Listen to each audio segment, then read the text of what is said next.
The Return of Tarzan, Part 1 by Edgar Rice Burroughs. Chapter 1. The Affair on the Liner. Magnifique! Ejaculated the Countess de Coude beneath her breath. Eh? Questioned the Count, turning toward his young wife. What is it that is magnificent?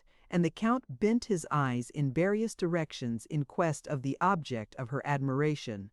Oh, nothing at all, my dear, replied the Countess, a slight flush momentarily coloring her already pink cheek. I was but recalling with admiration those stupendous skyscrapers, as they call them, of New York, and the fair Countess settled herself more comfortably in her steamer chair and resumed the magazine which nothing at all had caused her to let fall upon her lap. Her husband again buried himself in his book, but not without a mild wonderment that 3 days out from New York his Countess should suddenly have realized in admiration for the very building she had but recently characterized as horrid. Presently the Count put down his book. "It is very tiresome, Olga," he said. "I think that I shall hunt up some others who may be equally bored, and see if we cannot find enough for a game of cards." "You are not very gallant, my husband," replied the young woman, smiling, "but as I am equally bored, I can forgive you. Go and play at your tiresome old cards then, if you will." When he had gone, she let her eyes wander slyly to the figure of a tall young man, stretched lazily in a chair not far distant. "Magnifique," she breathed once more. The Countess Olga de Coude was 20, her husband 40. She was a very faithful and loyal wife, but as she had had nothing whatever to do with the selection of a husband, it is not at all unlikely that she was not wildly and passionately in love with the one that fate and her titled Russian father had selected for her. However, simply because she was surprised into a tiny exclamation of approval at sight of a splendid young stranger, it must not be inferred therefrom that her thoughts were in any way disloyal to her spouse. She merely admired, as she might have admired, a particularly fine specimen of any species. Furthermore, the young man was unquestionably good to look at. As her furtive glance rested upon his profile, he rose to leave the deck. The Countess de Coude beckoned to a passing steward. "Who is that gentleman?" she asked. "He is booked, madam, as Monsieur Tarzan of Africa," replied the steward. Rather a large estate, thought the girl, but now her interest was still further aroused. As Tarzan walked slowly toward the smoking room, he came unexpectedly upon 2 men whispering excitedly just without. He would have vouchsafed them not even a passing thought, but for the strangely guilty glance that one of them shot in his direction. They reminded Tarzan of melodramatic villains he had seen at the theaters in Paris. Both were very dark, and this, in connection with the shrugs and stealthy glances that accompanied their palpable intriguing, lent still greater force to the similarity. Tarzan entered the smoking room and sought a chair a little apart from the others who were there. He felt in no mood for conversation, and as he sipped his absinthe, he let his mind run rather sorrowfully over the past few weeks of his life. Time and again he had wondered if he had acted wisely in renouncing his birthright to a man to whom he owed nothing. It is true that he liked Clayton, but that was not the question. It was not for William Cecil Clayton, Lord Greystoke, that he had denied his birth. It was for the woman whom both he and Clayton had loved, and whom a strange freak of fate had given to Clayton instead of to him. That she loved him made the thing doubly difficult to bear, yet he knew that he could have done nothing less than he did do that night within the little railway station in the far Wisconsin woods. To him her happiness was the first consideration of all, and his brief experience with civilization and civilized men had taught him that without money and position, life to most of them was unendurable. Jane Porter had been born to both, and had Tarzan taken them away from her future husband, it would doubtless have plunged her into a life of misery and torture. That she would have spurned Clayton once he had been stripped of both his title and his estates never for once occurred to Tarzan, for he credited to others the same honest loyalty that was so inherent a quality in himself, nor, in This instance had he erred. Could any one thing have further bound Jane Porter to her promise to Clayton, it would have been in the nature of some such misfortune as this overtaking him.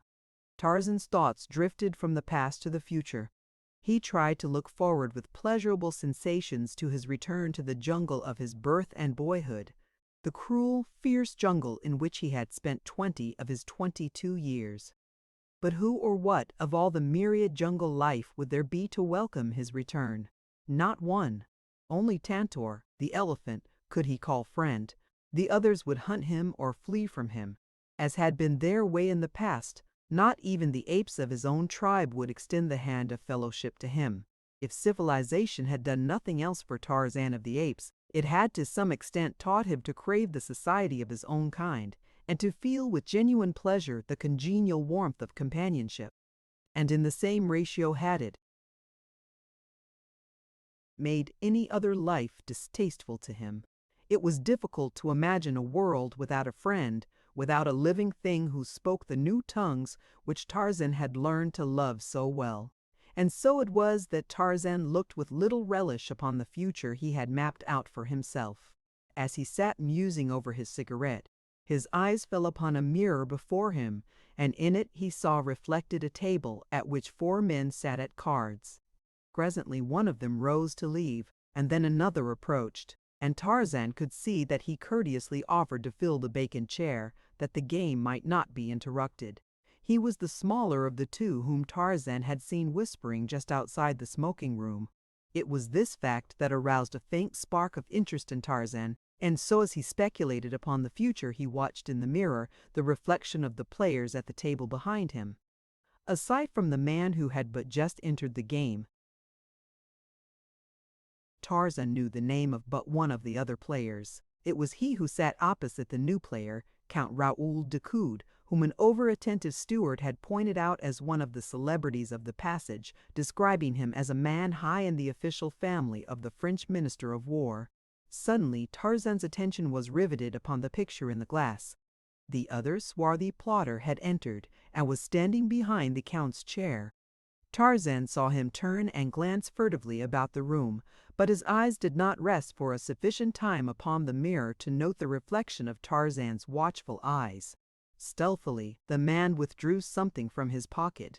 Tarzan could not discern what the object was, for the man's hand covered it. Slowly the hand approached the Count, and then, very deftly, the thing that was in it was transferred to the Count's pocket. The man remained standing where he could watch the Frenchman's cards. Tarzan was puzzled, but he was all attention.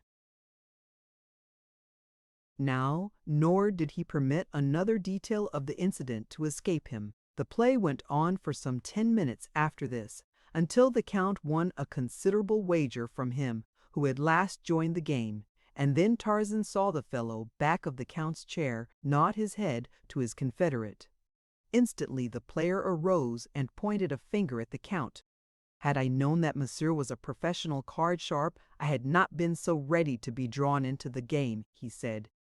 Instantly the Count and the 2 other players were upon their feet. De Coude's face went white. "What do you mean, sir?" he cried. "Do you know to whom you speak?" "I know that I speak for the last time to one who cheats at cards," replied the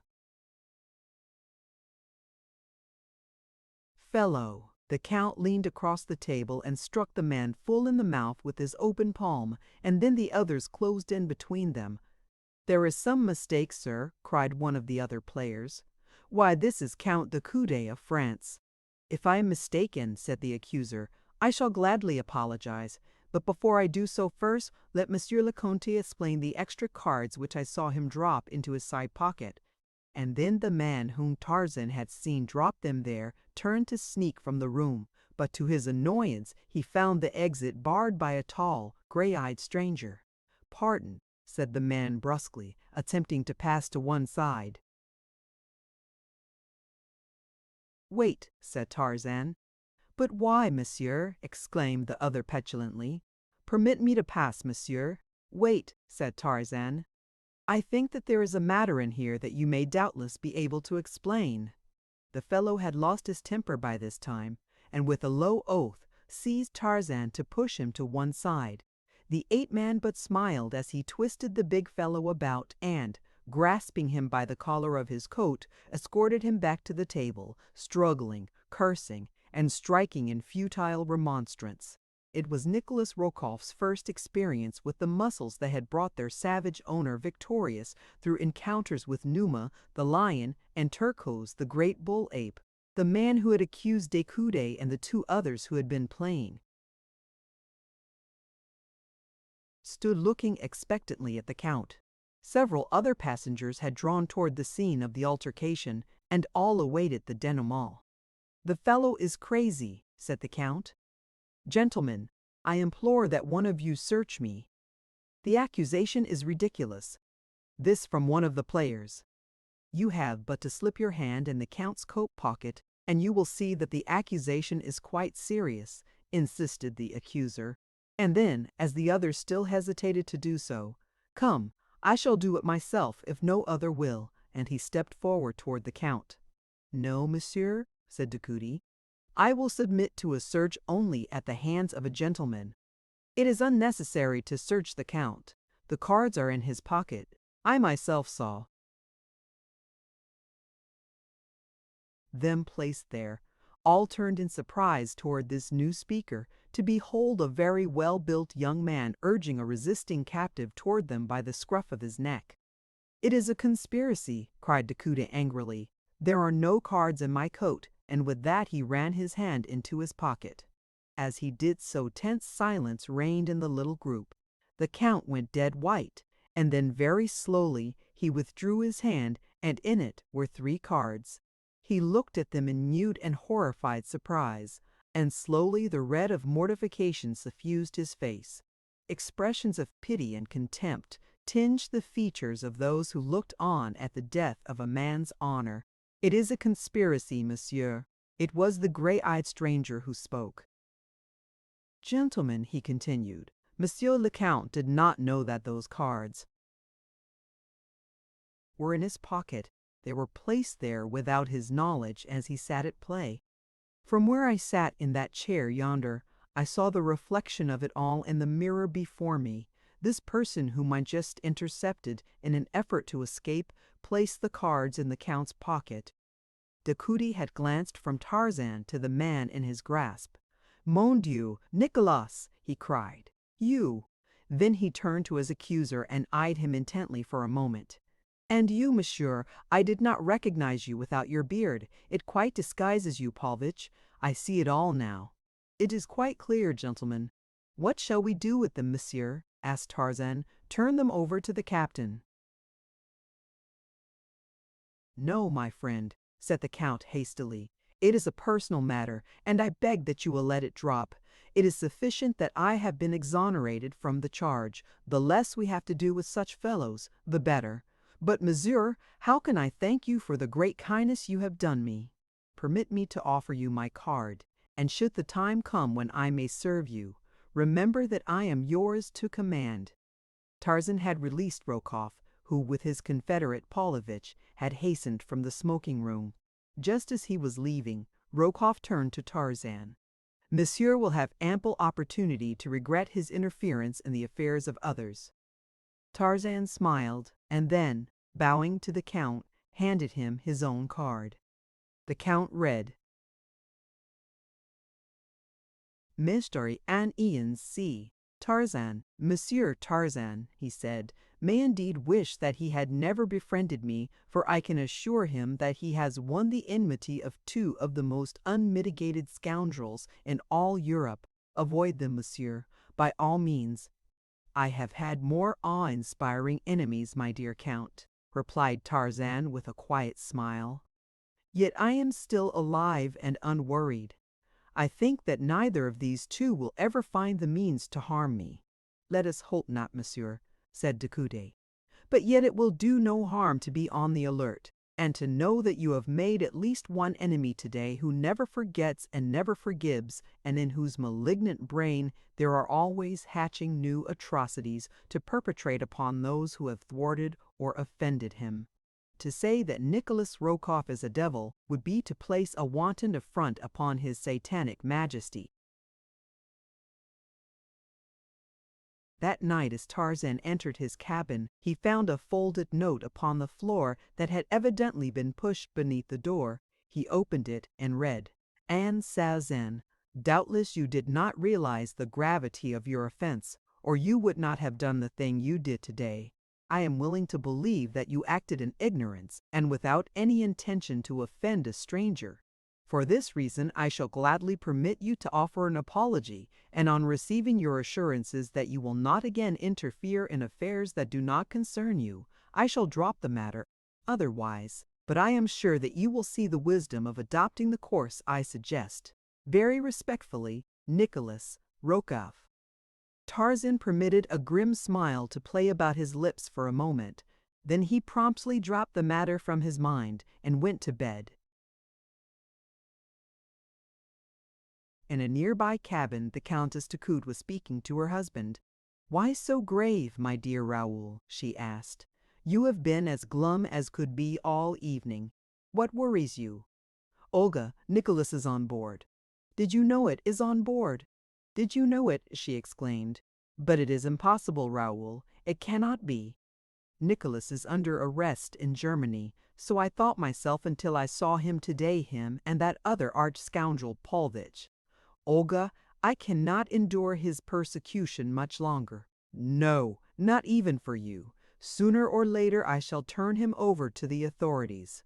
In fact, I am half-minded to explain all to the captain before we land. On a French liner, it were an easy matter, Olga, permanently to settle this nemesis of ours." "Oh no, Raoul!" cried the Countess, sinking to her knees before him as he sat, with bowed head upon a divan. "Do not do that. Remember your promise to me. Tell me, Raoul, that you will not do that. Do not even threaten him, Raoul."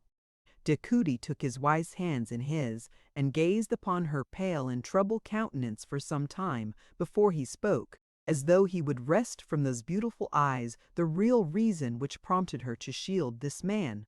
"Let it be as you wish, Olga," he said at length. "I cannot understand. He has forfeited all claim upon your love, loyalty, or respect. He is a menace to your life and honor, and the life and honor of your husband. I trust you may never regret championing him." "I do not champion him, Raoul," she interrupted vehemently. "I believe that I hate him as much as you do. But oh, Raoul, blood is thicker than water. I should today have liked to sample the consistency of his," growled Decoud. Grimly, "The two deliberately attempted to besmirch my honor, Olga," and then he told her of all that had happened in the smoking room. Had it not been for this utter stranger, they had succeeded. For who would have accepted my unsupported word against the damning evidence of those cards hidden on my person? I had almost begun to doubt myself when this Monsieur Tarzan dragged your precious Nikolas before us and explained the whole cowardly transaction." "Monsieur Tarzan?" asked the Countess, in evident surprise. "Yes." "Do you know him, Olga?" "I have seen him. A steward pointed him out to me." "I did not know that he was a celebrity," said the Count. Olga Decoud changed the subject. She discovered suddenly that she might find it difficult to explain just why the steward had pointed out the handsome Monsieur Tarzan to her. Perhaps she flushed the least little bit, for was not the Count, her husband, gazing at her with a strangely quizzical expression? "Ah," she thought, "a guilty conscience is a most suspicious thing." Chapter 2. Forging Bonds of Hate and It was not until late the following afternoon that Tarzan saw anything more of the fellow passengers into the midst of whose affairs his love of fair play had thrust him. And then he came most unexpectedly upon Rokoff and Paulvitch at a moment when of all others the two might least appreciate his company. They were standing on deck at a point which was temporarily deserted, and as Tarzan came upon them, they were in heated argument with a woman. Tarzan noted that she was richly apparelled, and that her slender, well-modeled figure denoted youth, but as she was heavily veiled he could not discern her features. The men were standing on either side of her, and the backs of all were toward Tarzan, so that he was quite close to them without their being aware of his presence. He noticed that Rokoff seemed to be threatening, the woman pleading, but they spoke in a strange tongue, and he could only guess from appearances that the girl was afraid. Rokoff's attitude was so distinctly filled with the threat of physical violence that the ape man paused for an instant just behind the trio, instinctively sensing an atmosphere of danger. Scarcely had he hesitated ere the man seized the woman roughly by the wrist, twisting it as though to wring a promise from her through torture. What would have happened next had Rokoff had his way, we may only conjecture, since he did not have his way at all. Instead, steel fingers gripped his shoulder, and he was swung unceremoniously around to meet the cold gray eyes of the stranger who had thwarted him on the previous day. "Sapristi!" screamed the infuriated Rokoff. "What do you mean? Are you a fool that you thus again insult Nikolas Rokoff?" "This is my answer to your note, monsieur," said Tarzan in a low voice, and then he hurled the fellow from him with such force that Rokoff lunged sprawling against the rail. "Name of a name!" shrieked Rokoff. "Pig, but you shall die for this!" And, springing to his feet, he rushed upon Tarzan, tugging the meanwhile to draw a revolver from his hip pocket. The girl shrank back in terror. "Nicholas," she cried, "do not, oh, do not do that! Quick, monsieur, fly, or he will surely kill you." But instead of flying, Tarzan advanced to meet the fellow. "Do not make a fool of yourself, monsieur," he said. Rokoff, who was in a perfect frenzy of rage at the humiliation the stranger had put upon him, had at last succeeded in drawing the revolver. He had stopped, and now he deliberately raised it to Tarzan's breast and pulled the trigger. The hammer fell with a futile click on an empty chamber. The ape-man's hand shot out like the head of an angry python. There was a quick wrench, and the revolver sailed far out across the ship's rail and dropped into the Atlantic. For a moment the two men stood there facing one another. Rokoff had regained his self-possession. He was the first to speak. "Twice now has monsieur seen fit to interfere in matters which do not concern him. Twice he has taken it upon himself to humiliate Nikolas Rokoff. The first offense was overlooked on the assumption that monsieur acted through ignorance, but this affair shall not be overlooked. If monsieur does not know who Nikolas Rokoff is, this last piece of effrontery will ensure that monsieur later has good reason to remember him." "That you are a coward and a scoundrel, monsieur," replied Tarzan, "is all that I care to know of you." And he turned to ask the girl if the man had hurt her, but she had disappeared. Then, without even a glance toward Rokoff and his companion, he continued his stroll along the deck. Tarzan could not but wonder what manner of conspiracy was on foot, or what the scheme of the two men might be. There had been something rather familiar about the appearance of the veiled woman to whose rescue he had just come, but as he had not seen her face, he could not be sure that he had ever seen her before. The only thing about her that he had particularly noticed was a ring of peculiar workmanship upon a finger of the hand that Rokoff had seized, and he determined to note the fingers of the women passengers he came upon thereafter, that he might discover the identity of her whom Rokoff was persecuting, and learn if the fellow had offered her further annoyance. Tarzan had sought his deck chair, where he sat speculating on the numerous instances of human cruelty, selfishness, and spite that had fallen to his lot to witness since that day in the jungle, 4 years since that his eyes had first fallen upon a human being other than himself, the sleek black Kulonga, whose swift spear had that day found the vitals of Kala, the great she-ape, and robbed the youth, Tarzan, of the only mother he had ever known. He recalled the murder of King by the rat-faced Snipes, the abandonment of Professor Porter and his party by the mutineers of the Arrow, the cruelty of the black warriors and women of Monga to their captives, the petty jealousies of the civil and military officers of the West Coast colony that had afforded him his first introduction to the civilized world. "Mon Dieu," he soliloquized, "but they are all alike. Cheating, murdering, lying, fighting, and all for things that the beasts of the jungle would not deign to possess money to purchase the effeminate pleasures of weaklings. And yet withal bound down by silly customs that make them slaves to their unhappy lot, while firm in the belief that they be the lords of creation, enjoying the only real pleasures of existence. In the jungle, one would scarcely stand supinely aside while another took his mate. It is a silly world, an idiotic world, and Tarzan of the Apes was a fool to renounce the freedom and the happiness of his jungle to come into it. Presently, as he sat there, the sudden feeling came over him that eyes were watching from behind, and the old instinct of the wild beast broke through the thin veneer of civilization, so that Tarzan wheeled about so quickly that the eyes of the young woman who had been surreptitiously regarding him had not even time to drop before the gray eyes of the ape-man shot an inquiring look straight into them. Then, as they fell, Tarzan saw a faint wave of crimson creep swiftly over the now half-averted face. He smiled to himself at the result of his very uncivilized and ungallant action, for he had not lowered his own eyes when they met those of the young woman. She was very young, and equally good to look upon. Further, there was something rather familiar about her that set Tarzan to wondering where he had seen her before. He resumed his former position, and presently he was aware that she had arisen and was leaving the deck.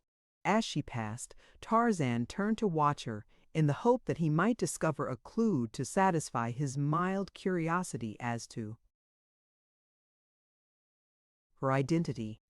Nor was he disappointed entirely, for as she walked away she raised one hand to the black waving mass at the nape of her neck. The peculiarly feminine gesture that admits cognizance of appraising eyes behind her, and Tarzan saw upon a finger of this hand the ring of strange workmanship that he had seen upon the finger of the veiled woman a short time before. So it was this beautiful young woman Rokoff had been persecuting. Tarzan wondered in a lazy sort of way whom she might be, and what relations one so lovely could have with the surly, bearded Russian. After dinner that evening, Tarzan strolled forward, where he remained until after dark, in conversation with the second officer, and when that gentleman's duties called him elsewhere, Tarzan lolled lazily by the rail watching the play of the moonlight upon the gently rolling waters. He was half hidden by a davit, so that two men who approached along the deck did not see him, and as they passed, Tarzan caught enough of their conversation to cause him to fall in behind them, to follow and learn what deviltry they were up to. He had recognized the voice as that of Rokoff, and had seen that his companion was Paulvitch. Tarzan had overheard but a few words, and if she screams you may choke her until but those had been enough to arouse the spirit of adventure within him, and so he kept the two men in sight as they walked, briskly now, along the deck. To the smoking room he followed them, but they merely halted at the doorway long enough, apparently, to assure themselves that one whose whereabouts they wished to establish was within. Then they proceeded directly to the first-class cabins upon the promenade deck. Here Tarzan found greater difficulty in escaping detection, but he managed to do so successfully. As they halted before one of the polished hardwood doors, Tarzan slipped into the shadow of a passageway not a dozen feet from them. To their knock, a woman's voice asked in French, "Who is it?" "It is I, Olga Nikolas," was the answer, in Rokoff's now familiar guttural. "May I come in?" "Why do you not cease persecuting me, Nikolas?" came the voice of the woman from beyond the thin panel. "I have never harmed you." "Come, come, Olga," urged the man in propitiatory tones. "I but ask a half-dozen words with you. I shall not harm you, nor shall I enter your cabin, but I cannot shout my message through the door." Tarzan heard the catch click as it was released from the inside. He stepped out from his hiding place far enough to see what transpired when the door was opened, for he could not but recall the sinister words he had heard a few moments before upon the deck, and if she screams you may choke her. Rokoff was standing directly in front of the door. Paulvitch had flattened himself against the paneled wall of the corridor beyond. The door opened. Rokoff half entered the room and stood with his back against the door, speaking in a low whisper to the woman whom Tarzan could not see. Then Tarzan heard the woman's voice, level but loud enough to distinguish her words. "No, Nikolas," she was saying, "it is useless. Threaten as you will, I shall never accede to your demands. Leave the room, please. You have no right here. You promise not to enter." "Very well, Olga, I shall not enter. But before I am done with you, you shall wish 1,000 times that you had done at once the favor I have asked. In the end, I shall win anyway, so you might as well save trouble in time for me and disgrace for yourself and your—" "Never, Nikolas," interrupted the woman, and then Tarzan saw Rokoff turn and nod to Paulvitch, who sprang quickly toward the doorway of the cabin, rushing in past Rokoff, who held the door open for him. Then the latter stepped quickly out. The door closed. Tarzan heard the click of the lock as Paulvitch turned it from the inside. Rokoff remained standing before the door with head bent, as though to catch the words of the two within. A nasty smile curled his bearded lip. Tarzan could hear the woman's voice commanding the fellow to leave her cabin. "I shall send for my husband," she cried. "He will show you no mercy." Paulvitch's sneering laugh came through the polished panels. "The purser will fetch your husband, madame," said the man. "In fact, that officer has already been notified that you are entertaining a man other than your husband behind the locked door of your cabin." "Bah!" cried the woman. "My husband will know. Most assuredly your husband will know, but the purser will not, nor will the newspaper men who shall in some mysterious way hear of it on our landing. But they will think it a fine story, and so will all your friends when they read of it at breakfast. Let me see, this is Tuesday. Yes, when they read of it at breakfast next Friday morning. Nor will it detract from the interest they will all feel when they learn that the man whom Madame entertained is a Russian servant, her brother's valet, to be quite exact." "Alexis Paulvitch," came the woman's voice, cold and fearless, "you are a coward, and when I whisper a certain name in your ear, you will think better of your demands upon me and your threats against me, and then you will leave my cabin quickly, nor do I think that ever again will you, at least, annoy me." And there came a moment's silence in which Tarzan could imagine the woman leaning toward the scoundrel and whispering the thing she had hinted at into his ear. Only a moment of silence, and then a startled oath from the man, the scuffling of feet, a woman's scream, and silence. But scarcely had the cry ceased before the ape-man had leaped from his hiding place. Rokoff started to run, but Tarzan grasped him by the collar and dragged him back. Neither spoke, for both felt instinctively that murder was being done in that room, and Tarzan was confident that Rokoff had had no intention that his confederate should go that far. He felt that the man's aims were deeper than that, deeper, and even more sinister than brutal, cold-blooded murder. Without hesitating to question those within, the ape-man threw his giant shoulder against the frail panel, and in a shower of splintered wood, he entered the cabin, dragging Rokoff after him. Before him, on a couch, the woman lay, and on top of her was Paulvitch, his fingers gripping the fair throat, while his victim's hands beat futilely at his face, tearing desperately at the cruel fingers that were forcing the life from her. The noise of his entrance brought Paulvitch to his feet, where he stood glowering menacingly at Tarzan. The girl rose falteringly to a sitting posture upon the couch. One hand was at her throat, and her breath came in little gasps. Although disheveled and very pale, Tarzan recognized her as the young woman whom he had caught staring at him on deck earlier in the day. "What is the meaning of this?" said Tarzan, turning to Rokoff, whom he intuitively singled out as the instigator of the outrage. The man remained silent, scowling. "Touch the button, please," continued the ape-man. "We will have one of the ship's officers here. This affair has gone quite far enough."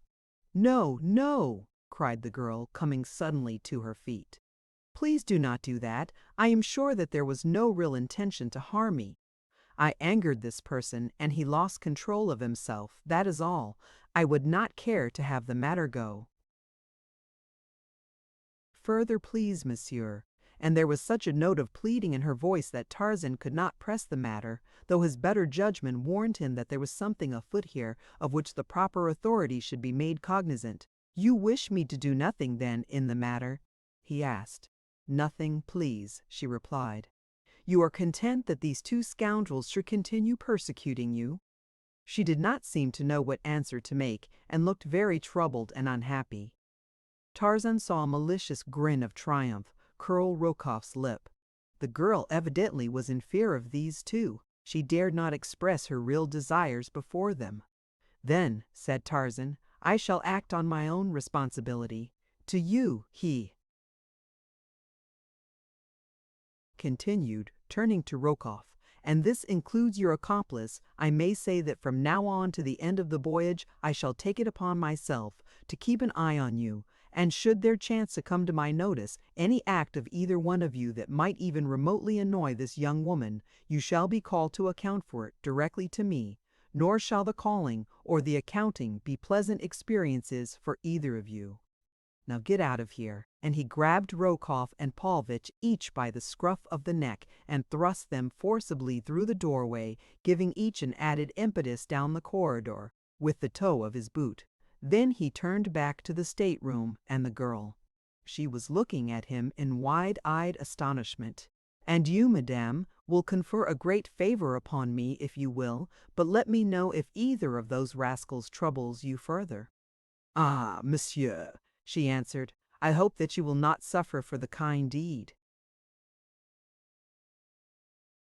you attempted. You have made a very wicked and resourceful enemy who will stop at nothing to satisfy his hatred.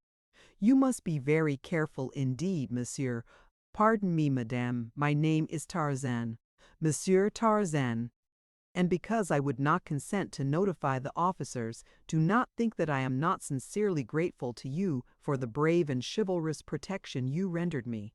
Good night, Monsieur Tarzan. I shall never forget the debt I owe you." And with a most winsome smile that displayed a row of perfect teeth, the girl curtsied to Tarzan, who bade her good night and made his way on deck. It puzzled the man considerably that there should be two on board this girl and Count Takudi, who suffered indignities at the hands of Rokoff and his companion, and yet would not permit the offenders to be brought to justice. Before he turned in that night, his thoughts reverted many times to the beautiful young woman into the evidently tangled web of whose life fate had so strangely introduced him. It occurred to him that he had not learned her name. That she was married had been evidenced by the narrow gold band that encircled the third finger of her left hand. Involuntarily, he wondered who the lucky man might be. Tarzan saw nothing further of any of the actors in the little drama that he had caught a fleeting glimpse of until late in the afternoon of the last day of the voyage. Then he came suddenly face to face with the young woman as the two approached their deck chairs from opposite directions. She greeted him with a pleasant smile, speaking almost immediately of the affair he had witnessed in her cabin 2 nights before. It was as though she had been perturbed by a conviction that he might have construed her acquaintance with such men as Rokoff and Paulvitch as a personal reflection upon herself. "I trust Monsieur has not judged me," she said, "by the unfortunate occurrence of Tuesday evening. I have suffered much on account of it. This is the first time that I have ventured from my cabin since. I have been ashamed," she concluded simply. "One does not judge the gazelle by the lions that attack it," replied Tarzan.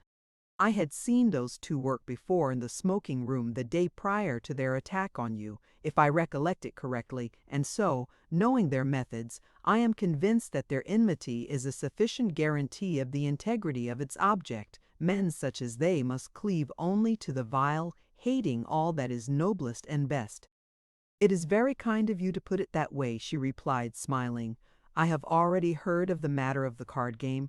My husband told me the entire story. He spoke especially of the strength and bravery of Monsieur Tarzan, to whom he feels that he owes an immense debt of gratitude."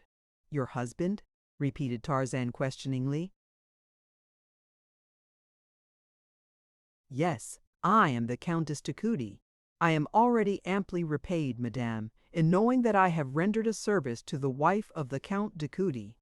Alas, monsieur, I already am so greatly indebted to you that I may never hope to settle my own account, so pray do not add further to my obligations." And she smiled so sweetly upon him that Tarzan felt that a man might easily attempt much greater things than he had accomplished, solely for the pleasure of receiving the benediction of that smile. He did not see her again that day, and in the rush of landing on the following morning he missed her entirely. But there had been something in the expression of her eyes as they parted on deck the previous day that haunted him. It had been almost wistful as they had spoken of the strangeness of the swift friendships of an ocean crossing and of the equal ease with which they are broken forever.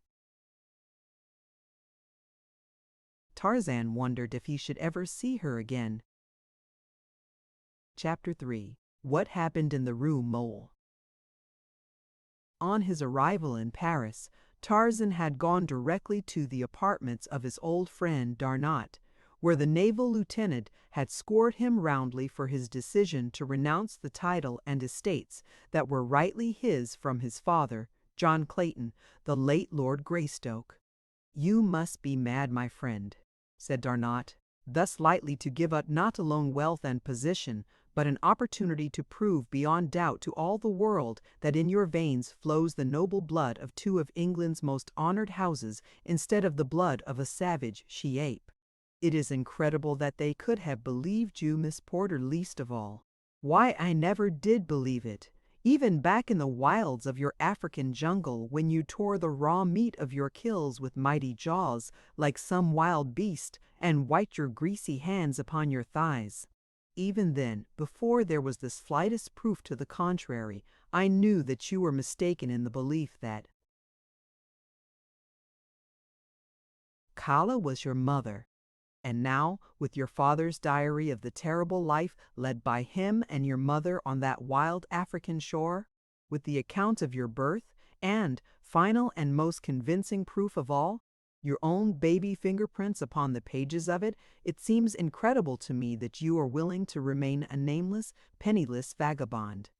"I do not need any better name than Tarzan," replied the ape-man, "and as for remaining a penniless vagabond, I have no intention of so doing. In fact, the next, and let us hope the last, burden that I shall be forced to put upon your unselfish friendship will be the finding of employment for me." "Pooh, pooh," scoffed Darnot. "You know that I did not mean that. Have I not told you a dozen times that I have enough for 20 men, and that half of what I have is yours? And if I gave it all to you, would it represent even the 10th part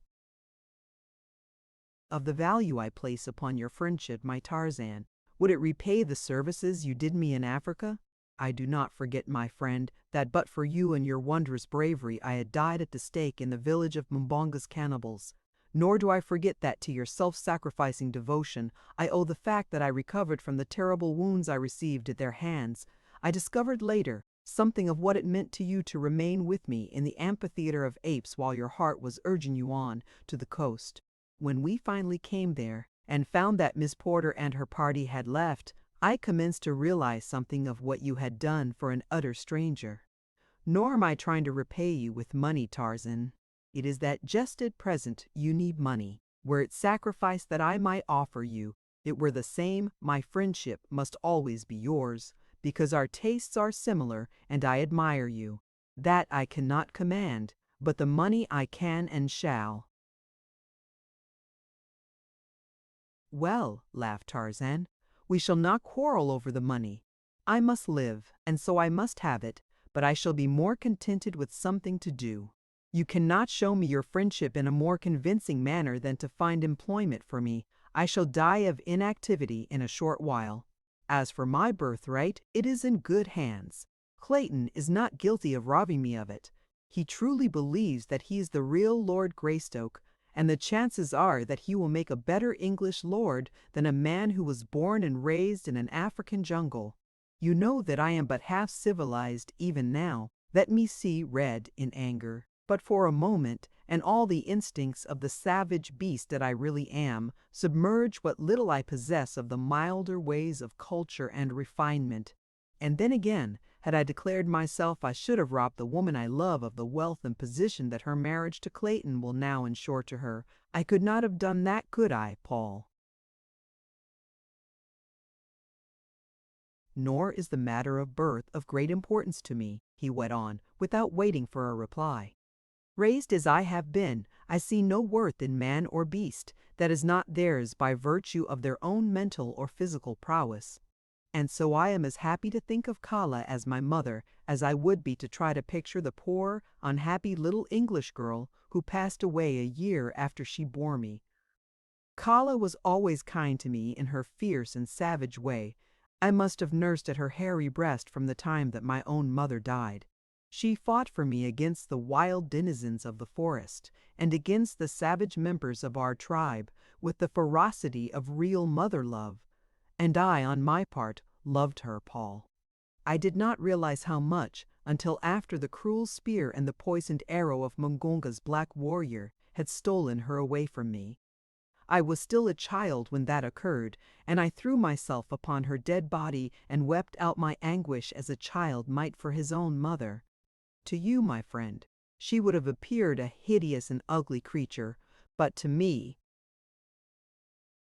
she was beautiful, so gloriously does love transfigure its object, and so I am perfectly content to remain forever the son of Kala, the she-ape. I do not admire you the less for your loyalty, said Darnot, but the time will come when you will be glad to claim your own. Remember what I say, and let us hope that it will be as easy then as it is now.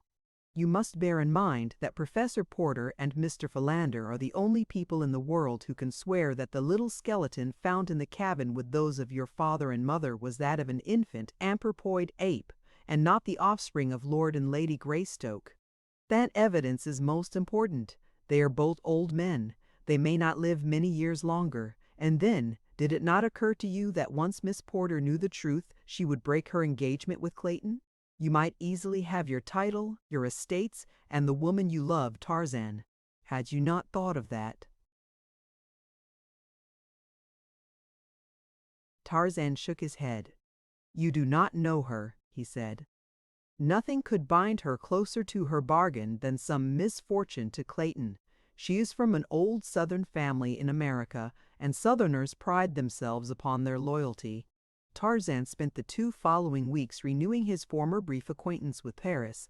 In the daytime he haunted the libraries and picture galleries. He had become an omnivorous reader, and the world of possibilities that were open to him in this seat of culture and learning fairly appalled him when he contemplated the very infinitesimal crumb of the sum total of human knowledge that a single individual might hope to acquire even after a lifetime of study and research. But he learned what he could by day and threw himself into a search for relaxation and amusement at night. Nor did he find Paris a whit less fertile field for his nocturnal avocation. If he smoked too many cigarettes and drank too much absinthe, it was because he took civilization as he found it and did the things that he found his civilized brothers doing.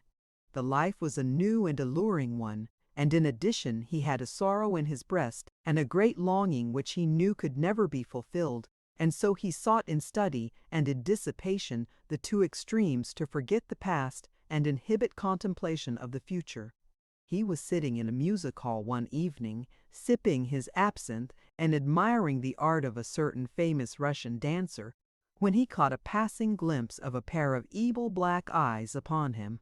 The man turned and was lost in the crowd at the exit before Tarzan could catch a good look at him, but he was confident that he had seen those eyes before and that they had been fastened on him this evening through no passing accident. He had had the uncanny feeling for some time that he was being watched, and it was in response to this animal instinct that was strong within him that he had turned suddenly and surprised the eyes in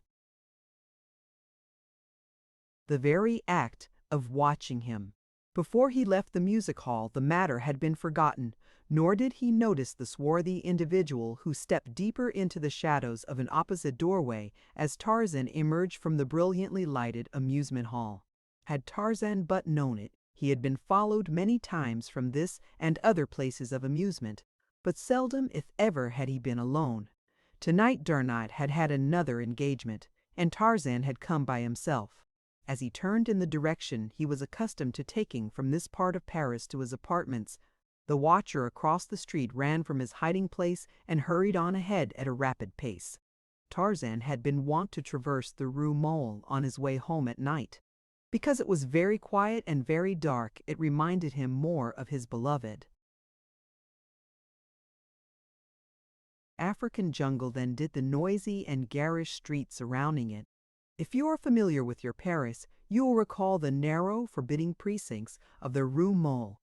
If you are not, you need but ask the police about it to learn that in all Paris there is no street to which you should give a wider berth after dark.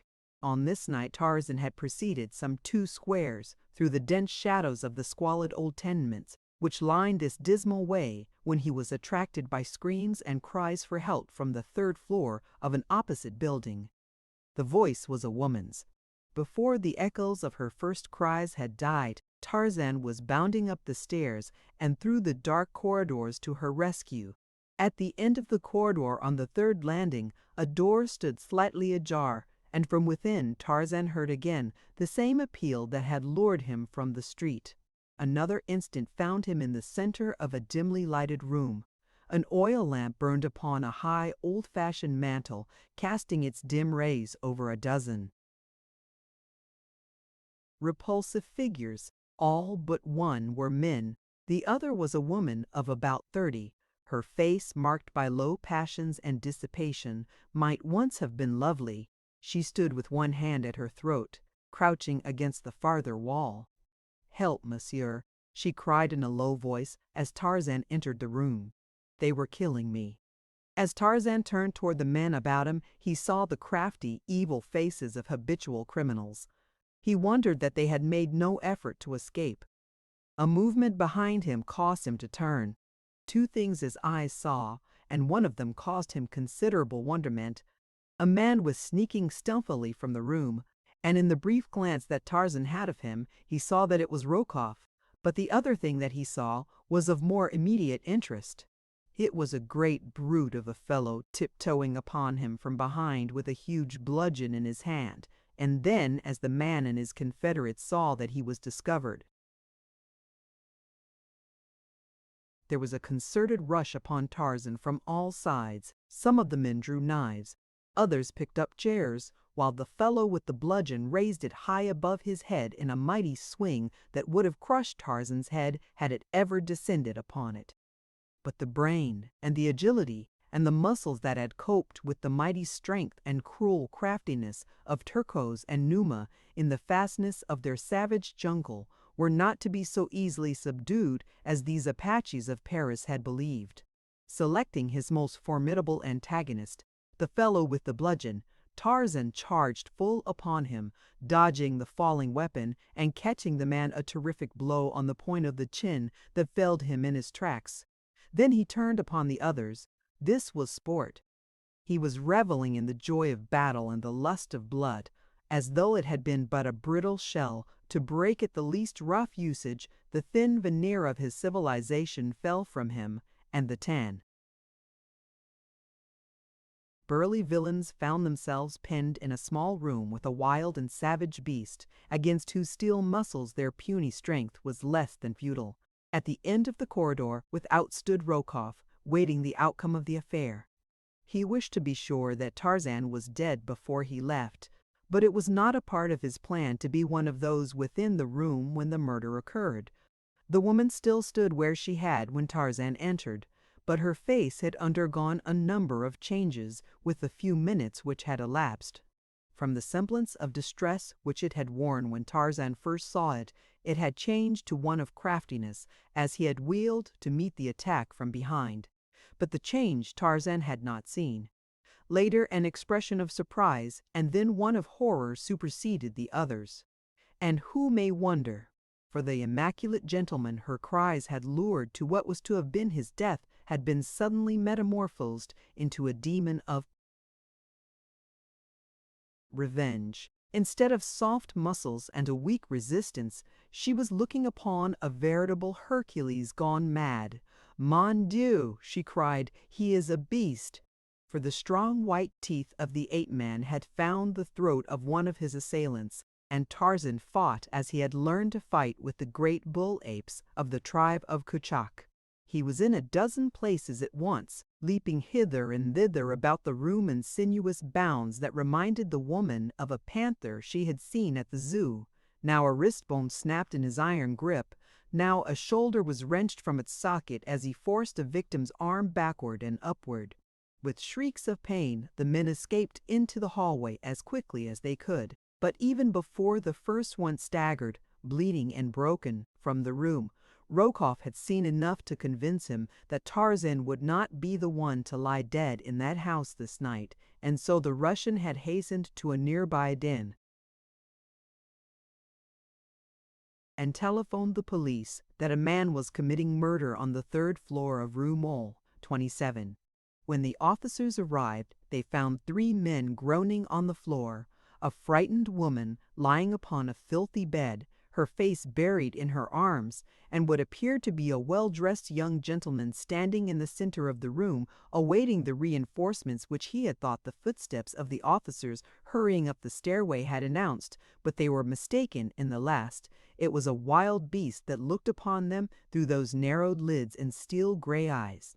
With the smell of blood, the last vestige of civilization had deserted Tarzan, and now he stood at bay, like a lion surrounded by hunters, awaiting the next overt act and crouching to charge its author. "What has happened here?" asked one of the policemen. Tarzan explained briefly, but when he turned to the woman for confirmation of his statement, he was appalled by her reply. "He lies!" she screamed shrilly, addressing the policemen. "He came to my room while I was alone and for no good purpose. When I repulsed him, he would have killed me had not my screams attracted these gentlemen who were passing the house at the time. He is a devil, monsieurs. Alone he has all but killed 10 men with his bare hands and his teeth." So shocked was Tarzan by her ingratitude that for a moment he was struck dumb. The police were inclined to be a little skeptical, for they had had other dealings with this same lady and her lovely coterie of gentlemen friends.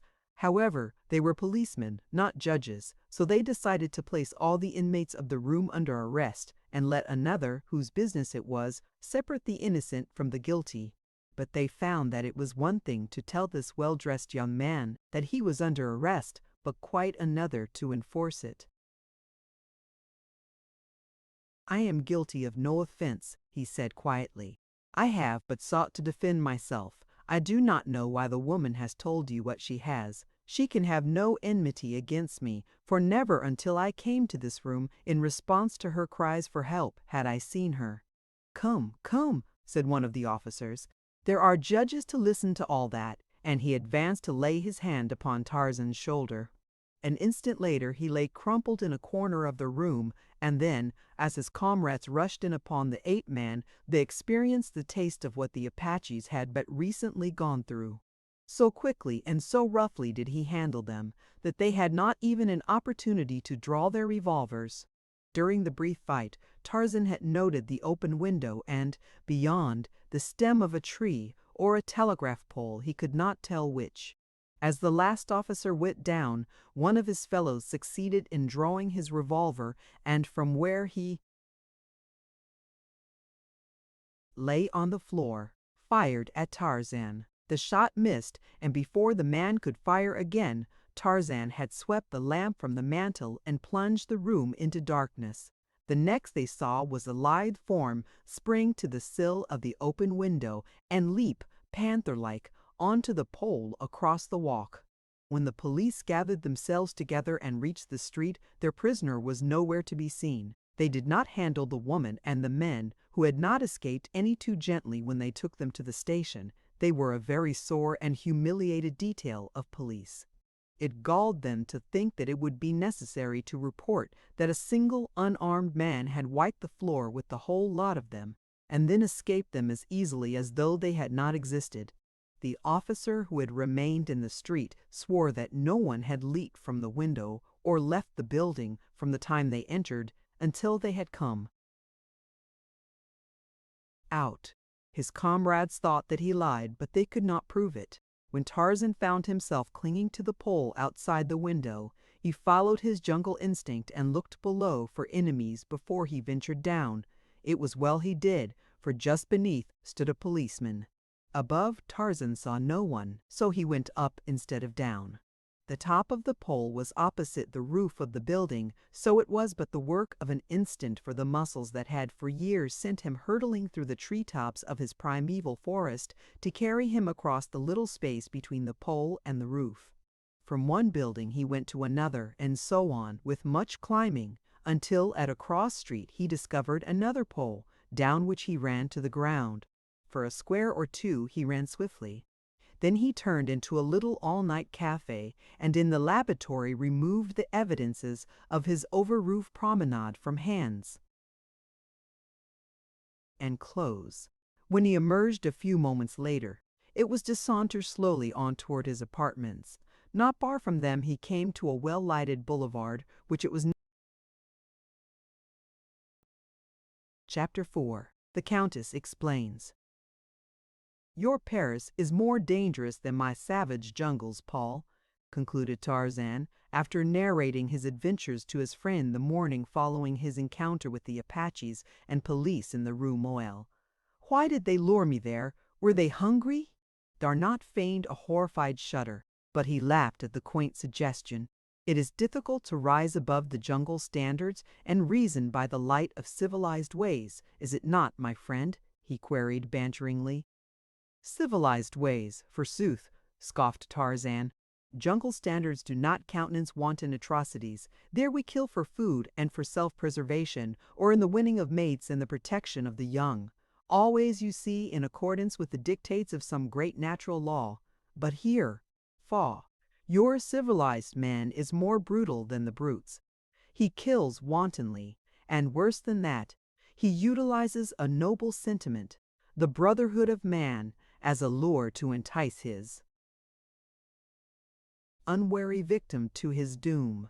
It was in answer to an appeal from a fellow being that I hastened to that room where the assassins lay in wait for me. I could not realize for a long time afterward that any woman could sink to such moral depravity as that one must have to call a would-be rescuer to death. But it must have been. So the sight of Rokoff there and the woman's later repudiation of me to the police make it impossible to place any other construction upon her acts. Rokoff must have known that I frequently passed through the Rue Moelle. He lay in wait for me, his entire scheme worked out to the last detail, even to the woman's story in case a hitch should occur in the program such as really did happen. It is all perfectly plain to me." "Well," said Darnot, "among other things, it has taught you what I have been unable to impress upon you, that the Rue Moelle is a good place to avoid after dark." "On the contrary," replied Tarzan with a smile, "it has convinced me that it is the one worthwhile street in all Paris. Never again shall I miss an opportunity to traverse it, for it has given me the first real entertainment I have had since I left Africa." "It may give you more than you will relish, even without another visit," said Darnot. "You are not through with the police yet, remember. I know the Paris police well enough to assure you that they will not soon forget what you did to them. Sooner or later, they will get you, my dear Tarzan, and then they will lock the wild man of the woods up behind iron bars. How will you like that?" "They will never lock Tarzan of the Apes behind iron bars," replied he, grimly. There was something in the man's voice as he said it that caused Darnot to look up sharply at his friend. What he saw in the set jaw and the cold gray eyes made the young Frenchman very apprehensive for this great child, who could recognize no law mightier than his own mighty physical prowess. He saw that something must be done to set Tarzan right with the police before another encounter was possible. "You have much to learn, Tarzan," he said gravely. "The law of man must be respected, whether you relish it or no. Nothing but trouble can come to you and your friends should you persist in defying the police. I can explain it to them once for you, and that I shall do this very day, but hereafter you must obey the law. If its representatives say come, you must come. If they say go, you must go. Now we shall go to my great friend in the department and fix up this matter of the Rue Moelle. Come." Together they entered the office of the police official a half-hour later. He was very cordial. He remembered Tarzan from the visit the two had made him several months prior in the matter of fingerprints. When Darnot had concluded the narration of the events which had transpired the previous evening, a grim smile was playing about the lips of the policeman. He touched a button near his hand, and as he waited for the clerk to respond to its summons, he searched through the papers on his desk for one which he finally located.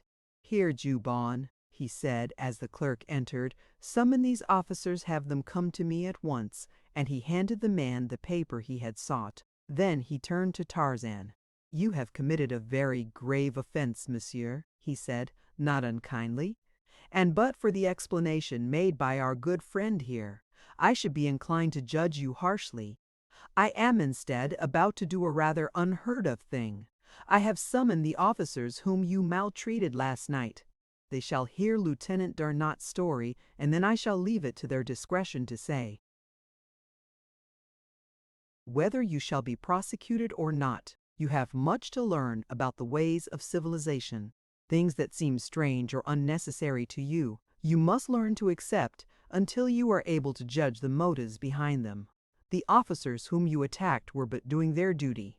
They had no discretion in the matter. Every day they risked their lives in the protection of the lives or property of others. They would do the same for you. They are very brave men, and they are deeply mortified that a single unarmed man bested and beat them. Make it easy for them to overlook what you did. Unless I am gravely in error, you are yourself a very brave man, and brave men are proverbially magnanimous." Further conversation was interrupted by the appearance of the four policemen. As their eyes fell on Tarzan, surprise was writ large on each countenance. "My children," said the official, "here is the gentleman whom you met in the Rue Moelle last evening. He has come voluntarily to give himself up. I wish you to listen attentively to Lieutenant Darnot, who will tell you a part of the story of Monsieur's life. It may explain his attitude toward you of last night. Proceed, my dear lieutenant."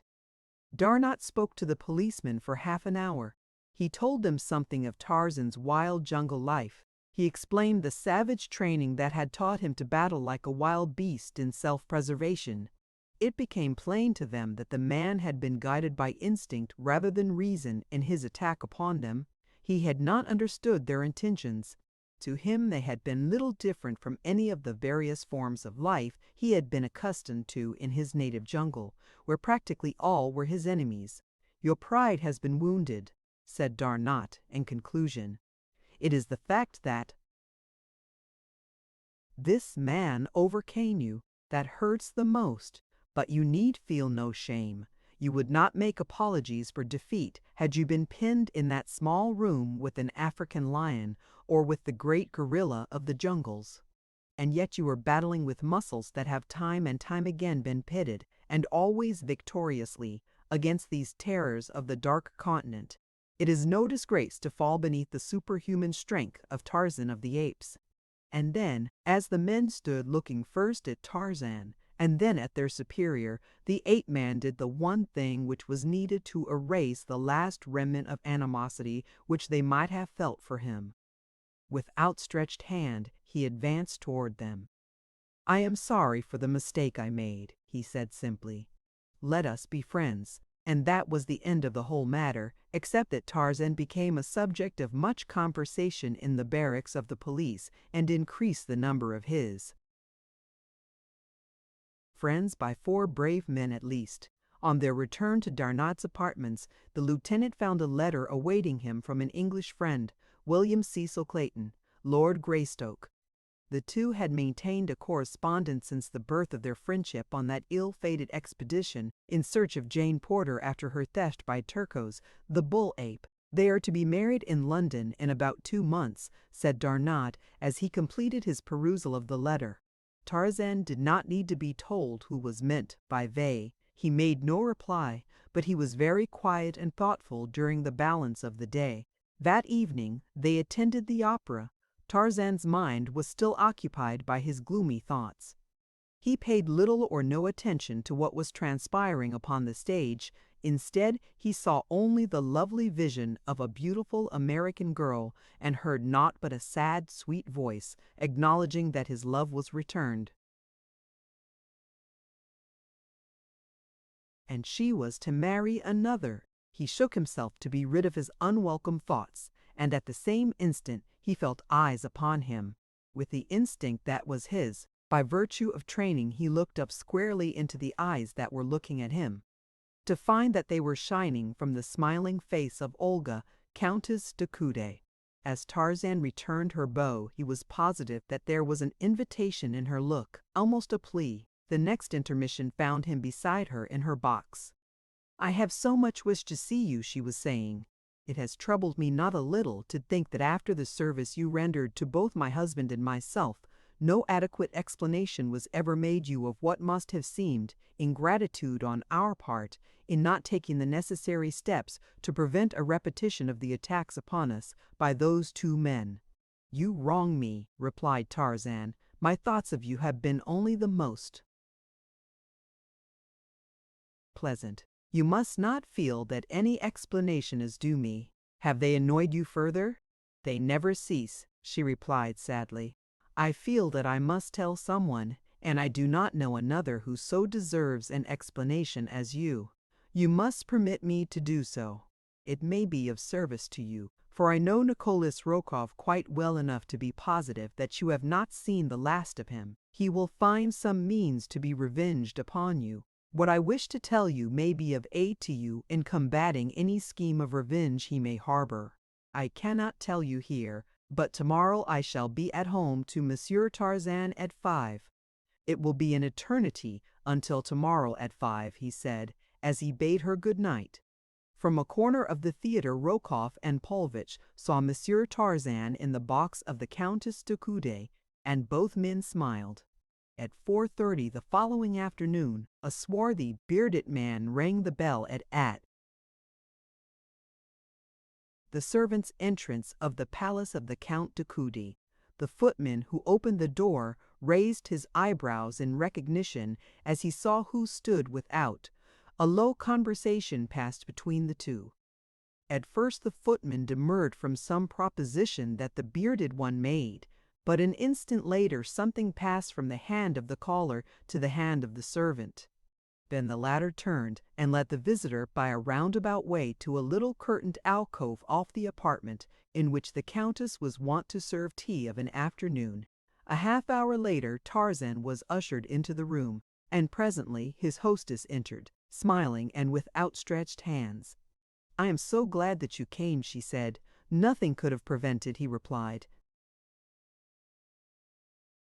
For a few moments they spoke of the opera, of the topics that were then occupying the attention of Paris, of the pleasure of renewing their brief acquaintance which had had its inception under such odd circumstances, and this brought them to the subject that was uppermost in the minds of both.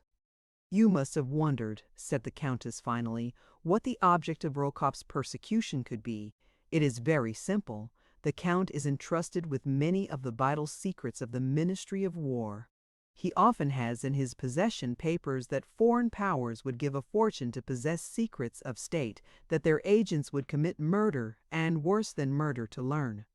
There is such a matter now in his possession that would make the fame and fortune of any Russian who could divulge it to his government.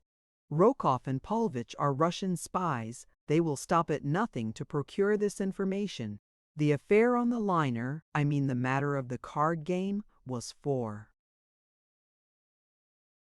the purpose of blackmailing the knowledge they seek from my husband. Had he been convicted of cheating at cards, his career would have been blighted. He would have had to leave the War Department. He would have been socially ostracized.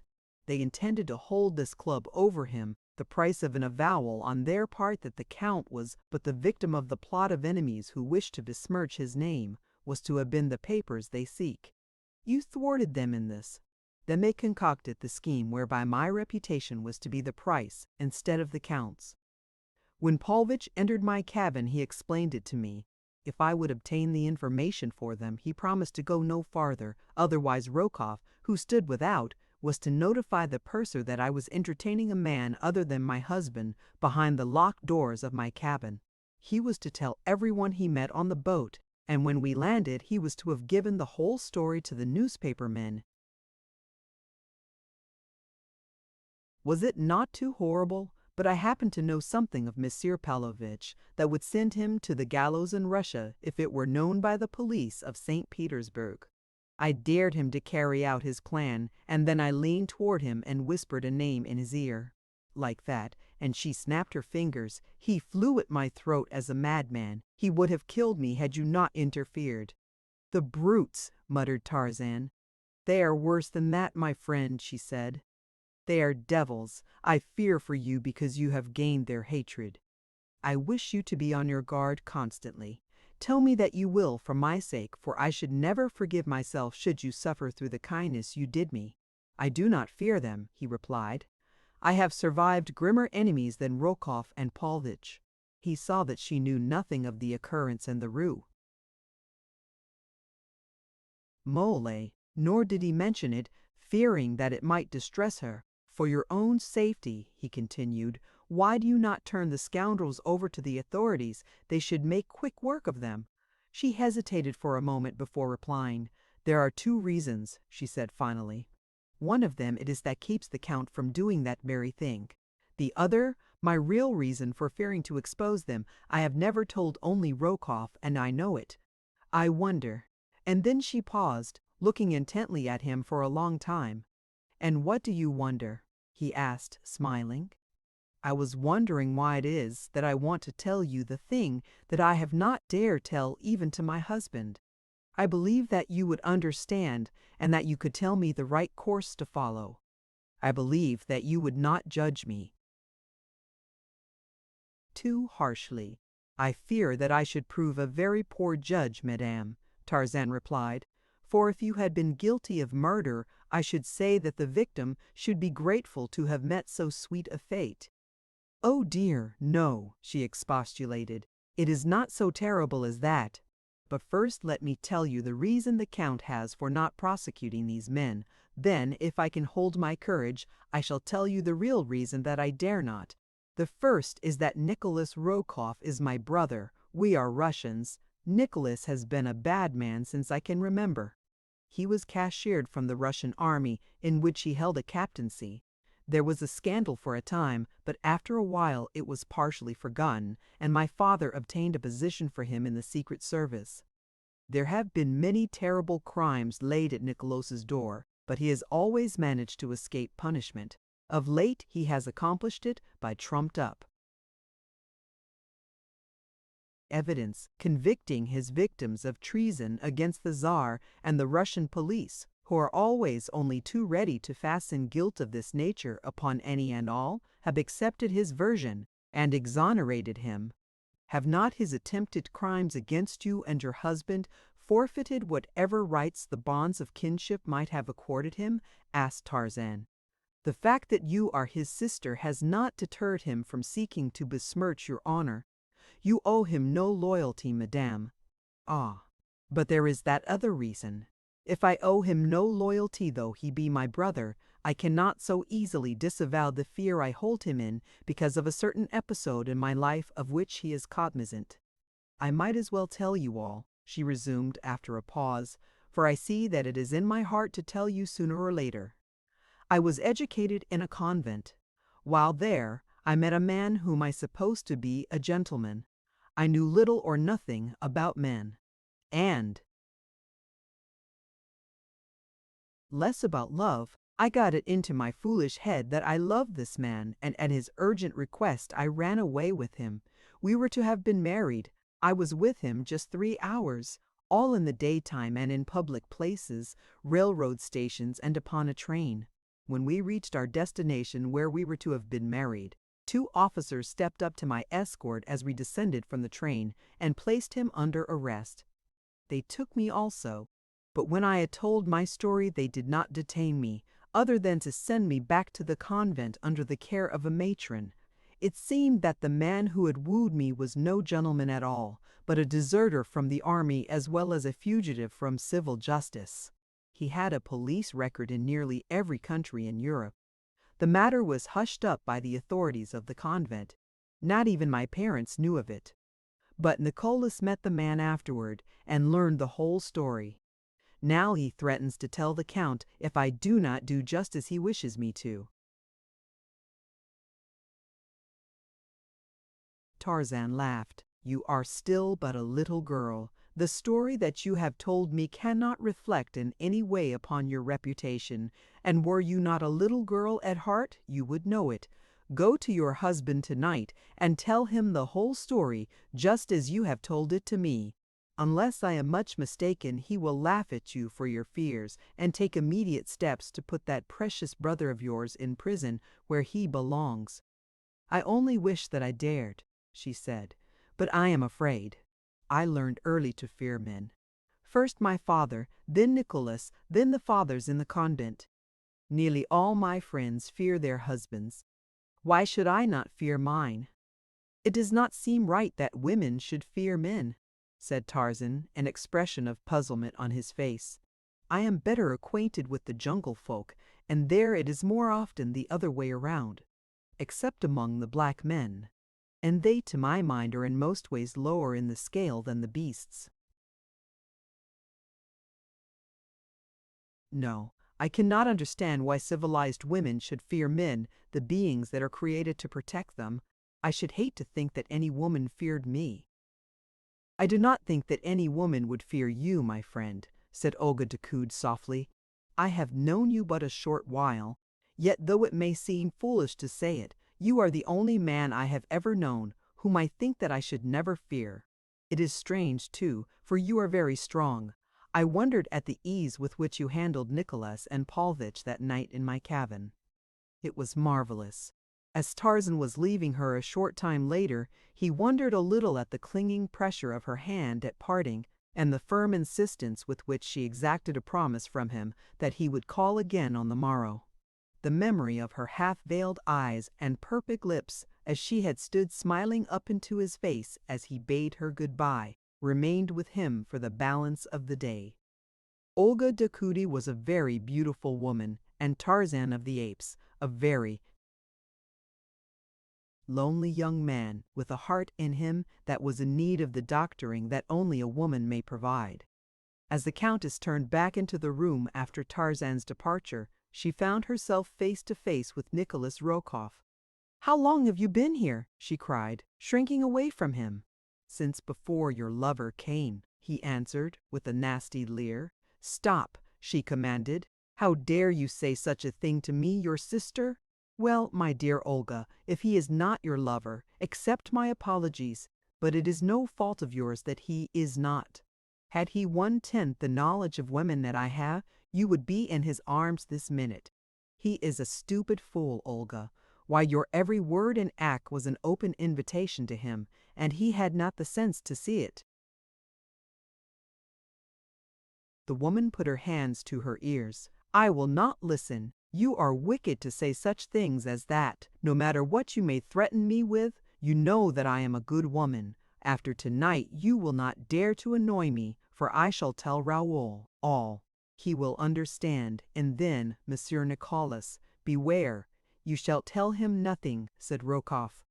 "I have this affair now, and with the help of one of your servants whom I may trust it will lack nothing in the telling when the time comes that the details of the sworn evidence shall be poured into your husband's ears.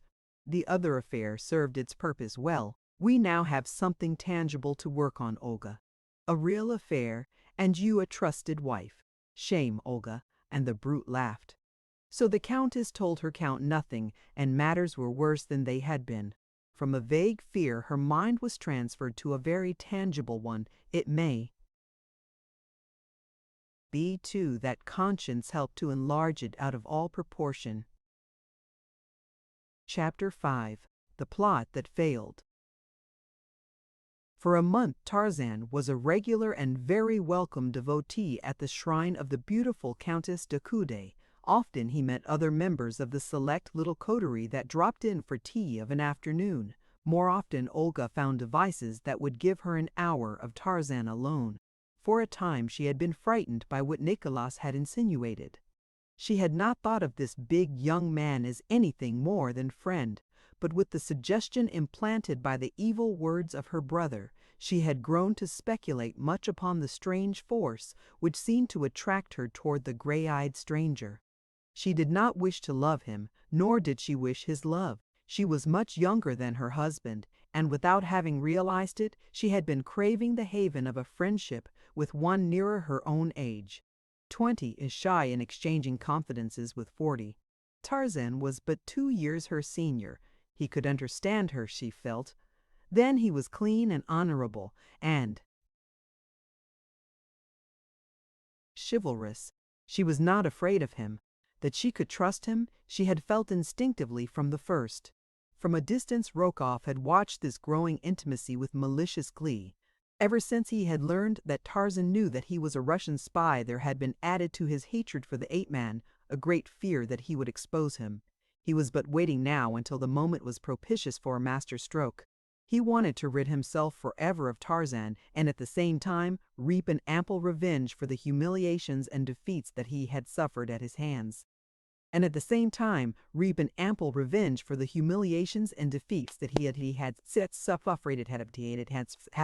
Tarzan was nearer to contentment than he had been since the peace and tranquility of his jungle had been broken in upon by the advent of the marooned porter party. He enjoyed the pleasant social intercourse with Olga's friends, while the friendship which had sprung up between the fair countess and himself was a source of never-ending delight. It broke in upon and dispersed his gloomy thoughts, and served as a balm to his lacerated heart. Sometimes Darnaut accompanied him on his visits to the Decoud home, for he had long known both Olga and the Count. Occasionally Decoud dropped in, but the multitudinous affairs of his official position and the never-ending demands of politics kept him from home, usually until late at night. Rokoff spied upon Tarzan almost constantly, waiting for the time that he should call at the Decoudi palace at night. But in this he was doomed to disappointment. On several occasions Tarzan accompanied the Countess to her home after the opera, but he invariably left her at the entrance, much to the disgust of the lady's devoted brother. Finding that it seemed impossible to trap Tarzan through any voluntary act of his own, Rokoff and Paulvitch put their heads together to hatch a plan that would trap the ape-man in all the circumstantial evidence of a compromising position. For days they watched the papers as well as the movements of Decoud and Tarzan. At length they were rewarded. A morning paper made brief mention of a smoker that was to be given on the following evening by the German minister. Decouda's name was among those of the invited guests. If he attended, this meant that he would be absent from his home until after midnight. On the night of the banquet, Paulvitch waited at the curb before the residence of the German minister, where he could scan the face of each guest that arrived. He had not long to wait before Decoud descended from his car and passed him. That was enough. Paulvitch hastened back to his quarters, where Rokoff awaited him. There they waited until after 11. Then Paulvitch took down the receiver of their telephone. He called a number. The apartments of Lieutenant Darnaut, he asked when he had obtained his connection. A message for Monsieur Tarzan, if he will be so kind as to step to the telephone. For a minute there was silence. Monsieur Tarzan? Ah, yes, monsieur. This is Francois in the service of the Countess de Coude. Possibly, monsieur. Does poor Francois the honor to recall him? Yes. Yes, monsieur. I have a message, an urgent message from the Countess. She asks that you hasten to her at once. She is in trouble, monsieur. No, monsieur. Poor Francois does not know. Shall I tell madame that monsieur will be here shortly? Thank you, monsieur. The good God will bless you. Paulvitch hung up the receiver and turned to grin at Rokoff. It will take him 30 minutes to get there. If you reach the German ministers in 15, Takuja should arrive at his home in about 45 minutes. It all depends upon whether the fool will remain 15 minutes after he finds that a trick has been played upon him. But unless I am mistaken, Olga will be loath to let him go in so short a time as that. Here is the note for Decoud. Hasten! Pavlovich lost no time in reaching the German ministers. At the door he handed the note to a footman. This is for the Count de Coude. It is very urgent. You must see that it is placed in his hands at once. And he dropped a piece of silver into the willing hand of the servant. Then he returned to his quarters. A moment later, Decoud was apologizing to his host as he tore open the envelope. What he read left his face white and his hand trembling. Monsieur Luncey, Count de Coude, one who wishes to save the honor of your name, takes this means to warn you that the sanctity of your home is this minute in jeopardy. A certain man, who for months has been a constant visitor there during your absence, is now with your wife. If you go at once to your countess's boudoir, you will find them together. A friend. 20 minutes after Pavlovich had called Tarzan, Rokoff obtained a connection with Olga's private line. Her maid answered the telephone, which was in the countess's boudoir. "But Madame has retired," said the maid in answer to Rokoff's request to speak with her. "This is a very urgent message for the countess's ears alone," replied Rokoff. "Tell her that she must arise and slip something about her and come to the telephone. I shall call up again in 5 minutes." Then he hung up his receiver. A moment later Pavlovich entered. "The Count has the message?" asked Rokoff. "He should be on his way to his home by now," replied Pavlovich. "Good. My lady will be sitting in her boudoir, very much in negligee, about now. In a minute, the faithful Jacques will escort Monsieur Tarzan into her presence without announcing him. It will take a few minutes for explanations. Olga will look very alluring in the filmy creation that is her nightdress, and the clinging robe which but half conceals the charms that the former does not conceal at all. Olga will be surprised, but not displeased. If there is a drop of red blood in the man, the Count will break in upon a very pretty love scene in about 15 minutes from now. I think we have planned marvelously, my dear Alexis.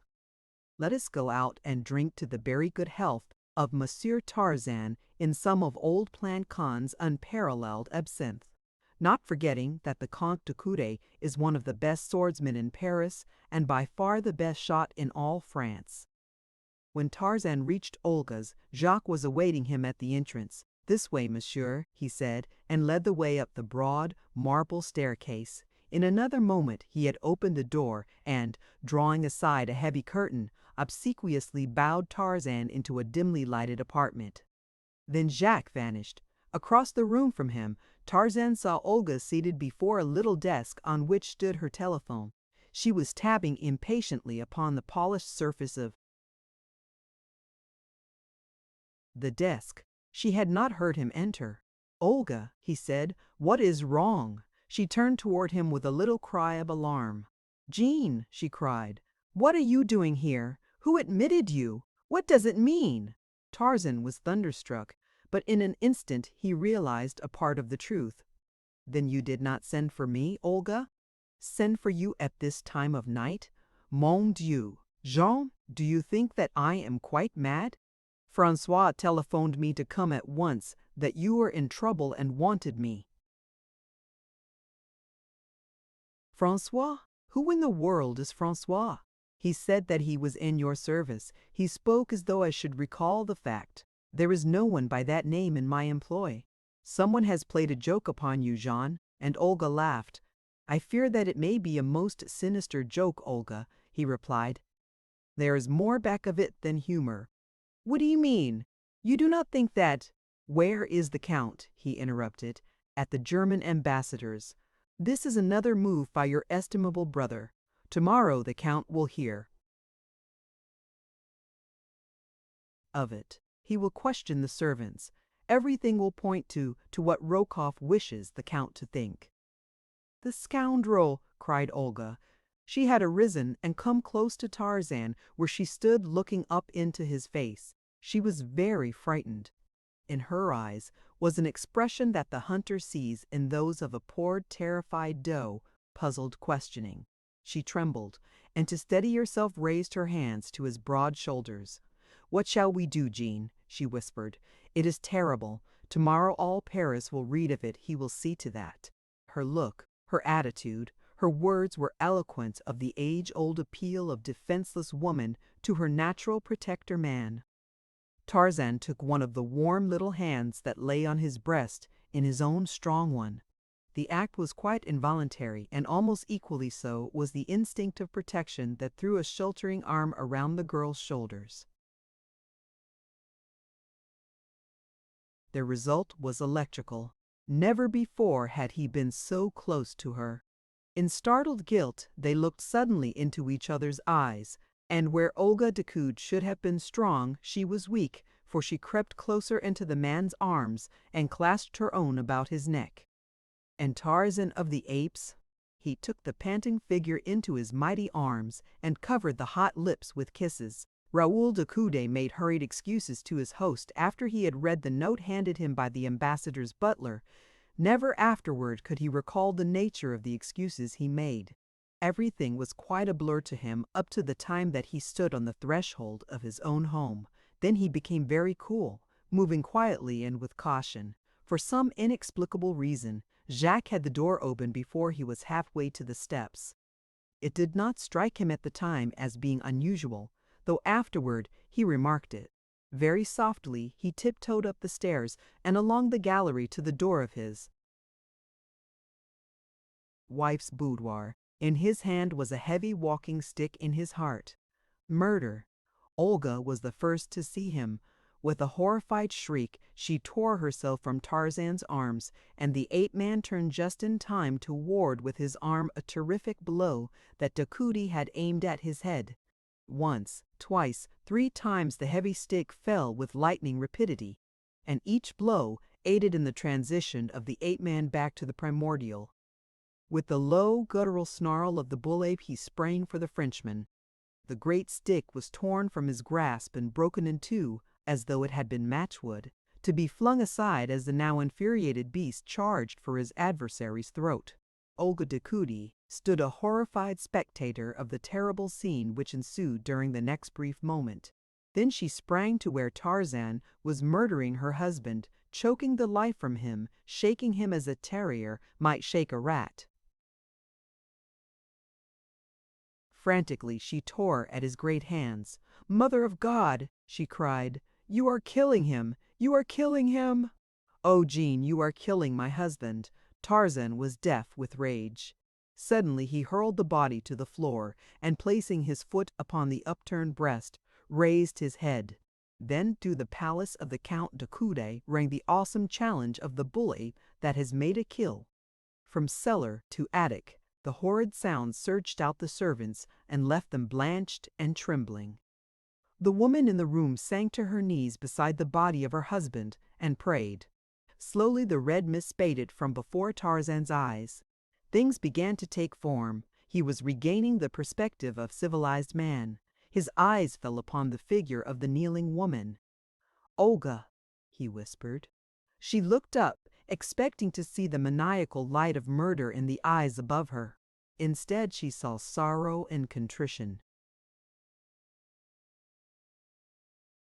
"Oh, Jean," she cried, "see what you have done! He was my husband. I loved him, and you have killed him." Very gently, Tarzan raised the limp form of the Count de Coude and bore it to a couch. Then he put his ear to the man's breast. "Some brandy, Olga," he said. She brought it, and together they forced it between his lips. Presently a faint gasp came from the white lips. The head turned, and Decoud groaned.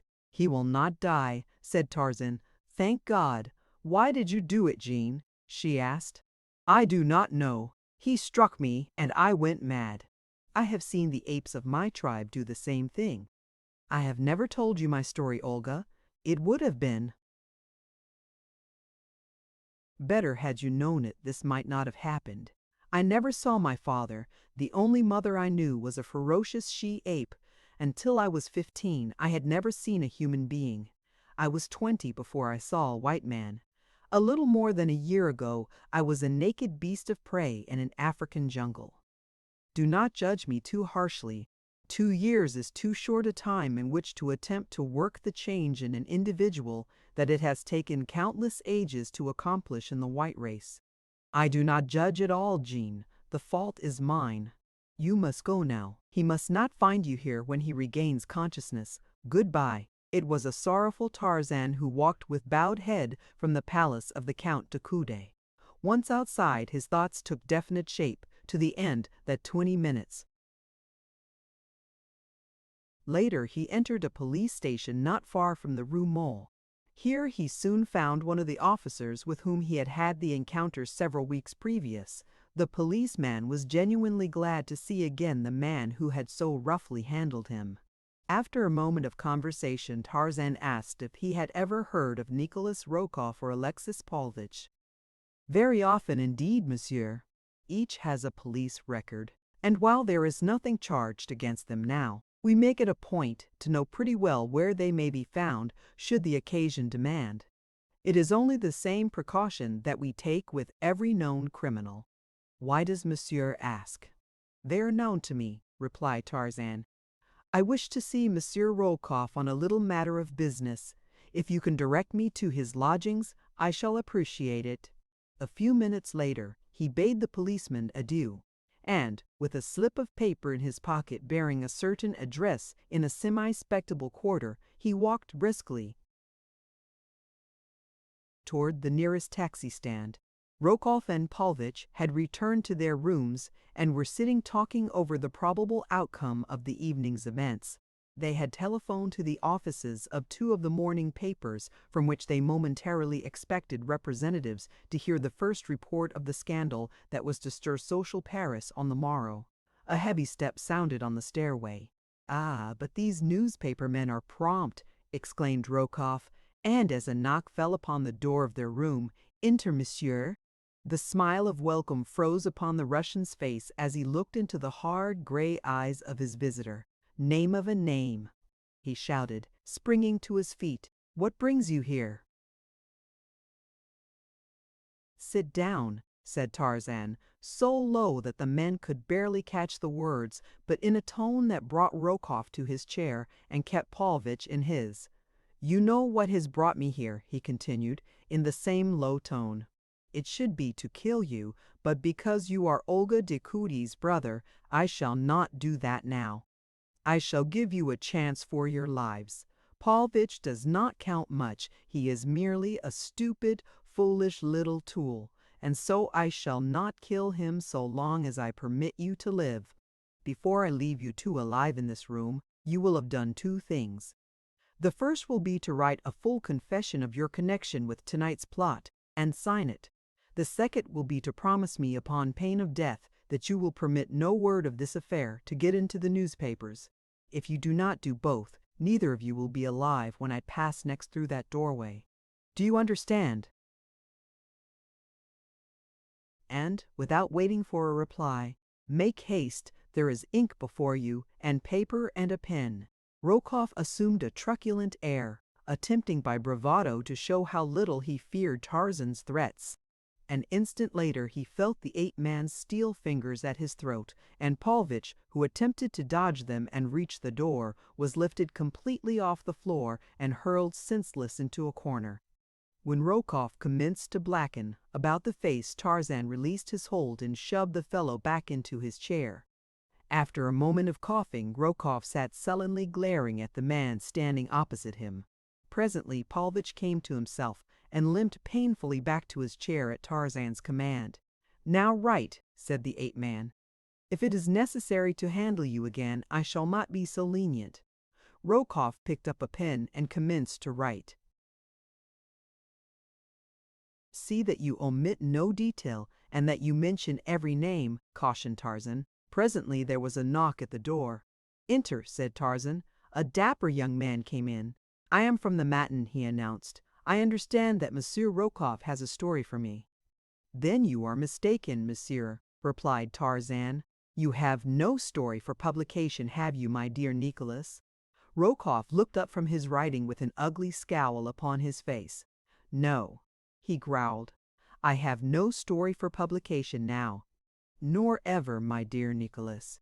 And the reporter did not see the nasty light in the ape-man's eye, but Nikolas Rokoff did. "Nor ever," he repeated hastily. "It is too bad that monsieur has been troubled," said Tarzan, turning to the newspaper man. "I bid monsieur good evening," and he bowed the dapper young man out of the room, and closed the door in his face. An hour later Tarzan, with a rather bulky manuscript in his coat pocket, turned at the door leading from Rokoff's room. "Were I you, I should leave France," he said, "for sooner or later I shall find an excuse to kill you that will not in any way compromise your sister." Chapter 6. A Duel. Darnot was asleep when Tarzan entered their apartments after leaving Rokoff's. Tarzan did not disturb him, but the following morning he narrated the happenings of the previous evening, omitting not a single detail.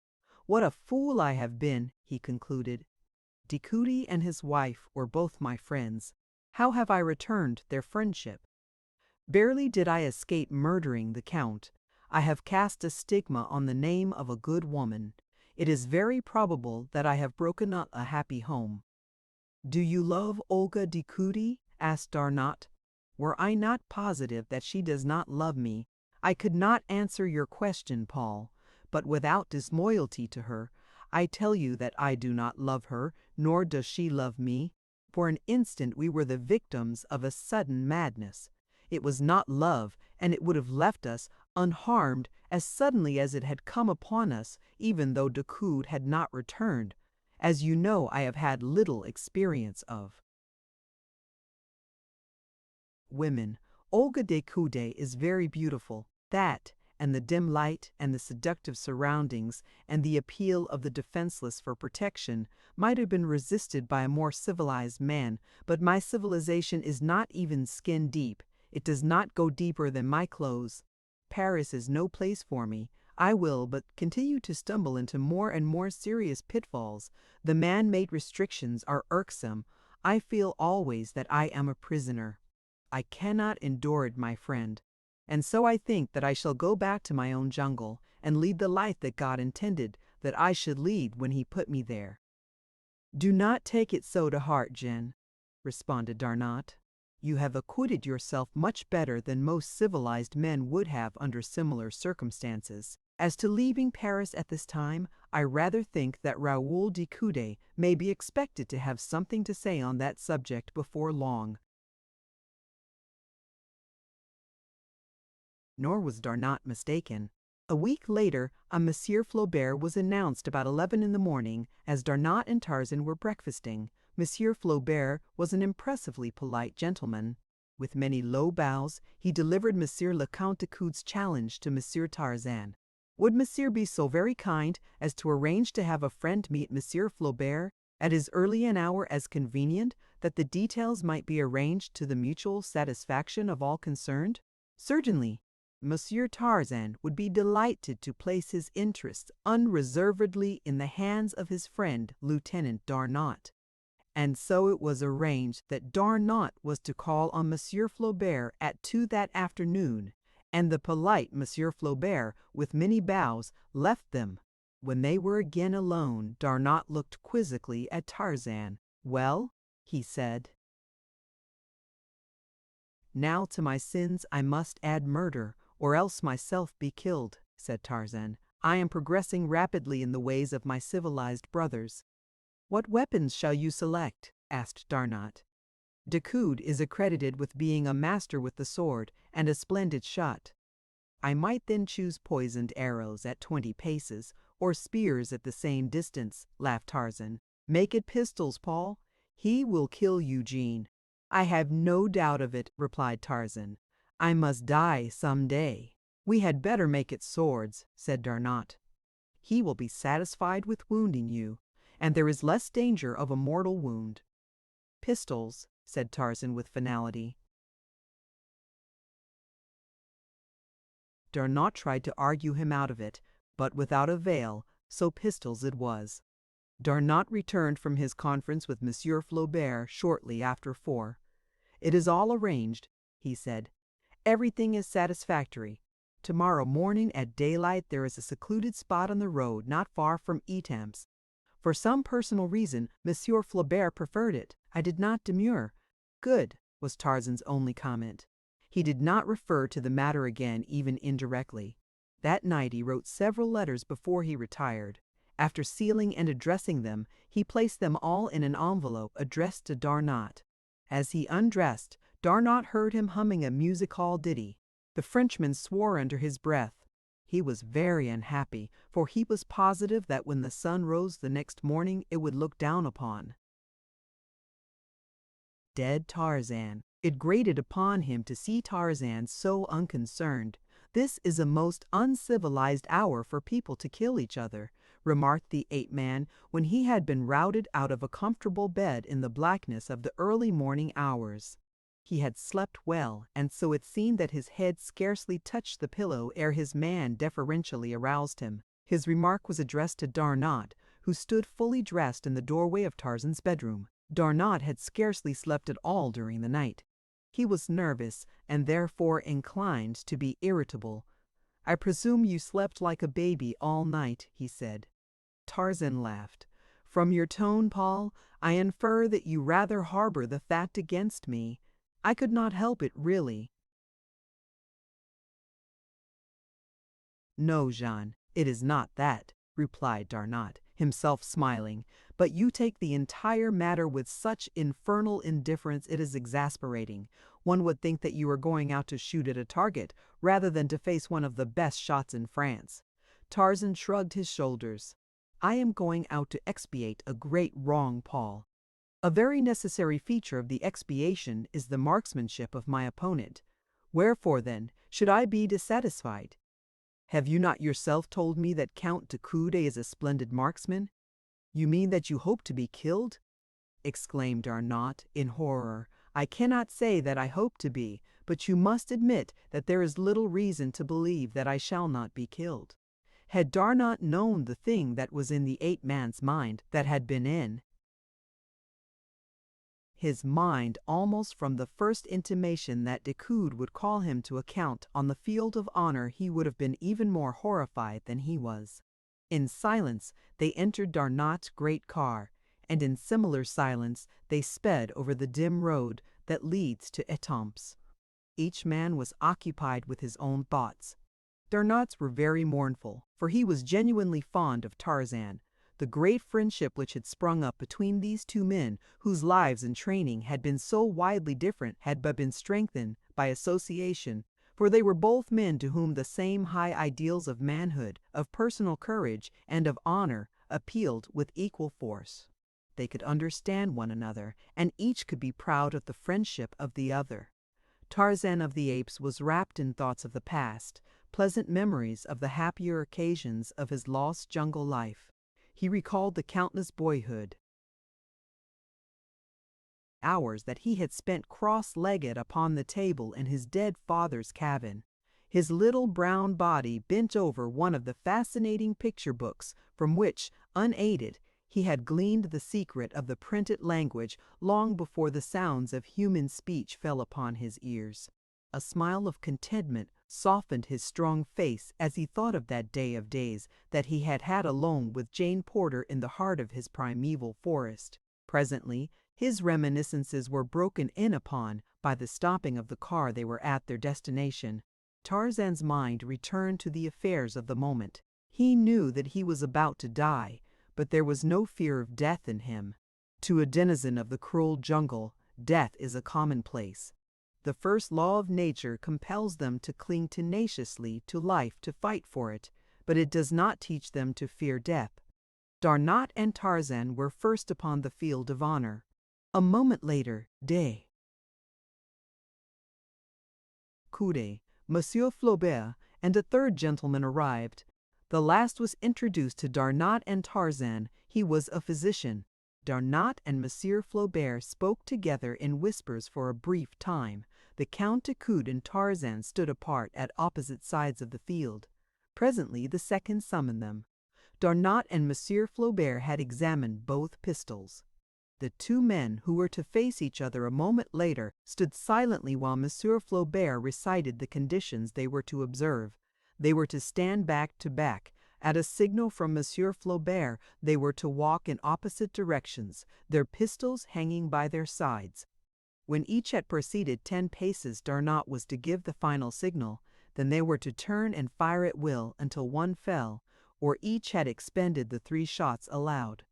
While Monsieur Flaubert spoke, Tarzan selected a cigarette from his case and lighted it. De Coude was the personification of coolness. Was he not the best shot in France? Presently Monsieur Flaubert nodded to Darnot, and each man placed his principal in position. "Are you quite ready, gentlemen?" asked Monsieur Flaubert. "Quite," replied De Coude. Tarzan nodded. Monsieur Flaubert gave the signal. He and Darnot stepped back a few paces to be out of the line of fire as the men paced slowly apart. 6, 7, 8. There were tears in Darnot's eyes. He loved Tarzan very much. 9. Another pace, and the poor lieutenant gave the signal he so hated to give. To him it sounded the doom of his best friend. Quickly, De Coude wheeled and fired. Tarzan gave a little start. His pistol still dangled at his side. De Coude hesitated, as though waiting to see his antagonist crumple to the ground. The Frenchman was too experienced a marksman not to know that he had scored a hit. Still Tarzan made no move to raise his pistol. De Coude fired once more, but the attitude of the ape-man, the utter indifference that was so apparent in every line of the nonchalant ease of his giant figure, and the even unruffled puffing of his cigarette, had disconcerted the best marksman in France. This time Tarzan did not start, but again De Coude knew that he had hit. Suddenly the explanation leaped to his mind. His antagonist was coolly taking these terrible chances in the hope that he would receive no staggering wound from any of De Coude's 3 shots. Then he would take his own time about shooting De Coude down deliberately, coolly, and in cold blood. A little shiver ran up the Frenchman's spine. It was fiendish, diabolical. What manner of creature was this that could stand complacently with 2 bullets in him, waiting for the third? And so De Coude took careful aim this time, but his nerve was gone, and he made a clean miss.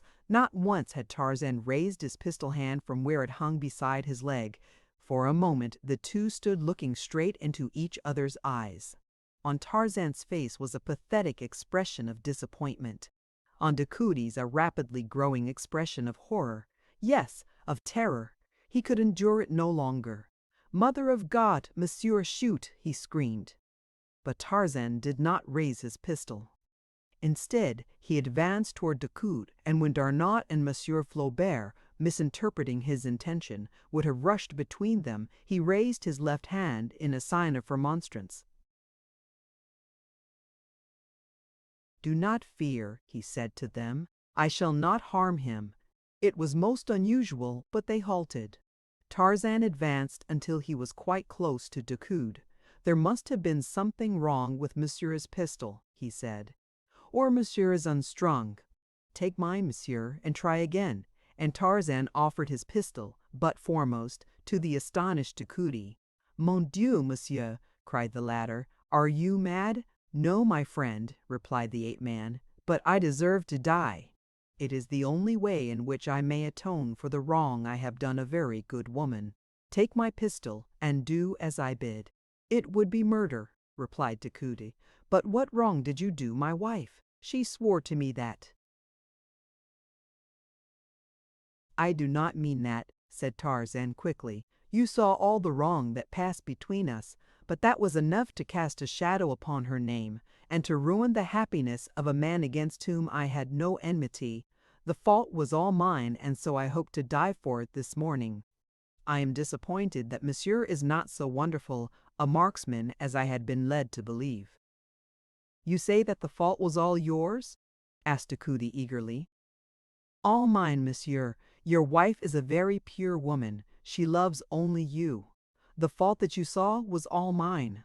The thing that brought me there was no fault of either the Countess de Coude or myself. Here is a paper which will quite positively demonstrate that." And Tarzan drew from his pocket the statement Rokoff had written and signed. De Coude took it and read. Darnat and Monsieur Flaubert had drawn near. They were interested spectators of this strange ending of a strange duel. None spoke until de Coude had quite finished. Then he looked up at Tarzan. "You are a very brave and chivalrous gentleman," he said. "I thank God that I did not kill you." De Coude was a Frenchman. Frenchmen are impulsive. He threw his arms about Tarzan and embraced him. Monsieur Flaubert embraced Darnat. There was no one to embrace the doctor. So possibly it was Biquet which prompted him to interfere and demand that he be permitted to dress Tarzan's wounds. "This gentleman was hit once at least," he said. "Possibly thrice." "Twice," said Tarzan. "Once in the left shoulder and again in the left side, both flesh wounds, I think." But the doctor insisted upon stretching him upon the sward and tinkering with him until the wounds were cleansed and the flow of blood checked. One result of the duel was that they all rode back to Paris together in Darnat's car, the best of friends. De Coude was so relieved to have had this double assurance of his wife's loyalty that he felt no rancor at all toward Tarzan. It is true that the latter had assumed much more of the fault than was rightly his, but if he lied a little, he may be excused, for he lied in the service of a woman, and he lied like a gentleman. The ape-man was confined to his bed for several days. He felt that it was foolish and unnecessary, but the doctor and Darnat took the matter so to heart that he gave in to please them, though it made him laugh to think of it. "It is droll," he said to Darnat, "to lie abed because of a pinprick. Why, when Bogani, the king gorilla, tore me almost to pieces while I was still but a little boy, did I have a nice soft bed to lie on? No, only the damp, rotting vegetation of the jungle. Hidden beneath some friendly bush I lay for days and weeks with only Kala to nurse me, poor, faithful Kala, who kept the insects from my wounds and warned off the beasts of prey. When I called for water, she brought it to me in her own mouth, the only way she knew to carry it. There was no sterilized gauze, there was no antiseptic bandage, there was nothing that would not have driven our dear doctor mad to have seen. Yet I recovered to lie in bed because of a tiny scratch that one of the jungle folk would scarce realize unless it were upon the end of his nose. But the time was soon over, and before he realized it, Tarzan found himself abroad again. Several times de Coude had called, and when he found that Tarzan was anxious for employment of some nature, he promised to see what could be done to find a berth for him. It was the first day that Tarzan was permitted to go out that he received a message from de Coude requesting him to call at the Count's office that afternoon. He found de Coude awaiting him with a very pleasant welcome and a sincere congratulation that he was once more upon his feet. Neither had ever mentioned the duel or the cause of it since that morning upon the field of honor. "I think that I have found just the thing for you, Monsieur Tarzan," said the Count. "It is a position of much trust and responsibility, which also requires considerably physical courage and prowess. I cannot imagine a man better fitted than you, my dear Monsieur Tarzan, for this very position. It will necessitate travel, and later it may lead to a very much better post, possibly in the diplomatic service. At first, for a short time only, you will be a special agent in the service of the Ministry of War. Come, I will take you to the gentleman who will be your chief. He can explain the duties better than I, and then you will be in a position to judge if you wish to accept or no."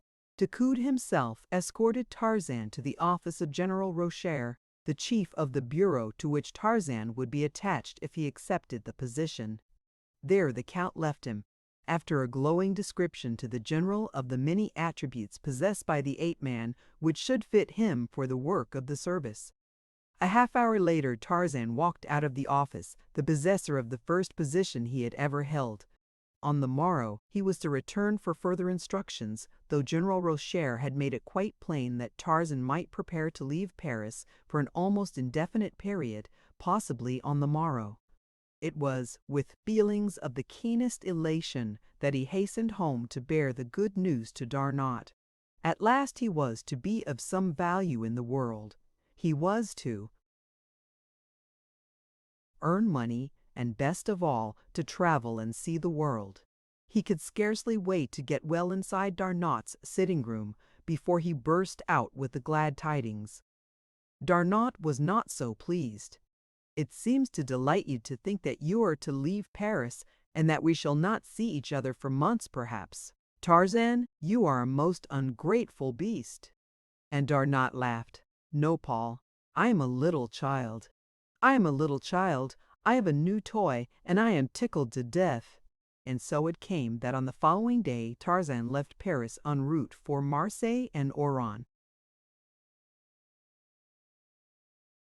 Chapter 7. The Dancing Girl of Sidi Aissa. Tarzan's first mission did not bid fair to be either exciting or vastly important. There was a certain lieutenant of Spahis whom the government had reason to suspect of improper relations with a great European power. This Lieutenant Gernoy, who was at present stationed at Sidi Bel Abbes, had recently been attached to the general staff, where certain information of great military value had come into his possession in the ordinary routine of his duties. It was this information which the government suspected the great power was bartering for with the officer. It was at most but a vague hint dropped by a certain notorious Parisian in a jealous mood that had caused suspicion to rest upon the lieutenant. But general staffs are jealous of their secrets, and treason so serious a thing that even a hint of it may not be safely neglected. And so it was that Tarzan had come to Algeria in the guise of an American hunter and traveler to keep a close eye upon Lieutenant Gernoy. He had looked forward with keen delight to again seeing his beloved Africa, but this northern aspect of it was so different from his tropical jungle home that he might as well have been back in Paris for all the heart thrills of homecoming that he experienced. At Oran, he spent a day wandering through the narrow, crooked alleys of the Arab quarter, enjoying the strange new sights. The next day found him at Sidi Bel Abbes, where he presented his letters of introduction to both civil and military authorities, letters which gave no clue to the real significance of his mission. Tarzan possessed a sufficient command of English to enable him to pass among Arabs and Frenchmen as an American, and that was all that was required of it. When he met an Englishman, he spoke French in order that he might not betray himself, but occasionally talked in English to foreigners who understood that tongue but could not note the slight imperfections of accent and pronunciation that were his. Here he became acquainted with many of the French officers, and soon became a favorite among them. He met Gernoy, whom he found to be a taciturn, dyspeptic-looking man of about 40, having little or no social intercourse with his fellows. For a month nothing of moment occurred. Gernoy apparently had no visitors, nor did he on his occasional visits to the town hold communication with any who might even by the wildest flight of imagination be construed into secret agents of a foreign power. Tarzan was beginning to hope that, after all, the rumor might have been false, when suddenly Gernoy was ordered to Bou Saada in the Petit Sahara, far to the south. A company of Spahis and 3 officers were to relieve another company already stationed there. Fortunately, one of the officers, Captain Gerard, had become an excellent friend of Tarzan's, and so when the ape-man suggested that he should embrace the opportunity of accompanying him to Bou Saada, where he expected to find hunting, it caused not the slightest suspicion. At Bouira, the detachment detrained, and the balance of the journey was made in the saddle. As Tarzan was dickering at Bouira for a mount, he caught a brief glimpse of a man in European clothes eyeing him from the doorway of a native coffee house. But as Tarzan looked, the man turned and entered the little, low-ceilinged mud hut, and but for a haunting impression that there had been something familiar about the face or figure of the fellow, Tarzan gave the matter no further thought. The march to Omala was fatiguing to Tarzan, whose equestrian experiences hitherto had been confined to a course of riding lessons in a Parisian academy, and so it was that he quickly sought the comforts of a bed in the Hotel Grossat, while the officers and troops took up their quarters at the military post. Although Tarzan was called early the following morning, the company of Spahis was on the march before he had finished his breakfast. He was hurrying through his meal that the soldiers might not get too far in advance of him when he glanced through the door connecting the dining room with the bar. To his surprise, he saw Gernois standing there in conversation with the very stranger he had seen in the coffee house at Bouera the day previous. He could not be mistaken, for there was the same strangely familiar attitude and figure, though the man's back was toward him.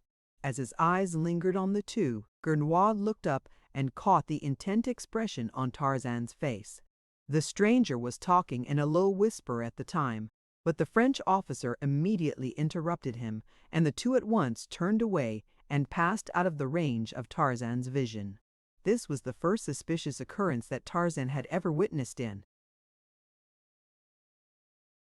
connection with Gernois' actions, but he was positive that the men had left the bar-room solely because Gernois had caught Tarzan's eyes upon them. Then there was the persistent impression of familiarity about the stranger to further augment the ape-man's belief that here at length was something which would bear watching. A moment later Tarzan entered the bar-room, but the men had left, nor did he see aught of them in the street beyond, though he found a pretext to ride to various shops before he set out after the column, which had now considerable start of him.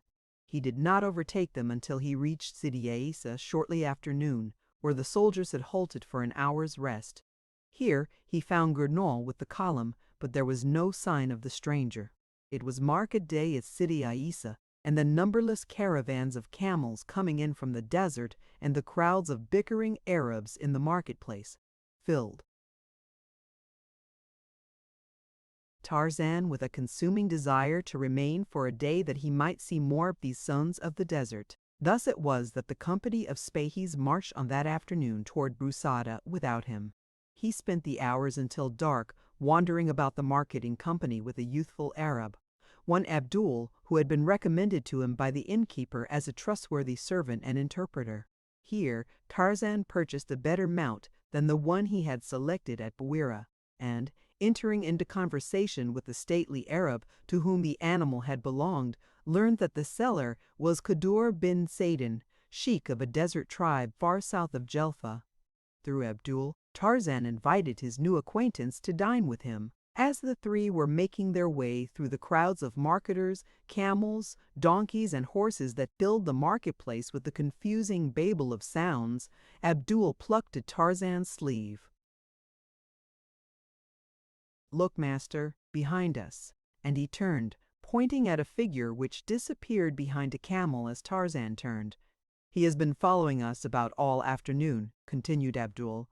"I caught only a glimpse of an Arab in a dark blue burnous and white turban," replied Tarzan.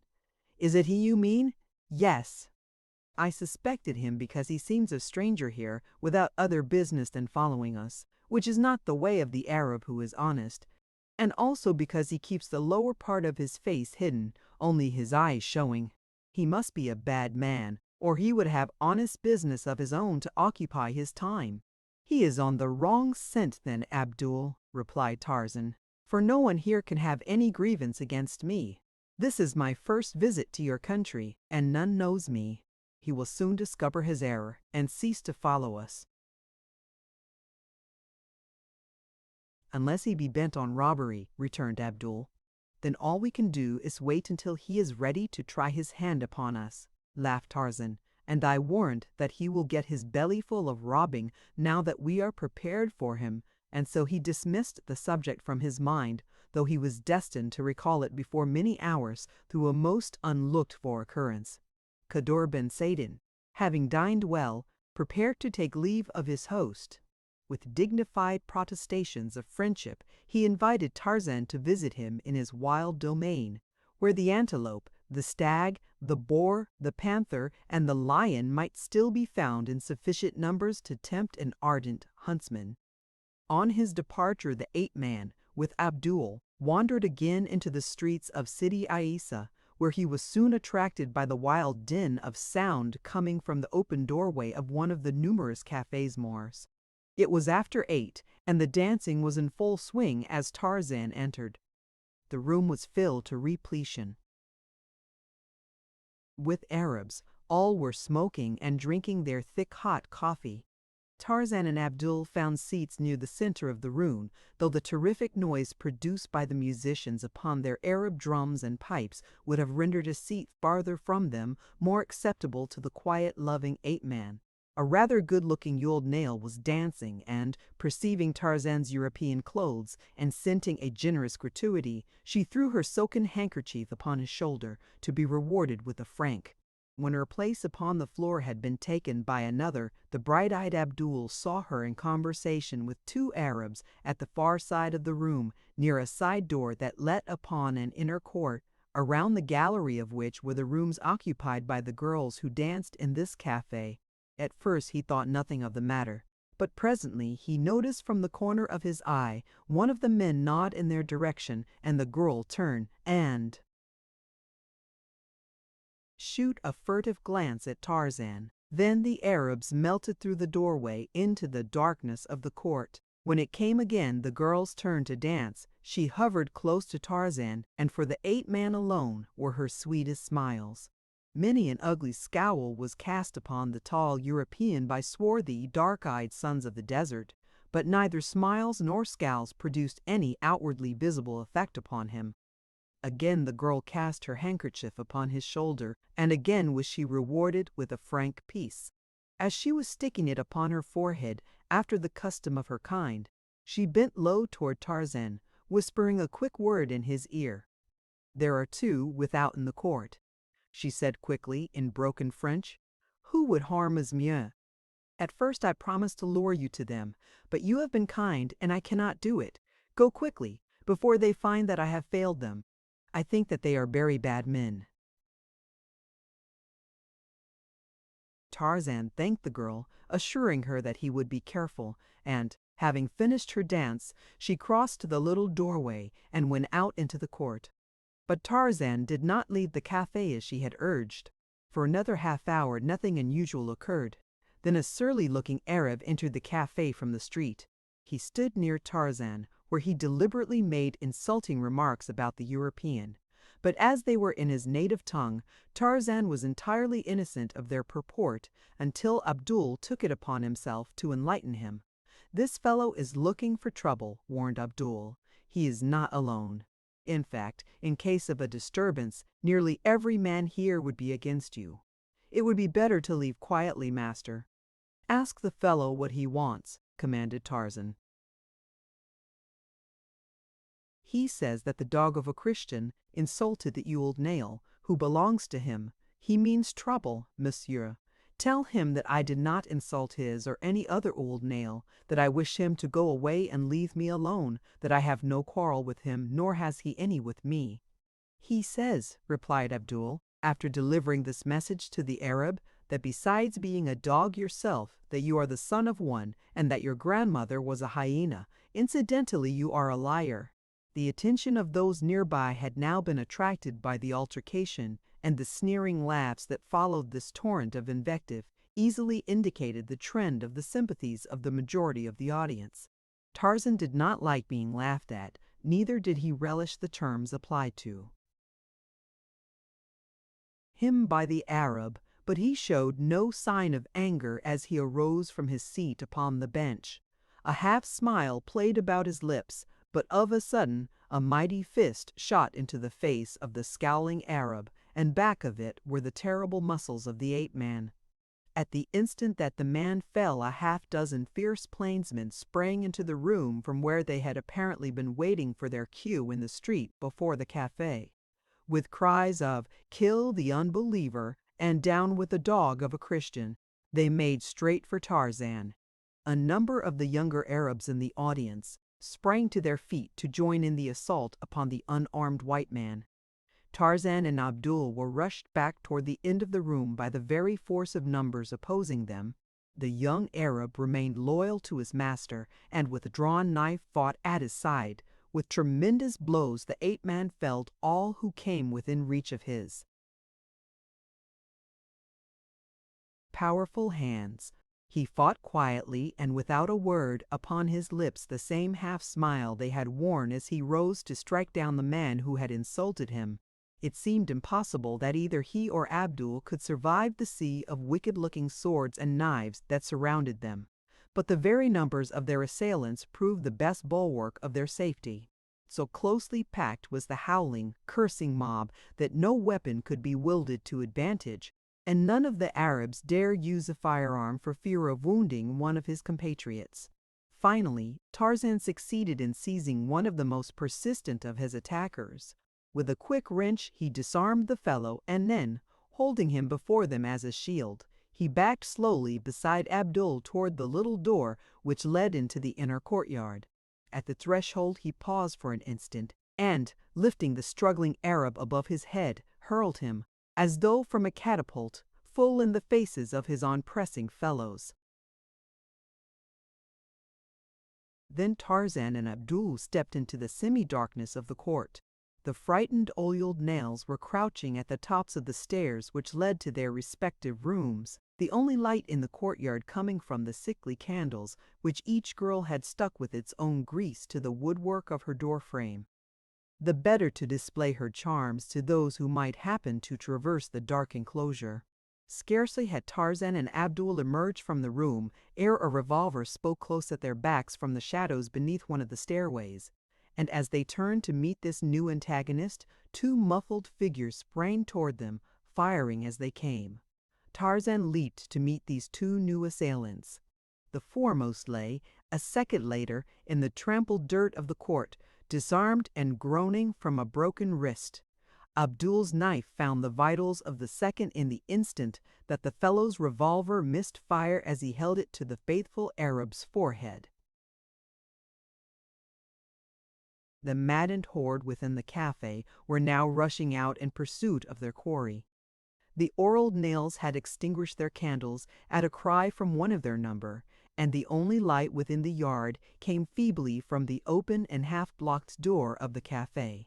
Tarzan had seized a sword from the man who had fallen before Abdul's knife, and now he stood waiting for the rush of men that was coming in search of them through the darkness. Suddenly he felt a light hand upon his shoulder from behind, and a woman's voice whispering, "Quick, monsieur, this way. Follow me." "Come, Abdul," said Tarzan in a low tone to the youth. "We can be no worse off elsewhere than we are here." The woman turned and led them up the narrow stairway that ended at the door of her quarters. Tarzan was close beside her. He saw the gold and silver bracelets upon her bare arms, the strings of gold coin that depended from her hair, ornaments and the gorgeous colors of her dress. He saw that she was a old nail, and instinctively he knew that she was the same who had whispered the warning in his ear earlier in the evening. As they reached the top of the stairs, they could hear the angry crowd searching the yard beneath. "Soon they will search here," whispered the girl. "They must not find you, for though you fight with the strength of many men, they will kill you in the end. Hasten, you can drop from the farther window of my room to the street beyond. Before they discover that you are no longer in the court of the buildings, you will be safe within the hotel." But even as she spoke, several men had started up the stairway at the head of which they stood. There was a sudden cry from one of the searchers. They had been discovered. Quickly, the crowd rushed for the stairway. The foremost assailant leaped quickly upward, but at the top he met the sudden sword that he had not expected. The quarry had been unarmed before. With the cry, the man toppled back upon those behind him. Like 10 pins they rolled down the stairs. The ancient and rickety structure could not withstand the strain of this unwonted weight and jarring. With a creaking and rending of breaking wood, it collapsed beneath the Arabs, leaving Tarzan, Abdul, and the girl alone upon the frail platform at the top. "Come," cried the old nail. "They will reach us from another stairway through the room next to mine. We have not a moment to spare." Just as they were entering the room, Abdul heard and translated a cry from the yard below for several to hasten to the street and cut off escape from that side. "We are lost now," said the girl simply. "We?" questioned Tarzan. "Yes, monsieur," she responded. "They will kill me as well. Have I not aided you?" This put a different aspect on the matter. Tarzan had rather been enjoying the excitement and danger of the encounter. He had not for an instant supposed that either Abdul or the girl could suffer except through accident, and he had only retreated just enough to keep from being killed himself. He had had no intention of running away until he saw that he was hopelessly lost were he to remain. Alone, he could have sprung into the midst of that close-packed mob and, laying about him after the fashion of Numa, lion, have struck the Arabs with such consternation that escape would have been easy. Now he must think entirely of these two faithful friends.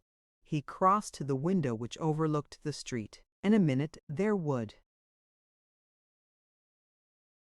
be enemies below. Already he could hear the mob clambering the stairway to the next quarters. They would be at the door beside him in another instant. He put a foot upon the sill and leaned out, but he did not look down. Above him, within arm's reach, was the low roof of the building.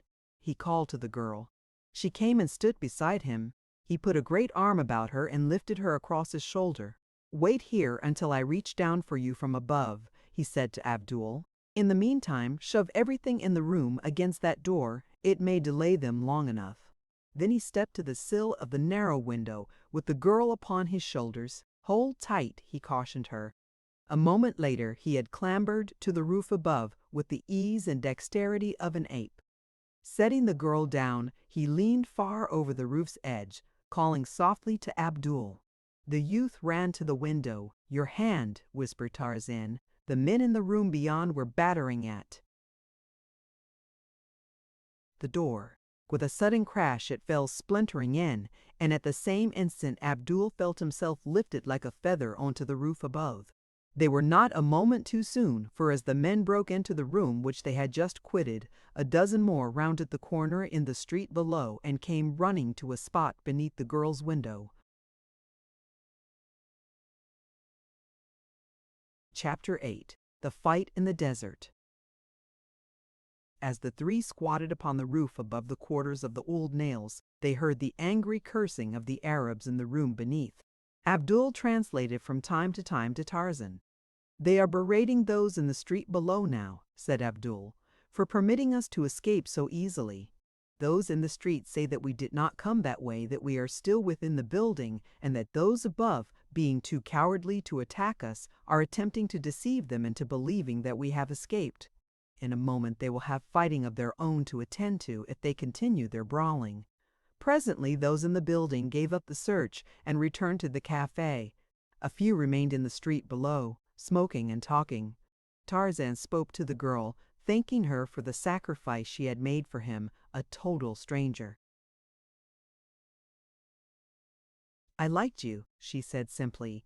"You were unlike the others who come to the cafe. You did not speak coarsely to me. The manner in which you gave me money was not an insult. What shall you do after tonight?" he asked. "You cannot return to the cafe. Can you even remain with safety in Sidi Aissa?" "Tomorrow it will be forgotten," she replied. "But I should be glad if it might be that I need never return to this or another cafe. I have not remained because I wish to. I have been a prisoner."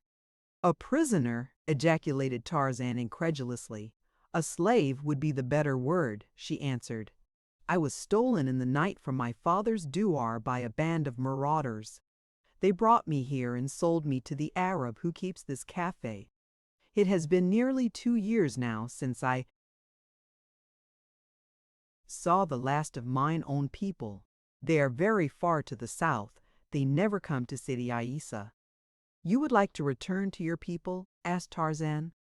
"Then I shall promise to see you safely so far as Bou Saada at least. There we can doubtless arrange with the commandant to send you the rest of the way." "Oh, monsieur," she cried, "how can I ever repay you? You cannot really mean that you will do so much for a poor old nail. But my father can reward you, and he will, for is he not a great sheik?" "He is Kadour Ben Saden." Kador Ben Sadin, ejaculated Tarzan. Why, Kador Ben Sadin is in Sidi Isa this very night. He dined with me but a few hours since. My father in Sidi Isa, cried the amazed girl. Allah be praised then, for I am indeed saved. Allah be praised then, for I am indeed saved. Shh, cautioned Abdul. Listen. From below came the sound of voices, quite distinguishable upon the still night air. Tarzan could not understand the words, but Abdul and the girl translated. They have gone now, said the latter. It is you they want, monsieur. One of them said that the stranger who had offered money for your slaying lay in the house of Ahmed din Sulif with a broken wrist, but that he had offered a still greater reward if some would lay in wait for you upon the road to Busada and kill you. It is he who followed Imzir about the market today, exclaimed Abdul. I saw him again within the café, him and another, and the two went out into the inner court after talking with this girl here. It was they who attacked and fired upon us as we came out of the café. Why do they wish to kill you, monsieur? I do not know, replied Tarzan, and then, after a pause, but he did not finish, for the thought that had come to his mind, while it seemed the only reasonable solution of the mystery, appeared at the same time quite improbable. Presently, the men in the street went away. The courtyard and the café were deserted. Cautiously, Tarzan lowered himself to the sill of the girl's window. The room was empty. He returned to the roof and let Abdul down. Then he lowered the girl to the arms of the waiting Arab. From the window, Abdul dropped the short distance to the street below, while Tarzan took the girl in his arms and leaped down as he had done on so many other occasions in his own forest with a burden in his arms. A little cry of alarm was startled from the girl's lips, but Tarzan landed in the street with but an imperceptible jar and lowered her in safety to her feet. She clung to him for a moment. How strong Monsieur is, and how active, she cried.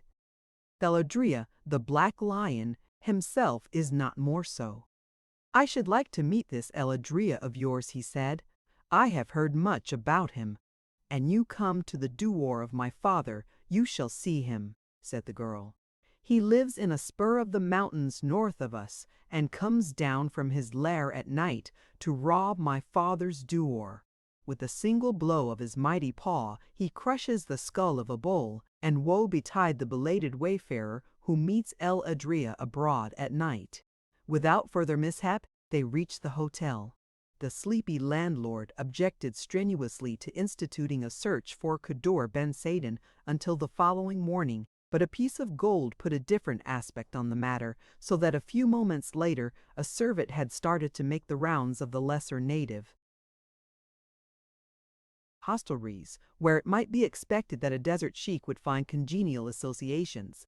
Tarzan had felt it necessary to find the girl's father that night, for fear he might start on his homeward journey too early in the morning to be intercepted. They had waited perhaps half an hour when the messenger returned with Kador Ben Sadin. The old sheik entered the room with a questioning expression upon his proud face.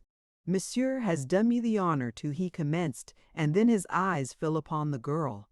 With outstretched arms, he crossed the room to meet her. "My daughter!" he cried. "Allah is merciful!" And tears dimmed the martial eyes of the old warrior. When the story of her abduction and her final rescue had been told to Kador bin Sadin, he extended his hand to Tarzan.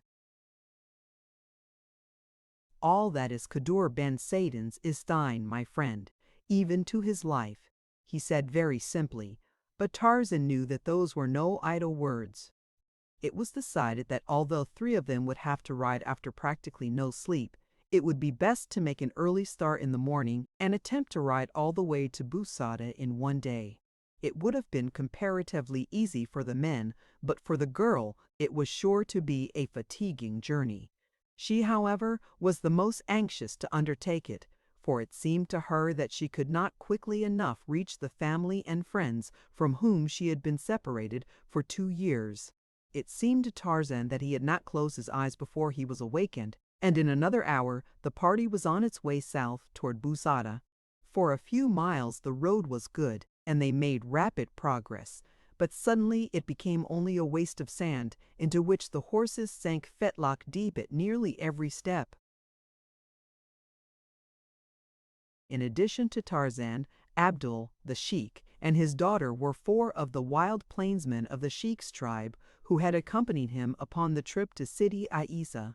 Thus, 7 guns strong, they entertained little fear of attack by day, and if all went well, they should reach Busada before nightfall.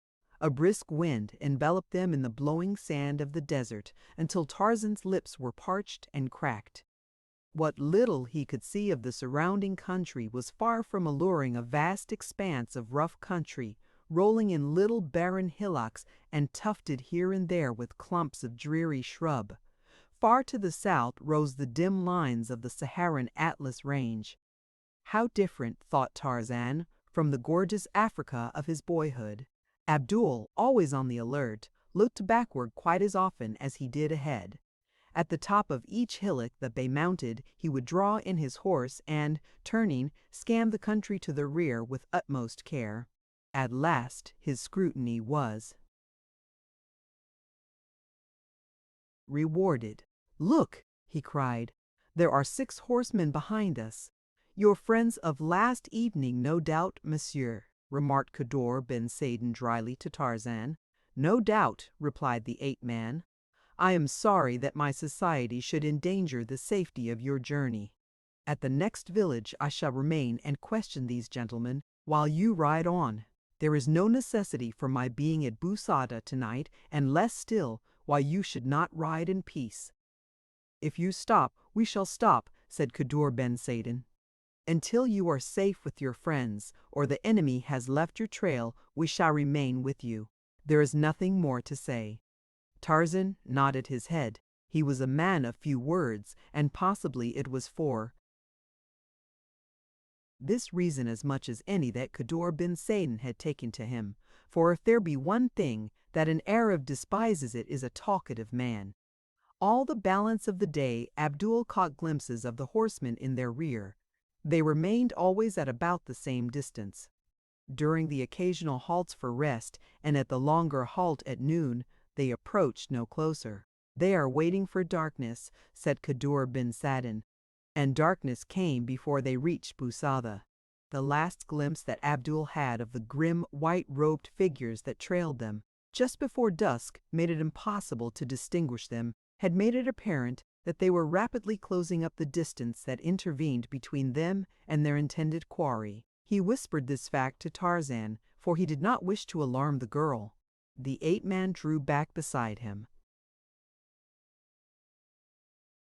"You will ride ahead with the others, Abdul," said Tarzan. "This is my quarrel. I shall wait at the next convenient spot and interview these fellows."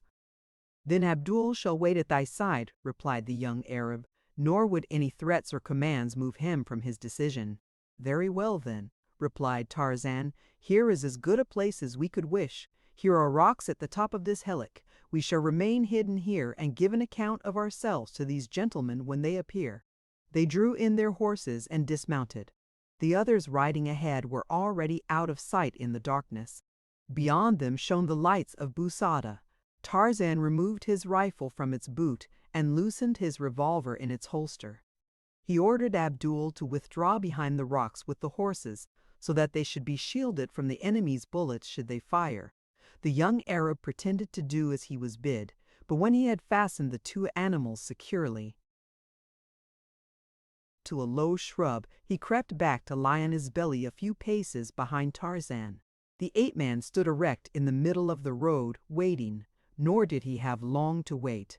The sound of galloping horses came suddenly out of the darkness below him, and a moment later he discerned the moving blotches of lighter color against the solid background of the night.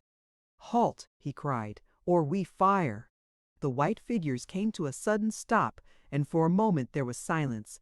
Then came the sound of a whispered counsel, and like ghosts the phantom riders dispersed in all directions. Again the desert lay still about him, yet it was an ominous stillness that foreboded evil. Abdul raised himself to one knee. Tarzan cocked his jungle-trained ears, and presently there came to him the sound of horses walking quietly through the thoat. Sand to the east of him, to the west, to the north, and to the south. They had been surrounded. Then a shot came from the direction in which he was looking. A bullet whirred through the air above his head, and he fired at the flash of the enemy's gun. Instantly the soundless waste was torn with the quick staccato of guns upon every hand. Abdul and Tarzan fired only at the flashes. They could not yet see their foemen. Presently it became evident that the attackers were circling their position, drawing closer and closer in as they began to realize the paltry numbers of the party which opposed them. But one came too close, for Tarzan was accustomed to using his eyes in the darkness of the jungle night, than which there is no more utter darkness, this side the grave, and with a cry of pain, a saddle was emptied. "The odds are evening, Abdul," said Tarzan with a low laugh. But they were still far too one-sided, and when the 5 remaining horsemen whirled at a signal and charged full upon them, it looked as if there would be a sudden ending of the battle. Both Tarzan and Abdul sprang to the shelter of the rocks, that they might keep the enemy in front of them. There was a mad clatter of galloping hoofs, a volley of shots from both sides, and the Arabs withdrew to repeat the maneuver. But there were now only 4 against the 2. For a few moments there came no sound from out of the surrounding blackness. Tarzan could not tell whether the Arabs, satisfied with their losses, had given up the fight, or were waiting farther along the road to waylay them as they proceeded on toward Busada.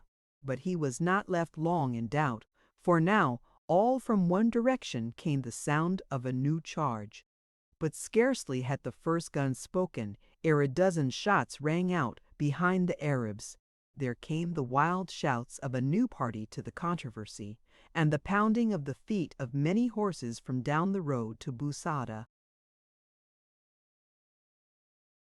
The Arabs did not wait to learn the identity of the oncomers. With a parting volley as they dashed by the position which Tarzan and Abdul were holding, they plunged off along the road toward Sidi Aissa. A moment later, Kadur Ben Saden and his men dashed up. The old sheik was much relieved to find that neither Tarzan nor Abdul had received a scratch, not even had their horses been wounded. They sought out the 2 men who had fallen before Tarzan's shots, and, finding that both were dead, left them where they lay. "Why did you not tell me that you contemplated ambushing those fellows?" asked the sheik in a hurt tone. "We might have had them all if the 7 of us had stopped to meet them." "Then it would have been useless to stop at all," replied Tarzan, "for had we simply ridden on toward Busada, they would have been upon us presently, and all could have been engaged. It was to prevent the transfer of my own quarrel to another's shoulders that Abdul and I stopped off to question them. Then there is your daughter. I could not be the cause of exposing her needlessly to the marksmanship of 6 men." Kadur Ben Saden shrugged his shoulders. He did not relish having been cheated out of a fight. The little battle so close to Busada had drawn out a company of soldiers. Tarzan and his party met them just outside the town. The officer in charge halted them to learn the significance of the shots. "A handful of marauders," replied Kadur Ben Saden. "They attacked 2 of our number who had dropped behind, but when we returned to them the fellows soon dispersed. They left 2 dead. None of my party was injured." This seemed to satisfy the officer, and after taking the names of the party he marched his men on toward the scene of the skirmish to bring back the dead men for purposes of identification, if possible. 2 days later, Kadur Ben Saden, with his daughter and followers, rode south through the pass below Busada, bound for their home in the far wilderness. The sheik had urged Tarzan to accompany him, and the girl had added her entreaties to those of her father, but, though he could not explain it to them, Tarzan's duties loomed particularly large after the happenings of the past few days, so that he could not think of leaving his post for an instant. But he promised to come later if it lay within his power to do so, and they had to content themselves with that assurance. During these 2 days, Tarzan had spent practically all his time with Kadur Ben Saden and his daughter. He was keenly interested in this race of stern and dignified warriors, and embraced the opportunity which their friendship offered to learn what he could of their lives and customs. He even commenced to acquire the rudiments of their language under the pleasant tutorage of the brown-eyed girl. It was with real regret that he saw them depart, and he sat his horse at the opening to the pass, as far as which he had accompanied them, gazing after the little party as long as he could catch a glimpse of them. Here were people after his own heart. Their wild, rough lives, filled with danger and hardship, appealed to this half-savage man as nothing had appealed to him in the midst of the effeminate civilization of the great cities he had visited. Here was a life that excelled even that of the jungle, for here he might have the society of real men whom he could honor and respect, and yet be near to the wild nature that he loved. In his head revolved an idea that when he had completed his mission he would resign and return to live for the remainder of his life with the tribe of Khadr ben Saidan. Then he turned his horse's head and rode slowly back to Bou Saada. The front of the Hotel du Petit Sahara, where Tarzan stopped in Bou Saada, is taken up with the bar, 2 dining rooms, and the kitchens. Both of the dining rooms open directly off the bar, and one of them is reserved for the use of the officers of the garrison. As you stand in the bar room, you may look into either of the dining rooms if you wish. It was to the bar that Tarzan repaired after speeding Khadr ben Saidan and his party on their way. It was yet early in the morning, for Khadr ben Saidan had elected to ride far that day, so that it happened that when Tarzan returned, there were guests still at breakfast. As his casual glance wandered into the officers' dining room, Tarzan saw something which brought a look of interest to his eyes.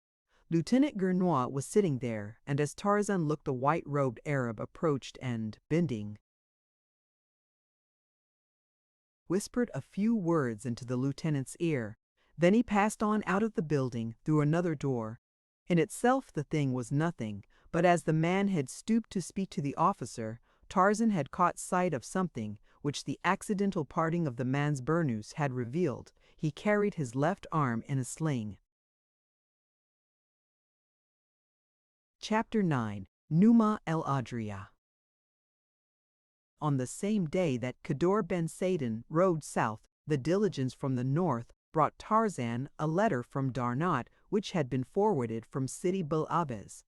It opened the old wound that Tarzan would have been glad to have forgotten, yet he was not sorry that Darnot had written, for one at least of his subjects could never cease to interest the ape-man.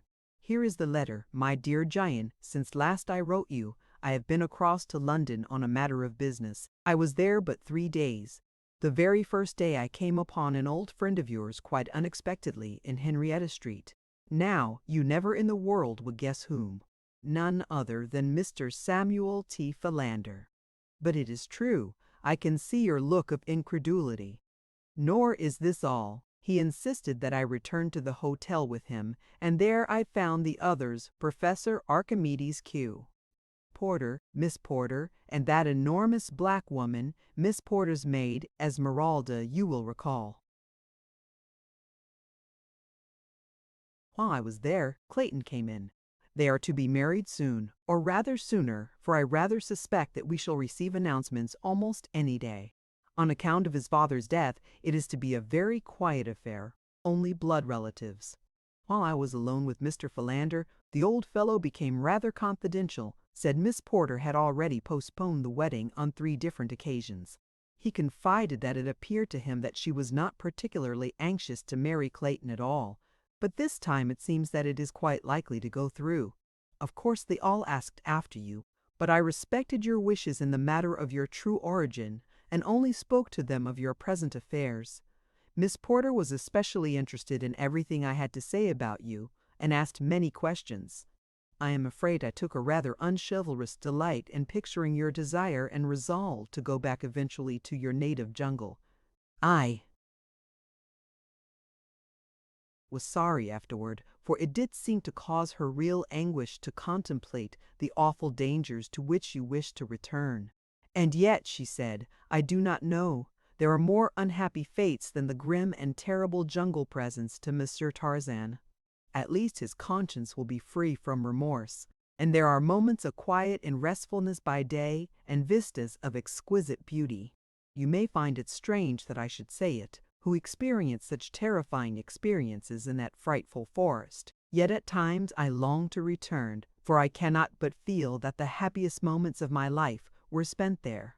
There was an expression of ineffable sadness on her face as she spoke, and I could not but feel that she knew that I knew her secret, and that this was her way of transmitting to you a last tender message from a heart that might still enshrine your memory, though its possessor belonged to another.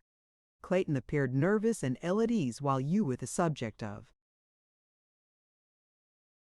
conversation. He wore a worried and harassed expression, yet he was very kindly in his expressions of interest in you. I wonder if he suspects the truth about you. Tennington came in with Clayton. They are great friends, you know. He is about to set out upon one of his interminable cruises in that yacht of his, and was urging the entire party to accompany him. Tried to inveigle me into it, too. Is thinking of circumnavigating Africa this time. I told him that his precious toy would take him and some of his friends to the bottom of the ocean one of these days if he didn't get it out of his head that she was a liner or a battleship. I returned to Paris day before yesterday, and yesterday I met the Count and Countess Decoud at the races. They inquired after you. Decoud really seems quite fond of you. Doesn't appear to harbor the least ill will. Olga is as beautiful as ever, but a trifle subdued. I imagine that she learned a lesson through her acquaintance with you that will serve her in good stead during the balance of her life. It is fortunate for her, and for Decoud as well, that it was you, and not another man more sophisticated. Had you really paid court to Olga's heart, I am afraid that there would have been no hope for either of you. She asked me to tell you that Nikolas had left France. She paid him 20,000 francs to go away and stay. She is congratulating herself that she got rid of him before he tried to carry out a threat he recently made her that he should kill you at the first opportunity. She said that she should hate to think that her brother's blood was on your hands, for she is very fond of you, and made no bones in saying so before the Count. It never for a moment seemed to occur to her that there might be any possibility of any other outcome of a meeting between you and Nikolas. The Count quite agreed with her in that. He added that it would take a regiment of Rokoffs to kill you. He has a most healthy respect for your prowess. Have been ordered back to my ship. She sails from Havre in 2 days under sealed orders. If you will address me in her care, the letters will find me eventually. I shall write you as soon as another opportunity presents. Your sincere friend, Paul Dernot. I fear, mused Tarzan, half aloud, that Olga has thrown away her 20,000 francs. He read over that part of Darnot's letter several times in which he had quoted from his conversation with Jane Porter. Tarzan derived a rather pathetic happiness from it, but it was better than no happiness at all. The following 3 weeks were quite uneventful. On several occasions Tarzan saw the mysterious Arab, and once again he had been exchanging words with Lieutenant Gurnoy. But no amount of espionage or shadowing by Tarzan revealed the Arab's lodgings, the location of which Tarzan was anxious to ascertain. Gurnoy, never cordial, had kept more than ever aloof from Tarzan since the episode in the dining room of the hotel at O'Malley. His attitude on the few occasions that they had been thrown together had been distinctly hostile. That he might keep up the appearance of the character he was playing, Tarzan spent considerable time hunting in the vicinity of Bou Saada.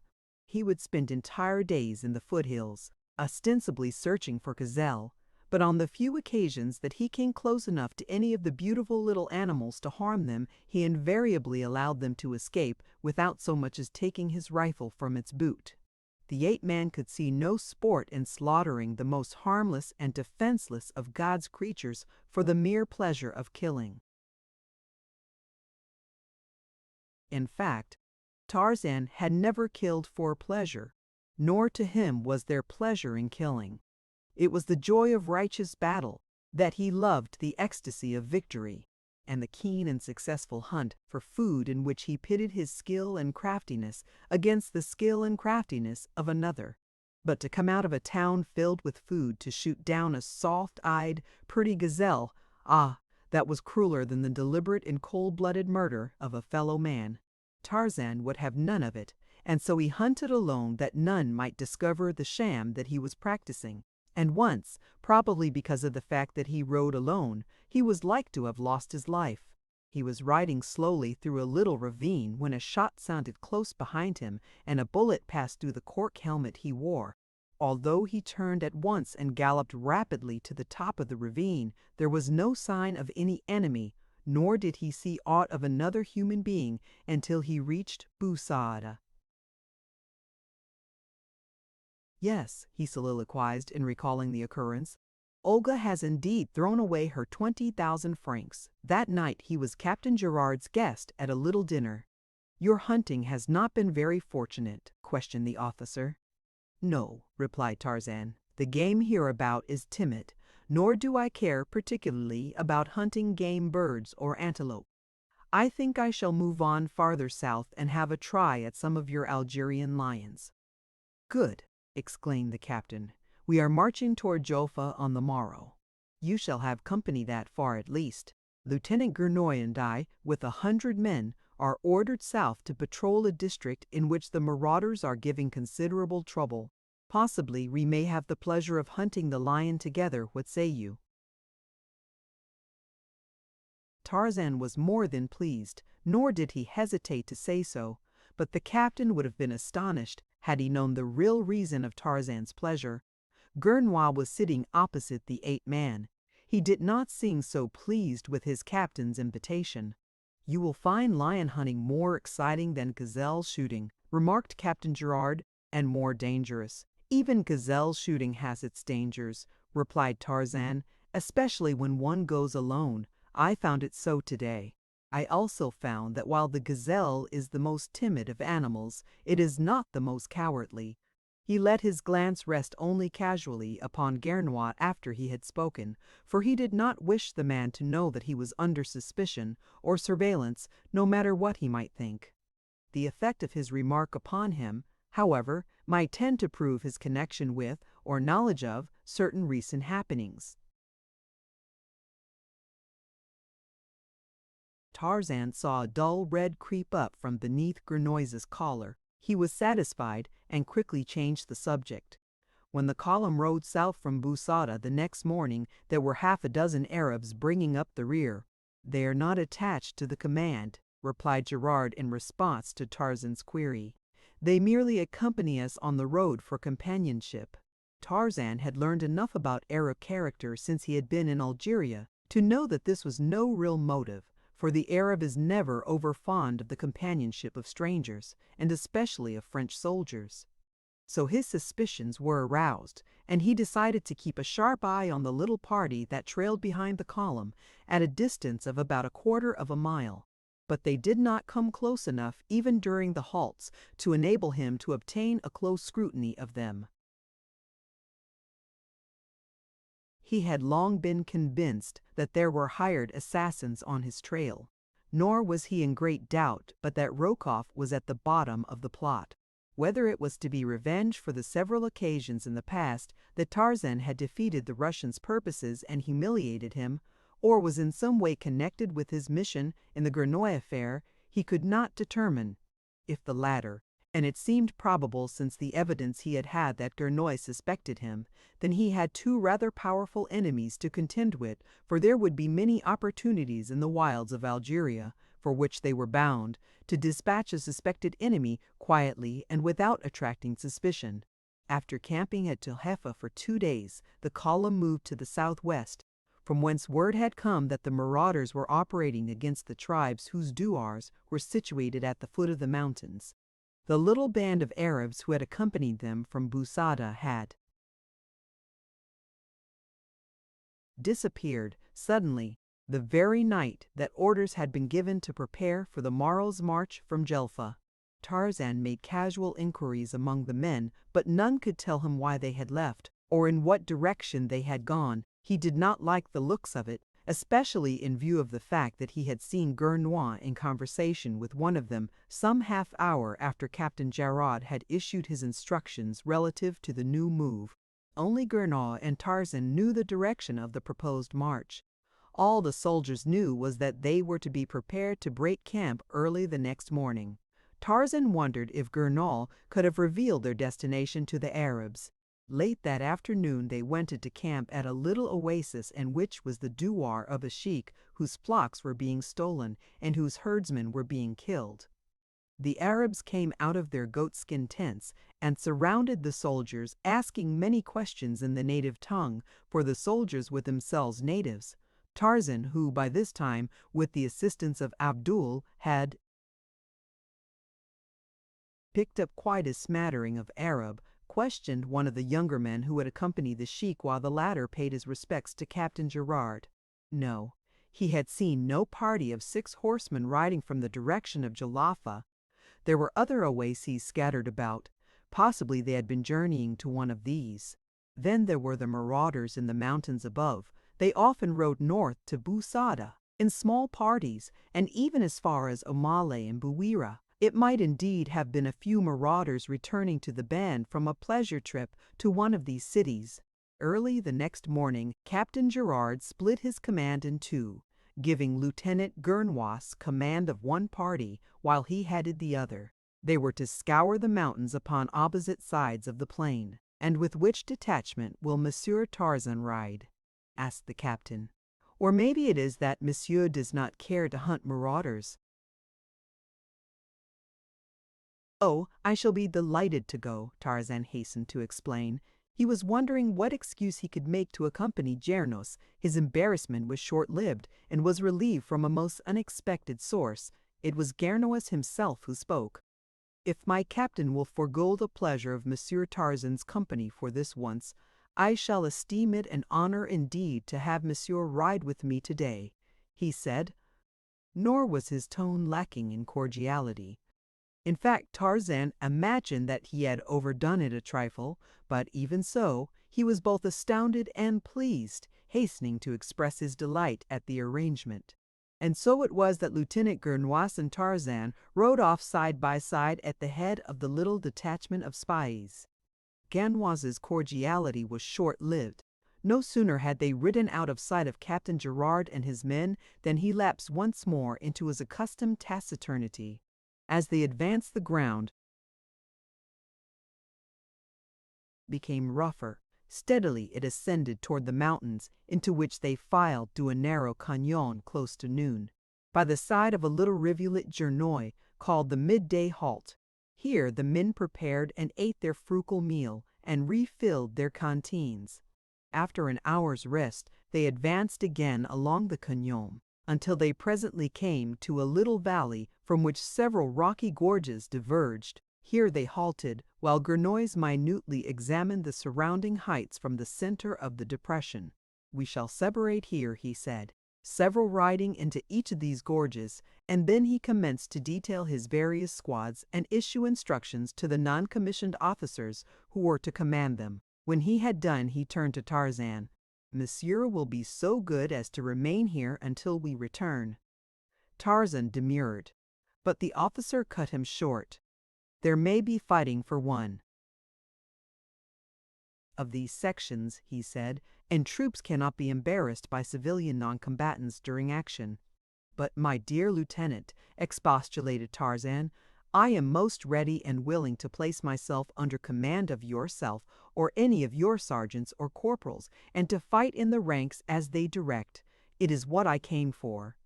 "I should be glad to think so," retorted Gurnois with a sneer he made no attempt to disguise. "Then shortly you are under my orders, and they are that you remain here until we return.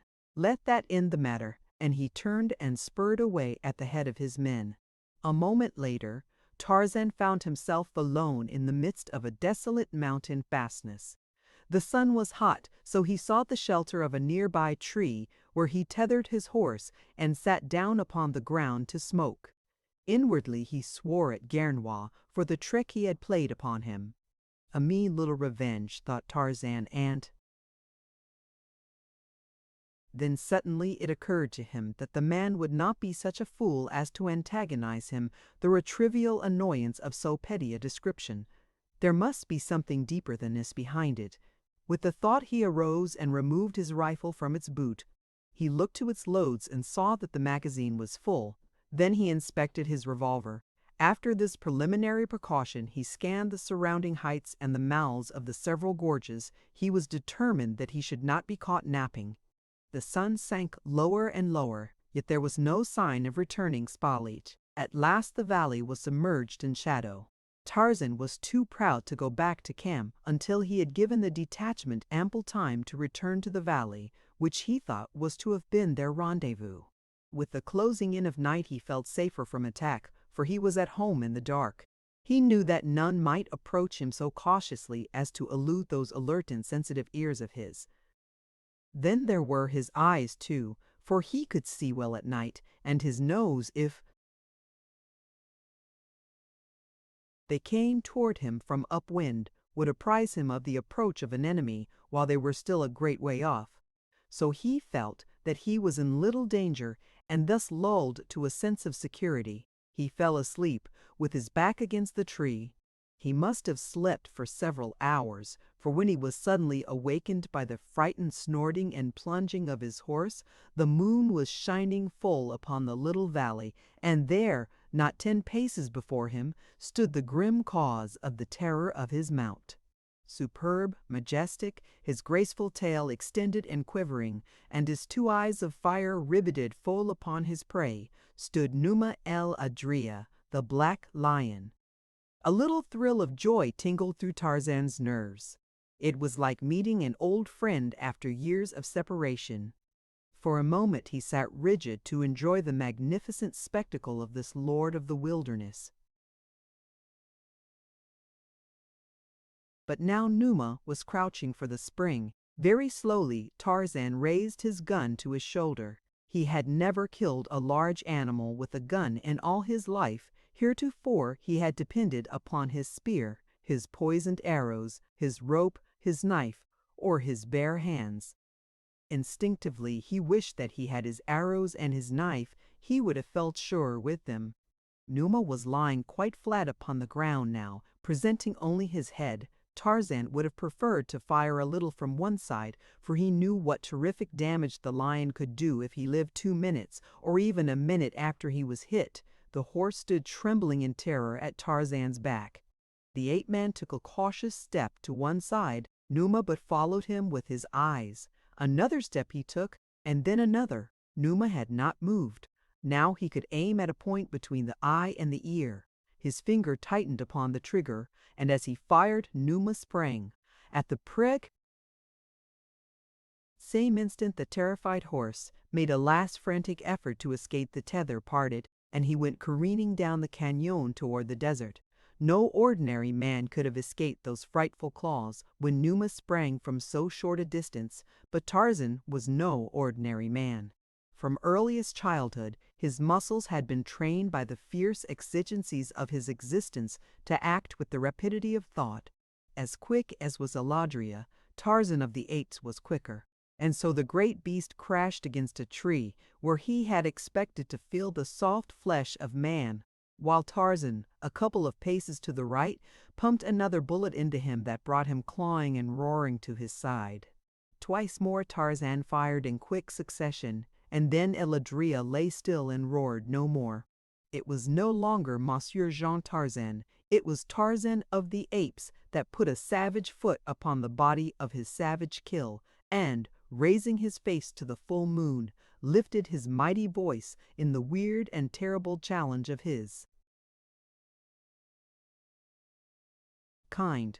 A bull ape had made his kill, and the wild things in the wild mountains stopped in their hunting and trembled at this new and awful voice, while down in the desert the children of the wilderness came out of their goatskin tents and looked toward the mountains, wondering what new and savage scourge had come to devastate their flocks.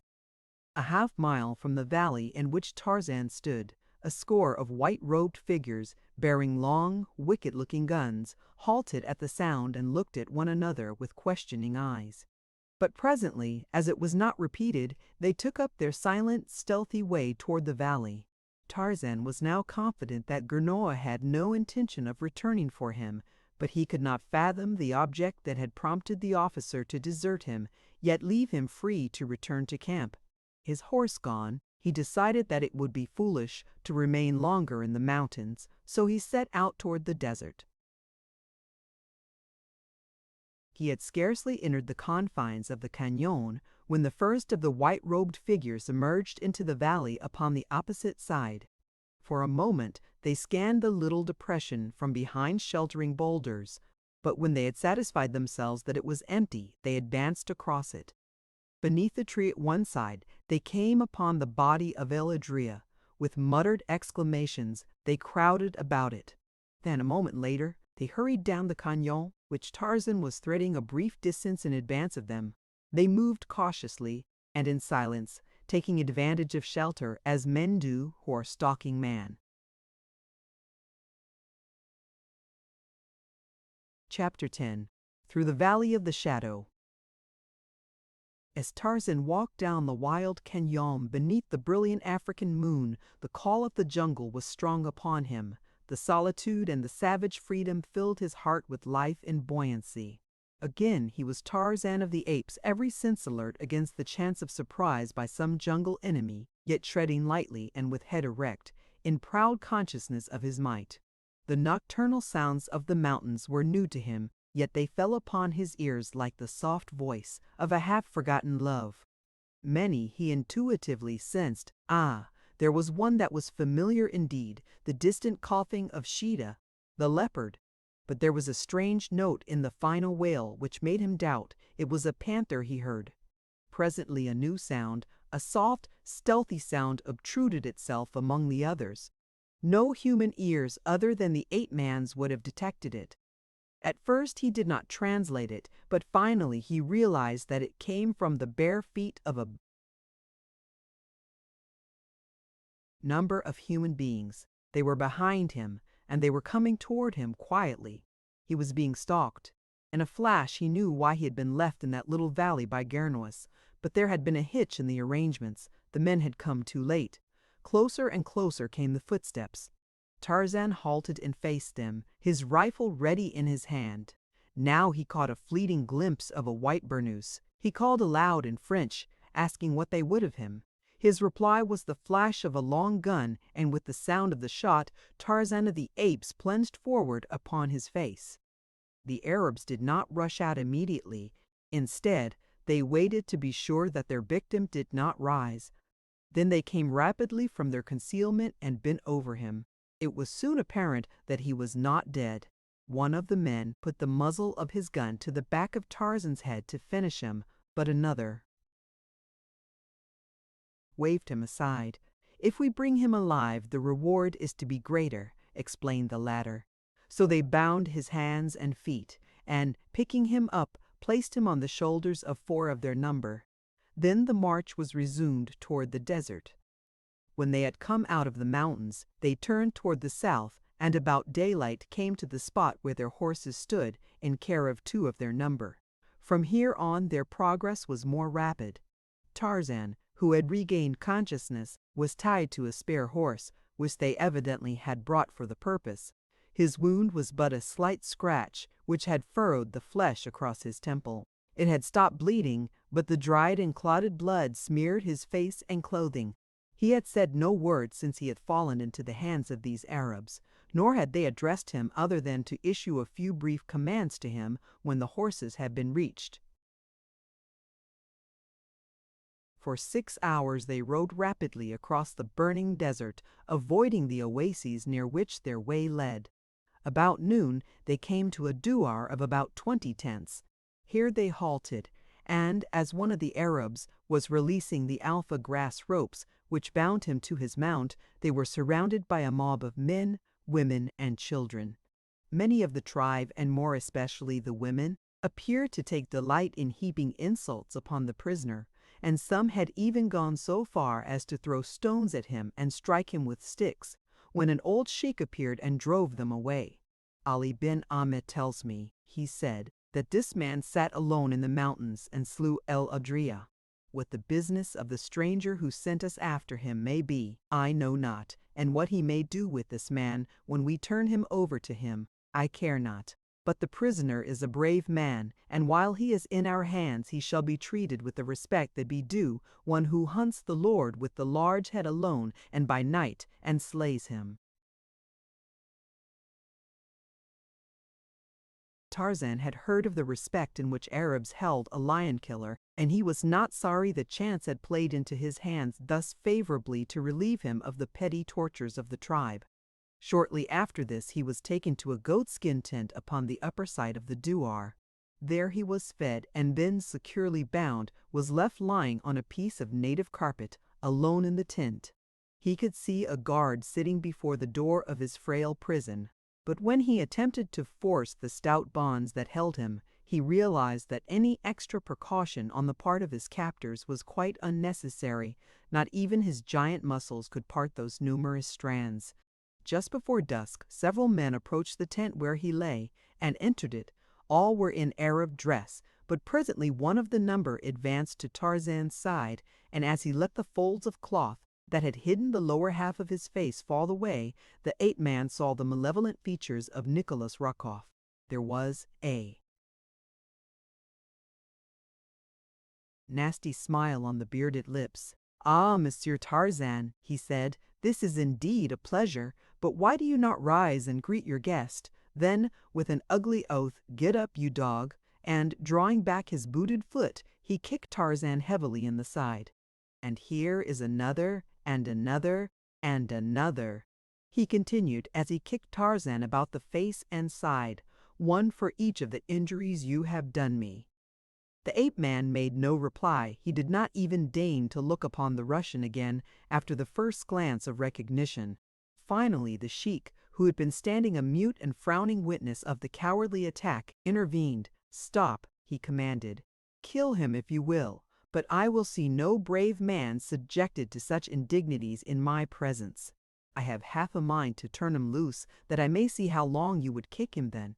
This threat put a sudden end to Rokoff's brutality, for he had no craving to see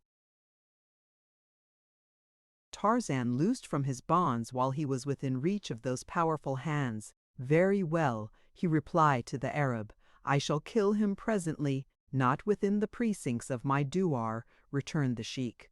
"When he leaves here, he leaves alive. What you do with him in the desert is none of my concern. But I shall not have the blood of a Frenchman on the hands of my tribe on account of another man's quarrel. They would send soldiers here and kill many of my people, and burn our tents and drive away our flocks." "As you say," growled Rokoff. "I'll take him out into the desert below the douar and dispatch him." "You will take him a day's ride from my country," said the sheik firmly, "and some of my children shall follow you, to see that you do not disobey me otherwise. There may be 2 dead Frenchmen in the desert." Rokoff shrugged. "Then I shall have to wait until the morrow. It is already dark." "As you will," said the sheik. "But by an hour after dawn, you must be gone from my douar.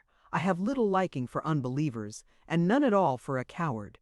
Rokoff would have made some kind of retort, but he checked himself, for he realized that it would require but little excuse for the old man to turn upon him. Together they left the tent. At the door, Rokoff could not resist the temptation to turn and fling a parting taunt at Tarzan.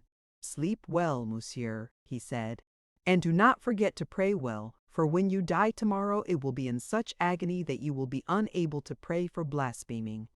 No one had bothered to bring Tarzan either food or water since noon, and consequently he suffered considerably from thirst. He wondered if it would be worth while to ask his guard for water, but after making 2 or 3 requests without receiving any response, he decided that it would not. Far up in the mountains he heard a lion roar. How much safer one was, he soliloquized, in the haunts of wild beasts than in the haunts of men. Never in all his jungle life had he been more relentlessly tracked down than in the past few months of his experience among civilized men. Never had he been any near death. Again the lion roared. it sounded a little nearer. Tarzan felt the old wild impulse to reply with the challenge of his kind. His kind. He had almost forgotten that he was a man and not an ape. He tugged at his bonds. God, if he could but get them near those strong teeth of his. He felt a wild wave of madness sweep over him as his efforts to regain his liberty met with failure. Numa was roaring almost continually now. It was quite evident that he was coming down into the desert to hunt. It was the roar of a hungry lion. Tarzan envied him, for he was free. No one would tie him with ropes and slaughter him like a sheep. It was that which galled the ape-man. He did not fear to die. No, it was the humiliation of defeat before death, without even a chance to battle for his life. It must be near midnight, thought Tarzan. He had several hours to live. Possibly he would yet find a way to take Rokoff with him on the long journey. He could hear the savage lord of the desert quite close by now. Possibly he sought his meat from among the pinned animals within the douar. For a long time silence reigned. Then Tarzan's trained ears caught the sound of a stealthily moving body. It came from the side of the tent, nearest the mountains, the back. Nearer and nearer it came. He waited, listening intently, for it to pass. For a time there was silence without, such a terrible silence that Tarzan was surprised that he did not hear the breathing of the animal he felt sure must be crouching close to the back wall of his tent. There, it is moving again. Closer it creeps. Tarzan turns his head in the direction of the sound. It is very dark within the tent. Slowly the back rises from the ground, forced up by the head and shoulders of a body that looks all black in the semi-darkness. Beyond is a faint glimpse of the dimly starlit desert. A grim smile plays about Tarzan's lips. At least Rokoff will be cheated. How mad he will be, and death will be more merciful than he could have hoped for at the hands of the Russian. Now, the back of the tent drops into place, and all is darkness again. Whatever it is inside the tent with him. He hears it creeping close to him. Now it is beside him. He closes his eyes and waits for the mighty paw. Upon his upturned face falls the gentle touch of a soft hand, groping in the dark, and then a girl's voice in a scarcely audible whisper pronounces his name. "Yes, it is I," he whispers in reply. "But in the name of heaven, who are you?" "The Old Nail of Sisi Aziza," came the answer. While she spoke, Tarzan could feel her working about his bonds. Occasionally, the cold steel of a knife touched his flesh. A moment later, he was free. "Come," she whispered. On hands and knees he followed her out of the tent by the way she had come. She continued crawling thus flat to the ground until she reached a little patch of shrub. There she halted until he gained her side. For a moment he looked at her before he spoke. "I cannot understand," he said at last. "Why are you here? How did you know that I was a prisoner in that tent? How does it happen that it is you who have saved me?" She smiled. "I have come a long way tonight," she said, "and we have a long way to go before we shall be out of danger. Come, I shall tell you all about it as we go." Together they rose and set off across the desert in the direction of the mountains. "I was not quite sure that I should ever reach you," she said at last. "El Adre abroad tonight, and after I left the horses I think he winded me and was following. I was terribly frightened." "What a brave girl," he said. "And you ran all that risk for a stranger, an alien, an unbeliever." She drew herself up very proudly. "I am the daughter of the Sheikh Kabor ben Saidin," she answered. "I should be no fit daughter of his if I would not risk my life to save that of the man who saved mine while he yet thought that I was but a common oiled nail." "Nevertheless," he insisted, "you are a very brave girl. But how did you know that I was a prisoner back there?" "Achmet din Taib, who is my cousin on my father's side, was visiting some friends who belonged to the tribe that captured you. He was at the douar when you were brought in." When he reached home, he was telling us about the big Frenchman who had been captured by Ali Ben Ahmed for another Frenchman who wished to kill him. From the description, I knew that it must be you. My father was away. I tried to persuade some of the men to come and save you, but they would not do it, saying, "Let the unbelievers kill one another if they wish. It is none of our affair, and if we go and interfere with Ali bin Ahmed's plans, we shall only stir up a fight with our own people." So when it was dark I came alone, riding one horse and leading another for you. They are tethered not far from here. By morning we shall be within my father's douar. He should be there himself by now. Then let them come and try to take Kador ben Saden's friend. For a few moments they walked on in silence. "We should be near the horses," she said. "It is strange that I do not see them here." Then a moment later she stopped, with a little cry of consternation. "They are gone," she exclaimed. "It is here that I tethered them." Tarzan stooped to examine the ground. He found that a large shrub had been torn up by the roots. Then he found something else. There was a wry smile on his face as he rose and turned toward the girl. "El Adrea has been here. From the signs, though, I rather think that his prey escaped him." With a little start they would be safe enough from him in the open. There was nothing to do but continue on foot. The way led them across a low spur of the mountains, but the girl knew the trail as well as she did her mother's face. They walked in easy, swinging strides, Tarzan keeping a hand's breadth behind the girl's shoulder that she might set the pace and thus be less fatigued. As they walked, they talked, occasionally stopping to listen for sounds of pursuit. It was now a beautiful, moonlit night. The air was crisp and invigorating. Behind them lay the interminable vista of the desert, dotted here and there with an occasional oasis, the date palms of the little fertile spot they had just left, and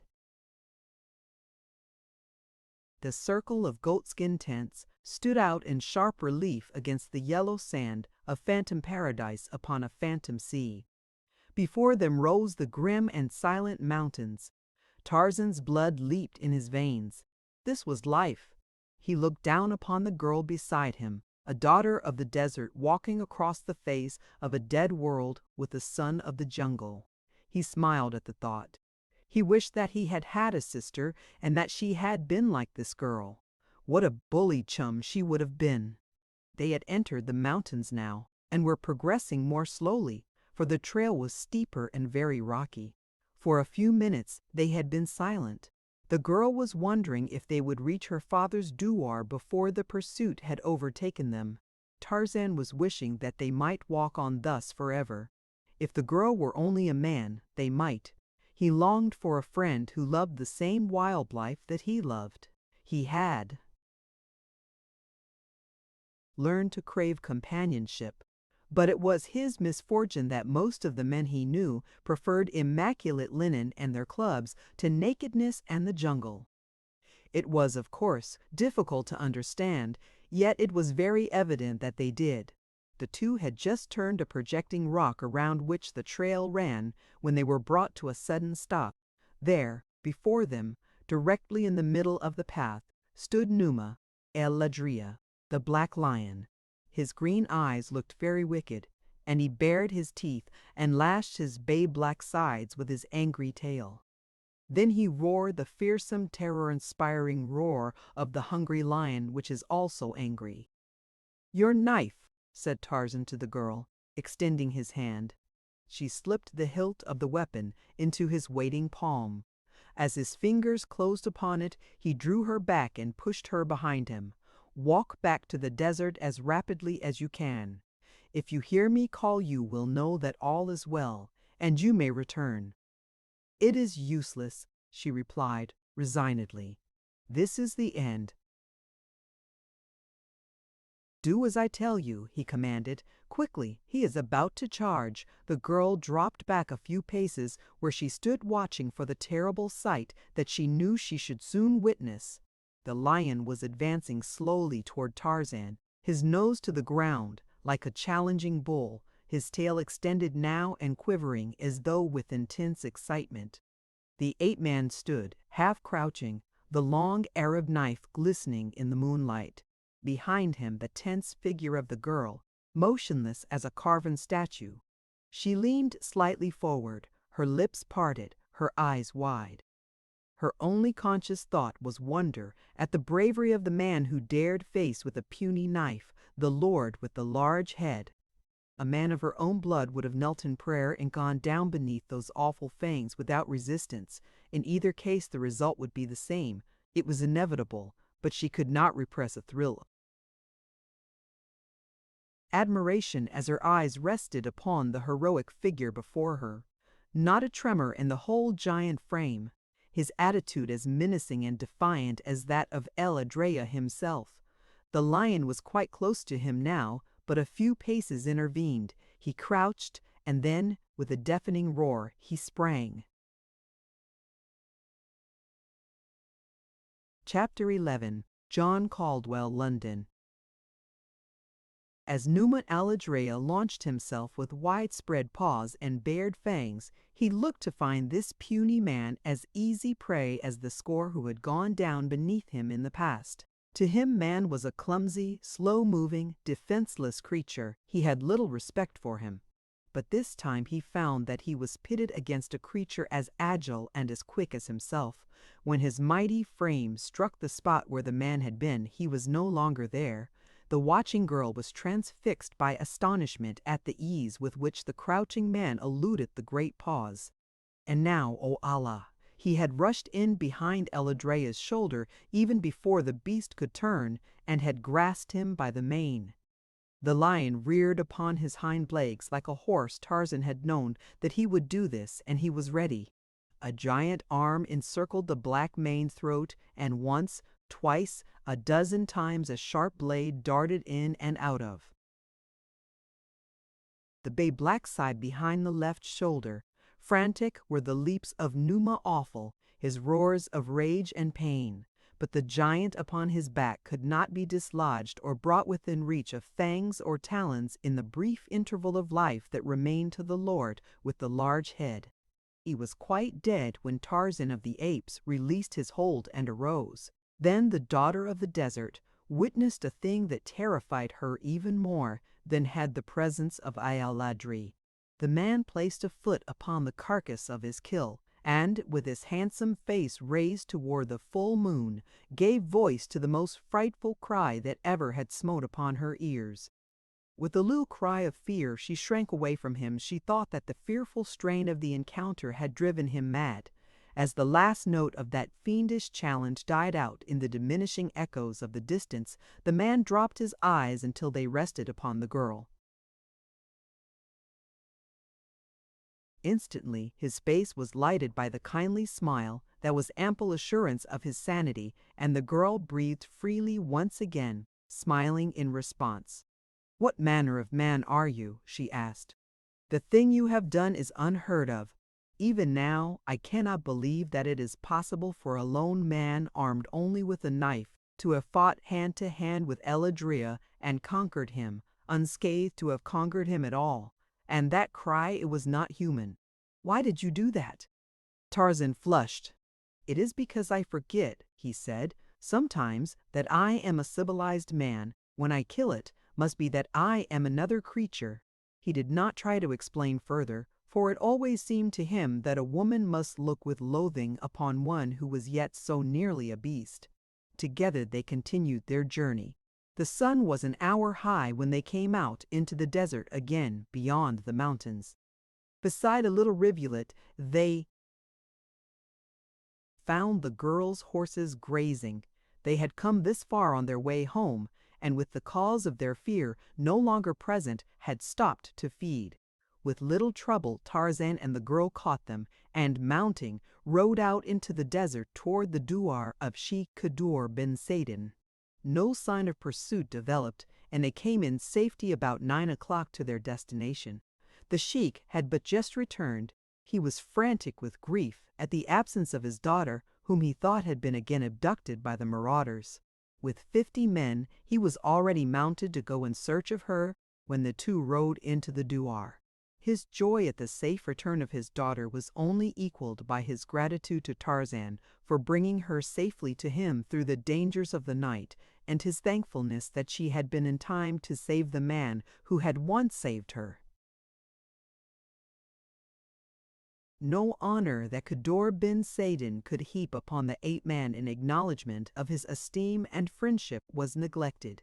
When the girl had recited the story of the slaying of El Adrea, Tarzan was surrounded by a mob of worshipping Arabs. It was a sure road to their admiration and respect. The old sheik insisted that Tarzan remain indefinitely as his guest. He even wished to adopt him as a member of the tribe, and there was for some time a half-formed resolution in the ape-man's mind to accept and remain forever with these wild people, whom he understood and who seemed to understand him. His friendship and liking for the girl were potent factors in urging him toward an affirmative decision. Had she been a man, he argued, he should not have hesitated, for it would have meant a friend after his own heart with whom he could ride and hunt at will. But as it was, they would be hedged by the conventionalities that are even more strictly observed by the wild nomads of the desert than by their more civilized brothers and sisters. And in a little while she would be married to one of these swarthy warriors, and there would be an end to their friendship. So he decided against the sheik's proposal, though he remained a week as his guest. When he left, Kador bin Saden and 50 white-robed warriors rode with him to Busada. While they were mounting in the douar of Kador bin Saden the morning of their departure, the girl came to bid farewell to Tarzan. "I have prayed that you would remain with us," she said simply, as he leaned from his saddle to clasp her hand in farewell. "And now I shall pray that you will return." There was an expression of wistfulness in her beautiful eyes, and a pathetic droop at the corners of her mouth. Tarzan was touched, who knows? And then he turned and rode after the departing Arabs. Outside Busada he bade Kador bin Saden and his men goodbye, for there were reasons which made him wish to make his entry into the town as secret as possible, and when he had explained them to the sheikh, the latter concurred in his decision. The Arabs were to enter Busada ahead of him, saying nothing as to his presence with them. Later Tarzan would come in alone and go directly to an obscure native inn. Thus, making his entrance after dark, as he did, he was not seen by anyone who knew him, and reached the inn unobserved. After dining with Kador bin Saden as his guest, he went to his former hotel by a roundabout way, and, coming in by a rear entrance, sought the proprietor, who seemed much surprised to see him alive. Yes, there was mail for monsieur? He would fetch it. No, he would mention monsieur's return to no one. Presently he returned with a packet of letters. One was an order from his superior to lay off on his present work and hasten to Cape Town by the first steamer he could get. His further instructions would be awaiting him there, in the hands of another agent whose name and address were given. That was all brief, but explicit. Tarzan arranged to leave Busada early the next morning. Then he started for the garrison to see Captain Gerard, whom the hotel man had told him had returned with his detachment the previous day. He found the officer in his quarters. He was filled with surprise and pleasure at seeing Tarzan alive and well. When Lieutenant Gernois returned and reported that he had not found you at the spot that you had chosen to remain while the detachment was scouting, I was filled with alarm. We searched the mountain for days. Then came word that you had been killed and eaten by a lion. As proof, your gun was brought to us. Your horse had returned to camp the second day after your disappearance. We could not doubt. Lieutenant Gernois was grief-stricken. He took all the blame upon himself. It was he who insisted on carrying on the search himself. It was he who found the Arab with your gun. He will be delighted to know that you are safe. Doubtless, said Tarzan, with a grim smile. He is down in the town now, or I should send for him, continued Captain Gerard. I shall tell him as soon as he returns. Tarzan let the officer think that he had been lost, wandering finally into the douar of Kador bin Saden, who had escorted him back to Busada. As soon as possible, He bade the good officer adieu and hastened back into the town. At the native inn, he had learned through Kador bin Sadin a piece of interesting information. It told of a black-bearded white man who had always disguised as an Arab. For a time, he had nursed a broken wrist. More recently, he had been away from Busada, but now he was back and Tarzan knew his place of concealment. It was for there he headed. Through narrow, stinking alleys, black as Erebus, he groped and then up a rickety stairway, at the end of which was a closed door and a tiny, unglazed window. The window was high under the low eaves of the mud building. Tarzan could just reach the sill. He raised himself slowly until his eyes topped it. The room within was lighted, and at a table sat Rokoff and Gernois. Gernois was speaking. "Rokoff, you are a devil," he was saying. "You have hounded me until I have lost the last shred of my honor. You have driven me to murder, for the blood of that man Tarzan is on my hands. If it were not that that other devil spawn, Paulvitch, still knew my secret, I should kill you here tonight with my bare hands." Rokoff laughed. "You would not do that, my dear lieutenant," he said. The moment. "I am reported dead by assassination that dear Alexis will forward to the Minister of War full proof of the affair you so ardently long to conceal, and further will charge you with my murder. Come, be sensible. I am your best friend. Have I not protected your honor as though it were my own?" Gernois sneered and spat out an oath. "Just one more little payment," continued Rokoff, "and the papers I wish, and you have my word of honor that I shall never ask another cent from you or further information." "And a good reason why," growled Gernois. "What you ask will take my last cent and the only valuable military secret I hold. You ought to be paying me for the information instead of taking both it and money, too." "I am paying you by keeping a still tongue in my head," retorted Rokoff. "But let's have done. Will you or will you not? I give you 3 minutes to decide. If you are not agreeable, I shall send a note to your commandant tonight that will end in the degradation that Dreyfus suffered, the only difference being that he did not deserve it." For a moment, Gernois sat with bowed head. At length he arose. He drew 2 pieces of paper from his blouse. "Here," he said hopelessly. "I had them ready, for I knew that there could be but one outcome." He held them toward the Russian. Rokoff's cruel face lighted in malignant gloating.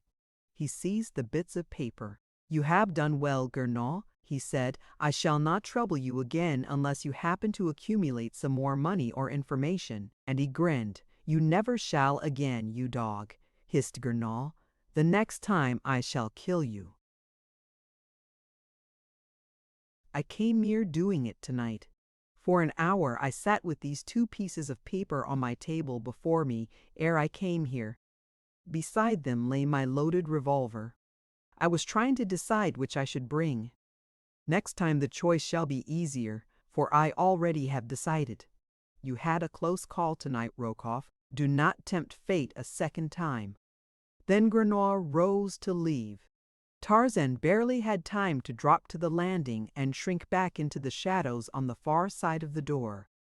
Even then he scarcely hoped to elude detection. The landing was very small, and though he flattened himself against the wall at its far edge, he was scarcely more than a foot from the doorway. Almost immediately it opened, and Gernois stepped out. Rokoff was behind him. Neither spoke.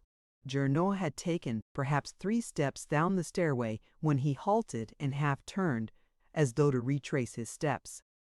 Tarzan knew that discovery would be inevitable. Rokoff still stood on the threshold a foot from him, but he was looking in the opposite direction, toward Gernois. Then the officer evidently reconsidered his decision and resumed his downward course. Tarzan could hear Rokoff's sigh of relief. A moment later the Russian went back into the room and closed the door. Tarzan waited until Gernois had had time to get well out of hearing, then he pushed open the door and stepped into the room. He was on top of Rokoff before the man could rise from the chair where he sat scanning the paper Gernois had given him. As his eyes turned and fell upon the ape-man's face, his own went livid. "You!" he gasped. "I," replied Tarzan. "What do you want?" whispered Rokoff, for the look in the ape-man's eyes frightened him. "Have you come to kill me? You do not dare. They would guillotine you. You do not dare kill me." "I dare kill you, Rokoff," replied Tarzan, "for no one knows that you are here or that I am here, and Paulevitch would tell them that it was Gernois. I heard you tell Gernois so. But that would not influence me, Rokoff. I would not care who knew that I had killed you. The pleasure of killing you would more than compensate for any punishment they might inflict upon me. You are the most despicable cur of a coward, Rokoff, I have ever heard of. You should be killed." "I should love to kill you," and Tarzan approached closer to the man. Rokoff's nerves were keyed to the breaking point. With a shriek he sprang toward an adjoining room, but the ape-man was upon his back while his leap was yet but half completed. Iron fingers sought his throat. The great coward squealed like a stuck pig until Tarzan had shut off his wind. Then the ape-man dragged him to his feet, still choking him. The Russian struggled futilely. He was like a babe in the mighty grasp of Tarzan of the Apes. Tarzan sat him in a chair, and long before there was danger of the man's dying, he released his hold upon his throat. When the Russian's coughing spell had abated, Tarzan spoke to him again. "I have given you a taste of the suffering of death," he said, "but I shall not kill this time. I am sparing you solely for the sake of a very good woman whose great misfortune it was to have been born of the same woman who gave birth to you. But I shall spare you only this once on her account. Should I ever learn that you have again annoyed her or her husband, should you ever annoy me again, should I hear that you have returned to France or to any French possession, I shall make it my sole business to hunt you down and complete the choking I commenced tonight." Then he turned to the table on which the 2 pieces of paper still lay. As he picked them up, Rokoff gasped in horror.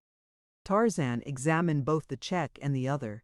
He was amazed at the information the latter contained. Rokoff had partially read it, but Tarzan knew that no one could remember the salient facts and figures it held which made it of real value to an enemy of France. "These will interest the chief of staff," he said, as he slipped them into his pocket. Rokoff groaned. He did not dare curse aloud. The next morning Tarzan rode north on his way to Bouira and Algiers. As he had ridden past the hotel, Lieutenant Gernois was standing on the veranda. As his eyes discovered Tarzan, he went white as chalk. The ape-man would have been glad had the meeting not occurred, but he could not avoid it. He saluted the officer as he rode past. Mechanically, Gernois returned the salute, but those terrible wide eyes followed the horseman, expressionless except for horror. It was as though a dead man looked upon a ghost. At Sidi Aissa, Tarzan met a French officer with whom he had become acquainted on the occasion of his recent sojourn in the town. "You left Boussada early?" questioned the officer. "Then you have not heard about poor Gernois." "He was the last man I saw as I rode away," replied Tarzan. "What about him?" "He is dead. He shot himself about 8 o'clock this morning." 2 days later Tarzan reached Algiers. There he found that he would have a 2 days' wait before he could catch a ship bound for Cape Town. He occupied his time in writing out a full report of his mission. The secret papers he had taken from Rokoff he did not enclose, for he did not dare trust them out of his own possession until he had been authorized to turn them over to another agent, or himself return to Paris with them. As Tarzan boarded his ship after what seemed the most tedious wait to him, 2 men watched him from an upper deck. Both were fashionably dressed and smooth-shaven. The taller of the 2 had sandy hair, but his eyebrows were very black. Later in the day they chanced to meet Tarzan on deck, but as one hurriedly called his companion's attention to something at sea, their faces were turned from Tarzan as he passed, so that he did not notice their features. In fact, he had paid no attention to them at all. Following the instructions of his chief, Tarzan had booked his passage under an assumed name, John Caldwell, London. He did not understand the necessity of this, and it caused him considerable speculation. He wondered what role he was to play in Cape Town. Well, he thought, thank heaven that I am rid of Rokoff. He was commencing to annoy me. I wonder if I am really becoming so civilized that presently I shall develop a set of nerves. He would give them to me if anyone could, for he does not fight fair. One never knows to what new agency he is going to strike. It is as though Numa, the lion, had induced Tantor, the elephant, and Hista, the snake, to join him in attempting to kill me. I would then never have known what minute, or by whom, I was to be attacked next. But the brutes are more chivalrous than man. They do not stoop to cowardly intrigue. At dinner that night Tarzan sat next to a young woman whose place was at the captain's left. The officer introduced them. Miss Strong. Where had he heard the name before? It was very familiar. And then the girl's mother gave him the clue, for when she addressed her daughter she called her Hazel. Hazel Strong. What memories the name inspired! It had been a letter to this girl, penned by the fair hand of Jane Porter, that had carried to him the first message from the woman he loved. How vividly he recalled the night he had stolen it from the desk in the cabin of his long-dead father, where Jane Porter had sat writing it late into the night while he crouched in the darkness without. How terror-stricken she would have been that night had she known that the wild jungle beast squatted outside her window, watching her every move. And this was Hazel Strong, Jane Porter's best friend. Chapter 12. Ships That Pass. Let us go back a few months to the little windswept platform of a railway station in northern Wisconsin. The smoke of forest fires hangs low over the surrounding landscape, its acrid fumes smarting the eyes of a little party of 6 who stand waiting the coming of the train that is to bear them away toward the south. Professor Archimedes Q.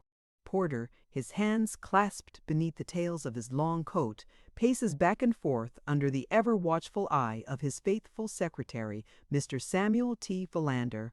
Twice within the past few minutes he has started absent-mindedly across the tracks in the direction of a nearby swamp, only to be rescued and dragged back by the tireless Mr. Philander. Jane Porter, the professor's daughter, is in strained and lifeless conversation with William Cecil Clayton and Tarzan of the Apes. Within the little waiting room but a bare moment before, a confession of love and a renunciation had taken place that had blighted the lives and happiness of 2 of the party, but William Cecil Clayton, Lord Greystoke, was not one of them. Behind Miss Porter hovered the motherly Esmeralda. She too was happy, for was she not returning to her beloved Maryland? Already she could see dimly through the fog of smoke the murky headlight of the oncoming engine. The men began to gather up the hand baggage. Suddenly Clayton exclaimed, "By Jove, I've left my ulster in the waiting room," and hastened off to fetch it. "Goodbye, Jane," said Tarzan, extending his hand. "God bless you. Goodbye," replied the girl faintly. "Try to forget me, no. Not that I could not bear to think that you had forgotten me." "There is no danger of that, dear," he answered. "I wish to heaven that I might forget. It would be so much easier than to go through life always remembering what might have been. You will be happy, though. I am sure you shall. You must be. You may tell the others of my decision to drive my car on to New York. I don't feel equal to bidding Clayton goodbye. I want always to remember him kindly, but I fear that I am too much of a wild beast yet to be trusted too long with the man who stands between me and the one person in all the world I want." As Clayton stooped to pick up his coat in the waiting room, his eyes fell on a telegraph blank lying face down upon the floor. He stooped to pick it up, thinking it might be a message of importance which someone had dropped. He glanced at it hastily, and then suddenly he forgot his coat, the approaching train, everything but that terrible little piece of yellow paper in his hand. He read it twice before he could fully grasp the terrific weight of meaning that it bore to him. When he had picked it up, he had been an English nobleman, the proud and wealthy possessor of vast estates. A moment later he had read it, and he knew that he was an untitled and penniless beggar. It was Darnot's cablegram to Tarzan, and it read, "Fingerprints prove you Greystoke. Congratulations." Darn! He staggered as though he had received a mortal blow. Just then he heard the others calling to him to hurry. The train was coming to a stop at the little platform. Like a man dazed, he gathered up his ulster. He would tell them about the cablegram when they were all on board the train. Then he ran out upon the platform just as the engine whistled twice in the final warning that precedes the first rumbling jerk of coupling pins. The others were on board, leaning out from the platform of a Pullman, crying to him to hurry. Quite 5 minutes elapsed before they were settled in their seats, nor was it until then that Clayton discovered that Tarzan was not with them. "Where is Tarzan?" he asked Jane Porter. "In another car?" "No," she replied. "At the last minute he determined to drive his machine back to New York. He is anxious to see more of America than is possible from a car window. He is returning to France, you know." Clayton did not reply. He was trying to find the right words to explain to Jane Porter the calamity that had befallen him and her. He wondered just what the effect of his knowledge would be on her. Would she still wish to marry him, to be plain, Mrs. Clayton? Suddenly the awful sacrifice which one of them must make loomed large before his imagination. Then came the question, will Tarzan claim his own? The ape-man had known the contents of the message before he calmly denied knowledge of his parentage. He had admitted that Kala, the ape, was his mother. Could it have been for love of Jane Porter? There was no other explanation which seemed reasonable. Then, having ignored the evidence of the message, was it not reasonable to assume that he meant never to claim his birthright? If this were so, what right had he, William Cecil Clayton, to thwart the wishes, to balk the self-sacrifice of this strange man? If Tarzan of the Apes could do this thing to save Jane Porter from unhappiness, why should he, to whose care she was entrusting her whole future, do aught to jeopardize her interests? And so he reasoned, until the first generous impulse to proclaim the truth and relinquish his titles and his estates to their rightful owner was forgotten beneath the mass of sophistries which self-interest had advanced. But during the balance of the trip, and for many days thereafter, he was moody and distraught. Occasionally, the thought obtruded itself that possibly at some later day Tarzan would regret his magnanimity and claim his rights. Several days after they reached Baltimore, Clayton broached the subject of an early marriage to Jane. "What do you mean by early?" she asked. "Within the next few days. I must return to England at once. I want you to return with me, dear." "I can't get ready so soon as that," replied Jane. "It will take a whole month at least." She was glad, for she hoped that whatever called him to England might still further delay the wedding. She had made a bad bargain, but she intended carrying her part loyally to the bitter end if she could manage to secure a temporary reprieve, though she felt that she was warranted in doing so. His reply disconcerted her. "Very well, Jane," he said. "I am disappointed, but I shall let my trip to England wait a month, then we can go back together." But when the month was drawing to a close, she found still another excuse upon which to hang a postponement, until at last, discouraged and doubting, Clayton was forced to go back to England alone. The several letters that passed between them brought Clayton no nearer to a consummation of his hopes than he had been before, and so it was that he wrote directly to Professor Porter and enlisted his services.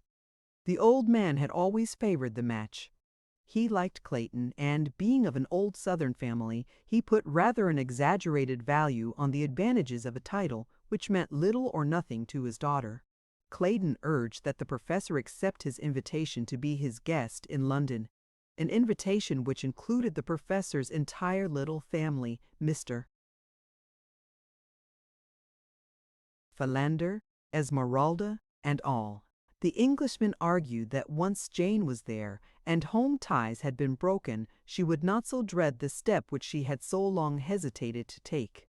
So the evening that he received Clayton's letter, Professor Porter announced that they would leave for London the following week. But once in London, Jane Porter was no more tractable than she had been in Baltimore.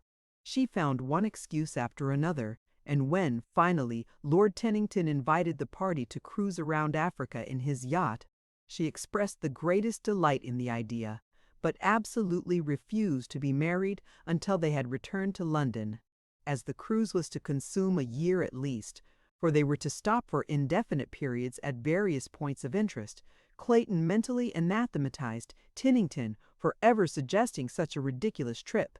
It was Lord Tennington's plan to cruise through the Mediterranean and the Red Sea to the Indian Ocean, and thus down the East Coast, putting in at every port that was worth a seeing. And so it happened that on a certain day, two vessels passed in the Strait of Gibraltar.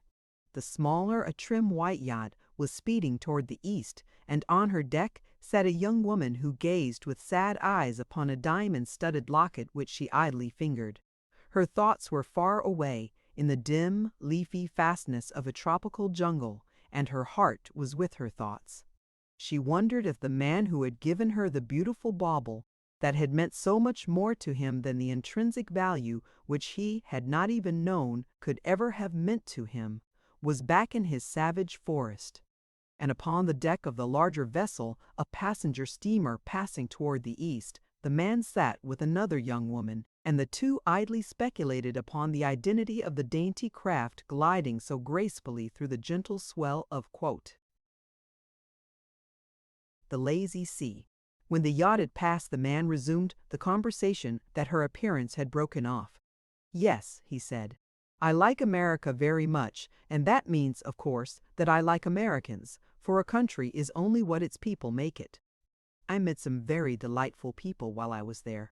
I recall one family from your own city, Miss Strong, whom I liked particularly, Professor Porter and his daughter." "Jane Porter!" exclaimed the girl. "Do you mean to tell me that you know Jane Porter?" "Why, she is the very best friend I have in the world. We were little children together. We have known each other for ages." "Indeed," he answered, smiling. "You would have difficulty in persuading anyone of the fact who had seen either of you." "I'll qualify the statement then," she answered with a laugh. "We have known each other for 2 ages, hers and mine, but seriously, we are as dear to each other as sisters, and now that I am going to lose her, I am almost heartbroken." "Going to lose her? I am almost heartbroken." "Going to lose her?" exclaimed Tarzan. "Why, what do you mean?" "Oh yes, I understand. You mean that now that she is married and living in England, you will seldom if ever see her." "Yes," replied she, "and the saddest part of it all is that she is not marrying the man she loves. Oh, it is terrible, marrying from a sense of duty. I think it is perfectly wicked, and I told her so. I have felt so strongly on the subject that although I was the only person outside of blood relations who was to have been asked to the wedding, I would not let her invite me, for I should not have gone to witness the terrible mockery. But Jane Porter is peculiarly positive. She has convinced herself that she is doing the only honorable thing that she can do, and nothing in the world will ever prevent her from marrying Lord Greystoke except Greystoke himself or death." "I am sorry for her," said Tarzan. "And I am sorry for the man she loves," said the girl, "for he loves her. I never met him, but from what Jane tells me, he must be a very wonderful person. It seems that he was born in an African jungle and brought up by fierce anthropoid apes. He had never seen a white man or woman until Professor Porter and his party were marooned on the coast right at the threshold of his tiny cabin. He saved them from all manner of terrible beasts and accomplished the most wonderful feats imaginable, and then, to cap the climax, he fell in love with Jane, and she with him, though she never really knew it for sure until she had promised herself to Lord Greystoke." "Most remarkable," murmured Tarzan, cudgeling his brain for some pretext upon which to turn the subject. He delighted in hearing Hazel Strong talk of Jane, but when he was the subject of the conversation, he was bored and embarrassed. But he was soon given a respite, for the girl's mother joined them, and the talk became general. The next few days passed uneventfully. The sea was quiet. The sky was clear. The steamer plowed steadily on toward the south without pause. Tarzan spent quite a little time with Miss Strong and her mother. They whiled away their hours on deck reading, talking, or taking pictures with Miss Strong's camera. When the sun had set, they walked. One day Tarzan found Miss Strong in conversation with a stranger, a man he had not seen on board before. As he approached the couple, the man bowed to the girl and turned to walk away. "Wait, Monsieur Thuran," said Miss Strong. "You must meet Mr. Caldwell. We are all fellow passengers and should be acquainted." The two men shook hands. As Tarzan looked into the eyes of Monsieur Thuran, he was struck by the strange familiarity of their expression. "I have had the honor of Monsieur's acquaintance in the past, I am sure," said Tarzan, "though I cannot recall the circumstances."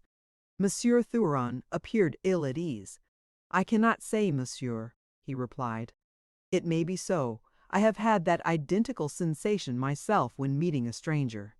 Monsieur Thuran has been explaining some of the mysteries of navigation to me," explained the girl. Tarzan paid little heed to the conversation that ensued. He was attempting to recall where he had met Monsieur Thuran before. That it had been under peculiar circumstances he was positive. Presently the sun reached them, and the girl asked Monsieur Thuran to move her chair farther back into the shade. Tarzan happened to be watching the man at the time, and noticed the awkward manner in which he handled the chair. His left wrist was stiff. That clue was sufficient. A sudden train of associated ideas did the rest. Monsieur Thuran had been trying to find an excuse to make a graceful departure. The lull in the conversation following the moving of their position gave him an opportunity to make his excuses. Bowing low to Miss Strong and inclining his head to Tarzan, he turned to leave them. "Just a moment," said Tarzan. "If Miss Strong will pardon me, I will accompany you. I shall return in a moment, Miss Strong." Monsieur Thuran looked uncomfortable. When the two men had passed out of the girl's sight, Tarzan stopped, laying a heavy hand on the other's shoulder.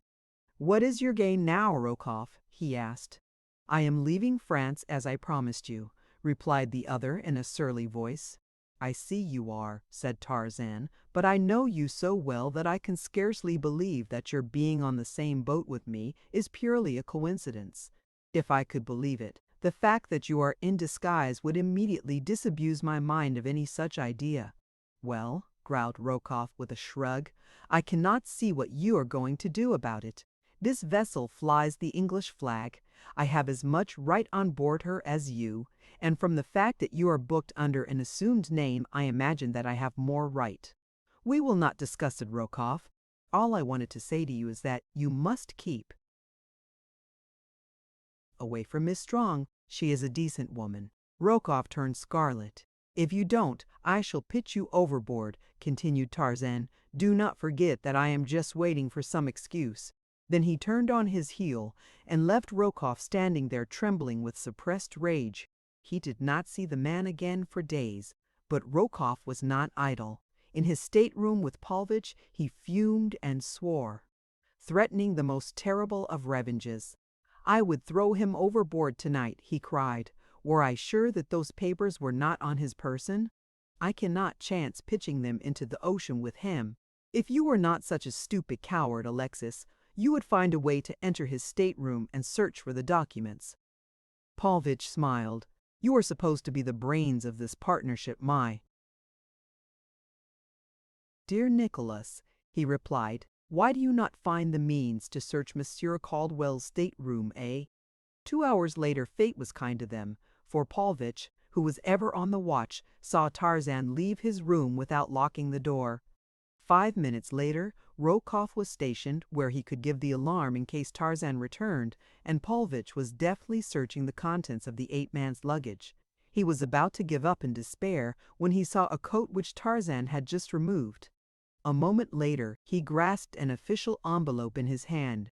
A quick glance at its contents brought a broad smile to the Russian's face. When he left the stateroom, Tarzan himself could not have told that an article in it had been touched since he left it. Paulvitch was a past master in his chosen field. When he handed the packet to Rokoff in the seclusion of their stateroom, the larger man rang for his steward and ordered a pint of champagne. "We must celebrate, my dear Alexis," he said. "It was luck, Nikolas," explained Paulvitch. "It is evident that he carries these papers always upon his person. Just by chance he neglected to transfer them when he changed coats a few minutes since. But there will be the deuce to pay when he discovers his loss. I am afraid that he will immediately connect you with it. Now that he knows that you are on board, he will suspect you at once." "It will make no difference whom he suspects after tonight," said Rokoff with a nasty grin. After Miss Strong had gone below that night, Tarzan stood leaning over the rail, looking far out to sea. Every night he had done this since he had come on board. Sometimes he stood thus for an hour, and the eyes that had been watching his every movement since he had boarded the ship at Algiers knew that this was his habit. Even as he stood there this night, those eyes were on him. Presently the last straggler had left the deck. It was a queer night, but there was no moon objects on deck were barely discernible. From the shadows of the cabin, two figures crept stealthily upon the ape-man from behind. The lapping of the waves against the ship's sides, the whirring of the propeller, the throbbing of the engines, drowned the almost soundless approach of the two. They were quite close to him now, and crouching low like tacklers on a gridiron. One of them raised his hand and lowered it, as though counting off seconds 1, 2, 3. As one man, the two leaped for their victim. Each grasped the leg, and before Tarzan of the Apes, lightning though he was, could turn to save himself, he had been pitched over the low rail and was falling into the Atlantic. Hazel Strong was looking from her darkened port across the dark sea. Suddenly, a body shot past her eyes from the deck above. It dropped so quickly into the dark waters below that she could not be sure of what it was. It might have been a man, she could not say. She listened for some outcry from above, for the always fearsome call, "Man overboard!" but it did not come. All was silence on the ship. Above all was silence in the sea below. The girl decided that she had but seen a bundle of refuse thrown overboard by one of the ship's crew, and a moment later sought her berth. Chapter 13. The Wreck of the Lady Alice. The next morning at breakfast Tarzan's place was vacant. Miss Strong was mildly curious, for Mr. Caldwell had always made it a point to wait that he might breakfast with her and her mother. As she was sitting on deck later, Monsieur Thoron paused to exchange a half-dozen pleasant words with her. He seemed in most excellent spirits. His manner was the extreme of affability. As he passed on Miss Strong, thought what a very delightful man was Monsieur Thoron. The day dragged heavily. She missed the quiet companionship of Mr. Caldwell. There had been something about him that had made the girl like him from the first. He had talked so entertainingly of the places he had seen, the peoples and their customs, the wild beasts, and he had always had a droll way of drawing comparisons between savage animals and civilized men that showed a considerable knowledge of the former and a keen though somewhat cynical estimate of the latter. When Monsieur Thoron stopped again to chat with her in the afternoon, she welcomed the break in the day's monotony. But she had begun to become seriously concerned in Mr. Caldwell's continued absence. Somehow she constantly associated it with the start she had had the night before, when the dark object fell past her port into the sea. Presently she broached the subject to Monsieur Thoron. Had he seen Mr. Caldwell today? He had not. "Why, he was not at breakfast as usual, nor have I seen him once since yesterday," explained the girl. "Monsieur Thoron was extremely solicitous. I did not have the pleasure of intimate acquaintance with Mr. Caldwell," he said. "He seemed a most estimable gentleman, however. Can it be that he is indisposed, and has remained in his stateroom? It would not be strange." "No," replied the girl, It would not be strange, of course, but for some inexplicable reason I have one of those foolish feminine presentiments that all is not right with Mr. Caldwell. It is the strangest feeling, it is as though I knew that he was not on board the ship." Monsieur Thurin laughed pleasantly. "Mercy, my dear Miss Strong," he said. "Where in the world could he be then? We have not been within sight of land for days. Of course, it is ridiculous of me," she admitted. And then, "But I am not going to worry about it any longer. I am going to find out where Mr. Caldwell is," and she motioned to a passing steward. "That may be more difficult than you imagine, my dear girl," thought Monsieur Thurin, but aloud he said, "By all means." "Find Mr. Caldwell, please," she said to the steward, "and tell him that his friends are much worried by his continued absence." "You are very fond of Mr. Caldwell," suggested Monsieur Thurin. "I think he is splendid," replied the girl, "and Mamma is perfectly infatuated with him. He is the sort of man with whom one has a feeling of perfect security. No one could help but have confidence in Mr. Caldwell." A moment later the steward returned to say that Mr. Caldwell was not in his stateroom.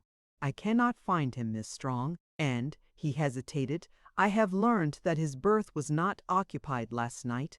I think that I had better report the matter to the captain." "Most assuredly," exclaimed Miss Strong. "I shall go with you to the captain myself. It is terrible. I know that something awful has happened. My presentiments were not false after all. It was a very frightened young woman and an excited steward who presented themselves before the captain a few moments later. He listened to their stories in silence, a look of concern marking his expression as the steward assured him that he had sought for the missing passenger in every part of the ship that a passenger might be expected to frequent. "And are you sure, Miss Strong, that you saw a body fall overboard last night?" he asked. "There is not the slightest doubt about that," she answered. "I cannot say that it was a human body. There was no outcry. It might have been only what I thought it was, a bundle of refuse. But if Mr. Caldwell is not found on board, I shall always be positive that it was he whom I saw fall past my port." The captain ordered an immediate and thorough search of the entire ship from stem to stern. No nook or cranny was to be overlooked. Miss Strong remained in his cabin, waiting the outcome of the quest. The captain asked her many questions, but she could tell him nothing about the missing man other than what she had herself seen during their brief acquaintance on shipboard. For the first time, she suddenly realized how very little indeed Mr. Caldwell had told her about himself or his past life. That he had been born in Africa and educated in Paris was about all she knew, and this meager information had been the result of her surprise that an Englishman should speak English with such a marked French accent. "Did he ever speak of any enemies?" asked the captain. "Never." "Was he acquainted with any of the other passengers?" "Only as he had been with me through the circumstance of casual meeting as fellow shipmates. Was he, in your opinion, Miss Strong, a man who drank to excess?" "I do not know that he drank at all. He certainly had not been drinking up to half an hour before I saw that body fall overboard," she answered, "for I was with him on deck up to that time." "It is very strange," said the captain. "He did not look to me like a man who was subject to fainting spells or anything of that sort. And even had he been, it is scarcely credible that he should have fallen completely over the rail. Had he been taken with an attack, while leaning upon it, he would rather have fallen inside, upon the deck.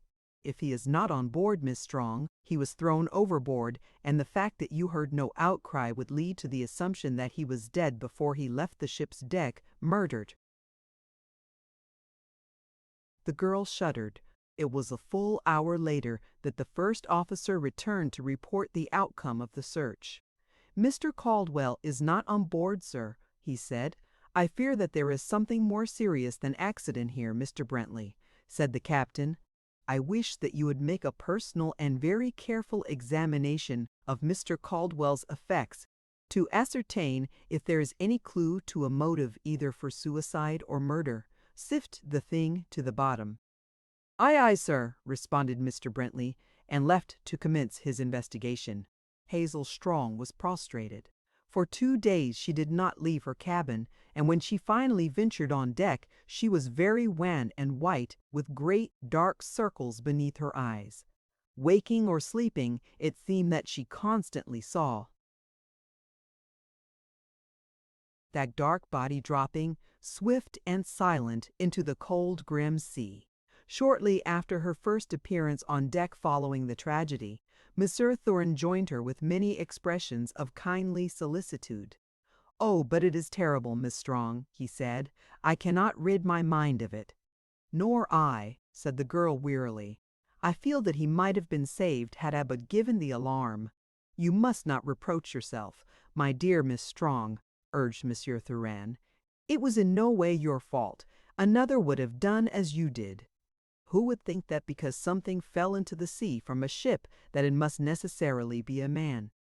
Nor would the outcome have been different had you given an alarm. For a while they would have doubted your story, thinking it but the nervous hallucination of a woman. Had you insisted, it would have been too late to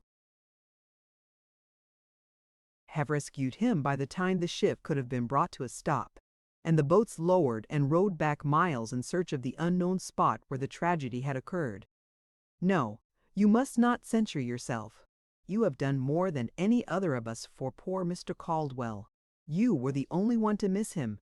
It was you who instituted the search." The girl could not help but feel grateful to him for his kind and encouraging words. He was with her often, almost constantly, for the remainder of the voyage, and she grew to like him very much indeed. Monsieur Thuran had learned that the beautiful Miss Strong, of Baltimore, was an American heiress, a very wealthy girl in her own right, and with future prospects that quite took his breath away when he contemplated them, and since he spent most of his time in that delectable pastime, it is a wonder that he breathed at all. It had been Monsieur Thuran's intention to leave the ship at the first port they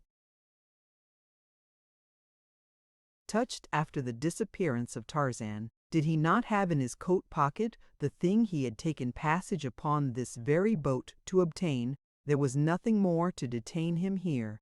He could not return to the continent fast enough that he might board the first express for St. Petersburg.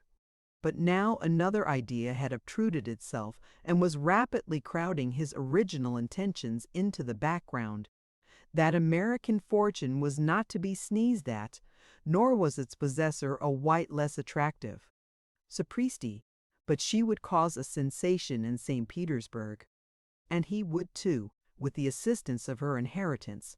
After Monsieur Thuran had squandered a few $1,000,000, he discovered that the vocation was so entirely to his liking that he would continue on down to Cape Town, where he suddenly decided that he had pressing engagements that might detain him there for some time. Miss Strong had told him that she and her mother were to visit the latter's brother. There they had not decided upon the duration of their stay, and it would probably run into months. She was delighted when she found that Monsieur Thuran was to be there also. "I hope that we shall be able to continue our acquaintance," she said. "You must call upon Mamma and me as soon as we are settled." Monsieur Thuran was delighted at the prospect, and lost no time in saying so. Mrs. Strong was not quite so favorably impressed by him as her daughter. "I do not know why I should distrust him," she said to Hazel one day as they were discussing him. "He seems a perfect gentleman in every respect. But sometimes there is something about his eyes, a fleeting expression which I cannot describe, but which when I see it gives me a very uncanny feeling." The girl laughed. "You are a silly dear mamma," she said. "I suppose so. But I am sorry that we have not poor Mr. Caldwell for company instead." "And I too," replied her daughter. Monsieur Thuran became a frequent visitor at the home of Hazel Strong's uncle in Cape Town. His attentions were very marked, but they were so punctiliously arranged to meet the girl's every wish that she came to depend upon him more and more. Did she or her mother or a cousin require an escort? Was there a little friendly service to be rendered? The genial and ubiquitous Monsieur Thuran was always available. Her uncle and his family grew to like him for his unfailing courtesy and willingness to be of service. Monsieur Thuran was becoming indispensable. At length, feeling the moment propitious, he proposed. Miss Strong was startled. She did not know what to say. "I had never thought that you cared for me in any such way," she told him. "I have looked upon you always as a very dear friend. I shall not give you my answer now. Forget that you have asked me to be your wife. Let us go on as we have been. Then I can consider you from an entirely different angle for a time. It may be that I shall discover that my feeling for you is more than friendship. I certainly have not thought for a moment that I loved you." This arrangement was perfectly satisfactory to Monsieur Thuran. He deeply regretted that he had been hasty, but he had loved her for so long a time, and so devotedly, that he thought that everyone must know it. "From the first time I saw you, Hazel," he said, "I have loved you. I am willing to wait, for I am certain that so great and pure a love as mine will be rewarded. All that I care to know is that you do not love another. Will you tell me?" "I have never been in love in my life," she replied, and he was quite satisfied. On the way home that night he purchased a steam yacht and built a $1 million villa on the Black Sea. The next day, Hazel Strong enjoyed one of the happiest surprises of her life. She ran face to face upon Jane Porter as she was coming out of a jeweler's shop. "Why, Jane Porter!" she exclaimed. "Where in the world did you drop from? Why, I can't believe my own eyes." "Well, of all things!" cried the equally astonished Jane. "And here I have been wasting whole reams of perfectly good imagination, picturing you in Baltimore, the very idea." And she threw her arms about her friend once more and kissed her a dozen times. By the time mutual explanations had been made, Hazel knew that Lord Tennington's yacht had put in at Cape Town for at least a week's stay, and at the end of that time was to continue on her voyage, this time up the west coast and so back to England. "Where?" concluded Jane. "I am to be married." "Then you are not married yet?" asked Hazel. "Not yet," replied Jane, and then, quite irrelevantly, "I wish England were 1,000,000 miles from here." Visits were exchanged between the yacht and Hazel's relatives. Dinners were arranged, and trips into the surrounding country to entertain the visitors. Monsieur Thuran was a welcome guest at every function. He gave a dinner himself to the men of the party, and managed to ingratiate himself in the goodwill of Lord Tennington by many little acts of hospitality. Monsieur Thuran had dropped a hint of something which might result from this unexpected visit of Lord Tennington's yacht, and he wanted to be counted in on it. Once when he was alone with the Englishman he took occasion to make it quite plain that his engagement to Miss Strong was to be announced immediately upon their return to America. "But not a word of it, my dear Tennington, not a word of it." "Certainly, I quite understand, my dear fellow," Tennington had replied. "But you are to be congratulated, ripping girl, don't you know, really." The next day it came. Mrs. Strong, Hazel, and Monsieur Thuran were Lord Tennington's guests aboard his yacht. Mrs. Strong had been telling them how much she had enjoyed her visit at Cape Town, and that she regretted that a letter just received from her attorneys in Baltimore had necessitated her cutting her visit shorter than they had intended. "When do you sail?" asked Tennington. "The first of the week, I think," she replied. "Indeed?" exclaimed Monsieur Thuran. "I am very fortunate. I too have found that I must return at once, and now I shall have the honor of accompanying and serving you." "That is nice of you, Monsieur Thuran," replied Mrs. Strong. "I am sure that we shall be glad to place ourselves under your protection." But in the bottom of her heart was the wish that they might escape him. Why, she could not have told. "By Jove!" ejaculated Lord Tennington a moment later. "Bully idea, by Jove!" "Yes, Tennington, of course," ventured Clayton. "It must be a bully idea if you had it, but what the deuce is it, going to steam to China via the South Pole?" "Oh, I say now, Clayton," returned Tennington, "you needn't be so rough on a fellow just because you didn't happen to suggest this trip yourself. You've acted a regular bounder ever since we sailed." "No, sir," he continued, It's a bully idea, and you'll all say so. It's to take Mrs. Strong and Miss Strong, and Furin, too, if he'll come, as far as England with us on the yacht. Now, isn't that a corker?" "Forgive me, Tenny, old boy," cried Clayton. "It certainly is a corking idea. I never should have suspected you of it. You're quite sure it's original, are you? And we'll sail the first of the week, or any other time that suits your convenience, Mrs. Strong," concluded the big-hearted Englishman, as though the thing were all arranged except the sailing date. "Mercy! Lord Tennington, you haven't even given us an opportunity to thank you, much less decide whether we shall be able to accept your generous invitation," said Mrs. Strong. "Why, of course she'll come," responded Tennington. "We'll make as good time as any passenger boat, and you'll be fully as comfortable, and you'll be fully as comfortable, and anyway, we all want you and won't take no for an answer." And so it was settled that they should sail the following Monday. 2 days out. The girls were sitting in Hazel's cabin, looking at some prints she had had finished in Cape Town. They represented all the pictures she had taken since she had left America, and the girls were both engrossed in them, Jane asking many questions, and Hazel keeping up a perfect torrent of comment and explanation of the various scenes and people. "And here," she said suddenly, "here's a man you know. Poor fellow! I have so often intended asking you about him, but I never have been able to think of it when we were together." She was holding the little print so that Jane did not see the face of the man it portrayed. "His name was John Caldwell," continued Hazel. "Do you recall him? He said that he met you in America. He is an Englishman." "I do not recollect the name," replied Jane. "Let me see the picture."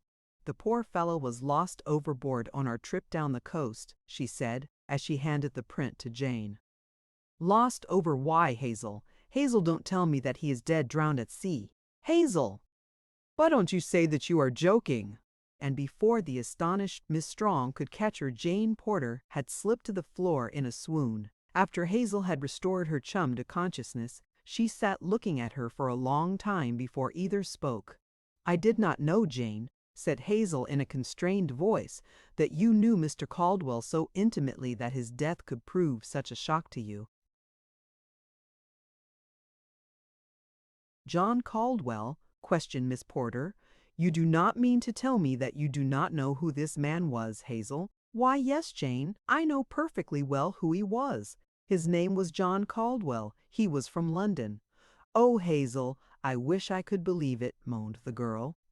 "I wish I could believe it, but those features are burned so deep into my memory and my heart that I should recognize them anywhere in the world from among 1,000 others who might appear identical to anyone but me." "What do you mean, Jane?" cried Hazel, now thoroughly alarmed. "Who do you think it is?" "I don't think, Hazel. I know that that is a picture of Tarzan of the Apes." "Jane!" "I cannot be mistaken." "Oh, Hazel, are you sure that he is dead? Can there be no mistake?" "I am afraid not, dear," answered Hazel sadly. "I wish I could think that you are mistaken, but now 101 little pieces of corroborative evidence occur to me that meant nothing to me while I thought that he was John Caldwell of London. He said that he had been born in Africa and educated in France." "Yes, that would be true," murmured Jane Porter dully. "The first officer who searched his luggage found nothing to identify John Caldwell of London. Practically all his belongings had been made or purchased in Paris. Everything that bore an initial was marked either with a T alone or with JCT. We thought that he was traveling incognito under his first 2 names, the JC standing for John Caldwell." "Tarzan of the Apes took the name Jean C. Tarzan," said Jane, in the same lifeless monotone. "And he is dead. Oh, Hazel, it is horrible. He died all alone in this terrible ocean. It is unbelievable that that brave heart should have ceased to beat, that those mighty muscles are quiet and cold forever, that he who was the personification of life and health and manly strength should be the prey of slimy, crawling things.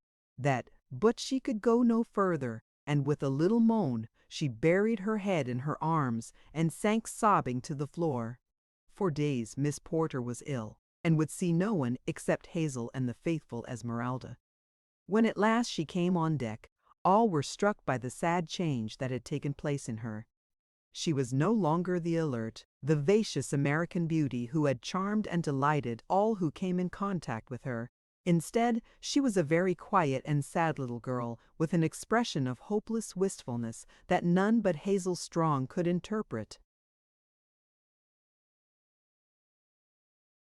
The entire party strove their utmost to cheer and amuse her, but all to no avail. Occasionally the jolly Lord Tennington would wring a wan smile from her, but for the most part she sat with wide eyes looking out across the sea. With Jane Porter's illness, one misfortune after another seemed to attack the yacht. First an engine broke down, and they drifted for 2 days while temporary repairs were being made. Then a squall struck them unaware that carried overboard nearly everything above deck that was portable. Later 2 of the seamen fell to fighting in the forecastle, with the result that one of them was badly wounded with a knife and the other had to be put in irons. Then, to cap the climax, the mate fell overboard at night and was drowned before help could reach him. The yacht cruised about the spot for 10 hours, but no sign of the man was seen after he disappeared from the deck into the sea. Every member of the crew and guests was gloomy and depressed after these series of misfortunes. All were apprehensive of worse to come, and this was especially true of the seamen, who recalled all sorts of terrible omens and warnings that had occurred during the early part of the voyage, and which they could now clearly translate into the precursors of some grim and terrible tragedy to come. Nor did the croakers have long to wait. The second night after the drowning of the mate, the little yacht was suddenly racked from stem to stern. About 1 o'clock in the morning, there was a terrific impact that threw the slumbering guests and crew from berth and bunk. A mighty shudder ran through the frail craft. She lay far over to starboard. The engine stopped. For a moment she hung there with her decks at an angle of 45 degrees. Then, with a sullen rending sound, she slipped back into the sea and righted. Instantly, the men rushed upon deck, followed closely by the women. Though the night was cloudy, there was little wind or sea, nor was it so dark, but that just off the port bow a black mass could be discerned floating low in the water. A derelict was the terse explanation of the officer of the watch. Presently the engineer hurried on deck in search of the captain. "That patch we put on the cylinder head's blown out, sir," he reported, "and she's making water fast for 'ard on the port bow." An instant later a seaman rushed up from below. "My God!" he cried. "Her whole bleeding bottom's ripped out. She can't float 20 minutes." "Shut up!" roared Tennington. "Ladies, go below and get some of your things together. It may not be so bad as that, but we may have to take to the boats. It will be safer to be prepared. Go at once, please. And, Captain Gerald, send some competent man below, please, to ascertain the exact extent of the damage. In the meantime, I might suggest that you have the boats provisioned." The calm, low voice of the owner did much to reassure the entire party, and a moment later all were occupied with the duties he had suggested. By the time the ladies had returned to the deck, the rapid provisioning of the boats had been about completed, and a moment later the officer who had gone below had returned to report. But his opinion was scarcely needed to assure the huddled group of men and women that the end of the Lady Alice was at hand. "Well, sir," said the captain as his officer hesitated, "I dislike to frighten the ladies, sir," he said, "but she can't float a dozen minutes, in my opinion. There's a hole in her you could drive a bally cow through, sir." For 5 minutes the Lady Alice had been settling rapidly by the bow. Already her stern loomed high in the air, and foothold on the deck was of the most precarious nature. She carried 4 boats, and these were all filled and lowered away in safety. As they pulled rapidly from the stricken little vessel, Jane Porter turned to have one last look at her. Just then there came a loud crash and an ominous rumbling and pounding from the heart of the ship. Her machinery had broken loose and was dashing its way toward the bow, tearing out partitions and bulkheads as it went. The stern rose rapidly high above them. For a moment she seemed to pause there, a vertical shaft protruding from the bosom of the ocean, and then swiftly she dove head foremost beneath the waves. In one of the boats, the brave Lord Tennington wiped a tear from his eye. He had not seen a fortune in money go down forever into the sea, but a dear, beautiful friend whom he had loved. At last the long night broke, and a tropical sun smote down upon the rolling water. Jane Porter had dropped into a fitful slumber. The fierce light of the sun upon her upturned face awoke her. She looked about her. In the boat with her were 3 sailors, Clayton and Monsieur Thurin. Then she looked for the other boats.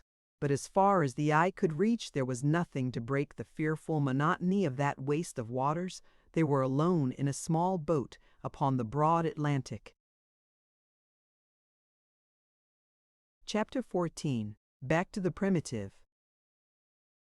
As Tarzan struck the water, his first impulse was to swim clear of the ship and possible danger from her propellers. He knew whom to thank for his present predicament, and as he lay in the sea, just supporting himself by a gentle movement of his hands, his chief emotion was one of chagrin that he had been so easily bested by Rokoff. He lay thus for some time, watching the receding and rapidly diminishing lights of the steamer without it ever once occurring to him to call for help. He never had called for help in his life, and so it is not strange that he did not think of it now. Always had he depended upon his own prowess and resourcefulness, nor had there ever been since the days of Kala any to answer an appeal for succor. When it did occur to him, it was too late. There was, thought Tarzan, a possible 1 chance in 100,000 that he might be picked up, and an even smaller chance that he would reach land. So he determined that to combine what slight chances there were, he would swim slowly in the direction of the coast. The ship might have been closer in than he had known. His strokes were long and easy. It would be many hours before those giant muscles would commence to feel fatigue. As he swam, guided toward the east by the stars, he noticed that he felt the weight of his shoes, and so he removed them. His trousers went next, and he would have removed his coat at the same time, but for the precious papers in its pocket. To assure himself that he still had them, he slipped his hand in to feel, but to his consternation they were gone. Now he knew that something more than revenge had prompted Rokoff to pitch him overboard. The Russian had managed to obtain possession of the papers Tarzan had wrested from him at Busada. The ape-man swore softly and let his coat and shirt sink into the Atlantic. Before many hours, he had divested himself of his remaining garments and was swimming easily and unencumbered toward the east. The first faint evidence of dawn was paling the stars ahead of him when the dim outlines of a low-lying black mass loomed up directly in his track. A few strong strokes brought him to its side. It was the bottom of a wave-washed derelict. Tarzan clambered upon it. He would rest there until daylight at least. He had no intention to remain there inactive, a prey to hunger and thirst. If he must die, he preferred dying in action while making some semblance of an attempt to save himself. The sea was quiet, so that the wreck had only a gently undulating motion. That was nothing to the swimmer, who had had no sleep for 20 hours. Tarzan of the Apes curled up upon the slimy timbers and was soon asleep. The heat of the sun awoke him early in the forenoon. His first conscious sensation was of thirst, which grew almost to the proportions of suffering with full returning consciousness, but a moment later it was forgotten in the joy of 2 almost simultaneous discoveries. The first was a mass of wreckage floating beside the derelict, in the midst of which, bottom up, rose and fell, an overturned lifeboat. The other was the faint, dim line of a far distant shore showing on the horizon in the east. Tarzan dove into the water and swam around the wreck to the lifeboat. The cool ocean refreshed him almost as much as would a draught of water, so that it was with renewed vigor that he brought the smaller boat alongside the derelict and, after many Herculean efforts, succeeded in dragging it onto the slimy ship's bottom. There he righted and examined it. The boat was quite sound and a moment later floated upright alongside the wreck. Then Tarzan selected several pieces of wreckage that might answer him as paddles, and presently was making good headway toward the far-off shore. It was late in the afternoon by the time he came close enough to distinguish objects on land or to make out the contour of the shoreline. Before him lay what appeared to be the entrance to a little, landlocked harbor. The wooded point to the north was strangely familiar. Could it be possible that fate had thrown him up at the very threshold of his own beloved jungle? But as the bow of his boat entered the mouth of the harbor, the last shred of doubt was cleared away, for there before him upon the farther shore, under the shadows of his primeval forest, stood his own cabin built before his birth by the hand of his long-dead father, John Clayton, Lord Greystoke. With long sweeps of his giant muscles, Tarzan sent the little craft speeding toward the beach. Its prow had scarcely touched when the ape-man leaped to shore. His heart beat fast in joy and exultation as each long-familiar object came beneath his roving eyes: the cabin, the beach, the little brook, the dense jungle, the black, impenetrable forest. The myriad birds in their brilliant plumage, the gorgeous tropical blooms upon the festooned creepers falling in great loops from the giant trees. Tarzan of the Apes had come into his own again, and that all the world might know it, he threw back his young head and gave voice to the fierce wild challenge of his tribe. For a moment silence reigned upon the jungle, and then, low and weird, came an answering challenge. It was the deep roar of Numa, the lion, and from a great distance, faintly, the fearsome answering bellow of a bull ape. Tarzan went to the brook first and slaked his thirst. Then he approached his cabin. The door was still closed and latched, as he and Darnot had left it. He raised the latch and entered. Nothing had been disturbed. There were the table, the bed, and the little crib built by his father, the shelves and cupboards, just as they had stood for over 23 years, just as he had left them nearly 2 years before. His eyes satisfied, Tarzan's stomach began to call aloud for attention. The pangs of hunger suggested a search for food. There was nothing in the cabin, nor had he any weapons, but upon a wall hung one of his old grass ropes. It had been many times broken and spliced, so that he had discarded it for a better one long before. Tarzan wished that he had a knife. Well, unless he was mistaken, he should have that and a spear, and bows and arrows before another sun had set. The rope would take care of that, and in the meantime it must be made to procure food for him. He coiled it carefully and, throwing it about his shoulder, went out, closing the door behind him. Close to the cabin the jungle commenced, and into it Tarzan of the Apes plunged, wary and noiseless, once more a savage beast hunting its food. For a time he kept to the ground, but finally, discovering no spoor indicative of nearby meat, he took to the trees. With the first dizzy swing from tree to tree, all the old joy of living swept over him. Vain regrets and dull heartache were forgotten. Now was he living. Now, indeed, was the true happiness of perfect freedom his. Who would go back to the stifling, wicked cities of civilized man when the mighty reaches of the great jungle offered peace and liberty? Not he. While it was yet light, Tarzan came to a drinking place by the side of a jungle river. There was a ford there, and for countless ages the beasts of the forest had come down to drink at this spot. Here of a night might always be found either Sabor or Numa crouching in the dense foliage of the surrounding jungle, awaiting an antelope or a waterbuck for their meal. Here came Horta, the boar, to water, and here came Tarzan of the Apes to make a kill, for he was very empty. On a low branch he squatted above the trail. For an hour he waited.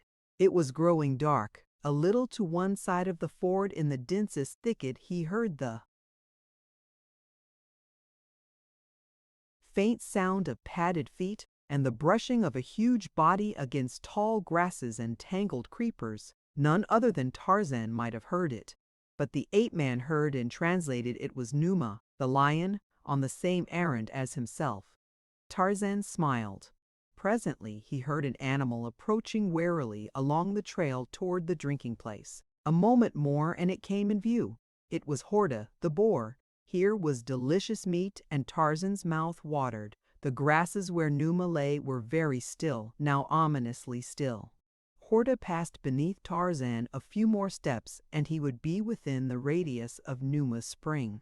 Tarzan could imagine how old Numa's eyes were shining, how he was already sucking in his breath for the awful roar, which would freeze his prey for the brief instant between the moment of the spring and the sinking of terrible fangs into splintering bones. But as Numa gathered himself, a slender rope flew through the air from the low branches of a nearby tree. A noose settled about Horta's neck.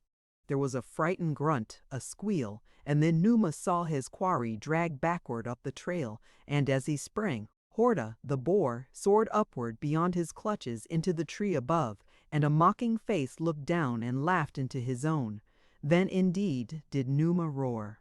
Angry, threatening, hungry, he paced back and forth beneath the taunting ape-man. Now he stopped, and, rising on his hind legs against the stem of the tree that held his enemy, sharpened his huge claws upon the bark, tearing out great pieces that laid bare the white wood beneath. And in the meantime Tarzan had dragged the struggling Horta to the limb beside him. Sinewy fingers completed the work. The choking noose had commenced. The ape-man had no knife, but nature had equipped him with the means of tearing his food from the quivering flank of his prey. And gleaming teeth sank into the succulent flesh, while the raging lion looked on from below as another enjoyed the dinner that he had thought already his. It was quite dark by the time Tarzan had gorged himself. Ah, but it had been delicious. Never had he quite accustomed himself to the ruined flesh that civilized men had served him, and in the bottom of his savage heart there had constantly been the craving for the warm meat of the fresh kill and the rich red blood. He wiped his bloody hands upon a bunch of leaves, slung the remains of his kill across his shoulder, and swung off through the middle terrace of the forest toward his cabin. And at the same instant Jane Porter and William Cecil Clayton arose from a sumptuous dinner upon the Lady Alice, thousands of miles to the east, in the Indian Ocean. Beneath Tarzan walked Numa, the lion, and when the ape-man deigned to glance downward, he caught occasional glimpses of the baleful green eyes. Following through the darkness, Numa did not roar now. Instead, he moved stealthily, like the shadow of a great cat, but yet he took no step that did not reach the sensitive ears of the ape-man. Tarzan wondered if he would stalk him to his cabin door. He hoped not, for that would mean a night's sleep curled in the crotch of a tree, and he much preferred the bed of grasses within his own abode. But he knew just the tree and the most comfortable crotch if necessity demanded that he sleep out. 100 times in the past some great jungle cat had followed him home and compelled him to seek shelter in this same tree, until another mood or the rising sun had sent his enemy away. But presently Numa gave up the chase and, with a series of blood-curdling moans and roars, turned angrily back in search of another and an easier dinner. So Tarzan came to his cabin unattended, and a few moments later was curled up in the mildewed remnants of what had once been a bed of grasses. Thus easily did Monsieur Jean C. Tarzan slough the thin skin of his artificial civilization and sink happy and contented into the deep sleep of the wild beast that has fed to repletion. Yet a woman's yes would have bound him to that other life forever and made the thought of this savage existence repulsive. Tarzan slept late into the following forenoon, for he had been very tired from the labors and exertion of the long night and day upon the ocean, and the jungle jaunt that had brought into play muscles that he had scarce used for nearly 2 years. When he awoke, he ran to the brook first to drink. Then he took a plunge into the sea, swimming about for a quarter of an hour. Afterward he returned to his cabin and breakfasted off the flesh of Horta. This done, he buried the balance of the carcass in the soft earth outside the cabin for his evening meal. Once more he took his rope and vanished into the jungle. This time he hunted. Nobler quarryman, although had you asked him his own opinion, he could have named a dozen other denizens of the jungle which he considered far the superiors in nobility of the men he hunted. Today Tarzan was in quest of weapons. He wondered if the women and children had remained in Mbanga's village after the punitive expedition from the French cruiser had massacred all the warriors in revenge for Darnat's supposed death.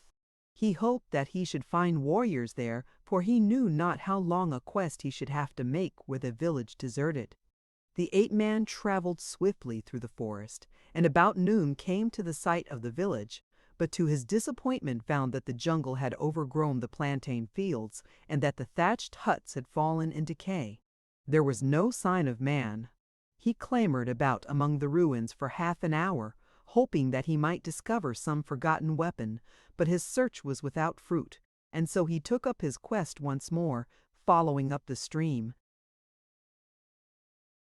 which flowed from a southeasterly direction. He knew that near fresh water he would be most likely to find another settlement.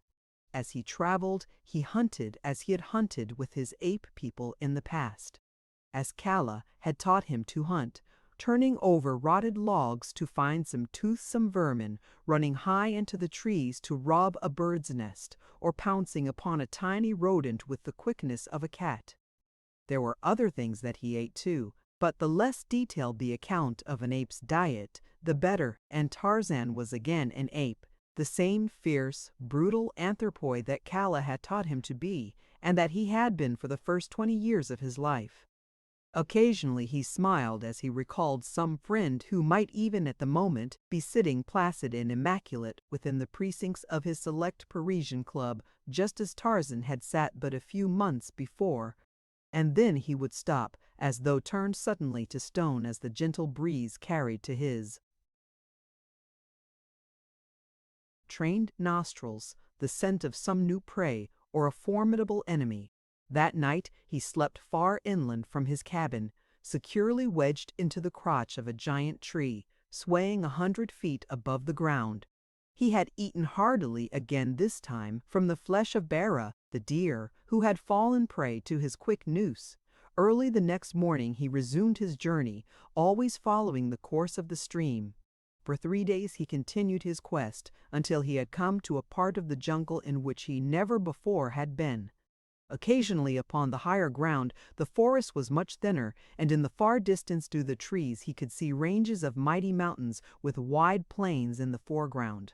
Here, in the open spaces, were new game countless antelope and vast herds of zebra. Tarzan was entranced. He would make a long visit to this new world. On the morning of the 4th day his nostrils were suddenly surprised by a stayeroof. Faint new scent. It was the scent of man, but yet a long way off. The ape-man thrilled with pleasure. Every sense was on the alert, as with crafty stealth he moved quickly through the trees, upwind, in the direction of his prey. Presently he came upon it, a lone warrior treading softly through the jungle. Tarzan followed close above his quarry, waiting for a clearer space in which to hurl his rope. As he stalked the unconscious man, new thoughts presented themselves, to the ape-man thoughts born of the refining influences of civilization and of its cruelties. It came to him that seldom, if ever, did civilized man kill a fellow being without some pretext, however slight.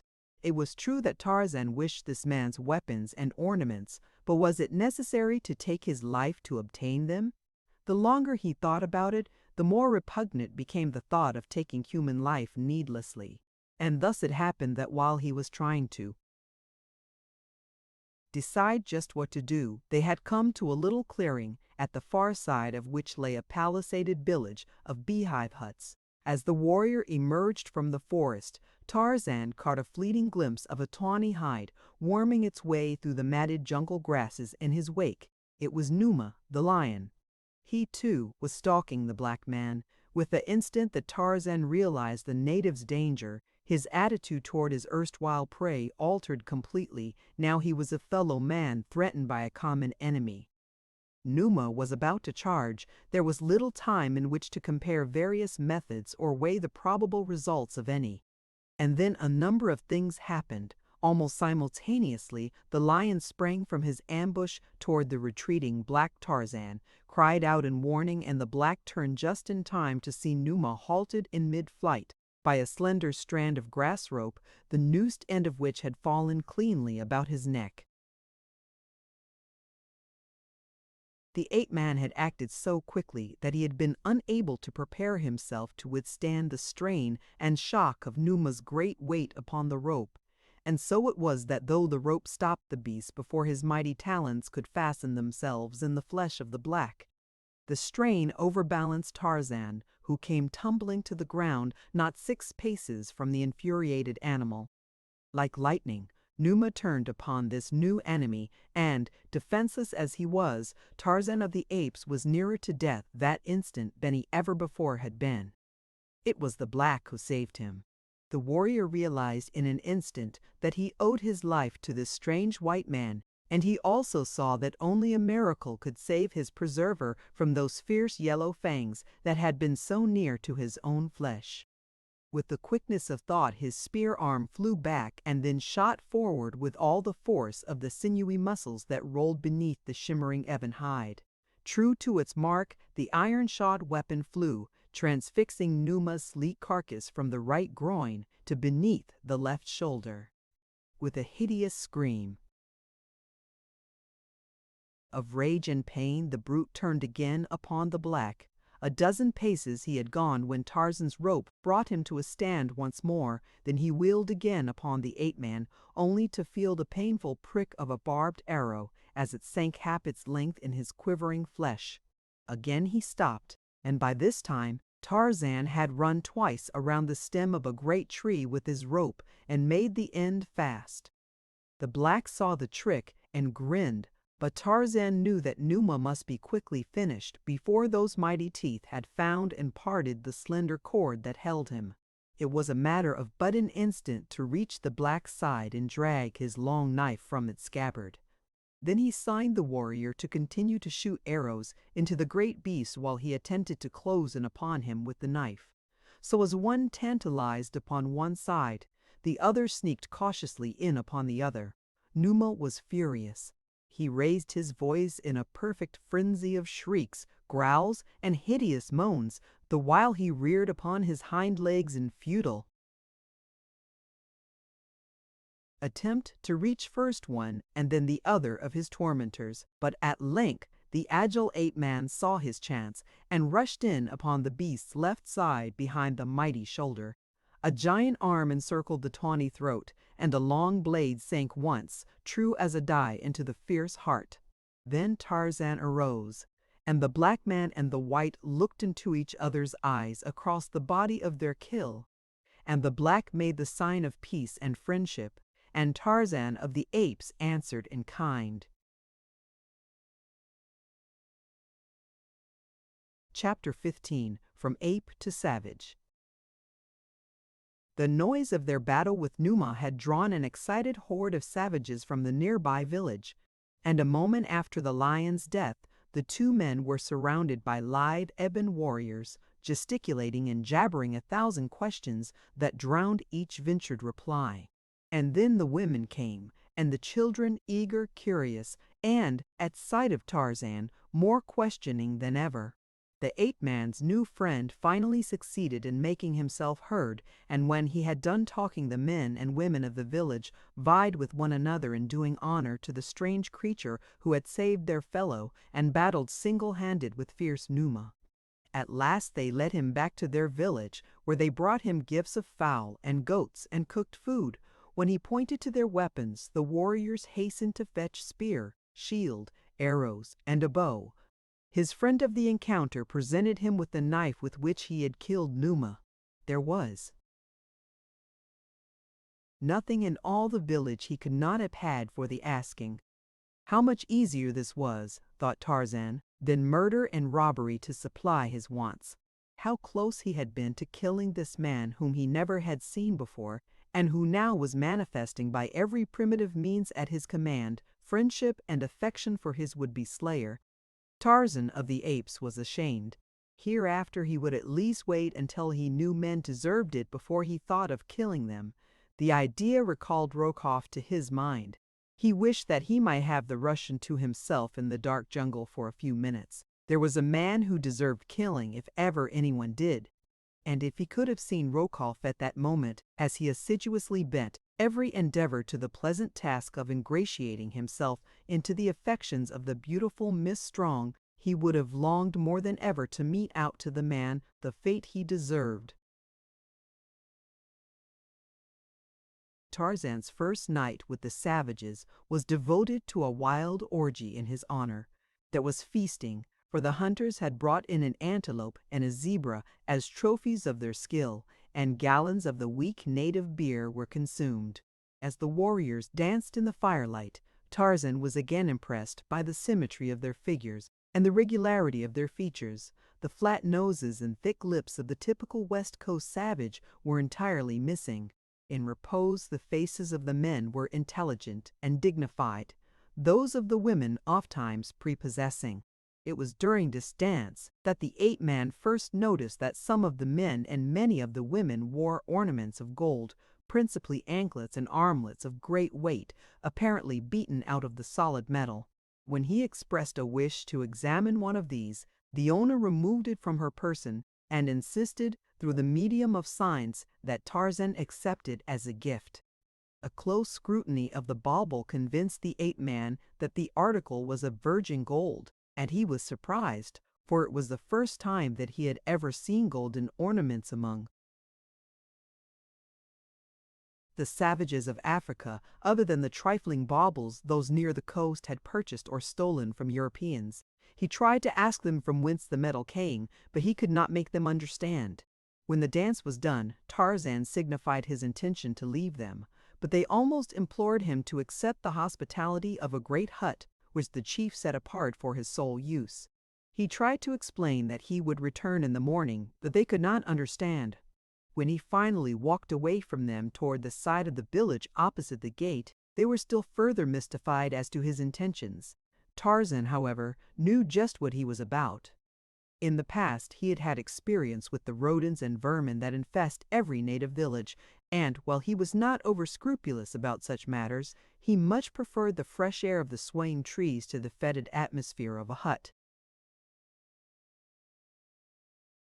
The natives followed him to where a great tree overhung the palisade, and as Tarzan leaped for a lower branch and disappeared into the foliage above, precisely after the manner of Manu, the monkey, there were loud exclamations of surprise and astonishment. For half an hour they called to him to return, but as he did not answer them, they at last desisted and sought the sleeping mats within their huts. Tarzan went back into the forest a short distance until he had found a tree suited to his primitive requirements, and then, curling himself in a great crotch, he fell immediately into a deep sleep. The following morning he dropped into the village street as suddenly as he had disappeared the preceding night. For a moment the natives were startled and afraid, but when they recognized their guest of the night before, they welcomed him with shouts and laughter. That day he accompanied a party of warriors to the nearby plains on a great hunt, and so dexterous did they find this white man with their own crude weapons that another bond of respect and admiration was thereby wrought. For weeks Tarzan lived with his savage friends, hunting buffalo, antelope, and zebra for meat, and elephant for ivory. Quickly he learned their simple speech, their native customs, and the ethics of their wild, primitive tribal life. He found that they were not cannibals, that they looked with loathing and contempt upon men who ate men. Basuli, the warrior whom he had stalked to the village, told him many of the tribal legends how, many years before, his people had come many long marches from the north, how once they had been a great and powerful tribe, and how the slave raiders had wrought such havoc among them with their death-dealing guns that they had been reduced to a mere remnant of their former numbers and power. "They hunted us down as one hunts a fierce beast," said Busuli. "There was no mercy in them. When it was not slaves, they thought it was ivory, but usually it was both. Our men were killed and our women driven away like sheep. We fought against them for many years, but our arrows and spears could not prevail against the sticks which spit fire and lead, and death to many times the distance that our mightiest warrior could place an arrow. At last, when my father was a young man, the Arabs came again, but our warriors saw them a long way off, and Chowambi, who was chief then, told his people to gather up their belongings and come away with him, that he would lead them far to the south until they found a spot to which the Arab raiders did not come. And they did as he bid, carrying all their belongings, including many tusks of ivory. For months they wandered, suffering untold hardships and privations, for much of the way was through dense jungle and across mighty mountains. But finally they came to this spot, and although they sent parties farther on to search for an even better location, none has ever been found you here," asked Tarzan. "And the raiders have never found you here?" asked Tarzan. "About a year ago, a small party of Arabs and Manyuema stumbled upon us, but we drove them off, killing many. For days we followed them, stalking them for the wild beasts. They are, picking them off one by one, until but a handful remained, but these escaped us." As Busuli talked, he fingered a heavy gold armlet that encircled the glossy hide of his left arm. Tarzan's eyes had been upon the ornament, but his thoughts were elsewhere.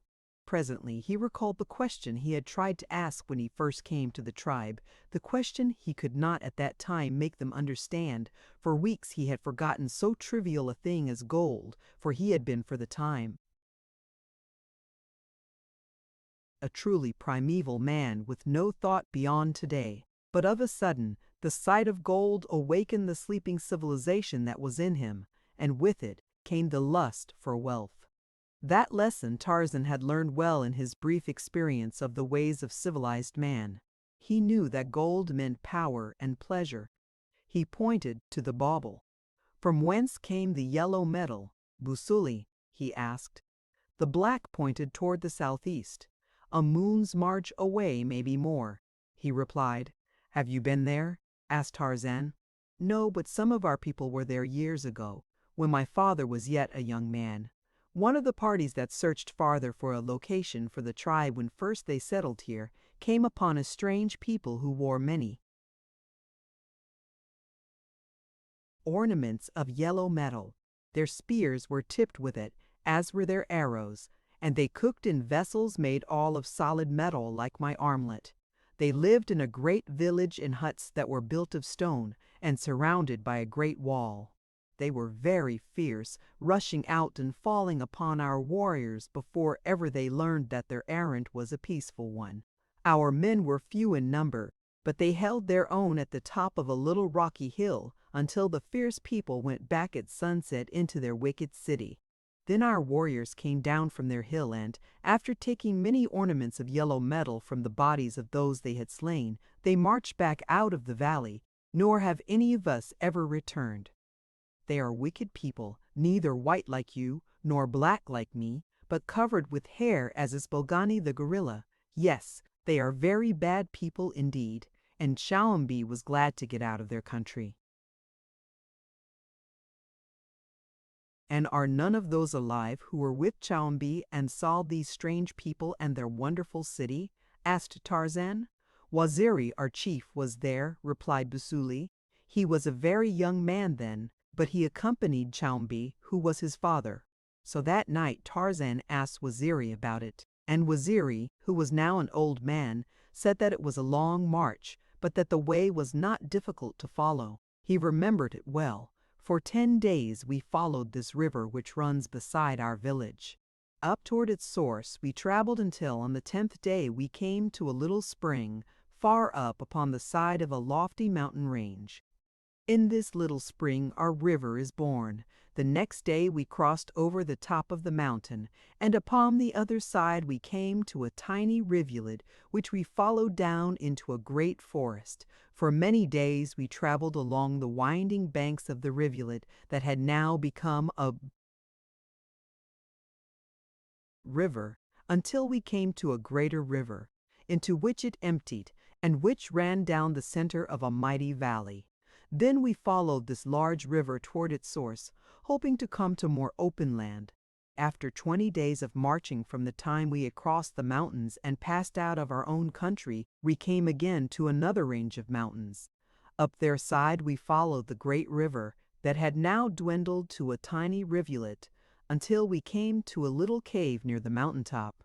In this cave was the mother of the river. I remember that we camped there that night, and that it was very cold, for the mountains were high. The next day we decided to ascend to the top of the mountains and see what the country upon the other side looked like.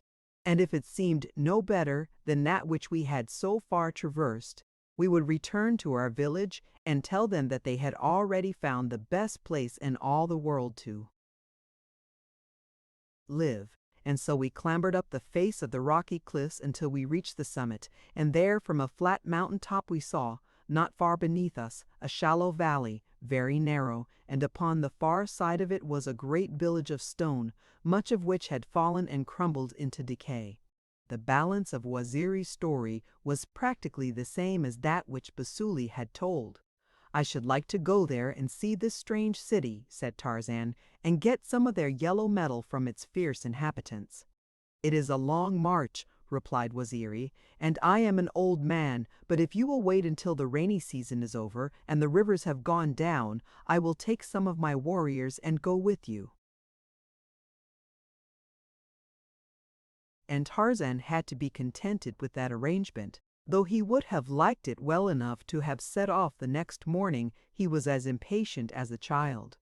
Really, Tarzan of the Apes was but a child, or primeval man, which is the same thing in a way. The next day but one, a small party of hunters returned to the village from the south to report a large herd of elephants some miles away. By climbing trees they had had a fairly good view of the herd, which they described as numbering several large tuskers, a great many cows and calves, and full-grown bulls whose ivory would be worth having.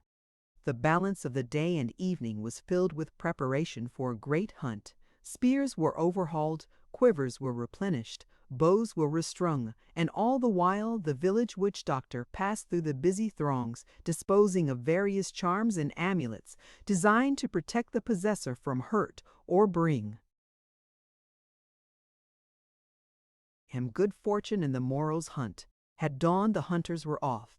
There were 50 sleek black warriors, and in their midst, lithe and active as a young forest god, strode Tarzan of the Apes, his brown skin contrasting oddly with the ebony of his companions.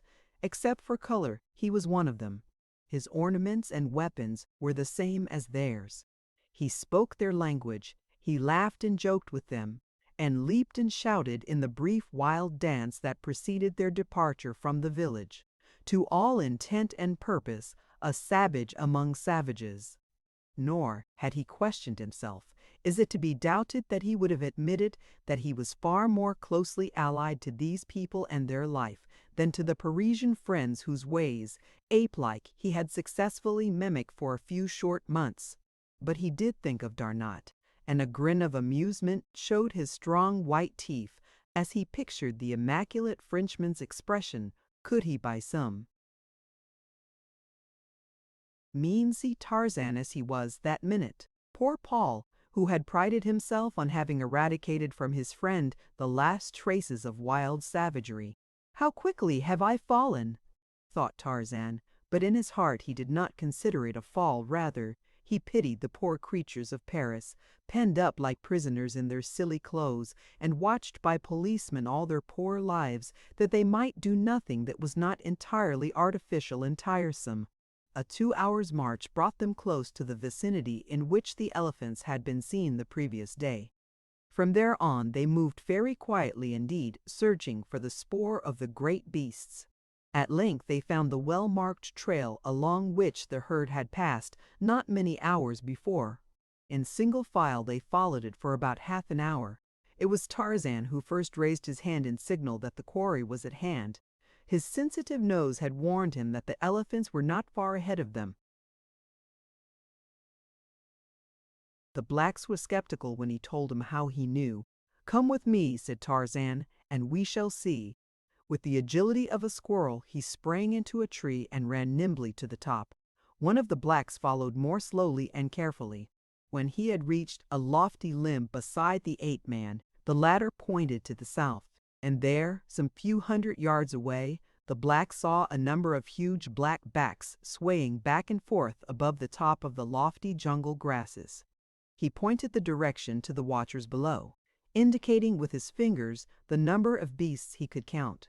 Immediately, the hunters started toward the elephants. The black in the tree hastened down, but Tarzan stalked, after his own fashion, along the leafy way of the middle terrace. It is no child's play to hunt wild elephants with the crude weapons of primitive man. Tarzan knew that few native tribes ever attempted it, and the fact that his tribe did so gave him no little pride. Already he was commencing to think of himself as a member of the little community.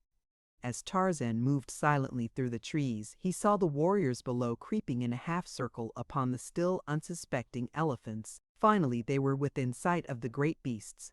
Now they singled out 2 large tuskers, and at a signal the 50 men rose from the ground where they had lain concealed, and hurled their heavy war spears at the 2 marked beasts. There was not a single miss. 25 spears were embedded in the sides of each of the giant animals. One never moved from the spot where it stood when the avalanche of spears struck it, for 2, perfectly aimed, had penetrated its heart, and it lunged forward upon its knees, rolling to the ground without a struggle. The other, standing nearly head-on toward the hunters, had not proved so good. A mark, and though every spear struck, not one entered the great heart. For a moment the huge bull stood trumpeting in rage and pain, casting about with his little eyes for the author of its hurt. The blacks had faded into the jungle before the weak eyes of the monster had fallen upon any of them, but now he caught the sound of their retreat, and amid a terrific crashing of underbrush and branches, he charged in the direction of the noise. It so happened that chance sent him in the direction of Busuli, whom he was overtaking so rapidly that it was as though the black were standing still instead of racing at full speed to escape the certain death which pursued him. Tarzan had witnessed the entire performance from the branches of a nearby tree, and now that he saw his friend's peril, he raced toward the infuriated beast with loud cries, hoping to distract him. But it had been as well had he saved his breath, for the brute was deaf and blind to all else save the particular object of his rage that raced futilely before him. And now Tarzan saw that only a miracle could save Busuli, and with the same unconcern with which he had once hunted this very man, he hurled himself into the path of the elephant to save the black warrior's life. He still grasped his spear, and while Tantor was yet 6 or 8 paces behind his prey, a sinewy white warrior dropped as from the heavens, almost directly in his path. With a vicious lunge, the elephant swerved to the right to dispose of this timorous foeman who dared intervene between himself and his intended victim. But he had not reckoned on the lightning quickness that could galvanize those steel muscles into action, so marvelously swift as to baffle even a keener eyesight than Tantor's. And so it happened that before the elephant realized that his new enemy had leaped from his path, Tarzan had driven his iron-shod spear from behind the massive shoulder straight into the fierce heart, and the colossal pachyderm had toppled to his death at the feet of the ape-man. Busuli had not beheld the manner of his deliverance, but Waziri, the old chief, had seen, and several of the other warriors, and they hailed Tarzan with delight as they swarmed about him and his great kill. When he leaped upon the mighty carcass and gave voice to the weird challenge with which he announced a great victory, the blacks shrank back in fear, for to them it marked the brutal Bolgani, whom they feared fully as much as they feared Numa, the lion, but with a fear with which was mixed a certain uncanny awe of the man-like thing to which they attributed supernatural powers. But when Tarzan lowered his raised head and smiled upon them, they were reassured, though they did not understand. Nor did they ever fully understand this strange creature who ran through the trees as quickly as Manu, yet was even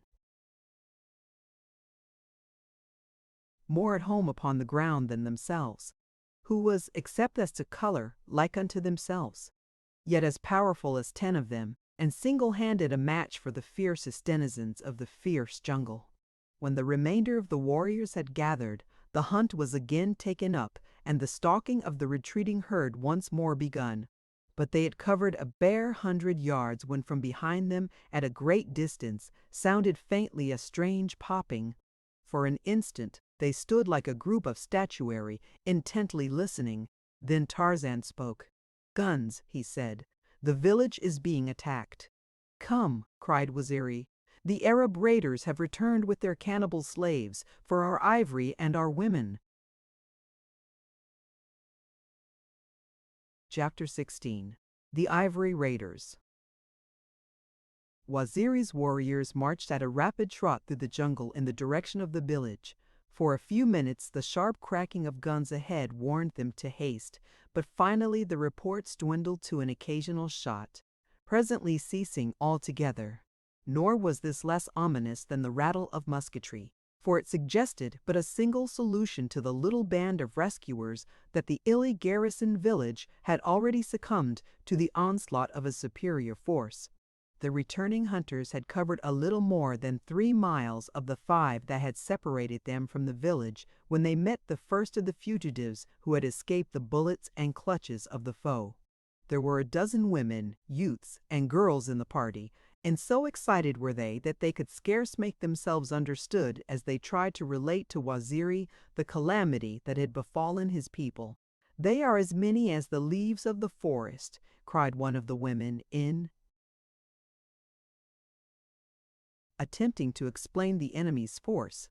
"There are many Arabs and countless Manyuema, and they all have guns. They crept close to the village before we knew that they were about, and then, with many shouts, they rushed in upon us, shooting down men and women and children. Those of us who could fled in all directions into the jungle, but more were killed. I do not know whether they took any prisoners or not. They seemed only bent upon killing us all. The Manyuema called us many names, saying that they would eat us all before they left our country, that this was our punishment for killing their friends last year. I did not hear much, for I ran away quickly." The march toward the village was now resumed, more slowly and with greater stealth, for Waziri knew that it was too late to rescue their only mission could be one of revenge. Inside the next mile, 100 more fugitives were met. There were many men among these, and so the fighting strength of the party was augmented. Now a dozen warriors were sent creeping ahead to reconnoiter. Waziri remained with the main body, which advanced in a thin line that spread in a great crescent through the forest. By the chief's side walked Tarzan. Presently one of the scouts returned. He had come within sight of the village. "They are all within the palisade," he whispered. "Good," said Waziri. "We shall rush in upon them and slay them all." And he made ready to send word along the line that they were to halt at the edge of the clearing until they saw him rush toward the village, then all were to follow. "Wait," cautioned Tarzan. "If there are even 50 guns within the palisade, we shall be repulsed and slaughtered. Let me go alone through the trees, so that I may look down upon them from above, and see just how many there be, and what chance we might have were we to charge. It were foolish to lose a single. Man needlessly if there be no hope of success. I have an idea that we can accomplish more by cunning than by force. Will you wait, Waziri?" "Yes," said the old chief. "Go." So Tarzan sprang into the trees and disappeared in the direction of the village. He moved more cautiously than was his wont, for he knew that men with guns could reach him quite as easily in the tree tops as on the ground. and when Tarzan of the Apes elected to adopt stealth, no creature in all the jungle could move so silently or so completely efface himself from the sight of an enemy. In 5 minutes, he had wormed his way to the great tree that overhung the palisade at one end of the village, and from his point of vantage, looked down upon the savage horde beneath. He counted 50 Arabs and estimated that there were 5 times as many women. The latter were gorging themselves upon food and, under the very noses of their white masters, preparing the gruesome feast, which is the piece de resistance that follows a victory in which the bodies of their slain enemies fall into their horrid hands. The ape-man saw that to charge that wild horde, armed as they were with guns, and barricaded behind the locked gates of the village, would be a futile task, and so he returned to Waziri and advised him to wait, that he, Tarzan, had a better plan. But a moment before, one of the fugitives had related to Waziri the story of the atrocious murder of the old chief's wife, and so crazed with rage was the old man that he cast discretion to the winds. Calling his warriors about him, he commanded them to charge, and with brandishing spears and savage yells, the little force of scarcely more than 100 dashed madly toward the village gates. Before the clearing had been half crossed, the Arabs opened up a withering fire from behind the palisade. With the first volley, Waziri fell. The speed of the chargers slackened. Another volley brought down a half-dozen more. A few reached the bar gates, only to be shot in their tracks, without the ghost of a chance to gain the inside of the palisade, and then the whole attack crumbled, and the remaining warriors scampered back into the forest. As they ran, the raiders opened the gates, rushing after them to complete the day's work with the utter extermination of the tribe. Tarzan had been among the last to turn back toward the forest, and now, as he ran slowly, he turned from time to time to speed a well-aimed arrow into the body of a pursuer. Once within the jungle, he found a little knot of determined blacks waiting to give battle to the oncoming horde, but Tarzan cried to them to scatter, keeping out of harm's way until they could gather in force after dark. "Do as I tell you," he urged, "and I will lead you to victory over these enemies of yours.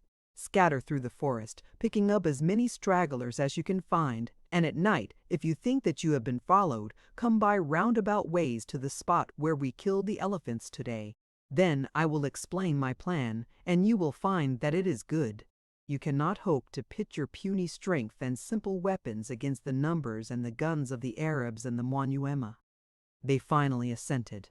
"When you scatter," explained Tarzan in conclusion, "your foes will have to scatter to follow you, and so it may happen that if you are watchful you can drop many a mygel with your arrows from behind some great trees." They had barely time to hasten away farther into the forest before the first of the raiders had crossed the clearing and entered it in pursuit of them. Tarzan ran a short distance along the ground before he took to the trees. Then he raced quickly to the upper terrace, there doubling on his tracks and making his way rapidly back toward the village. Here he found that every Arab and Manyuema had joined in the pursuit, leaving the village deserted except for the chained prisoners and a single guard. The sentry stood at the open gate, looking in the direction of the forest, so that he did not see the agile giant that dropped to the ground at the far end of the village street. With drawn bow, the ape-man crept stealthily toward his unsuspecting victim. The prisoners had already discovered him, and with wide eyes filled with wonder and with hope, they watched their would-be rescuer. Now he halted not 10 paces from the unconscious Manyuema.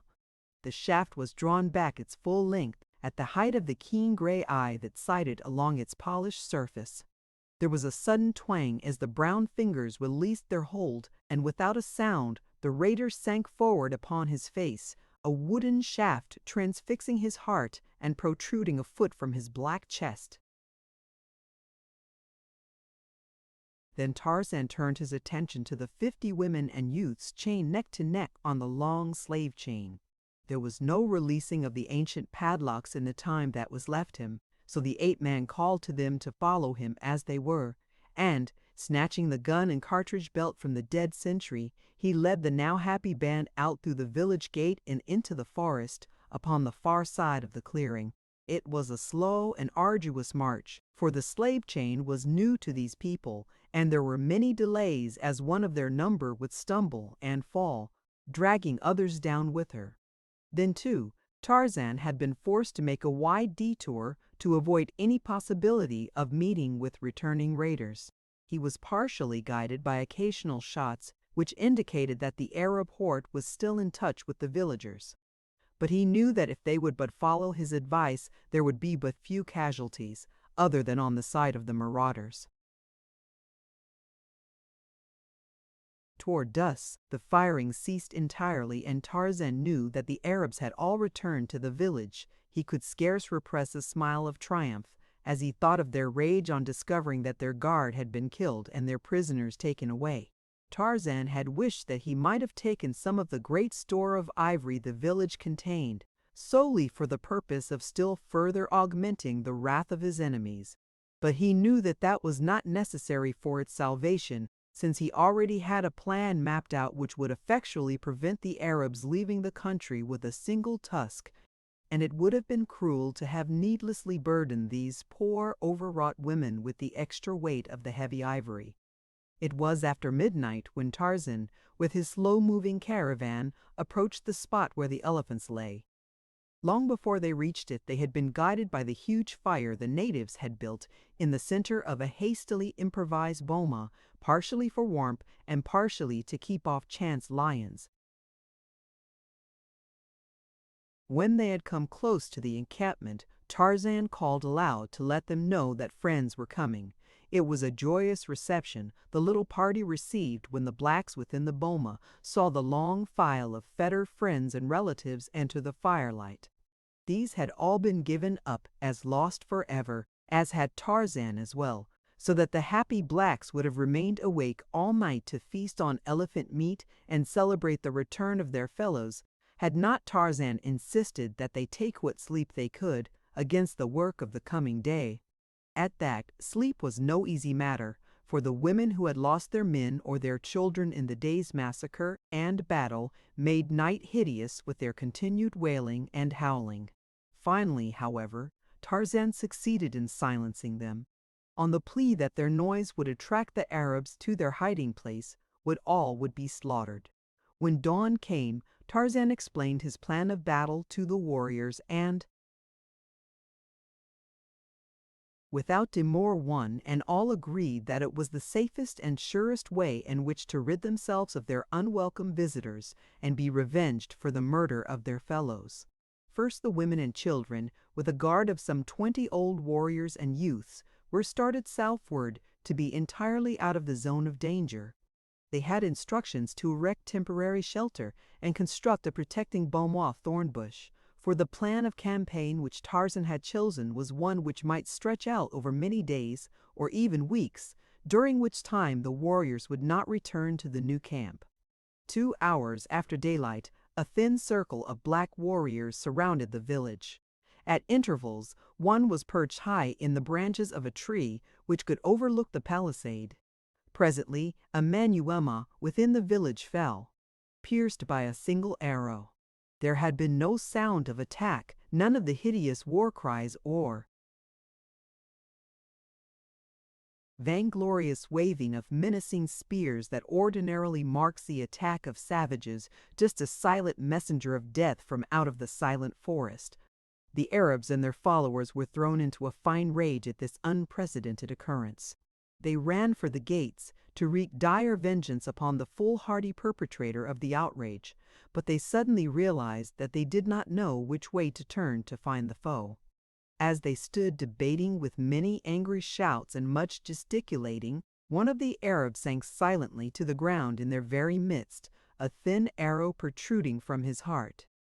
Tarzan had placed the finest marksmen of the tribe in the surrounding trees, with directions never to reveal themselves while the enemy was faced in their direction.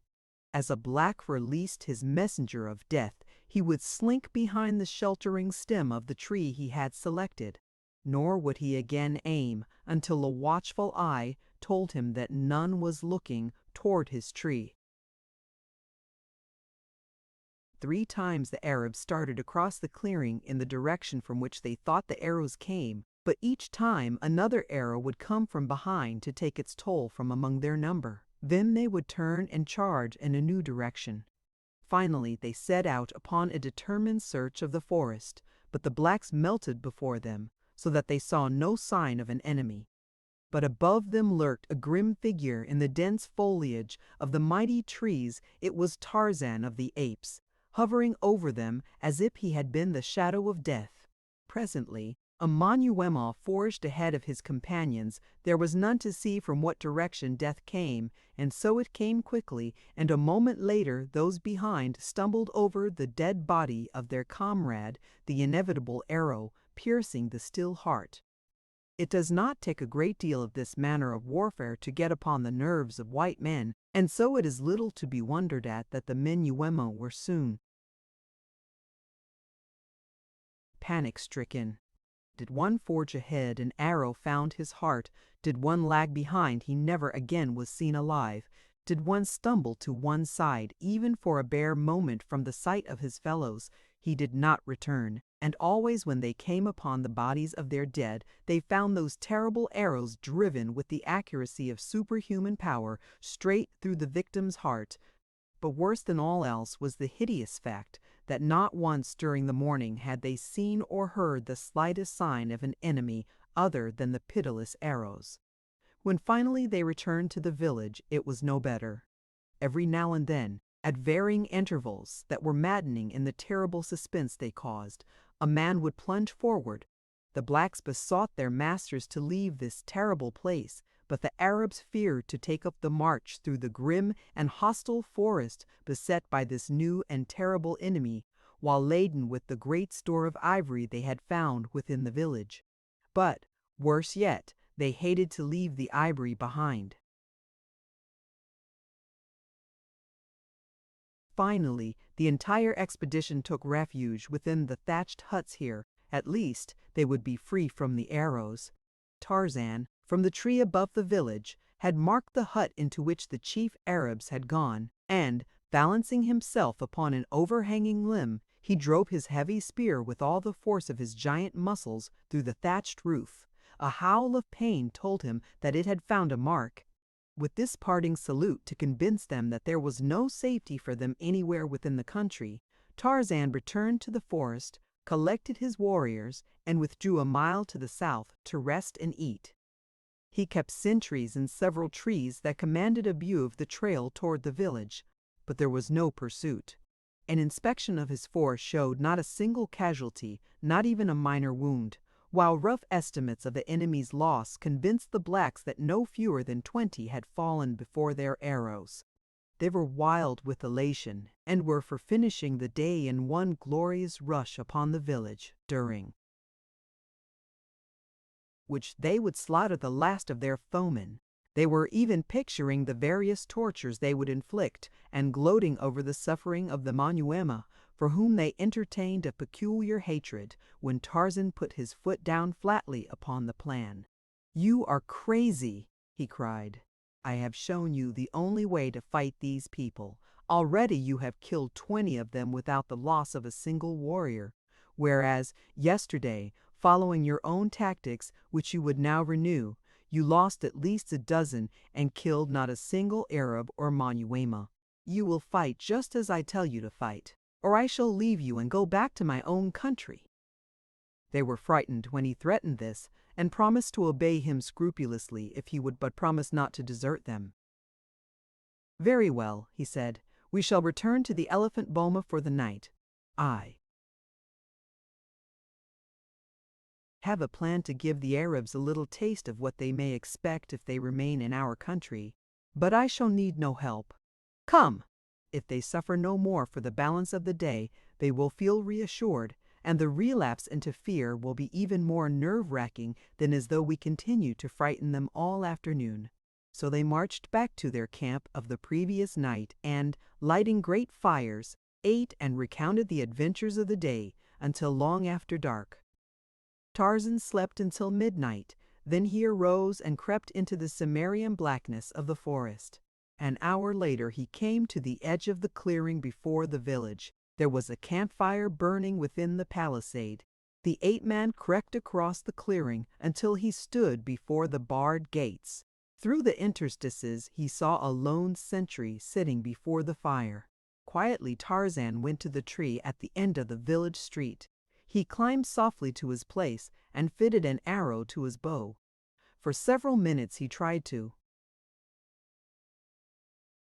sight fairly upon the sentry, but the waving branches and flickering firelight convinced him that the danger of a miss was too great. He must touch the heart full in the center to bring the quiet and sudden death his plan required. He had brought, besides, his bow, arrows, and rope, the gun he had taken the previous day from the other sentry he had killed. Catching all these in a convenient crotch of the tree, he dropped lightly to the ground within the palisade, armed only with his long knife. The sentry's back was toward him. Like a cat, Tarzan crept upon the dozing man. He was within 2 paces of him now. Another instant, and the knife would slide silently into the fellow's heart. Tarzan crouched for a spring, for that is ever the quickest and surest attack of the jungle beast when the man, warned by some subtle sense, sprang to his feet and faced the ape-man. Chapter 17. The White Chief of the Waziri. When the eyes of the black Manyuema savage fell upon the strange apparition that confronted him with menacing knife, they went wide in horror. He forgot the gun within his hands. He even forgot to cry out. His one thought was to escape this fearsome-looking white savage, this giant of a man upon whose massive rolling muscles and mighty chests the flickering firelight played. But before he could turn, Tarzan was upon him, and then the sentry thought to scream for aid, but it was too late. A great hand was upon his windpipe, and he was being borne to the earth. He battled furiously but futilely with the grim tenacity of a bulldog. Those awful fingers were clinging to his throat. Swiftly and surely life was being choked from him. His eyes bulged, his tongue protruded, his face turned to a ghastly purplish hue. There was a convulsive tremor of the stiffening muscles, and the Manyuema sentry lay quite still. The ape-man threw the body across one of his broad shoulders and, gathering up the fellow's gun, trotted silently up the sleeping village street toward the tree that gave him such easy ingress to the palisaded village. He bore the dead sentry into the midst of the leafy maze above.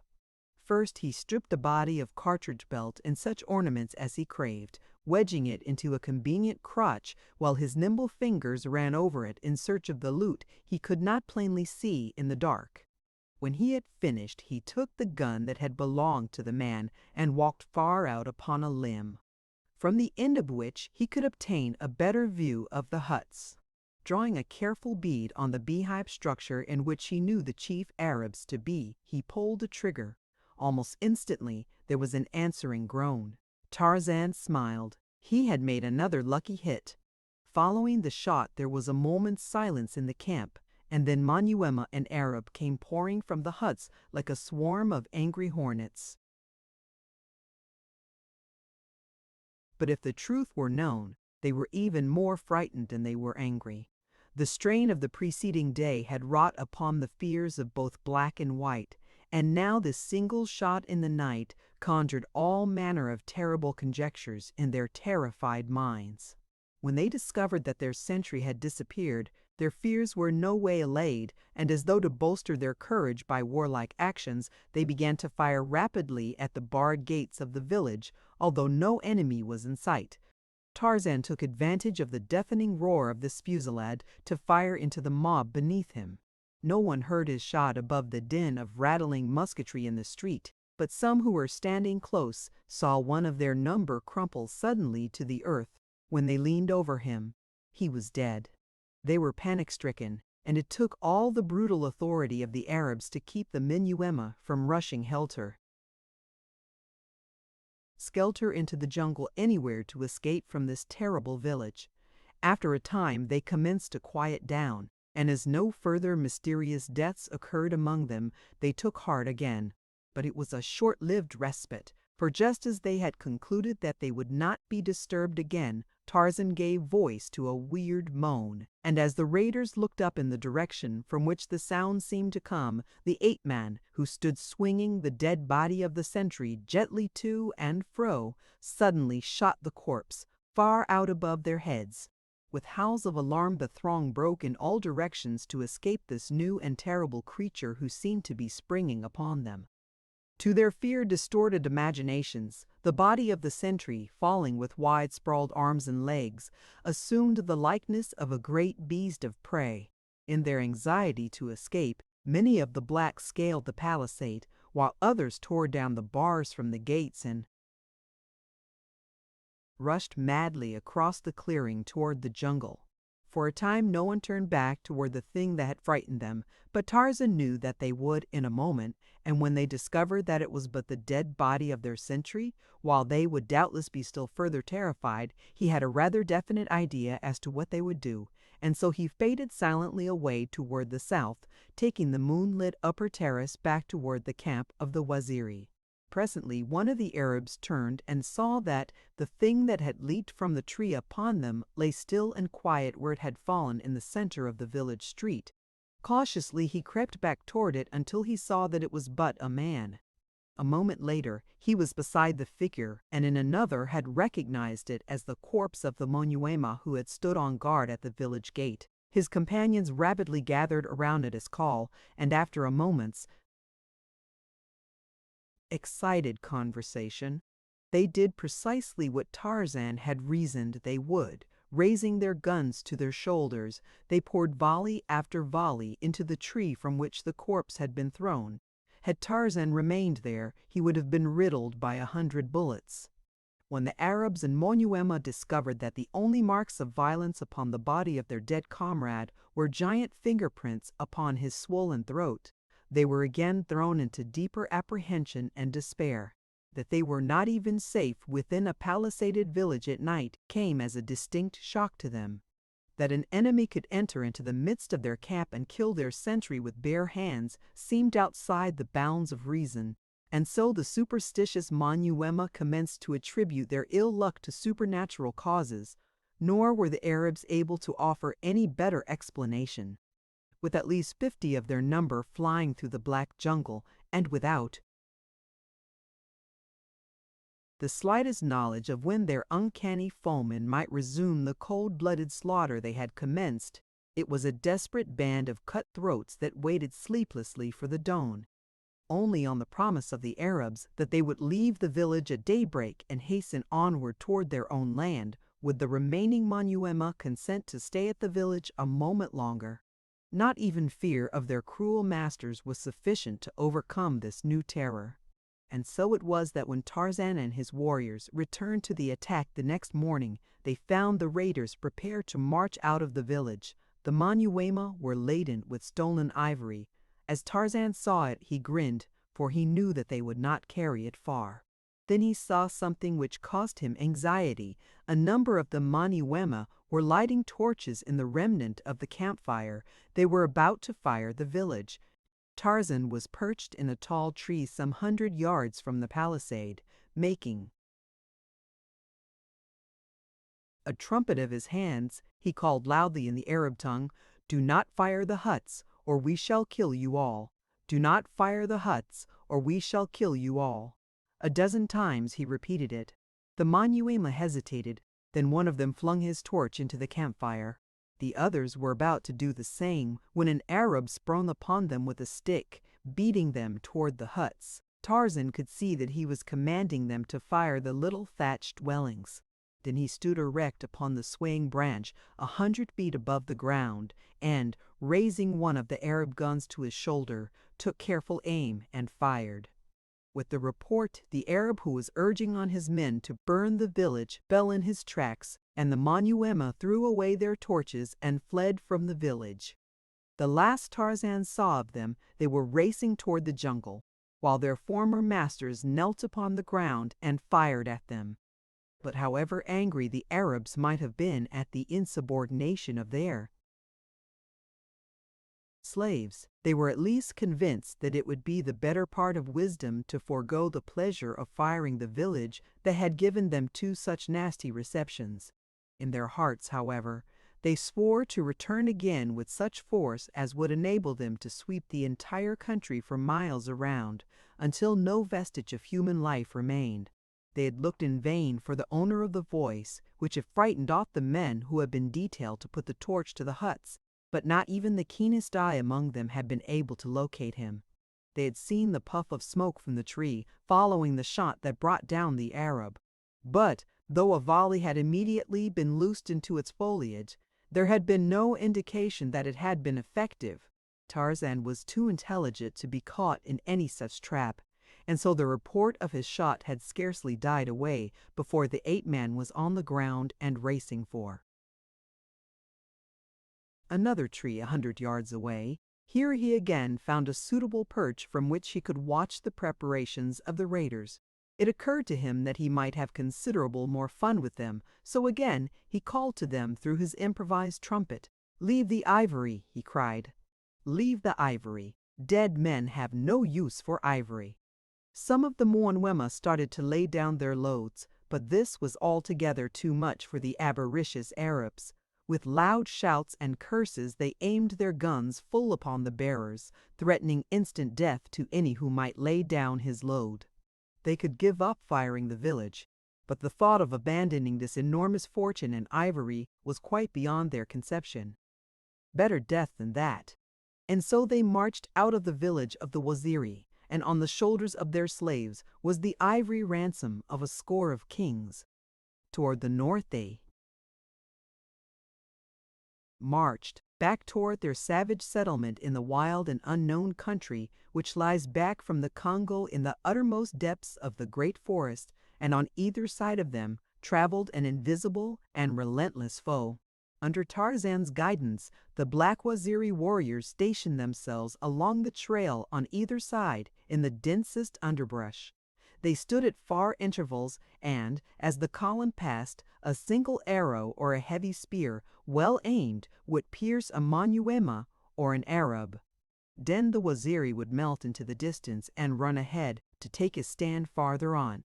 They did not strike unless success were sure and the danger of detection almost nothing, and so the arrows and the spears were few and far between, but so persistent and inevitable that the slow-moving column of heavy-laden raiders was in a constant state of panic at the uncertainty of who the next would be to fall, and when. It was with the greatest difficulty that the Arabs prevented their men a dozen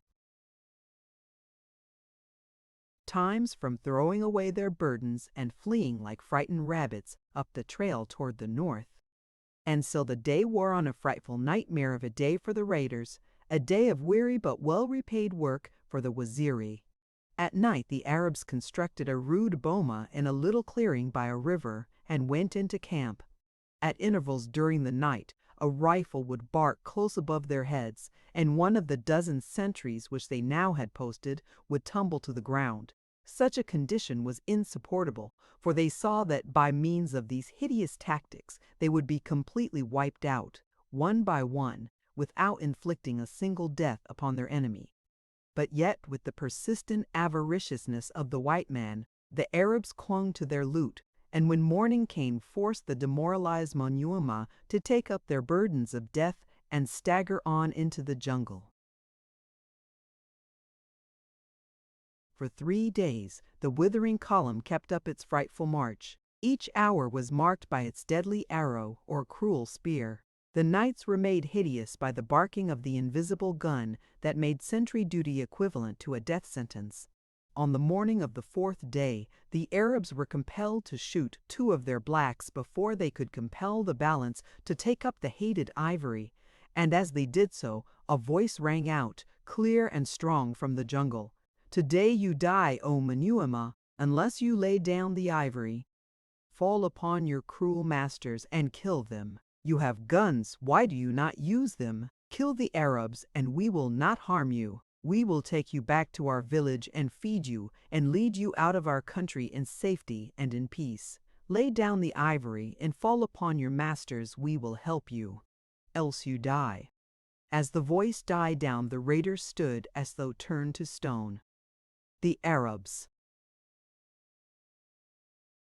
eyed their Manyuema slaves. The slaves looked first at one of their fellows, and then at another. They were but waiting for someone to take the initiative. There were some 30 Arabs left, and about 150 blacks. All were armed, even those who were acting as porters had their rifles slung across their backs. The Arabs drew together. The sheik ordered the Manyuema to take up the march, and as he spoke he cocked his rifle and raised it. But at the same instant one of the blacks threw down his load and, snatching his rifle from his back, fired point blank at the group of Arabs. In an instant the camp was a cursing, howling mass of demons, fighting with guns and knives and pistols. The Arabs stood together and defended their lives valiantly, but with the rain of lead that poured upon them from their own slaves, and the shower of arrows and spears which now leaped from the surrounding jungle aimed solely at them, there was little question from the first what the outcome would be. In 10 minutes from the time the first porter had thrown down his load, the last of the Arabs lay dead. When the firing had ceased, Tarzan spoke again to the Manyuema. "Take up our ivory and return it to our village, from whence you stole it. We shall not harm you." For a moment the Manyuema hesitated. They had no stomach to retrace that difficult 3 days' trail. They talked together in low whispers, and one turned toward the jungle, calling aloud to the voice that had spoken to them from out of the foliage. "How do we know that when you have us in your village you will not kill us all?" he asked. "You do not know," replied Tarzan, "other than that we have promised not to harm you if you will return our ivory to us. But this you do know, that it lies within our power to kill you all if you do not return as we direct, and are we not more likely to do so if you anger us than if you do as we bid?" "Who are you that speaks the tongue of our Arab masters?" cried the Manyuema spokesman. "Let us see you, and then we shall give you our answer." Tarzan stepped out of the jungle a dozen paces from them. "Look," he said. When they saw that he was white, they were filled with awe, for never had they seen a white savage before, and at his great muscles and giant frame they were struck with wonder and admiration. "You may trust me," said Tarzan. "So long as you do as I tell you and harm none of my people, we shall do you no hurt. Will you take up our ivory and return in peace to our village, or shall we follow along your trail toward the north as we have followed for the past 3 days?" The recollection of the horrid days that had just passed was the thing that finally decided the Manyuema, and so, after a short conference, they took up their burdens and set off to retrace their steps toward the village of the Waziri. At the end of the 3rd day, they marched into the village gate and were greeted by the survivors of the recent massacre, to whom Tarzan had sent a messenger in their temporary camp to the south on the day that the raiders had quitted the village, telling them that they might return in safety. It took all the mastery and persuasion that Tarzan possessed to prevent the Waziri falling on the Manyuema tooth and nail and tearing them to pieces. But when he had explained that he had given his word that they would not be molested if they carried the ivory back to the spot from which they had stolen it, and had further impressed upon his people that they owed their entire victory to him, they finally acceded to his demands and allowed the cannibals to rest in peace within their palisade. That night the village warriors held a big palaver to celebrate their victories and to choose a new chief. Since old Waziri's death, Tarzan had been directing the warriors in battle, and the temporary command had been tacitly conceded to him.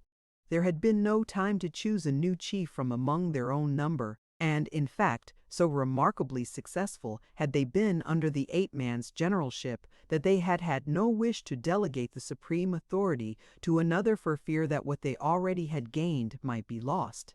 They had so recently seen the results of running counter to this savage white man's advice in the disastrous charge ordered by Waziri, in which he himself had died, that it had not been difficult for them to accept Tarzan's authority as final.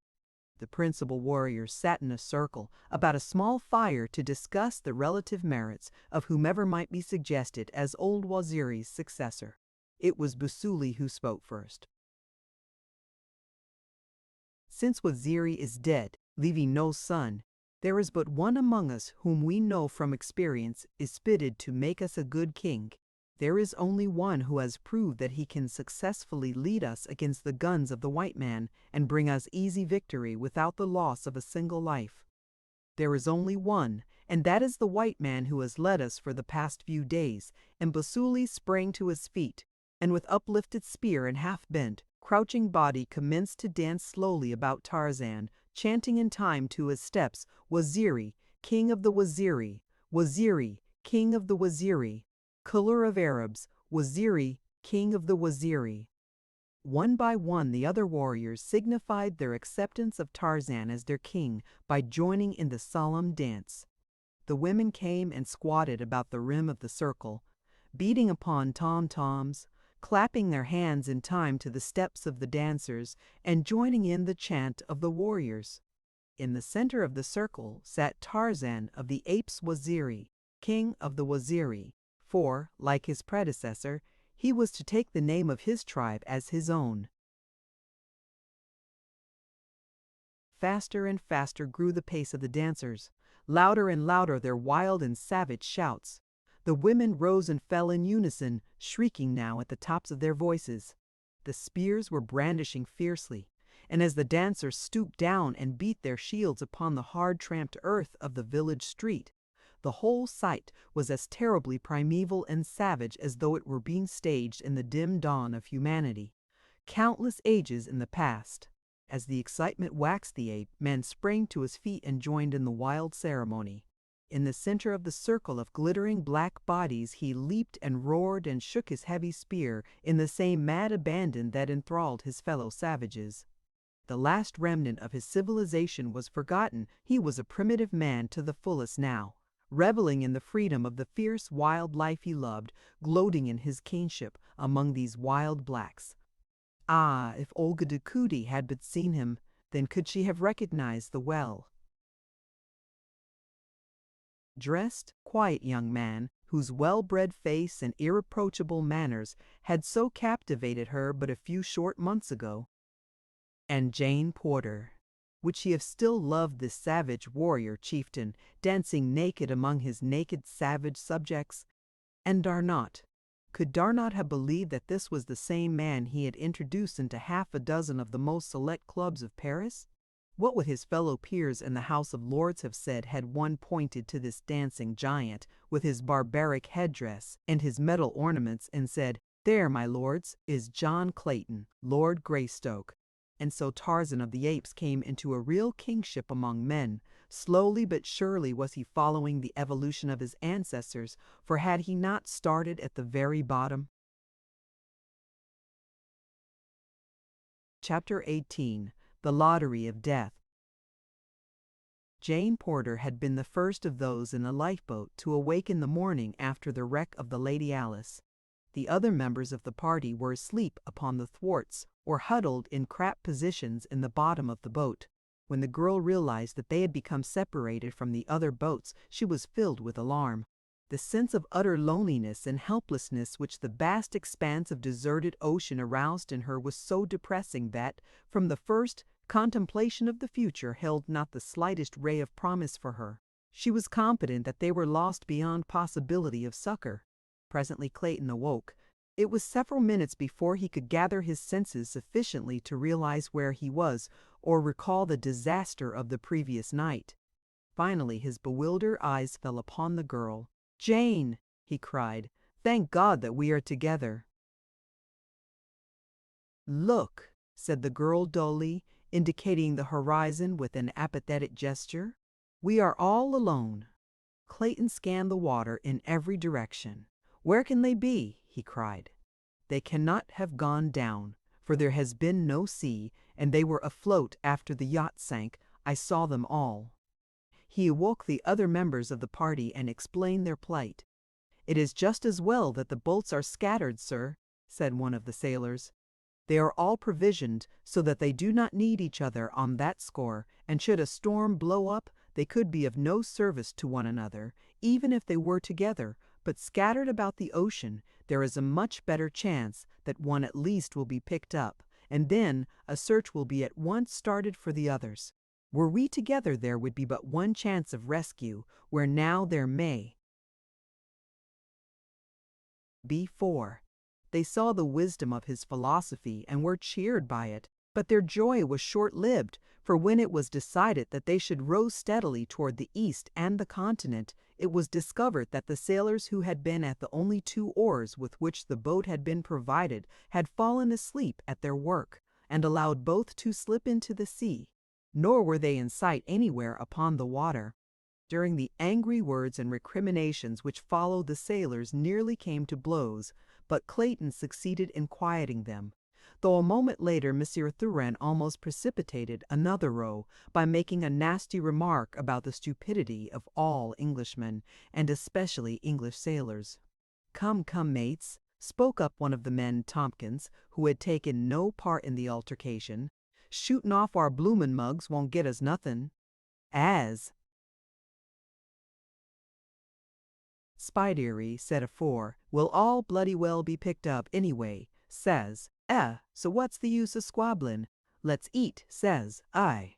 "That's not a bad idea," said Monsieur Thuran, and then turning to the third sailor, Wilson, he said, "Pass one of those tins aft, my good man." "Fetch it yourself," retorted Wilson sullenly. "I ain't a-taking no orders from no foreigner. You ain't captain o' this ship yet." The result was that Clayton himself had to get the tin, and then another angry altercation ensued, when one of the sailors accused Clayton and Monsieur Thuran of conspiring to control the provisions so that they could have the lion's share.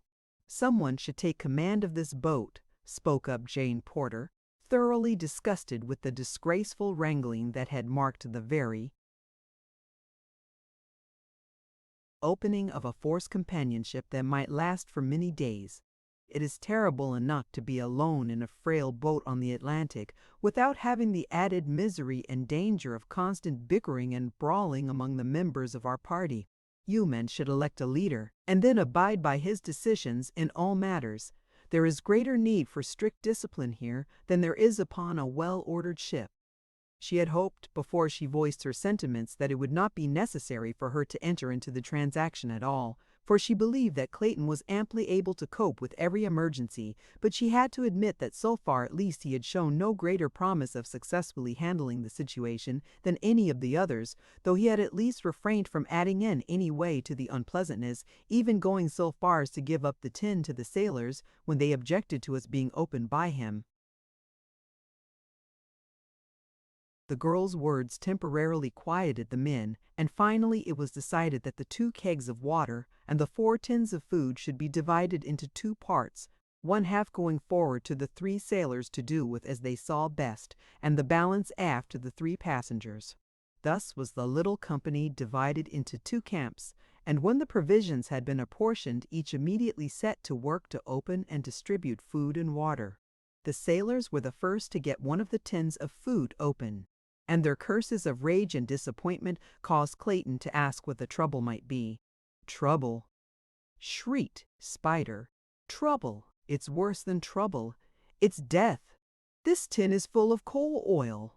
Hastily now, Clayton and Monsieur Thuran tore open one of theirs, only to learn the hideous truth that it also contained not food, but coal oil. One after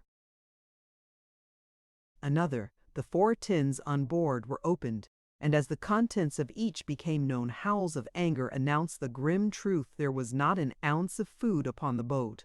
"Well, thank God, it wasn't the water," cried Tompkins. "It's easier to get along without food than it is without water. We can eat our shoes if worst comes to worst, but we couldn't drink 'em." As he spoke, Wilson had been boring a hole in one of the water kegs, and as Spider held a tin cup, he tilted the keg to pour a draught of the precious fluid. A thin stream of blackish, dry particles filtered slowly through the tiny aperture into the bottom of the cup. With a groan, Wilson dropped the keg and sat staring at the dry stuff in the cup, speechless with horror. "The kegs are filled with gunpowder," said Spider in a low tone, turning to those aft, and so it proved when the last had been opened. "Coal, oil, and gunpowder," cried Monsieur Thurin. "Sapristi, what a diet for shipwrecked mariners!" With the full knowledge that there was neither food nor water on board, the pangs of hunger and thirst became immediately aggravated, and so on the first day of their tragic adventure, real suffering commenced in grim earnest, and the full horrors of shipwreck were upon them. As the days passed, conditions became horrible. Aching eyes scanned the horizon day and night until the weak and weary watchers would sink exhausted to the bottom of the boat and there rest in dream-disturbed slumber, a moment's respite from the horrors of the waking reality.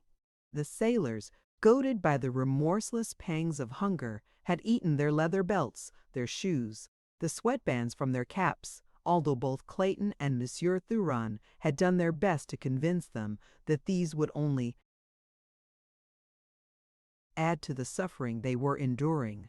Weak and hopeless, the entire party lay beneath the pitiless tropic sun, with parched lips and swollen tongues, waiting for the death they were beginning to crave. The intense suffering of the first few days had become deadened for the 3 passengers who had eaten nothing, but the agony of the sailors was pitiful, as their weak and impoverished stomachs attempted to cope with the bits of leather with which they had filled them. Tompkins was the first to succumb. Just a week from the day the Lady Alice went down, the sailor died horribly in frightful convulsions. For hours his contorted and hideous features lay grinning back at those in the stern of the little boat, until Jane Porter could endure the sight no longer. "Can you not drop his body overboard, William?" she asked. Clayton rose and staggered toward the corpse. The 2 remaining sailors eyed him with a strange, baleful light in their sunken orbs. Futilely the Englishman tried to lift the corpse over the side of the boat, but his strength was not equal to the task. "Lend me a hand here, please," he said to Wilson, who lay nearest him. "What do you want to throw him over for?" questioned the sailor in a querulous voice. "We've got to before we're too weak to do it," replied Clayton. "He'd be awful by tomorrow, after a day under that broiling sun." "Better leave well enough alone," grumbled Wilson. "We may need him before tomorrow." Slowly the meaning of the man's words percolated into Clayton's understanding. At last he realized the fellow's reason for objecting to the disposal of the dead man. "God!" whispered Clayton in a horrified tone. "You don't mean—" "Why not?" growled Wilson. "Ain't we gotta live?" "He's dead," he added, jerking his thumb in the direction of the corpse. "He won't care." "Come here, Thurin," said Clayton, turning toward the Russian. "We'll have something worse than death aboard us if we don't get rid of this body before dark." Wilson staggered up menacingly to prevent the contemplated act, but when his comrade Spider took sides with Clayton and Monsieur Thurin, he gave up and sat eyeing the corpse hungrily as the 3 men, by combining their efforts, succeeded in rolling it overboard. All the balance of the day Wilson sat glaring at Clayton, in his eyes the gleam of insanity. Toward evening, as the sun was sinking into the sea, he commenced to chuckle and mumbled to himself, but his eyes never left Clayton. After it became quite dark, Clayton could still feel those terrible eyes upon him. He dared not sleep, and yet so exhausted was he that it was a constant fight to retain consciousness. After what seemed an eternity of suffering, his head dropped upon a thwart, and he slept. How long he was unconscious, he did not know. He was awakened by a shuffling noise quite close to him. The moon had risen, and as he opened his startled eyes, he saw Wilson creeping stealthily toward him, his mouth open and his swollen tongue hanging out. The slight noise had awakened Jane Porter at the same time, and as she saw the hideous tableau she gave a shrill cry of alarm, and at the same instant the sailor lurched forward and fell upon Clayton. Like a wild beast, his teeth sought the throat of his intended prey, but Clayton, weak though he was, still found sufficient strength to hold the maniac's mouth from him. At Jane Porter's scream, Monsieur Thurin and Spider awoke. On seeing the cause of her alarm, both men crawled to Clayton's rescue, and between the three of them were able to subdue Wilson and hurl him to the bottom of the boat.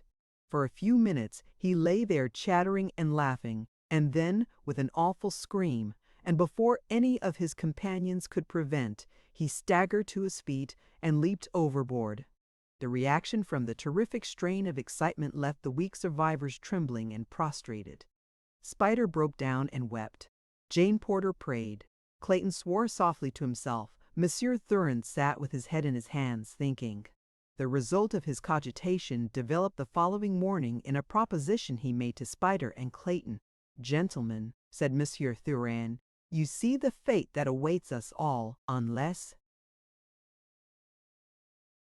we are picked up within a day or two. That there is little hope of that is evidenced by the fact that during all the days we have drifted, we have seen no sail, nor the faintest smudge of smoke upon the horizon. There might be a chance if we had food, but without food there is none. There remains for us, then, but one of two alternatives, and we must choose at once. Either we must all die together within a few days, or one must be sacrificed that the others may live. Do you quite clearly grasp my meaning?" Jane Porter, who had overheard, was horrified. If the proposition had come from the poor ignorant sailor, she might possibly have not been so surprised, but that it should come from one who posed as a man of culture and refinement, from a gentleman, she could scarcely credit. "It is better that we die together, then," said Clayton. "That is for the majority to decide," replied Monsieur Thurin. "As only one of us three will be the object of sacrifice, we shall decide. Miss Porter is not interested, since she will be in no danger." "How shall we know who is to be first?" asked Spider. "It may be fairly fixed by lot," replied Monsieur Thurin. "I have a number of franc pieces in my pocket. We can choose a certain date from among them. The one to draw this date first, from beneath a piece of cloth, will be the first." "I shall have nothing to do with any such diabolical plan," muttered Clayton. "Even yet land may be sighted or a ship appear in time. You will do as the majority decide, or you will be the first, without the formality of drawing lots," said Monsieur Thurin threateningly. "Come, let us vote on the plan. I for one am in favor of it. How about you, Spider?" "And I," replied the sailor. "It is the will of the majority," announced Monsieur Thurin, "and now let us lose no time in drawing lots. It is as fair for one as for another. That three may live, one of us must die, perhaps a few hours sooner than otherwise." Then he began his preparation for the lottery of death, while Jane Porter sat wide-eyed and horrified at thought of the thing that she was about to witness. Monsieur Thurin spread his coat upon the bottom of the boat, and then from a handful of money he selected 6 franc pieces. The other 2 men bent close above him as he inspected them. Finally he handed them all to Clayton. "Look at them carefully," he said. "The oldest date is 1875, and there is only one of that year." Clayton and the sailor inspected each coin. To them there seemed not the slightest difference that could be detected other than the dates. They were quite satisfied. Had they known that Monsieur Thurin's past experience as a card sharp had trained his sense of touch to so fine a point that he could almost differentiate between cards by the mere feel of them, they would scarcely have felt that the plan was so entirely fair. The 1875 piece was a hair thinner than the other coins, but neither Clayton nor Spider could have detected it without the aid of a micrometer. "In what order shall we draw?" asked Monsieur Thurin, knowing from past experience that the majority of men always prefer last chance in the lottery. Where the single prize is some distasteful thing, there is always the chance and the hope that another will draw it first. Monsieur Thurin, for reasons of his own, preferred to draw first if the drawing should happen to require a second adventure beneath the coat. And so when Spider elected to draw last, he graciously offered to take the first chance himself. His hand was under the coat for but a moment, yet those quick, deft fingers had felt of each coin, and found and discarded the fatal piece. When he brought forth his hand, it contained an 1888 franc piece. Then Clayton drew. Jane Porter leaned forward with a tense and horrified expression on her face as the hand of the man she was to marry groped about beneath the coat. Presently he withdrew it, a franc piece lying in the palm. For an instant he dared not look, but Monsieur Thuran, who had leaned nearer to see the date, exclaimed that he was safe. Jane Porter sank weak and trembling against the side of the boat. She felt sick and dizzy. And now, if Spider should not draw the 1875 piece, she must endure the whole horrid thing again. The sailor already had his hand beneath the coat. Great beads of sweat were standing upon his brow. He trembled as though with a fit of ague. Aloud, he cursed himself for having taken the last draw, for now his chances for escape were but 3-1, whereas Monsieur Thurin's had been 5-1 and Clayton's 4-1. The Russian was very patient and did not hurry the man, for he knew that he himself was quite safe whether the 1875 piece came out this time or not. When the sailor withdrew his hand and looked at the piece of money within, he dropped fainting to the bottom of the boat. Both Clayton and Monsieur Thurin hastened weakly to examine the coin, which had rolled from the man's hand and lay beside him. It was not dated 1875. The reaction from the state of fear he had been in had overcome Spider quite as effectually as though he had drawn the fated piece. But now the whole proceeding must be gone through again. Once more the Russian drew forth a harmless coin. Jane Porter closed her eyes as Clayton reached beneath the coat. Spider bent, wide-eyed, toward the hand that was to decide his fate, for whatever luck was Clayton's on this last draw, the opposite would be Spider's. Then William Cecil Clayton, Lord Greystoke, removed his hand from beneath the coat, and with the coin tight pressed within his palm where none might see it, he looked at Jane Porter. He did not dare open his hand. "Quick!" hissed Spider. "My God, let's see it!" Clayton opened his fingers. Spider was the first to see the date, and ere any knew what his intention was, he raised himself to his feet and lunged over the side of the boat, to disappear forever into the green depths beneath the coin, had not been the 1875 piece. The strain had exhausted those who remained to such an extent that they lay half unconscious for the balance of the day, nor was the subject referred to again for several days, horrible days of increasing weakness and hopelessness. At length Monsieur Thuran crawled to where Clayton lay. "We must draw once more before we are too weak even to eat," he whispered. Clayton was in such a state that he was scarcely master of his own will. Jane Porter had not spoken for 3 days. He knew that she was dying. Horrible as the thought was, he hoped that the sacrifice of either Thurin or himself might be the means of giving her renewed strength, and so he immediately agreed to the Russian's proposal. They drew under the same plan as before, but there could be but one result. Clayton drew the 1875 piece. "When shall it be?" he asked Thurin. The Russian had already drawn a pocket knife from his trousers, and was weakly attempting to open it. "Now," he muttered, and his greedy eyes gloated upon the Englishman. "Can't you wait until dark?" asked Clayton. "Miss Porter must not see this thing done. We were to have been married, you know." A look of disappointment came over Monsieur Thurin's face. "Very well," he replied hesitatingly. "It will not be long until night. I have waited for many days. I can wait a few hours longer." "Thank you, my friend," murmured Clayton. "Now I shall go to her side and remain with her until it is time. I would like to have an hour or two with her before I die." When Clayton reached the girl's side, she was unconscious. He knew that she was dying, and he was glad that she should not have to see or know the awful tragedy that was shortly to be enacted. He took her hand and raised it to his cracked and swollen lips. For a long time he lay caressing the emaciated, claw-like thing that had once been the beautiful, shapely white hand of the young Baltimore belle. It was quite dark before he knew it, but he was recalled to himself by a voice out of the night. It was the Russian calling him to his doom. "I am coming, Monsieur Thuran," he hastened to reply. Thrice he attempted to turn himself upon his hands and knees, that he might crawl back to his death, but in the few hours that he had lain there, he had become too weak to return to Thuran's side. "You will have to come to me, monsieur," he called weakly. "I have not sufficient strength to gain my hands and knees." "Sapristi," muttered Monsieur Thuran.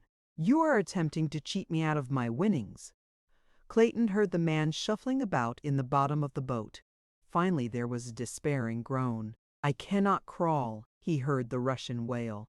"It is too late. You have tricked me, you dirty English dog." "I have not tricked you, monsieur," replied Clayton. "I have done my best to rise, but I shall try again. And if you will try, possibly each of us can crawl halfway, and then you shall have your winnings." Again Clayton exerted his remaining strength to the utmost, and he heard Thuran apparently doing the same. Nearly an hour later the Englishman succeeded in raising himself to his hands and knees, but at the first forward movement he pitched upon his face. A moment later he heard an exclamation of relief from Monsieur Thuran. "I am coming," whispered the Russian. Again Clayton essayed to stagger on to meet his fate, but once more he pitched headlong to the boat's bottom, nor, try as he would, could he again rise. His last effort caused him to roll over on his back, and there he lay looking up at the stars, while behind him, coming ever nearer and nearer, he could hear the laborious shuffling and the stertorous breathing of the Russian. It seemed that he must have lain thus an hour waiting for the thing to crawl out of the dark and end his misery. It was quite close now, but there were longer and longer pauses between its efforts to advance, and each forward movement seemed to the waiting Englishman to be almost imperceptible. Finally he knew that Thuran was quite close beside him. He heard a cackling laugh, something touched his face, and he lost consciousness. Chapter 19. The City of Gold. The very night that Tarzan of the Apes became chief of the Waziri, the woman he loved lay dying in a tiny boat 200 miles west of him upon the Atlantic.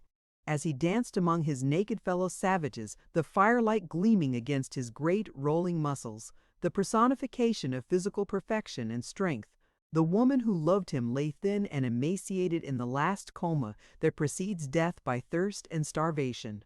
The week following the induction of Tarzan into the kingship of the Waziri was occupied in escorting the Manyuema of the Arab raiders to the northern boundary of Waziri in accordance with the promise which Tarzan had made them. Before he left them, he exacted a pledge from them that they would not lead any expeditions against the Waziri in the future. Nor was it a difficult promise to obtain. They had had sufficient experience with the fighting tactics of the new Waziri chief not to have the slightest desire to accompany another predatory force within the boundaries of his domain. Almost immediately upon his return to the village, Tarzan commenced making preparations for leading an expedition in search of the ruined city of gold, which old Waziri had described to him. He selected 50 of the sturdiest warriors of his tribe, choosing only men who seemed anxious to accompany him on the arduous march and share the dangers of a new and hostile country. The fabulous wealth of the fabled city had been almost constantly in his mind since Waziri had recounted the strange adventures of the former expedition which had stumbled upon the vast ruins by chance. The lure of adventure may have been quite as powerful a factor in urging Tarzan of the Apes to undertake the journey as the lure of gold. But the lure of gold was there too, for he had learned among civilized men something of the miracles that may be wrought by the possessor of the magic yellow metal. What he would do with a golden fortune in the heart of savage Africa, it had not occurred to him to consider it would be enough to possess the power to work wonders, even though he never had an opportunity to employ it. So one glorious tropical morning Waziri, chief of the Waziri, set out at the head of 50 clean-limbed ebon warriors in quest of adventure and of riches. They followed the course which old Waziri had described to Tarzan. For days they marched up one river, across a low divide, down another river, up a third, until at the end of the 25th day they camped upon a mountainside, from the summit of which they hoped to catch their first view of the marvelous city of treasure. Early the next morning they were climbing the almost perpendicular crags which formed the last but greatest natural barrier between them and their destination. It was nearly noon before Tarzan, who headed the thin line of climbing warriors, scrambled over the top of the last cliff and stood upon the little flat tableland of the mountaintop. On either hand towered mighty peaks, thousands of feet higher than the pass through which they were entering the Forbidden Valley. Behind him stretched the wooded valley across which they had marched for many days, and at the opposite side the low range which marked the boundary of their own country. But before him was the view that centered his attention. Here lay a desolate valley, a shallow, narrow valley dotted with stunted trees and covered with many great boulders. And on the far side of the valley lay what appeared to be a mighty city. Its great walls, its lofty spires, its turrets, minarets, and domes, showing red and yellow in the sunlight. Tarzan was yet too far away to note the marks of ruin to him. It appeared a wonderful city of magnificent beauty, and in imagination he peopled its broad avenues and its huge temples with a throng of happy, active people. For an hour the little expedition rested upon the mountaintop, and then Tarzan led them down into the valley below. There was no trail, but the way was less arduous than the ascent of the opposite face of the mountain had been. Once in the valley, their progress was rapid, so that it was still light when they halted before the towering walls of the ancient city. The outer wall was 50 feet in height where it had not fallen into ruin, but nowhere as far as they could see had more than 10 or 20 feet of the upper courses fallen away. It was still a formidable defense.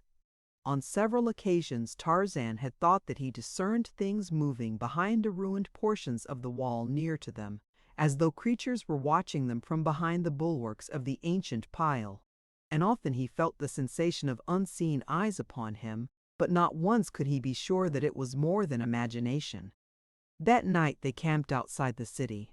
Once at midnight they were awakened by a shrill scream from beyond the great wall. It was very high at first,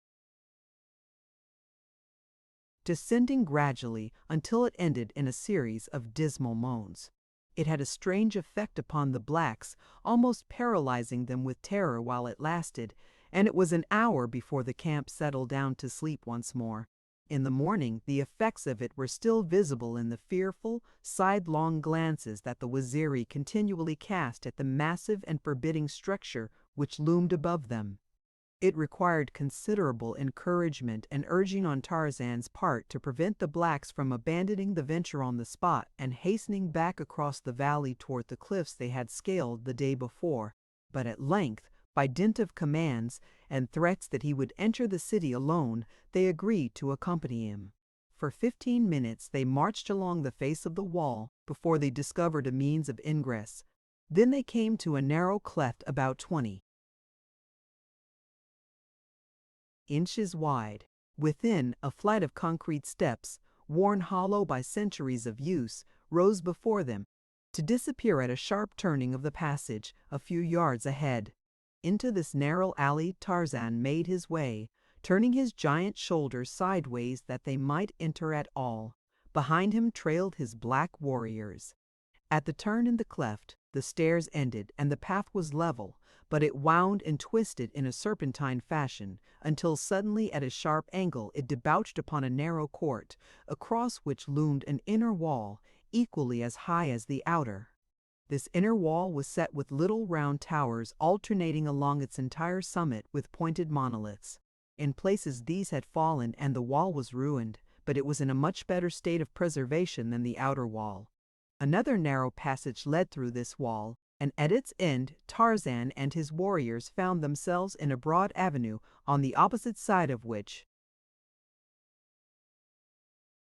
crumbling edifices of hewn granite loomed dark and forbidding. Upon the crumbling debris along the face of the buildings trees had grown, and vines wound in and out of the hollow, staring windows.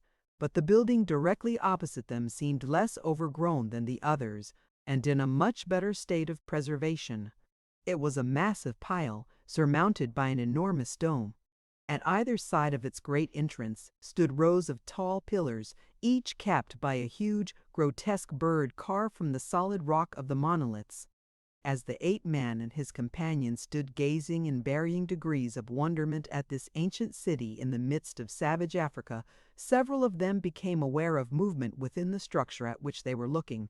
Dim, shadowy shapes appeared to be moving about in the semi-darkness of the interior. There was nothing tangible that the eye could grasp, only an uncanny suggestion of life, where it seemed that there should be no life, for living things seemed out of place in this weird, dead city of the long-dead past.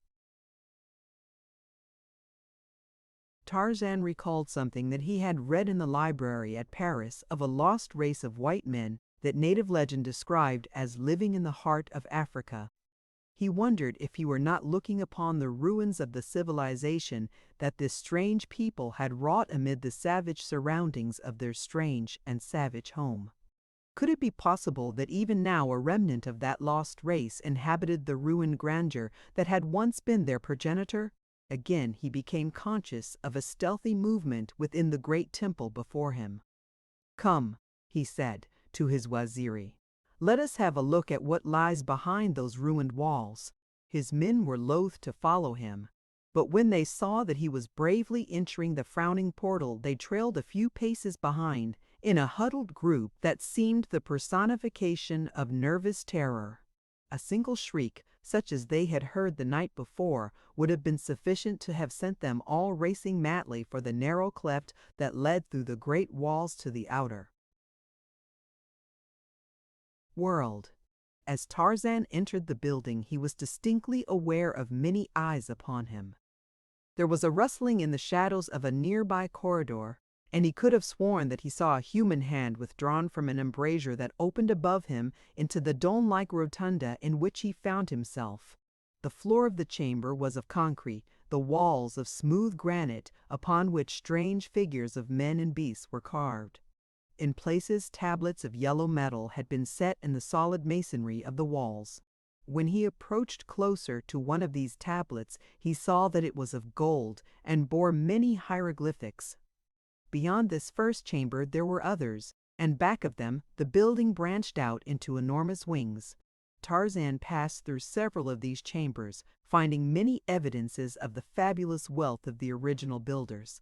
In one room were 7 pillars of solid gold, and in another the floor itself was of the precious metal. And all the while that he explored, his blacks huddled close together at his back, and strange shapes hovered upon either hand and before them and behind, yet never close enough that any might say that they were not alone. The strain, however, was telling upon the nerves of the Waziri. They begged Tarzan to return to the sunlight. They said that no good could come of such an expedition, for the ruins were haunted by the spirits of the dead who had once inhabited them. "They are watching us, O king," whispered Busuli. "They are waiting until they have led us into the innermost recesses of their stronghold, and then they will fall upon us and tear us to pieces with their teeth. That is the way with spirits. My mother's uncle, who's a great witch doctor, has told me all about it many times." Tarzan laughed. "Run back into the sunlight, my children," he said. "I will join you when I have searched this old ruin from top to bottom and found the gold, or found that there is none. At least we may take the tablets from the walls, though the pillars are too heavy for us to handle, but there should be great storerooms filled with gold that we can carry away upon our backs with ease. Run on now, out into the fresh air where you may breathe easier." Some of the warriors started to obey their chief with alacrity, but Busuli and several others hesitated to leave him, hesitated between love and loyalty, for their king and superstitious fear of the unknown. And then, quite unexpectedly, that occurred which decided the question without the necessity for further discussion. Out of the silence of the ruined temple there rang, close to their ears, the same hideous shriek they had heard the previous night, and with horrified cries the black warriors turned and fled through the empty halls of the age-old edifice. Behind them stood Tarzan of the Apes, where they had left him, a grim smile upon his lips, waiting for the enemy he fully expected was about to pounce upon him. But again silence reigned, except for the faint suggestion of the sound of naked feet moving stealthily in nearby places. Then Tarzan wheeled and passed on into the depths of the temple. From room to room he went until he came to one at which a rude, barred door still stood, and as he put his shoulder against it to push it in, again the shriek of warning rang out almost beside him. It was evident that he was being warned to refrain from desecrating this particular room, or could it be that within lay the secret to the treasure stores? At any rate, the very fact that the strange invisible guardians of this weird place had some reason for wishing him not to enter this particular chamber was sufficient to trouble Tarzan's desire to do so. And though the shrieking was repeated continuously, he kept his shoulder to the door until it gave before his giant strength to swing open upon creaking wooden hinges. Within all was black as the tomb. There was no window to let in the faintest ray of light, and as the corridor upon which it opened was itself in semi-darkness, even the open door shed no relieving rays within. Feeling before him upon the floor with the butt of his spear, Tarzan entered the Stygian gloom. Suddenly the door behind him closed, and at the same time hands clutched him from every direction out of the darkness. The ape-man fought with all the savage fury of self-preservation backed by the Herculean strength that was his. But though he felt his blows land and his teeth sink into soft flesh, there seemed always two new hands to take the place of those that he fought off. At last they dragged him down, and slowly, very slowly, they overcame him by the mere weight of their numbers. And then they bound him, his hands behind his back and his feet trussed up to meet them. He had heard no sound except the heavy breathing of his antagonists and the noise of the battle. He knew not what manner of creatures had captured him, but that they were human seemed evident from the fact that they had bound him. Presently they lifted him from the floor, and half dragging, half pushing him, they brought him out of the black chamber through another doorway into an inner courtyard of the temple. Here he saw his captors. There must have been 100 of them, short, stocky men, with great beards that covered their faces and fell upon their hairy breasts. The thick, matted hair upon their heads grew low over their receding brows and hung about their shoulders and their backs. Their crooked legs were short and heavy, their arms long and muscular. About their loins they wore the skins of leopards and lions, and great necklaces of the claws of these same animals depended upon their breasts. Massive circlets of virgin gold adorned their arms and legs. For weapons they carried heavy, knotted bludgeons, and in the belts that confined their single garments, each had a long, wicked-looking knife. But the feature of them that made the most startling impression upon their prisoner was their white skins. Neither in color nor feature was there a trace of the negroid about them. Yet with their receding foreheads, wicked little close-set eyes, and yellow fangs, they were far from prepossessing in appearance. During the fight within the dark chamber, and while they had been dragging Tarzan to the inner court, no word had been spoken, but now several of them exchanged grunting, monosyllabic conversation in a language unfamiliar to the ape-man, and presently they left him lying upon the concrete floor while they trooped off on their short legs into another part of the temple beyond the court. As Tarzan lay there upon his back, he saw that the temple entirely surrounded the little enclosure, and that on all sides its lofty walls rose high above him. At the top a little patch of blue sky was visible, and, in one direction, through an embrasure, he could see foliage, but whether it was beyond or within the temple, he did not know. About the court, from the ground to the top of the temple, were series of open galleries, and now and then the captive caught glimpses of bright eyes gleaming from beneath masses of tumbling hair, peering down upon him from above. The ape-man gently tested the strength of the bonds that held him. And while he could not be sure, it seemed that they were of insufficient strength to withstand the strain of his mighty muscles when the time came to make a break for freedom. But he did not dare to put them to the crucial test until darkness had fallen, or he felt that no spying eyes were upon him. He had lain within the court for several hours before the first rays of sunlight penetrated the vertical shaft. Almost simultaneously he heard the pattering of bare feet in the corridors about him, and a moment later saw the galleries above fill with crafty faces as a score or more entered the courtyard. For a moment every eye was bent upon the noonday sun, and then in unison the people in the galleries and those in the court below took up the refrain of a low, weird chant. Presently those about Tarzan began to dance to the cadence of their solemn song. They circled him slowly, resembling in their manner of dancing a number of clumsy, shuffling bears, but as yet they did not look at him, keeping their little eyes fixed upon the sun.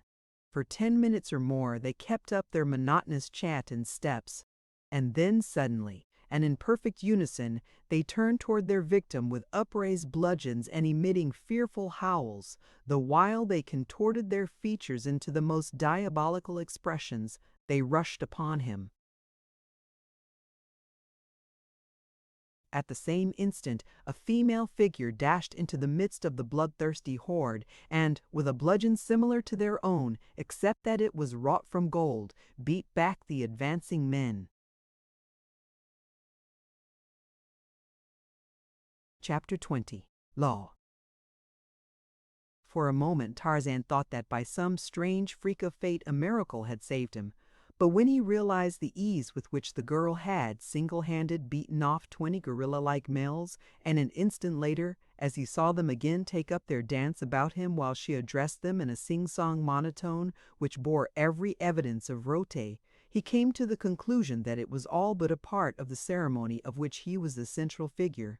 After a moment or two the girl drew a knife from her girdle, and, leaning over Tarzan, cut the bonds from his legs. Then, as the men stopped their dance and approached, she motioned to him to rise. Placing the rope that had been about his legs around his neck, she led him across the courtyard, the men following in twos. Through winding corridors she led, farther and farther, into the remoter precincts of the temple, until they came to a great chamber in the center of which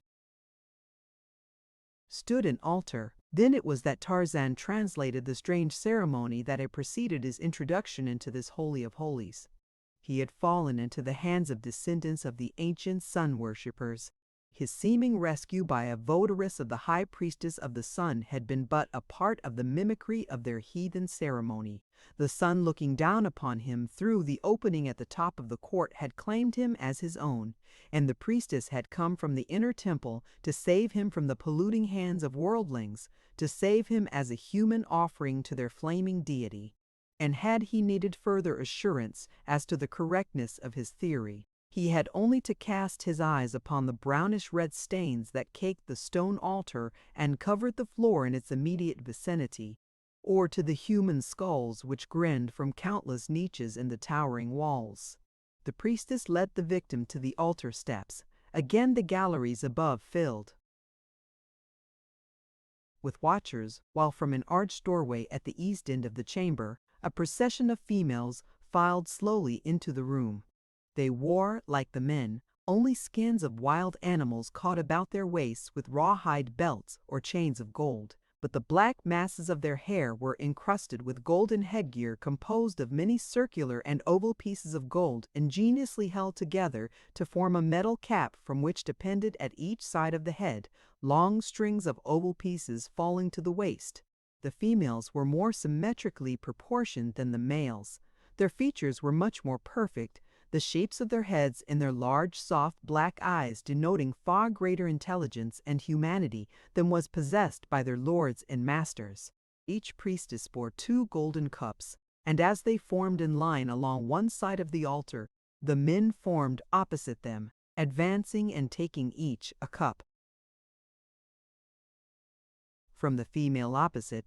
Then the chant began once more, and presently from a dark passageway beyond the altar, another female emerged from the cavernous depths beneath the chamber.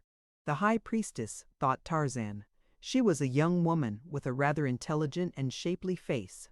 Her ornaments were similar to those worn by her votaries, but much more elaborate, many being set with diamonds. Her bare arms and legs were almost concealed by the massive bejeweled ornaments which covered them, while her single leopard skin was supported by a close-fitting girdle of golden rings set in strange designs with innumerable small diamonds. In the girdle she carried a long, jeweled knife, and in her hand a slender wand, in lieu of a bludgeon. As she advanced to the opposite side of the altar she halted, and the chanting ceased. The priests and priestesses knelt before her, while with wand extended. Above them she recited a long and tiresome prayer. Her voice was soft and musical. Tarzan could scarce realize that its possessor in a moment more would be transformed by the fanatical ecstasy of religious zeal into a wild-eyed and bloodthirsty executioner who, with dripping knife, would be the first to drink her victim's red warm blood from the little golden cup that stood upon the altar. As she finished her prayer she let her eyes rest for the first time upon Tarzan. With every indication of considerable curiosity she examined him from head to foot. Then she addressed him, and when she had finished, stood waiting, as though she expected a reply. "I do not understand your language," said Tarzan. "Possibly we may speak together in another tongue?" But she could not understand him, though he tried French, English, Arab, Waziri, and, as a last resort, the mongrel tongue of the West Coast. She shook her head, and it seemed that there was a note of weariness in her voice as she motioned to the priests to continue with the rites. These now circled in a repetition of their idiotic dance, which was terminated finally at a command from the priestess, who had stood throughout, still looking intently upon Tarzan. At her signal the priests rushed upon the ape-man, and lifting him bodily, laid him upon his back across the altar, his head hanging over one edge, his legs over the opposite. Then they and the priestesses formed in two lines, with their little golden cups in readiness to capture a share of the victim's lifeblood after the sacrificial knife had accomplished its work. In the line of priests an altercation arose as to who should have first place. A burly brute with all the refined intelligence of a gorilla stamped upon his bestial face was attempting to push a smaller man to second place, but the smaller one appealed to the high priestess, who in a cold, peremptory voice sent the larger to the extreme end of the line. Tarzan could hear him growling and rumbling as he went slowly to the inferior station. Then the priestess, standing above him, began reciting what Tarzan took to be an invocation, the while she slowly raised her thin, sharp knife aloft. It seemed ages to the ape-man before her arm ceased its upward progress, and the knife halted high above his unprotected breast. Then it started downward, slowly at first, but as the incantation increased in rapidity with greater speed. At the end of the line, Tarzan could still hear the grumbling of the disgruntled priest. The man's voice rose louder and louder. A priestess near him spoke in sharp tones of rebuke. The knife was quite near to Tarzan's breast now, but it halted for an instant as the high priestess raised her eyes to shoot her swift displeasure at the instigator of this sacrilegious interruption. There was a sudden commotion in the direction of the disputants, and Tarzan rolled his head in their direction in time to see the burly brute of a priest leap upon the woman opposite him, dashing out her brains with a single blow of his heavy cudgel.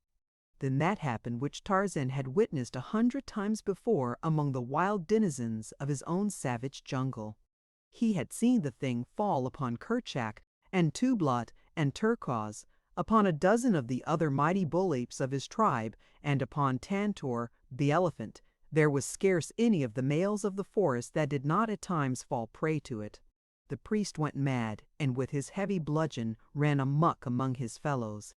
His screams of rage were frightful as he dashed hither and thither, dealing terrific blows with his giant weapon, or sinking his yellow fangs into the flesh of some luckless victim. And during it the priestess stood with poised knife above. Tarzan, her eyes fixed in horror upon the maniacal thing that was dealing out death and destruction to her votaries. Presently the room was emptied except for the dead and dying on the floor, the victim upon the altar, the high priestess, and the madman. As the cunning eyes of the latter fell upon the woman, they lighted with a new and sudden lust. Slowly he crept toward her, and now he spoke. But this time there fell upon Tarzan's surprised ears a language he could understand, the last one that he would ever have thought of employing in attempting to converse with human beings, the low guttural barking of the tribe of great anthropoids, his own mother tongue.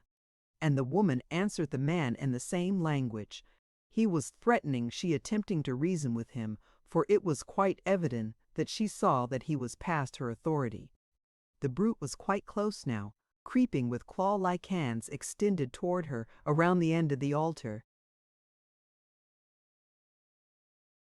Tarzan strained at the bonds which held his arms pinioned behind him. The woman did not see she had forgotten her prey in the horror of the danger that threatened herself. As the brute leaped past Tarzan to clutch his victim, the ape-man gave one superhuman wrench at the thongs that held him. The effort sent him rolling from the altar to the stone floor, on the opposite side from that on which the priestess stood. But as he sprang to his feet, the thongs dropped from his freed arms, and at the same time he realized that he was alone in the inner temple. The high priestess and the mad priest had disappeared. And then a muffled scream came from the cavernous mouth of the dark hole beyond the sacrificial altar through which the priestess had entered the temple. Without even a thought for his own safety or the possibility for escape which this rapid series of fortuitous circumstances had thrust upon him, Tarzan of the Apes answered the call of the woman in danger. With a little bound he was at the gaping entrance to the subterranean chamber, and a moment later was running down a flight of age-old concrete steps that led he knew not where. The faint light that filtered in from above showed him a large, low, sealed vault from which several doorways led off into inky darkness. But there was no need to thread an unknown way, for there before him lay the objects of his search, the mad brute at the girl upon the floor, and gorilla-like fingers were clutching frantically at her throat as she struggled to escape the fury of the awful thing upon her. As Tarzan's heavy hand fell upon his shoulder, the priest dropped his victim and turned upon her would-be rescuer. With foam-flecked lips and bared fangs, the mad sun-worshipper battled with the tenfold power of the maniac. In the bloodlust of his fury, the creature had undergone a sudden reversion to type, which left him a wild beast, forgetful of the dagger that projected from his belt, thinking only of nature's weapons with which his brute prototype had battled. But if he could use his teeth and hands to advantage, he found one even better versed in the school of savage warfare to which he had reverted, for Tarzan of the Apes closed with him, and they fell to the floor tearing and rending at one another like two bull apes, while the primitive priestess stood flattened against the wall, watching with wide, fear-fascinated eyes the growling, snapping beast at her feet. At last she saw the stranger close one mighty hand upon the throat of his antagonist, and as he forced the bruteman's head far back rained blow after blow upon the upturned face. A moment later he threw the still thing from him and, arising, shook himself like a lion. He placed a foot upon the carcass before him and raised his head to give the victory cry of his kind. But as his eyes fell upon the opening above him, leading into the temple of human sacrifice, he thought better of his intended act. The girl, who had been half paralyzed by fear as the two men fought, had just commenced to give thought to her probable fate now that, though released from the clutches of a madman, she had fallen into the hands of one whom but a moment before she had been upon the point of killing. She looked about for some means of escape. The black mouth of a diverging corridor was near at hand, but as she turned to dart into it, the ape-man's eyes fell upon her, and with a quick leap he was at her side, and a restraining hand was laid upon her arm. "Wait," said Tarzan of the Apes, in the language of the tribe of Kerchak. The girl looked at him in astonishment. "Who are you?" she whispered. who speaks the language of the first man. I am Tarzan of the apes, he answered in the vernacular of the anthropoids. What do you want of me? She continued. For what purpose did you save me? Brahma. I could not see a woman murdered. It was a half question that answered her. But what do you intend to do with me now? She continued. Nothing, he replied. But you can do something for me. You can lead me out of this place to freedom. He made the suggestion without the slightest thought that she would accede. He felt quite sure that the sacrifice would go on from the point where it had been interrupted if the high priestess had her way, though he was equally positive that they would find Tarzan of the Apes unbound, and with a long dagger in his hand, a much less tractable victim than Tarzan disarmed and bound. The girl stood looking at him for a long moment before she spoke. You are a very wonderful man, she said. You are such a man as I have seen in my daydreams ever since I was a little girl.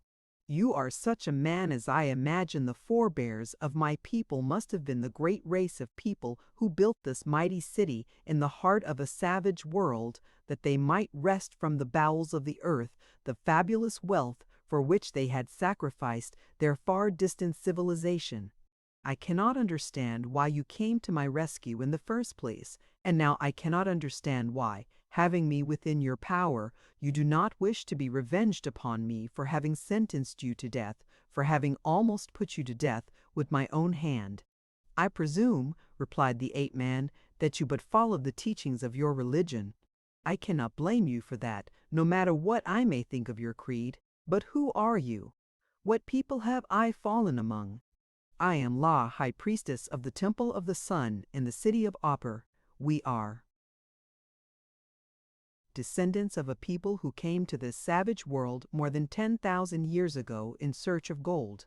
Their cities stretched from a great sea under the rising sun to a great sea into which the sun descends at night to cool his flaming brow. They were very rich and very powerful, but they lived only a few months of the year in their magnificent palaces here. The rest of the time they spent in their native land, far, far to the north. Many ships went back and forth between this new world and the old. During the rainy season, there were but few of the inhabitants remained here, only those who superintended the working of the mines by the black slaves, and the merchants who had to stay to supply their wants, and the soldiers who guarded the cities and the mines. It was at one of these times that the great calamity occurred. When the time came for the teeming thousands to return, none came. For weeks the people waited. Then they sent out a great galley to learn why no one came from the mother country, but though they sailed about for many months, they were unable to find any trace of the mighty land that had for countless ages borne their ancient civilization. It had sunk into the sea. From that day dated the downfall of my people. Disheartened and unhappy, they soon became a prey to the black hordes of the north and the black hordes of the south. One by one, the cities were deserted or overcome. The last remnant was finally forced to take shelter within this mighty mountain fortress. Slowly we have dwindled in power, in civilization, in intellect, in numbers, until now we are no more than a small tribe of savage apes. In fact, the apes live with us and have for many ages. We call them the first men. We speak their language quite as much as we do our own. Only in the rituals of the temple do we make any attempt to retain our mother tongue. In time it will be forgotten, and we will speak only the language of the apes. In time we will no longer banish those of our people who mate with apes. And so, in time, we shall descend to the very beasts from which ages ago our progenitors may have sprung. But why are you more human than the others? Asked the man. For some reason the women have not reverted to savagery so rapidly as the men. It may be because only the lower types of men remained here at the time of the great catastrophe, while the temples were filled with the noblest daughters of the race.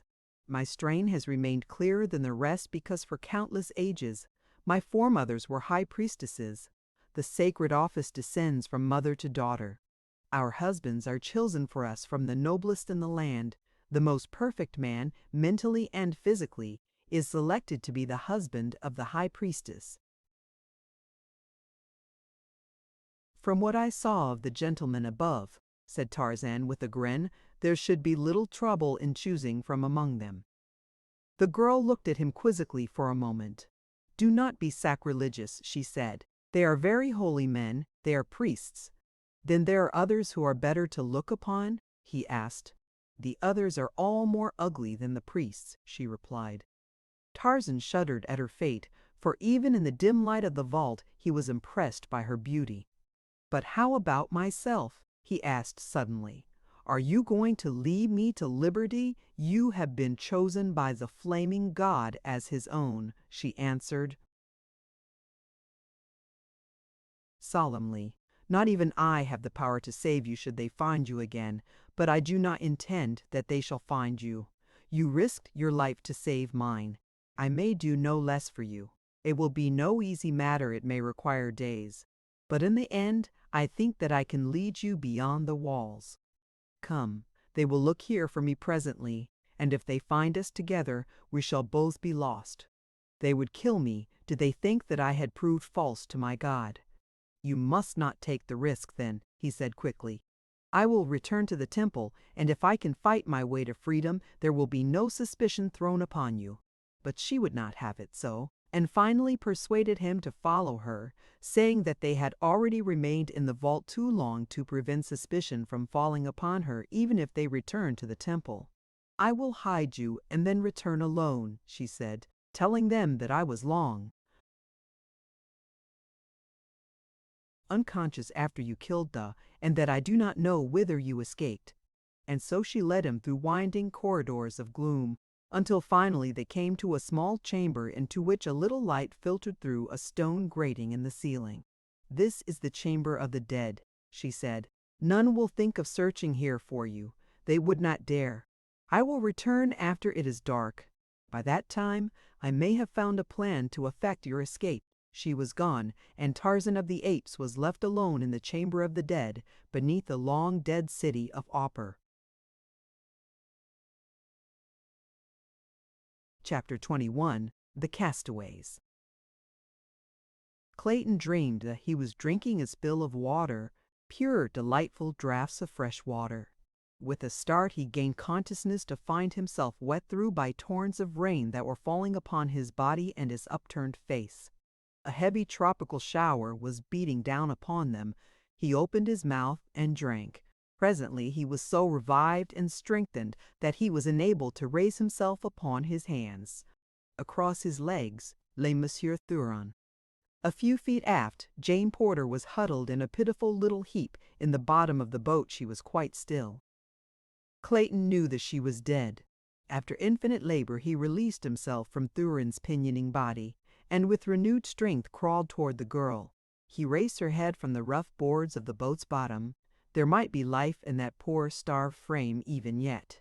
He could not quite abandon all hope, and so he seized a water-soaked rag and squeezed the precious drops between the swollen lips of the hideous thing that had but a few short days before glowed with the resplendent life of happy youth and glorious beauty.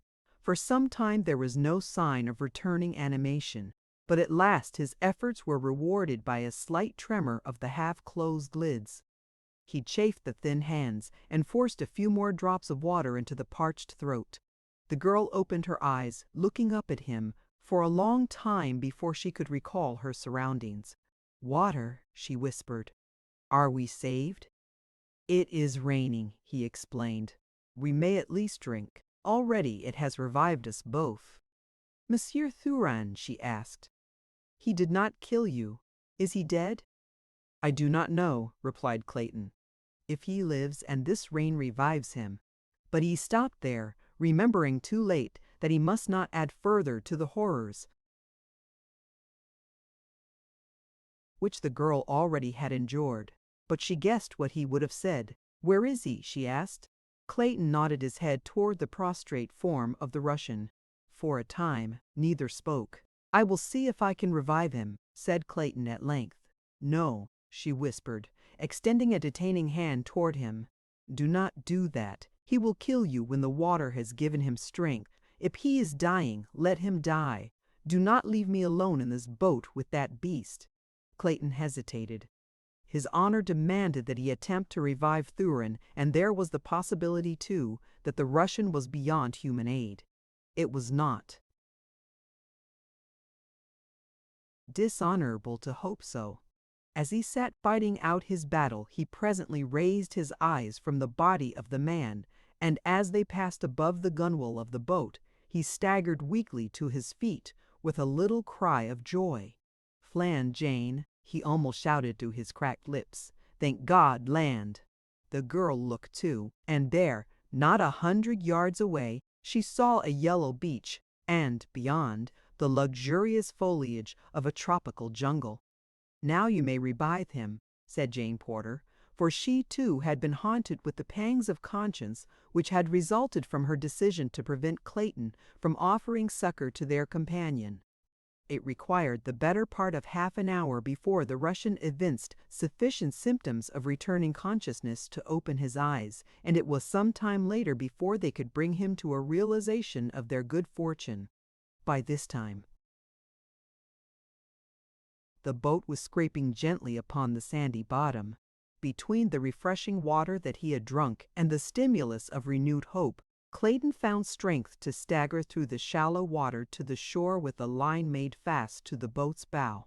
This he fastened to a small tree which grew at the top of a low bank, for the tide was at flood, and he feared that the boat might carry them all out to sea again with the ebb, since it was quite likely that it would be beyond his strength to get Jane Porter to the shore for several hours. Next, he managed to stagger and crawl toward the nearby jungle, where he had seen evidences of profusion of tropical fruit. His former experience in the jungle of Tarzan of the Apes had taught him which of the many growing things were edible, and after nearly an hour of absence he returned to the beach with a little armful of food. The rain had ceased, and the hot sun was beating down so mercilessly upon her that Jane Porter insisted on making an immediate attempt to gain the land. Still further invigorated by the food Clayton had brought, the three were able to reach the half-shade of the small tree to which their boat was moored. Here, thoroughly exhausted, they threw themselves down to rest, sleeping until dark. For a month they lived upon the beach in comparative safety. As their strength returned, the two men constructed a rude shelter in the branches of a tree, high enough from the ground to ensure safety from the larger beasts of prey. By day they gathered fruits and trapped small rodents. At night they lay cowering within their frail shelter while savage denizens of the jungle made hideous the hours of darkness. They slept upon litters of jungle grasses, and for covering at night, Jane Porter had only an old ulster that belonged to Clayton, the same garment that he had worn upon that memorable trip to the Wisconsin woods. Clayton had erected a batty frail partition of boughs to divide their arboreal shelter into two rooms, one for the girl and the other for Monsieur Thurin and himself. From the first, the Russian had exhibited every trait of his true character: selfishness, boorishness, arrogance, cowardice, and lust. Twice had he and Clayton come to blows because of Thurin's attitude toward the girl. Clayton dared not leave her alone with him for an instant. The existence of the Englishman and his fiancée was one continual nightmare of horror, and yet they lived on in hope of ultimate rescue. Jane Porter's thoughts often reverted to her other experience on this savage shore. Ah, if the invincible forest god of that dead past were but with them now, no longer would there be aught to fear from prowling beasts or from the bestial Russian. She could not well refrain from comparing the scant protection afforded her by Clayton with what she might have expected had Tarzan of the Apes been for a single instant confronted by the sinister and menacing attitude of Monsieur Thurin. Once, when Clayton had gone to the little stream for water, and Thurin had spoken coarsely to her, she voiced her thoughts. "It is well for you, Monsieur Thurin," she said, "that the poor Monsieur Tarzan, who was lost from the ship that brought you and Miss Strong to Cape Town, is not here now." "You knew the pig?" asked Thurin with a sneer. I knew the man, she replied. The only real man, I think, that I have ever known. There was something in her tone of voice that led the Russian to attribute to her a deeper feeling for his enemy than friendship, and he grasped at the suggestion to be further revenged upon the man whom he supposed dead by. Besmirching his memory to the girl, he was worse than a pig, he cried. He was a poltroon and a coward. To save himself from the righteous wrath of the husband of a woman he had wronged, he perjured his soul in an attempt to place the blame entirely upon her. Not succeeding in this, he ran away from France to escape meeting the husband upon the field of honor. That is why he was on board the ship that bore Miss Strong and myself to Cape Town. I know whereof I speak, for the woman in the case is my sister. Something more I know that I have never told another. Your brave Monsieur Tarzan leaped overboard in an agony of fear because I recognized him and insisted that he make reparation to me the following morning. We could have fought with knives in my stateroom. Jane Porter laughed. You do not for a moment imagine that one who has known both Monsieur Tarzan and you could ever believe such an impossible tale? Then why did he travel under an assumed name? Asked Monsieur Thuran. I do not believe you, she cried, but nevertheless the seed of suspicion was sown, for she knew that Hazel Strong had known her forest god only as John Caldwell of London. A scant 5 miles north of their rude shelter, all unknown to them, and practically as remote as though separated by thousands of miles of impenetrable jungle, lay the snug little cabin of Tarzan of the Apes. While farther up the coast, a few miles beyond the cabin, in crude but well-built shelters, lived a little party of 18 souls, the occupants of the 3 boats from the Lady Alice, from which Clayton's boat had become separated. Over a smooth sea, they had rowed to the mainland in less than 3 days. None of the horrors of shipwreck had been theirs, and though depressed by sorrow and suffering from the shock of the catastrophe and the unaccustomed hardships of their new existence, there was none much the worse for the experience. All were buoyed by the hope that the 4th boat had been picked up and that a thorough search of the coast would be quickly made. As all the firearms and ammunition on the yacht had been placed in Lord Tennington's boat, the party was well equipped for defense and for hunting the larger game for food. Professor Archimedes Q. Porter was their only immediate anxiety. Fully assured in his own mind that his daughter had been picked up by a passing steamer, he gave over the last vestige of apprehension concerning her welfare and devoted his giant intellect solely to the consideration of those momentous and abstruse scientific problems which he considered the only proper food for thought in one of his erudition. His mind appeared blank to the influence of all extraneous matters. Never, said the exhausted Mr. Samuel T. Philander to Lord Tennington, never has Professor Porter been more difficult I might say, impossible. Why, only this morning, after I had been forced to relinquish my surveillance for a brief half-hour, he was entirely missing upon my return. And bless me, sir, where do you imagine I discovered him?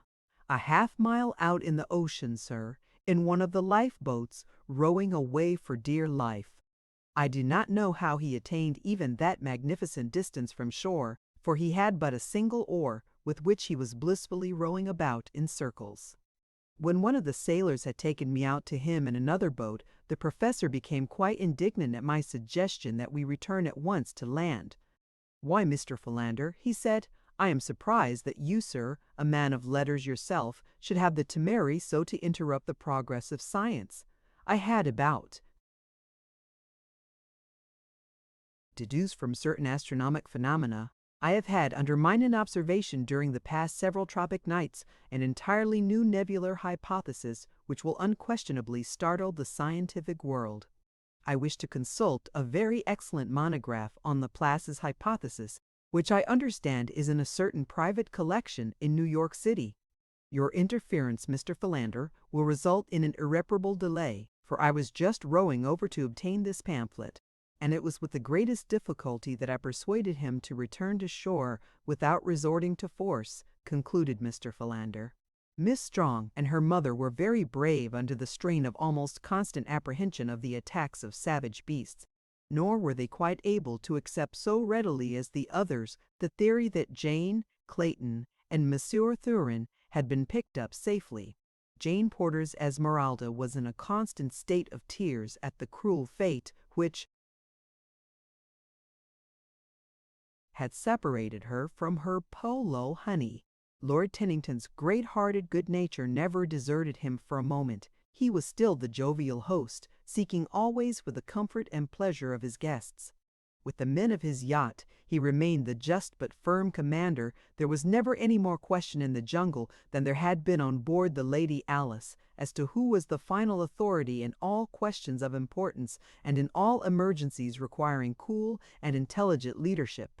Could this well-organized and comparatively secure party of castaways have seen the ragged, fear-haunted trio a few miles south of them, they would scarcely have recognized in them the formerly immaculate members of the little company that had laughed and played upon the Lady Alice. Clayton and Monsieur Thurin were almost naked, so torn had their clothes been by the thorn bushes and tangled vegetation of the matted jungle through which they had been compelled to force their way in search of their ever more difficult food supply. Jane Porter had of course not been subjected to these strenuous expeditions, but her apparel was, nevertheless, in a sad state of disrepair. Clayton, for lack of any better occupation, had carefully saved the skin of every animal they had killed. By stretching them upon the stems of trees and diligently scraping them, he had managed to save them in a fair condition, and now that his clothes were threatening to cover his nakedness no longer, he commenced to fashion a rude garment of them, using a sharp thorn for a needle and bits of tough grass and animal tendons in lieu of thread. The result, when completed, was a sleeveless garment which fell nearly to his knees. As it was made up of numerous small pelts of different species of rodents, it presented a rather strange and wonderful appearance, which, together with the vile stench which permeated it, rendered it anything other than a desirable addition to a wardrobe. But the time came when, for the sake of decency, he was compelled to don it, and even the misery of their condition could not prevent Jane Porter from laughing heartily at sight of him. Later, Thurin also found it necessary to construct a similar primitive garment, so that, with their bare legs and heavily bearded faces, they looked not unlike reincarnations of two prehistoric progenitors of the human race. Thurin acted like one. Nearly 2 months of this existence had passed when the first great calamity befell them. It was prefaced by an adventure which came near terminating abruptly, the sufferings of 2 of them terminating them in the grim and horrible manner of the jungle forever. Thurin, down with an attack of jungle fever, lay in the shelter among the branches of their tree of refuge. Clayton had been into the jungle a few hundred yards in search of food. As he returned, Jane Porter walked to meet him. Behind the man, cunning and crafty, crept an old and mangy lion. For 3 days his ancient thews and sinews had proved insufficient for the task of providing his cavernous belly with meat. For months he had eaten less and less frequently, and farther had he roamed from his accustomed haunts in search of easier prey. At last he had found nature's weakest and most defenseless creature. In a moment more Numa would dine.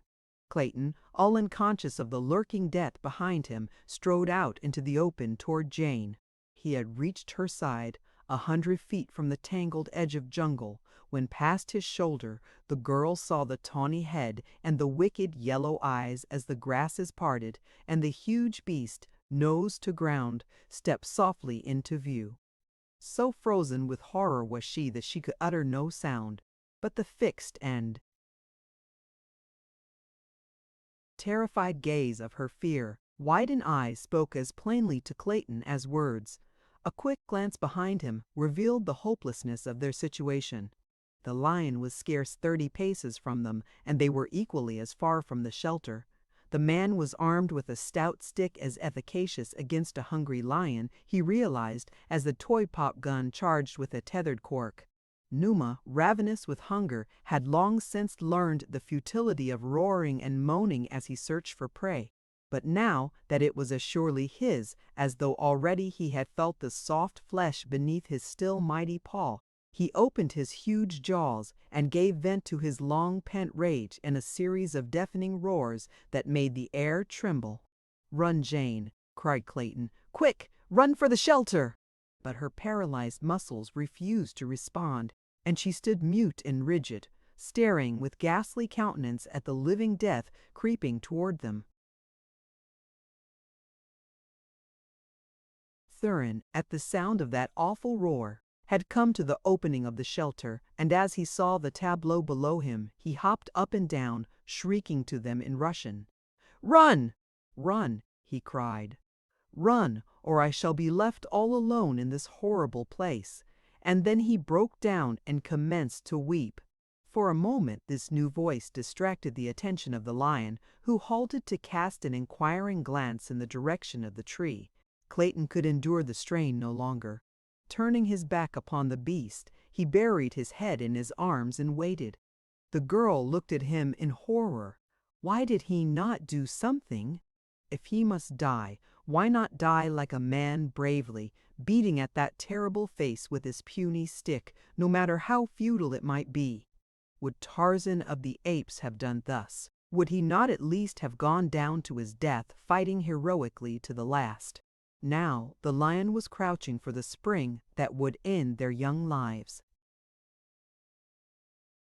Beneath cruel, rending yellow fangs, Jane Porter sank to her knees in prayer, closing her eyes to shut out the last hideous instant. Thurin, weak from fever, fainted. Seconds dragged into minutes, long minutes into an eternity, and yet the beast did not spring. Clayton was almost unconscious from the prolonged agony of fright. His knees trembled a moment more, and he would collapse. Jane Porter could endure it no longer. She opened her eyes. Could she be dreaming? "William," she whispered, "look." Clayton mastered himself sufficiently to raise his head and turn toward the lion. An ejaculation of surprise burst from his lips. At their very feet the beast lay crumpled in death. A heavy war spear protruded from the tawny hide. It had entered the great back above the right shoulder and, passing entirely through the body, had pierced the savage heart. Jane Porter had risen to her feet. As Clayton turned back to her, she staggered in weakness. He put out his arms to save her from falling, and then drew her close to him, pressing her head against his shoulder. He stooped to kiss her in thanksgiving. Gently the girl pushed him away. "Please do not do that, William," she said. "I have lived 1,000 years in the past brief moments. I have learned in the face of death how to live. I do not wish to hurt you more than is necessary, but I can no longer bear to live out the impossible position I have attempted because of a false sense of loyalty to an impulsive promise I made you. The last few seconds of my life have taught me that it would be hideous to attempt further to deceive myself and you, or to entertain for an instant longer the possibility of ever becoming your wife should we regain civilization." "Why, Jane," he cried, "what do you mean? What has our providential rescue to do with altering your feelings toward me? You are but unstrung tomorrow. You will be yourself again." "I am more nearly myself this minute than I have been for over a year," she replied. "The thing that has just happened has again forced to my memory the fact that the bravest man that ever lived honored me with his love. Until it was too late, I did not realize that I returned it, and so I sent him away. He is dead now, and I shall never marry. I certainly could not wed another less brave than he without harboring constantly a feeling of contempt for the relative cowardice of my husband. Do you understand me?" "Yes," he answered, with bowed head, his face mantling with the flush of shame. And it was the next day that the great calamity befell. Chapter 22. The Treasure Vaults of Opar. It was quite dark before La, the high priestess, returned to the chamber of the dead with food and drink for Tarzan.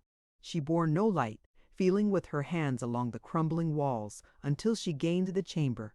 Through the stone grating above, a tropic moon served dimly to illuminate the interior. Tarzan, crouching in the shadows at the far side of the room as the first sound of approaching footsteps reached him, came forth to meet the girl as he recognized that it was she. "They are furious," were her first words. "Never before has a human sacrifice escaped the altar. Already 50 have gone forth to track you down. They have searched the temple all save this single room." "Why do they fear to come here?" he asked. "It is the chamber of the dead. Here the dead return to worship. See this ancient altar. It is here that the dead sacrifice the living if they find a victim here. That is the reason our people shun this chamber. Were one to enter, he knows that the waiting dead would seize him for their sacrifice." "But you?" he asked.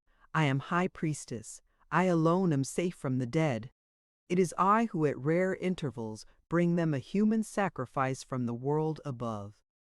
I alone may enter here in safety." "Why have they not seized me?" he asked, humoring her grotesque belief. She looked at him quizzically for a moment. Then she replied, "It is the duty of a high priestess to instruct, to interpret according to the creed that others, wiser than herself, have laid down. But there is nothing in the creed which says that she must believe. The more one knows of one's religion, the less. One believes no one living knows more of mine than I. Then your only fear in aiding me to escape is that your fellow mortals may discover your duplicity. That is all. The dead are dead. They cannot harm or help. We must therefore depend entirely upon ourselves, and the sooner we act, the better it will be. I had difficulty in eluding their vigilance, but now in bringing you this morsel of food. To attempt to repeat the thing daily would be the height of folly. Come, let us see how far we may go toward liberty before I must return." She led him back to the chamber beneath the altar room. Here she turned into one of the several corridors leading from it. In the darkness Tarzan could not see which one. For 10 minutes they groped slowly along a winding passage until at length they came to a closed door. Here he heard her fumbling with the key, and presently came the sound of a metal bolt grating against metal. The door swung in on scraping hinges, and they entered. "You will be safe here until tomorrow night," she said. Then she went out and, closing the door, locked it behind her. Where Tarzan stood it was dark as Erebus. Not even his trained eyes could penetrate the utter blackness. Cautiously he moved forward until his outstretched hand touched a wall. Then very slowly he traveled around the 4 walls of the chamber.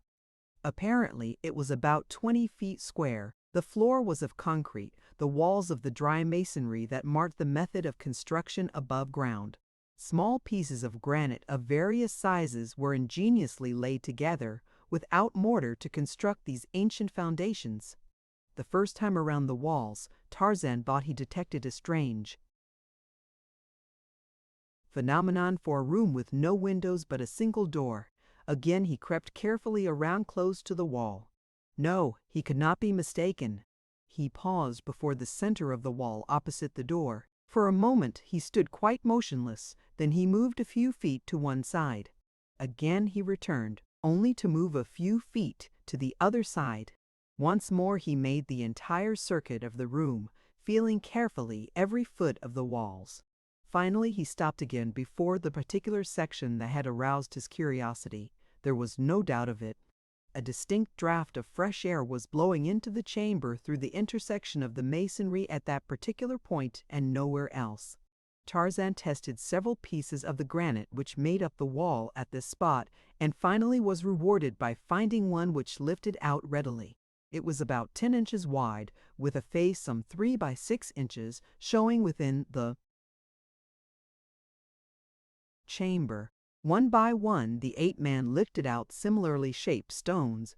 The wall at this point was constructed entirely, it seemed, of these almost perfect slabs. In a short time, he had removed some dozen, when he reached in to test the next layer of masonry. To his surprise, he felt nothing behind the masonry he had removed as far as his long arm could reach. It was a matter of but a few minutes to remove enough of the wall to permit his body to pass through the aperture. Directly ahead of him, he thought he discerned a faint glow scarcely more than a less impenetrable darkness.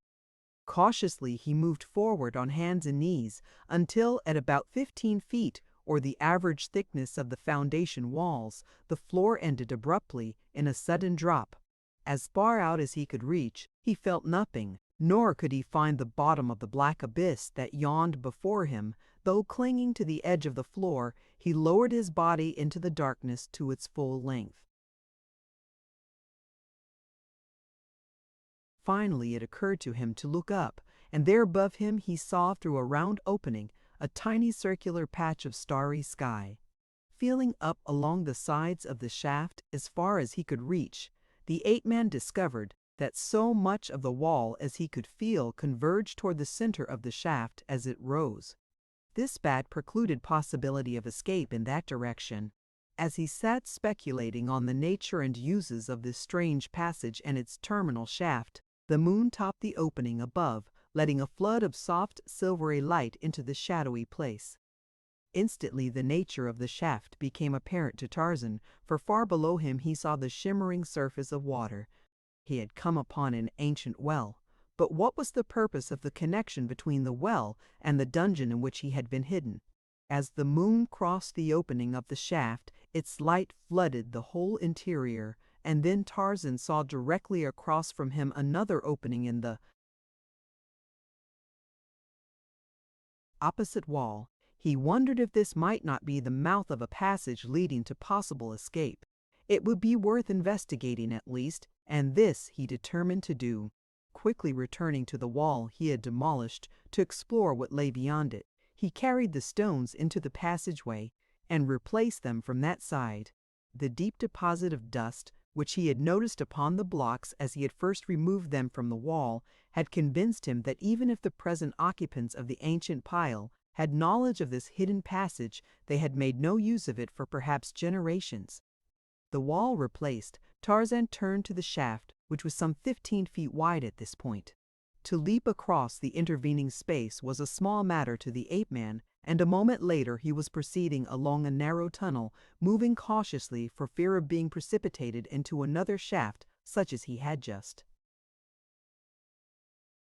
crossed. He had advanced some 100 feet when he came to a flight of steps leading downward into Stygian gloom. Some 20 feet below, the level floor of the tunnel recommenced, and shortly afterward his progress was stopped by a heavy wooden door which was secured by massive wooden bars upon the side of Tarzan's approach. This fact suggested to the ape-man that he might surely be in a passageway leading to the outer world, for the bolts, barring progress from the opposite side, tended to substantiate this hypothesis, unless it were merely a prison to which it led. Along the tops of the bars were deep layers of dust, a further indication that the passage had lain long unused. As he pushed the massive obstacle aside, its great hinges shrieked out in rear protest against this unaccustomed disturbance. For a moment Tarzan paused to listen for any responsive note which might indicate that the unusual night noise had alarmed the inmates of the temple. But as he heard nothing, he advanced beyond the doorway. Carefully feeling about, he found himself within a large chamber, along the walls of which and down the length of the floor were piled many tiers of metal ingots of an odd though uniform shape. To his groping hands they felt not unlike double-headed bootjacks. The ingots were quite heavy, and but for the enormous number of them he would have been positive that they were gold. But the thought of the fabulous wealth these thousands of pounds of metal would have represented, were they in reality gold, almost convinced him that they must be of some baser metal. At the far end of the chamber he discovered another barred door, and again the bars upon the inside renewed the hope that he was traversing an ancient and forgotten passageway to liberty. Beyond the door the passage ran straight as a war spear, and it soon became evident to the ape-man that it had already led him beyond the outer walls of the temple. If he but knew the direction it was leading him, If toward the west, then he must also be beyond the city's outer walls. With increasing hopes, he forged ahead as rapidly as he dared, until at the end of half an hour he came to another flight of steps leading upward. At the bottom this flight was of concrete, but as he ascended his naked feet felt a sudden change in the substance they were treading. The steps of concrete had given place to steps of granite. Feeling with his hands, the ape-man discovered that these latter were evidently hewed from rock, for there was no crack to indicate a joint. For 100 feet the steps wound spirally up, until at a sudden turning Tarzan came into a narrow cleft between two rocky walls. Above him shone the starry sky, and before him a steep incline replaced the steps that had terminated at its foot. Up this pathway Tarzan hastened, and at its upper end came out upon the rough top of a huge granite boulder. A mile away lay the ruined city of Apur, its domes and turrets bathed in the soft light of the equatorial moon.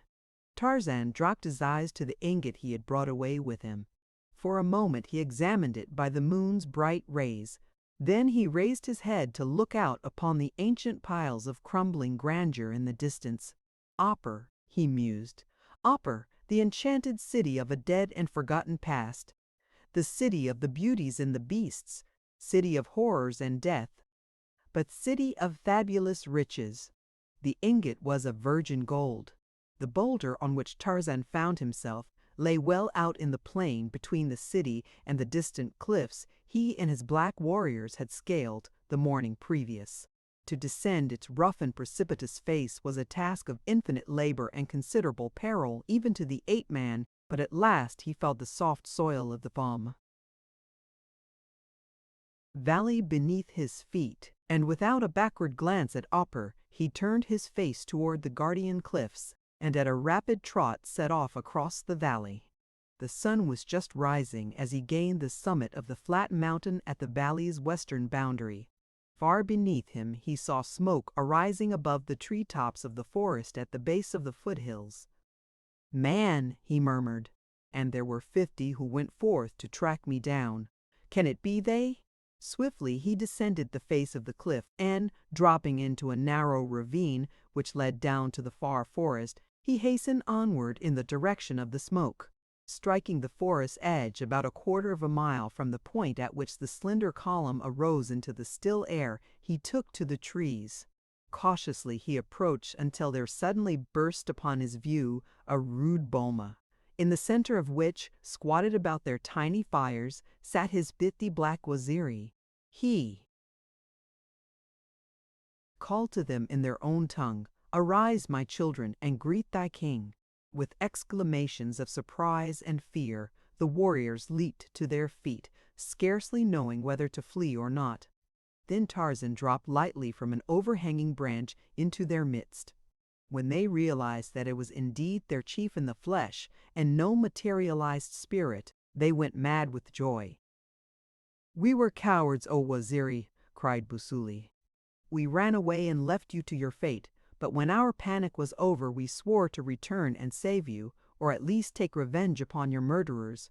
We were but now preparing to scale the heights once more and cross the desolate valley to the terrible city." "Have you seen 50 frightful men pass down from the cliffs into this forest, my children?" asked Tarzan. "Yes, Waziri," replied Busuli. "They passed us late yesterday, as we were about to turn back after you. They had no woodcraft. We heard them coming for a mile before we saw them, and as we had other business in hand, we withdrew into the forest and let them pass.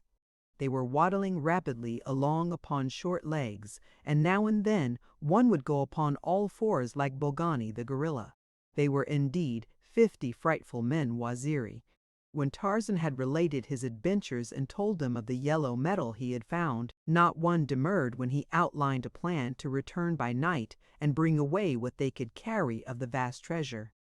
And so it was that as dusk fell across the desolate valley of Apur 50 even warriors trailed at a smart trot over the dry and dusty ground toward the giant boulder that loomed before the city. If it had seemed a difficult task to descend the face of the boulder, Tarzan soon found that it would be next to impossible to get his 50 warriors to the summit. Finally, the feat was accomplished by dint of Herculean efforts upon the part of the ape-man. 10 spears were fastened end to end, and with one end of this remarkable chain attached to his waist, Tarzan at last succeeded in reaching the summit. Once there, he drew up one of his blacks, and in this way the entire party was finally landed in safety upon the boulder's top. Immediately, Tarzan led them to the treasure chamber, where to each was allotted a load of 2 ingots, for each about 80 pounds. By midnight, the entire party stood once more at the foot of the boulder, but with their heavy loads it was mid-forenoon ere they reached the summit of the cliffs. From there on the homeward journey was slow, as these proud fighting men were unaccustomed to the duties of porters, but they bore their burdens uncomplainingly, and at the end of 30 days entered their own country. Here, instead of continuing on toward the northwest and their village, Tarzan guided them almost directly west, until on the morning of the 33rd day he bade them break camp and return to their own village, leaving the gold where they had stacked it the previous night. "And you, Waziri?" they asked. "I shall remain here for a few days, my children," he replied. "Now hasten back to thy wives and children." When they had gone, Tarzan gathered up 2 of the ingots and, springing into a tree, ran lightly above the tangled and impenetrable mass of undergrowth for a couple of 100 yards, to emerge suddenly upon a circular clearing about which the giants of the jungle forest towered like a guardian host. In the center of this natural amphitheater was a little flat-topped mound of hard earth. Hundreds of times before had Tarzan been to this secluded spot, which was so densely surrounded by thorn bushes and tangled vines and creepers of huge girth that not even Sheeta, the leopard, could worm his sinuous way within, nor Tantor, with his giant strength, force the barriers which protected the council chamber of the great apes from all but the harmless denizens of the savage jungle. 50 trips Tarzan made before he had deposited all the ingots within the precincts of the amphitheater. Then from the hollow of an ancient, lightning-blasted tree he produced the very spade with which he had uncovered the chest of Professor Archimedes Q. Porter, which he had once, ape-like, buried in the selfsame spot. With this he dug a long trench, into which he laid the fortune that his blacks had carried from the forgotten treasure vaults of the city of Opar. That night he slept within the amphitheater, and early the next morning set out to revisit his cabin before returning to his Waziri. Finding things as he had left them, he went forth into the jungle to hunt, intending to bring his prey to the cabin, where he might feast in comfort, spending the night upon a comfortable couch. For 5 miles toward the south he roamed, toward the banks of a fair-sized river that flowed into the sea about 6 miles from his cabin. He had gone inland about half a mile when there came suddenly to his trained nostrils the one scent that sets the whole savage jungle aquiver. Tarzan smelled man. The wind was blowing off the ocean, so Tarzan knew that the authors of the scent were west of him. Mixed with the man scent was the scent of Numa, man and lion. I had better hasten, thought the ape-man, for he had recognized the scent of whites. Numa may be a-hunting. When he came through the trees to the edge of the jungle, he saw a woman kneeling in prayer, and before her stood a wild, primitive-looking white man, his face buried in his arms. Behind the man, a mangy lion was advancing slowly toward this easy prey. The man's face was averted. The woman's bowed in prayer. He could not see the features of either. Already Numa was about to spring. There was not a second to spare.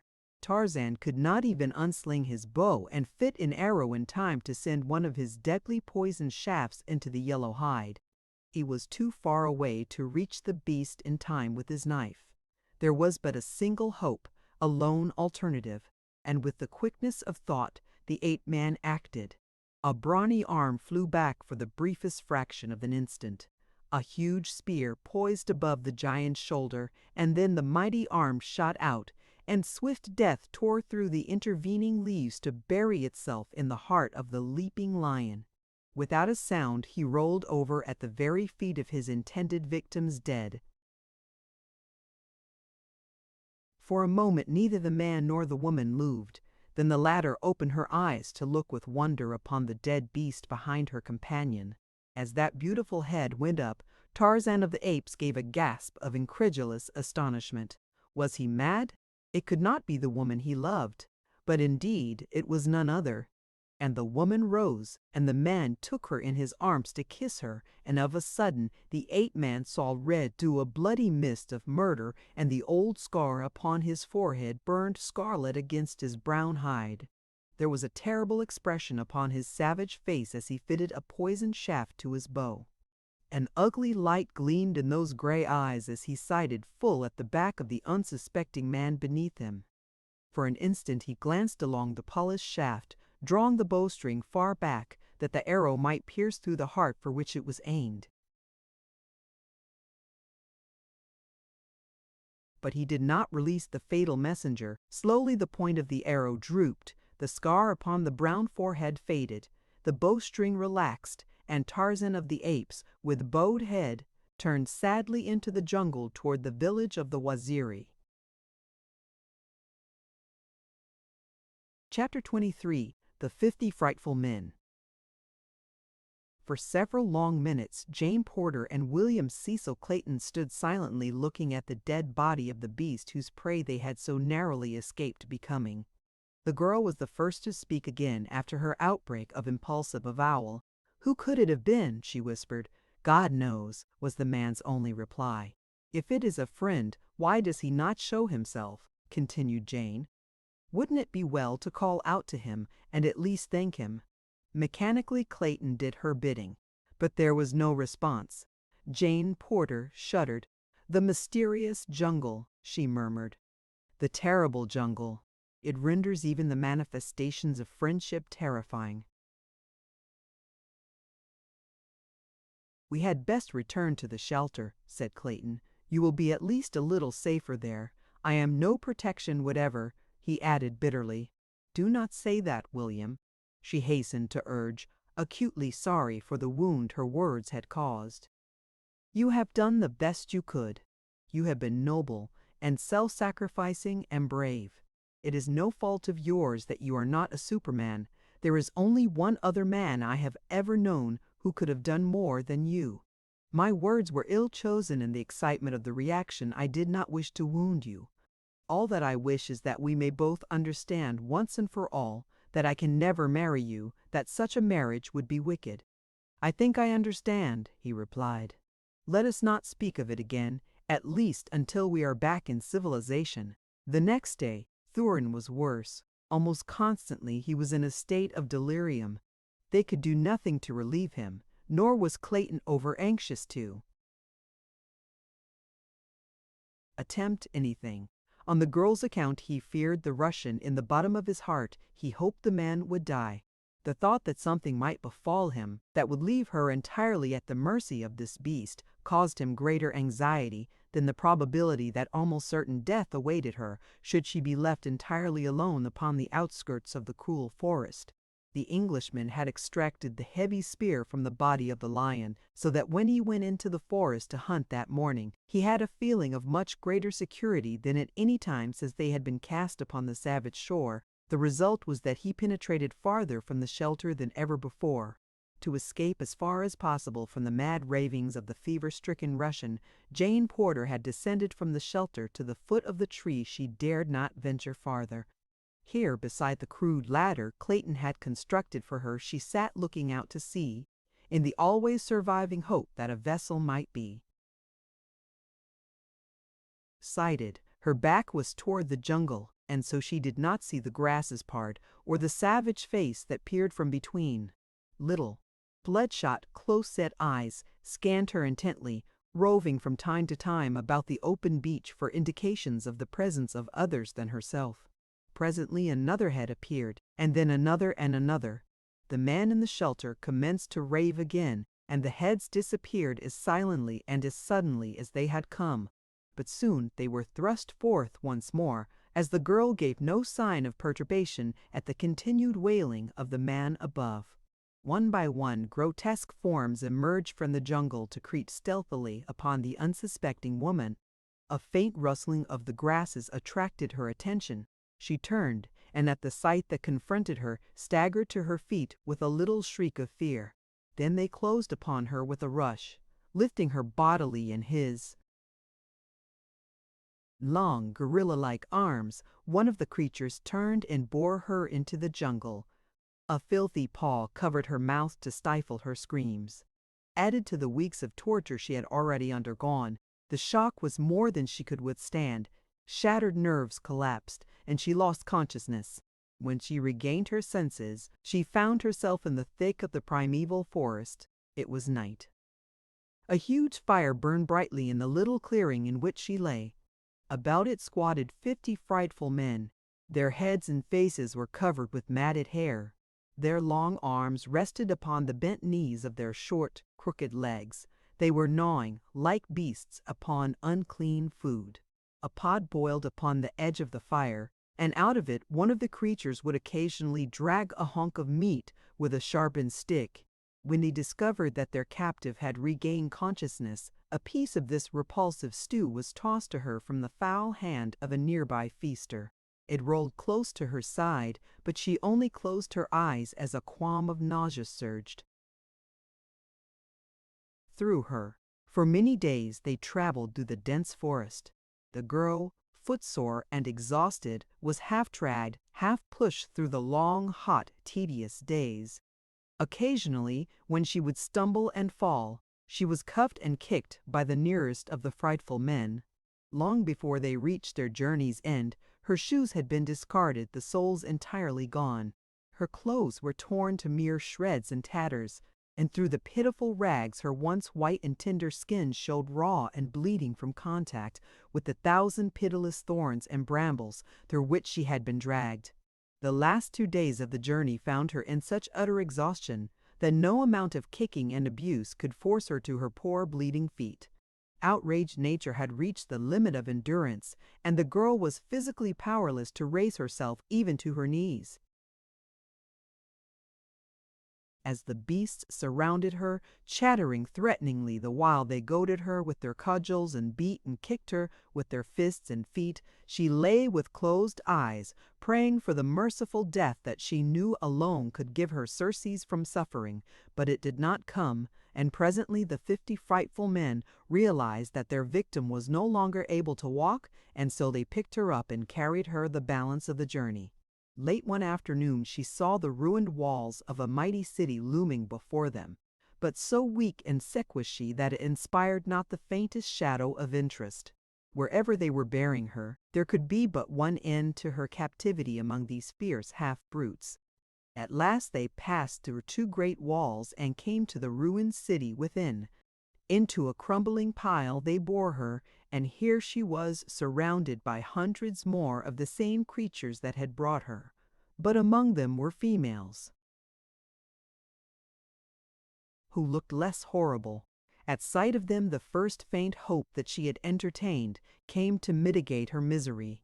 But it was short-lived, for the women offered her no sympathy, though, on the other hand, neither did they abuse her. After she had been inspected to the entire satisfaction of the inmates of the building, she was borne to a dark chamber in the vaults beneath, and here upon the bare floor she was left with a metal bowl of water and another of food. For a week she saw only some of the women whose duty it was to bring her food and water. Slowly her strength was returning. Soon she would be in fit condition to offer as a sacrifice to the flaming god. Fortunate indeed it was that she could not know the fate for which she was destined. As Tarzan of the Apes moved slowly through the jungle after casting the spear that saved Clayton and Jane Porter from the fangs of Numa, his mind was filled with all the sorrow that belongs to a freshly opened heart wound. He was glad that he had stayed his hand in time to prevent the consummation of the thing that in the first mad wave of jealous wrath he had contemplated. Only the fraction of a second had stood between Clayton and death at the hands of the ape-man. In the short moment that had elapsed after he had recognized the girl and her companion, and the relaxing of the taut muscles that held the poisoned shaft directed at the Englishman's heart, Tarzan had been swayed by the swift and savage impulses of brute life. He had seen the woman he craved, his woman, his mate, in the arms of another. There had been but one course open to him, according to the fierce jungle code that guided him in this other existence. But just before it had become too late, the softer sentiments of his inherent chivalry had risen above the flaming fires of his passion and saved him. 1,000 times he gave thanks that they had triumphed before his fingers had released that polished arrow. As he contemplated his return to the Waziri, the idea became repugnant. He did not wish to see a human being again. At least he would range alone through the jungle for a time, until the sharp edge of his sorrow had become blunted. Like his fellow beasts, he preferred to suffer in silence and alone. That night he slept again in the amphitheater of the apes, and for several days he hunted from there, returning at night. On the afternoon of the third day he returned early. He had lain stretched upon the soft grass of the circular clearing for but a few moments when he heard far to the south a familiar sound. It was the passing through the jungle of a band of great apes. He could not mistake that. For several minutes he lay listening. They were coming in the direction of the amphitheater. Tarzan arose lazily and stretched himself. His keen ears followed every movement of the advancing tribe. They were upwind, and presently he caught their scent, though he had not needed this added evidence to assure him that he was right. As they came closer to the amphitheater, Tarzan of the Apes melted into the branches upon the other side of the arena. There he waited to inspect the newcomers, nor had he long to wait. Presently a fierce, hairy face appeared among the lower branches opposite him. The cruel little eyes took in the clearing at a glance. Then there was a chattered report returned to those behind. Tarzan could hear the words. The scout was telling the other members of the tribe that the coast was clear and that they might enter the amphitheater in safety. First the leader dropped lightly upon the soft carpet of the grassy floor, and then, one by one, nearly 100 anthropoids followed him.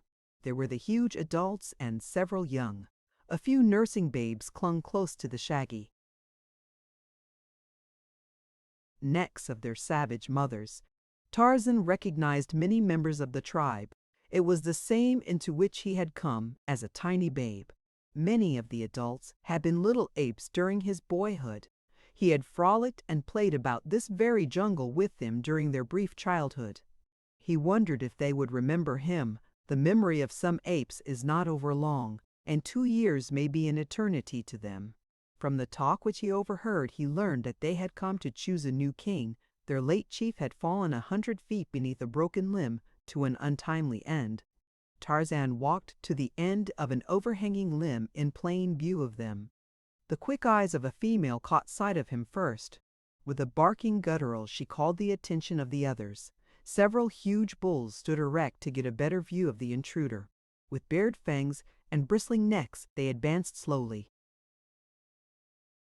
toward him, with deep-throated, ominous growls. "Karnath, I am Tarzan of the Apes," said the ape-man in the vernacular of the tribe.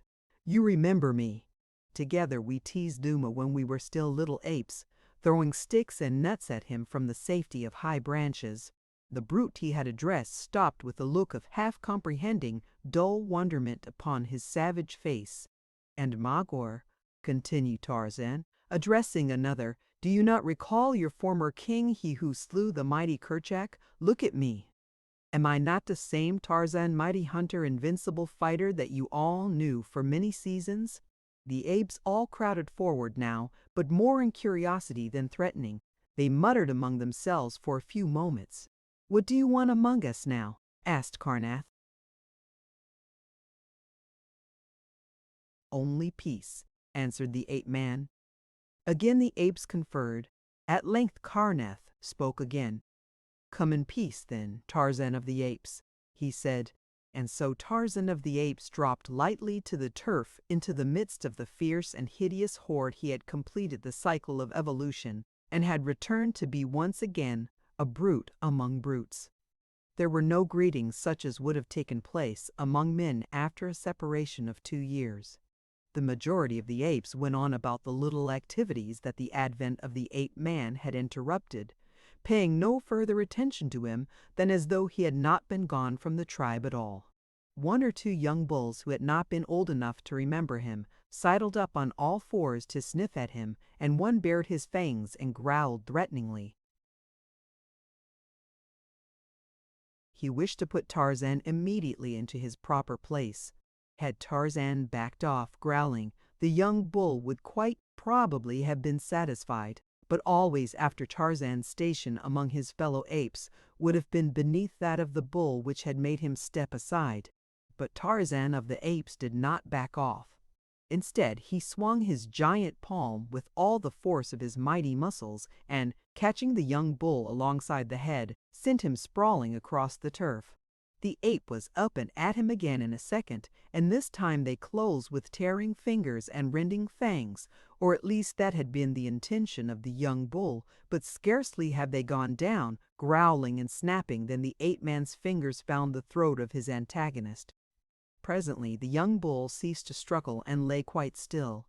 Then Tarzan released his hold and arose. He did not wish to kill, only to teach the young ape and others who might be watching that Tarzan of the Apes was still master. The lesson served its purpose. The young apes kept out of his way, as young apes should when their betters were about, and the old bulls made no attempt to encroach upon his prerogatives. For several days the she-apes with young remained suspicious of him, and when he ventured too near rushed upon him with wide mouths and hideous roars. Then Tarzan discreetly skipped out of harm's way, for that also is a custom among the apes. Only mad bulls will attack a mother, but after a while even they became accustomed to him. He hunted with them as in days gone by, and when they found that his superior reason guided him to the best food sources, and that his cunning rope ensnared toothsome game that they seldom if ever tasted, they came again to look up to him as they had in the past after he had become their king. And so it was that before they left the amphitheater to return to their wanderings, they had once more chosen him as their leader. The ape-man felt quite contented with his new lot. He was not happy that he never could be again, but he was at least as far from everything that might remind him of his past misery as he could be. Long since he had given up every intention of returning to civilization, and now he had decided to see no more his black friends of the Waziri. He had forsworn humanity forever. He had started life an ape, as an ape he would die. He could not, however, erase from his memory the fact that the woman he loved was within a short journey of the stamping ground of his tribe. Nor could he banish the haunting fear that she might be constantly in danger. That she was illy protected he had seen in the brief instant that had witnessed Clayton's inefficiency. The more Tarzan thought of it, the more keenly his conscience pricked him. Finally he came to loathe himself for permitting his own selfish sorrow and jealousy to stand between Jane Porter and safety. As the days passed, the thing preyed more and more upon his mind, and he had about determined to return to the coast and place himself on guard over Jane Porter and Clayton, when news reached him that altered all his plans and sent him dashing madly toward the east in reckless disregard of accident and death. Before Tarzan had returned to the tribe, a certain young bull, not being able to secure a mate from among his own people, had, according to custom, fared forth through the wild jungle, like some knight-errant of old, to win a fair lady from some neighboring community. He had but just returned with his bride, and was narrating his adventures quickly before he should forget them. Among other things, he told of seeing a great tribe of strange-looking apes. They were all hairy-faced bulls but one, he said, and that one was a she, lighter in color even than this stranger, and he chucked a thumb at Tarzan. The ape-man was all attention in an instant. He asked questions as rapidly as the slow-witted anthropoid could answer them. Were the bulls short, with crooked legs? They were. Did they wear the skins of Numa and Sheeta about their loins and carry sticks and knives? They did. And were there many yellow rings about their arms and legs? Yes. And the she-one, was she small and slender and very white?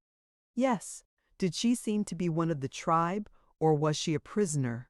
They dragged her along sometimes by an arm, sometimes by the long hair that grew upon her head, and always they kicked and beat her. Oh, but it was great fun to watch them. God!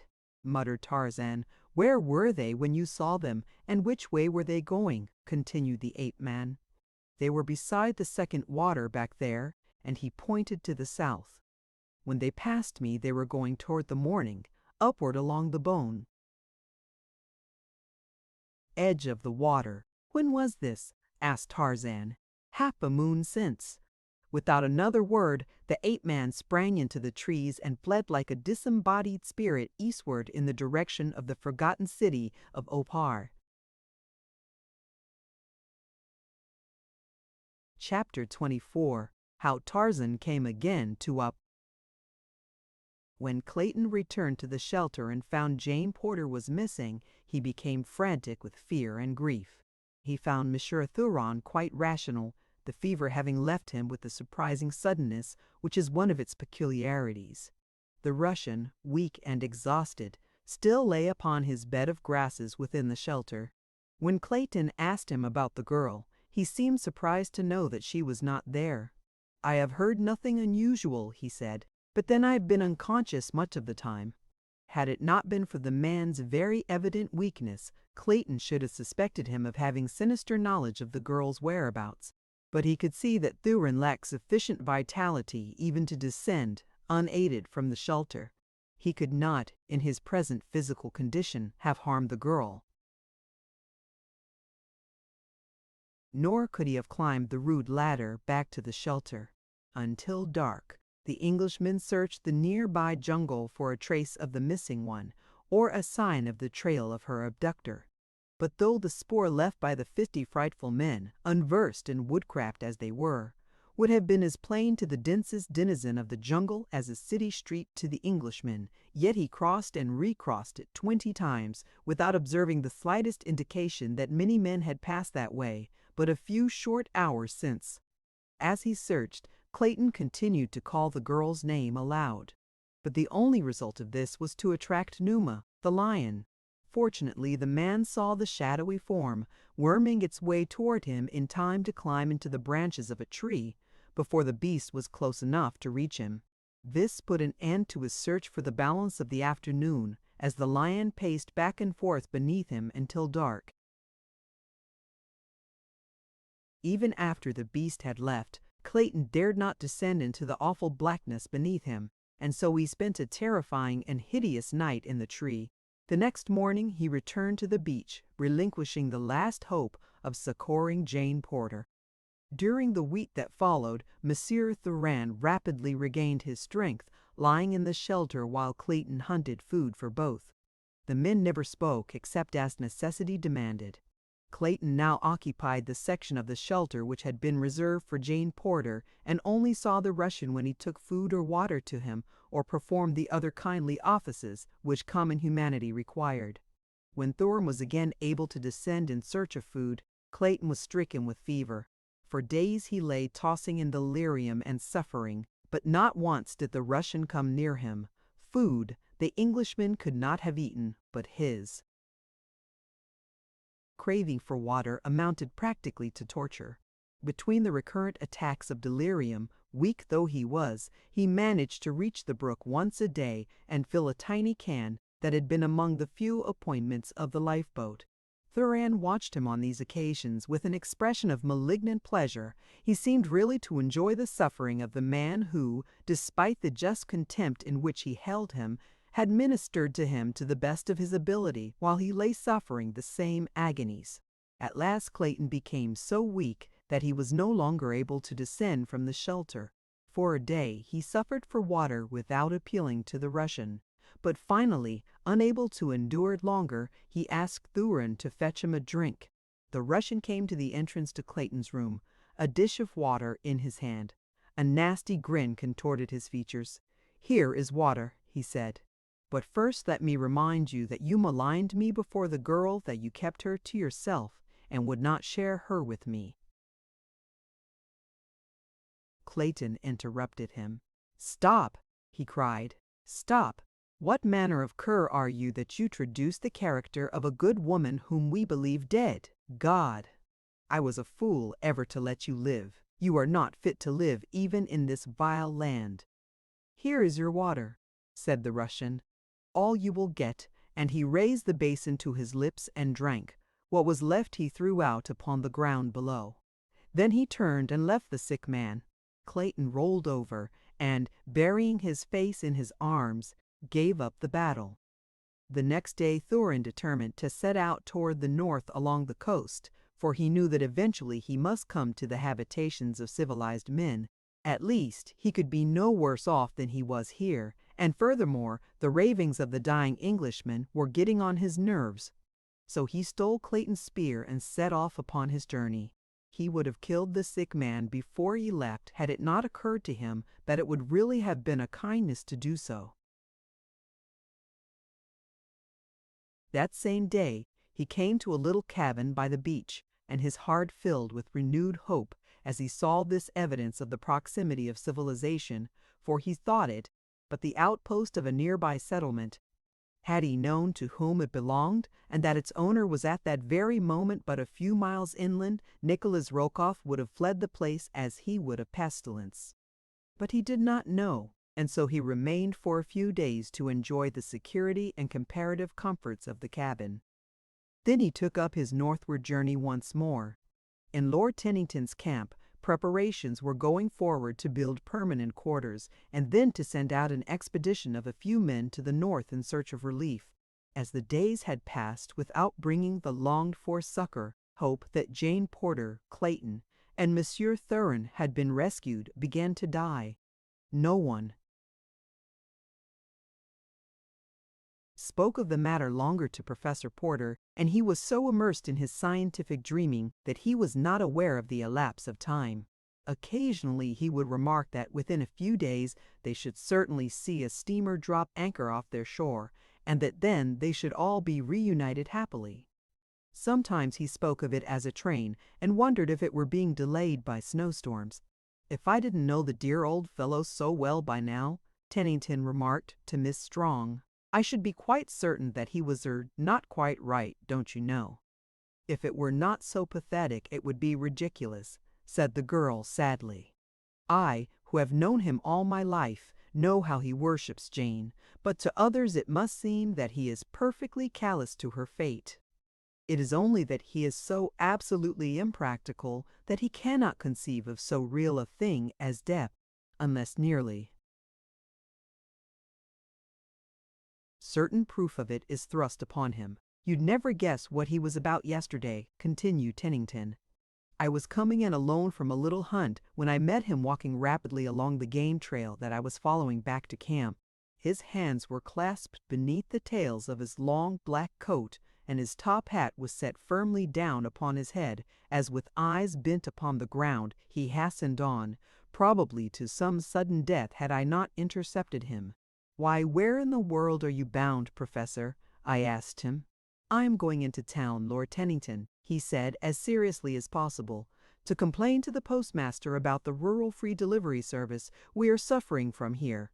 'Why, sir, I haven't had a piece of mail in weeks. There should be several letters for me from Jane. The matter must be reported to Washington at once.' And would you believe it, Miss Strong," continued Tennington, "I had the very deuce of a job to convince the old fellow that there was not only no rural free delivery, but no town, and that he was not even on the same continent as Washington, nor in the same hemisphere. When he did realize, he commenced to worry about his daughter. I think it is the first time that he really has appreciated our position here, or the fact that Miss Porter may not have been rescued." "I hate to think about it," said the girl, "and yet I can think of nothing else than the absent members of our party. "Let us hope for the best," replied Tennington. "You yourself have set us each a splendid example of bravery, for in a way your loss has been the greatest." "Yes," she replied, "I could have loved Jane Porter no more had she been my own sister." Tennington did not show the surprise he felt. That was not at all what he meant. He had been much with this fair daughter of Maryland since the wreck of the Lady Alice, and it had recently come to him that he had grown much more fond of her than would prove good for the peace of his mind, for he recalled almost constantly now the confidence which Monsieur Thurin had imparted to him that he and Miss Strong were engaged. He wondered if, after all, Thurin had been quite accurate in his statement. He had never seen the slightest indication on the girl's part of more than ordinary friendship. And then in Monsieur Thurin's loss, if they are lost, you would suffer a severe bereavement, he ventured. She looked up at him quickly.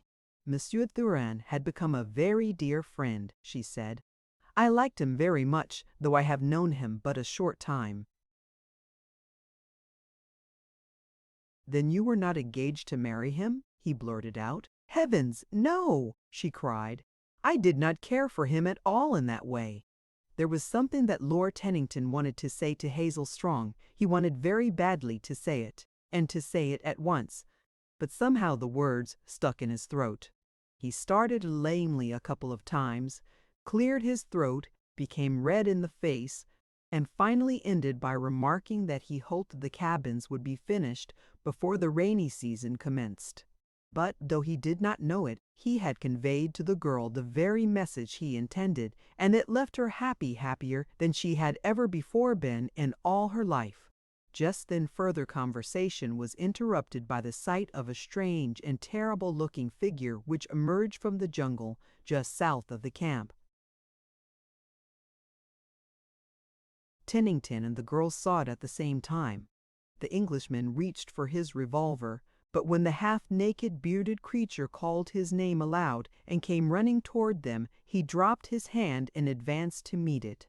None would have recognized in the filthy, emaciated creature, covered by a single garment of small skins, the immaculate Monsieur Thurin the party had last seen upon the deck of the Lady Alice, before the other members of the little community were apprised of his presence. Tennington and Miss Strong questioned him regarding the other occupants of the missing boat. They are all dead, replied Thurin. The 3 sailors died before we made land. Miss Porter was carried off into the jungle by some wild animal while I was lying delirious with fever. Clayton died of the same fever but a few days since, and to think that all this time we have been separated by but a few miles scarcely. A day's march. It is terrible. How long? Jane Porter lay in the darkness of the vault beneath the temple in the ancient city of Opor. She did not know. For a time she was delirious with fever, but after this passed, she commenced slowly to regain her strength. Every day the woman who brought her food beckoned to her to arise, but for many days the girl could only shake her head to indicate that she was too weak. But eventually she was able to gain her feet and then to stagger a few steps by supporting herself with one hand upon the wall. Her captors now watched her with increasing interest. The day was approaching, and the victim was gaining in strength. Presently the day came, and a young woman, whom Jane Porter had not seen before, came with several others to her dungeon. Here some sort of ceremony was performed that it was of a religious nature. The girl was sure, and so she took new heart and rejoiced that she had fallen among people upon whom the refining and softening influences of religion evidently had fallen.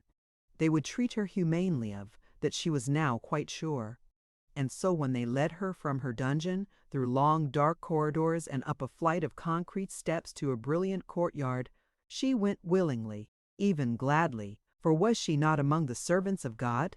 It might be, of course, that their interpretation of the Supreme Being differed from her own, but that they owned a God was sufficient evidence to her that they were kind and good. But when she saw a stone altar in the center of the courtyard, and dark brown stains upon it and the nearby concrete of the floor, she began to wonder and to doubt. and as they stooped and bound her ankles and secured her wrists behind her, her doubts were turned to fear. A moment later, as she was lifted and placed supine across the altar's top, hope left her entirely, and she trembled in an agony. A fright. During the grotesque dance of the votaries which followed, she lay frozen in horror, nor did she require the sight of the thin blade in the hands of the high priestess as it rose slowly above her to enlighten her further as to her doom. As the hand began its descent, Jane Porter closed her eyes and sent up a silent prayer to the Maker she was so soon to face. Then she succumbed to the strain upon her tired nerves and swooned. Day and night, Tarzan of the Apes raced through the primeval forest toward the ruined city in which he was positive the woman he loved lay either a prisoner or dead. In a day and a night he covered the same distance that the 50 frightful men had taken the better part of a week to traverse, for Tarzan of the Apes traveled.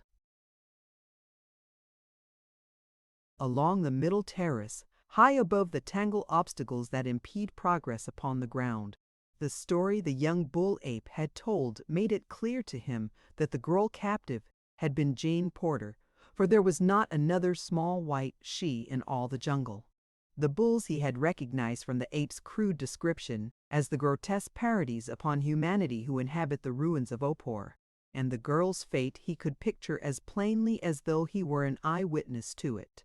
When they would lay her across that trim altar, he could not guess, but that her dear, frail body would eventually find its way there, he was confident. But, finally, after what seemed long ages to the impatient ape-man, he topped the barrier cliffs that hemmed the desolate valley, and below him lay the grim and awful ruins of the now hideous city of Opor. At a rapid trot he started across the dry and dusty boulder-strewn ground toward the goal of his desires. Would he be in time to rescue? He hoped against hope. At least he could be revenged. And in his wrath it seemed to him that he was equal to the task of wiping out the entire population of that terrible city. It was nearly noon when he reached the great boulder at the top of which terminated the secret passage to the pits beneath the city. Like a cat, he scaled the precipitous sides of the frowning granite copia.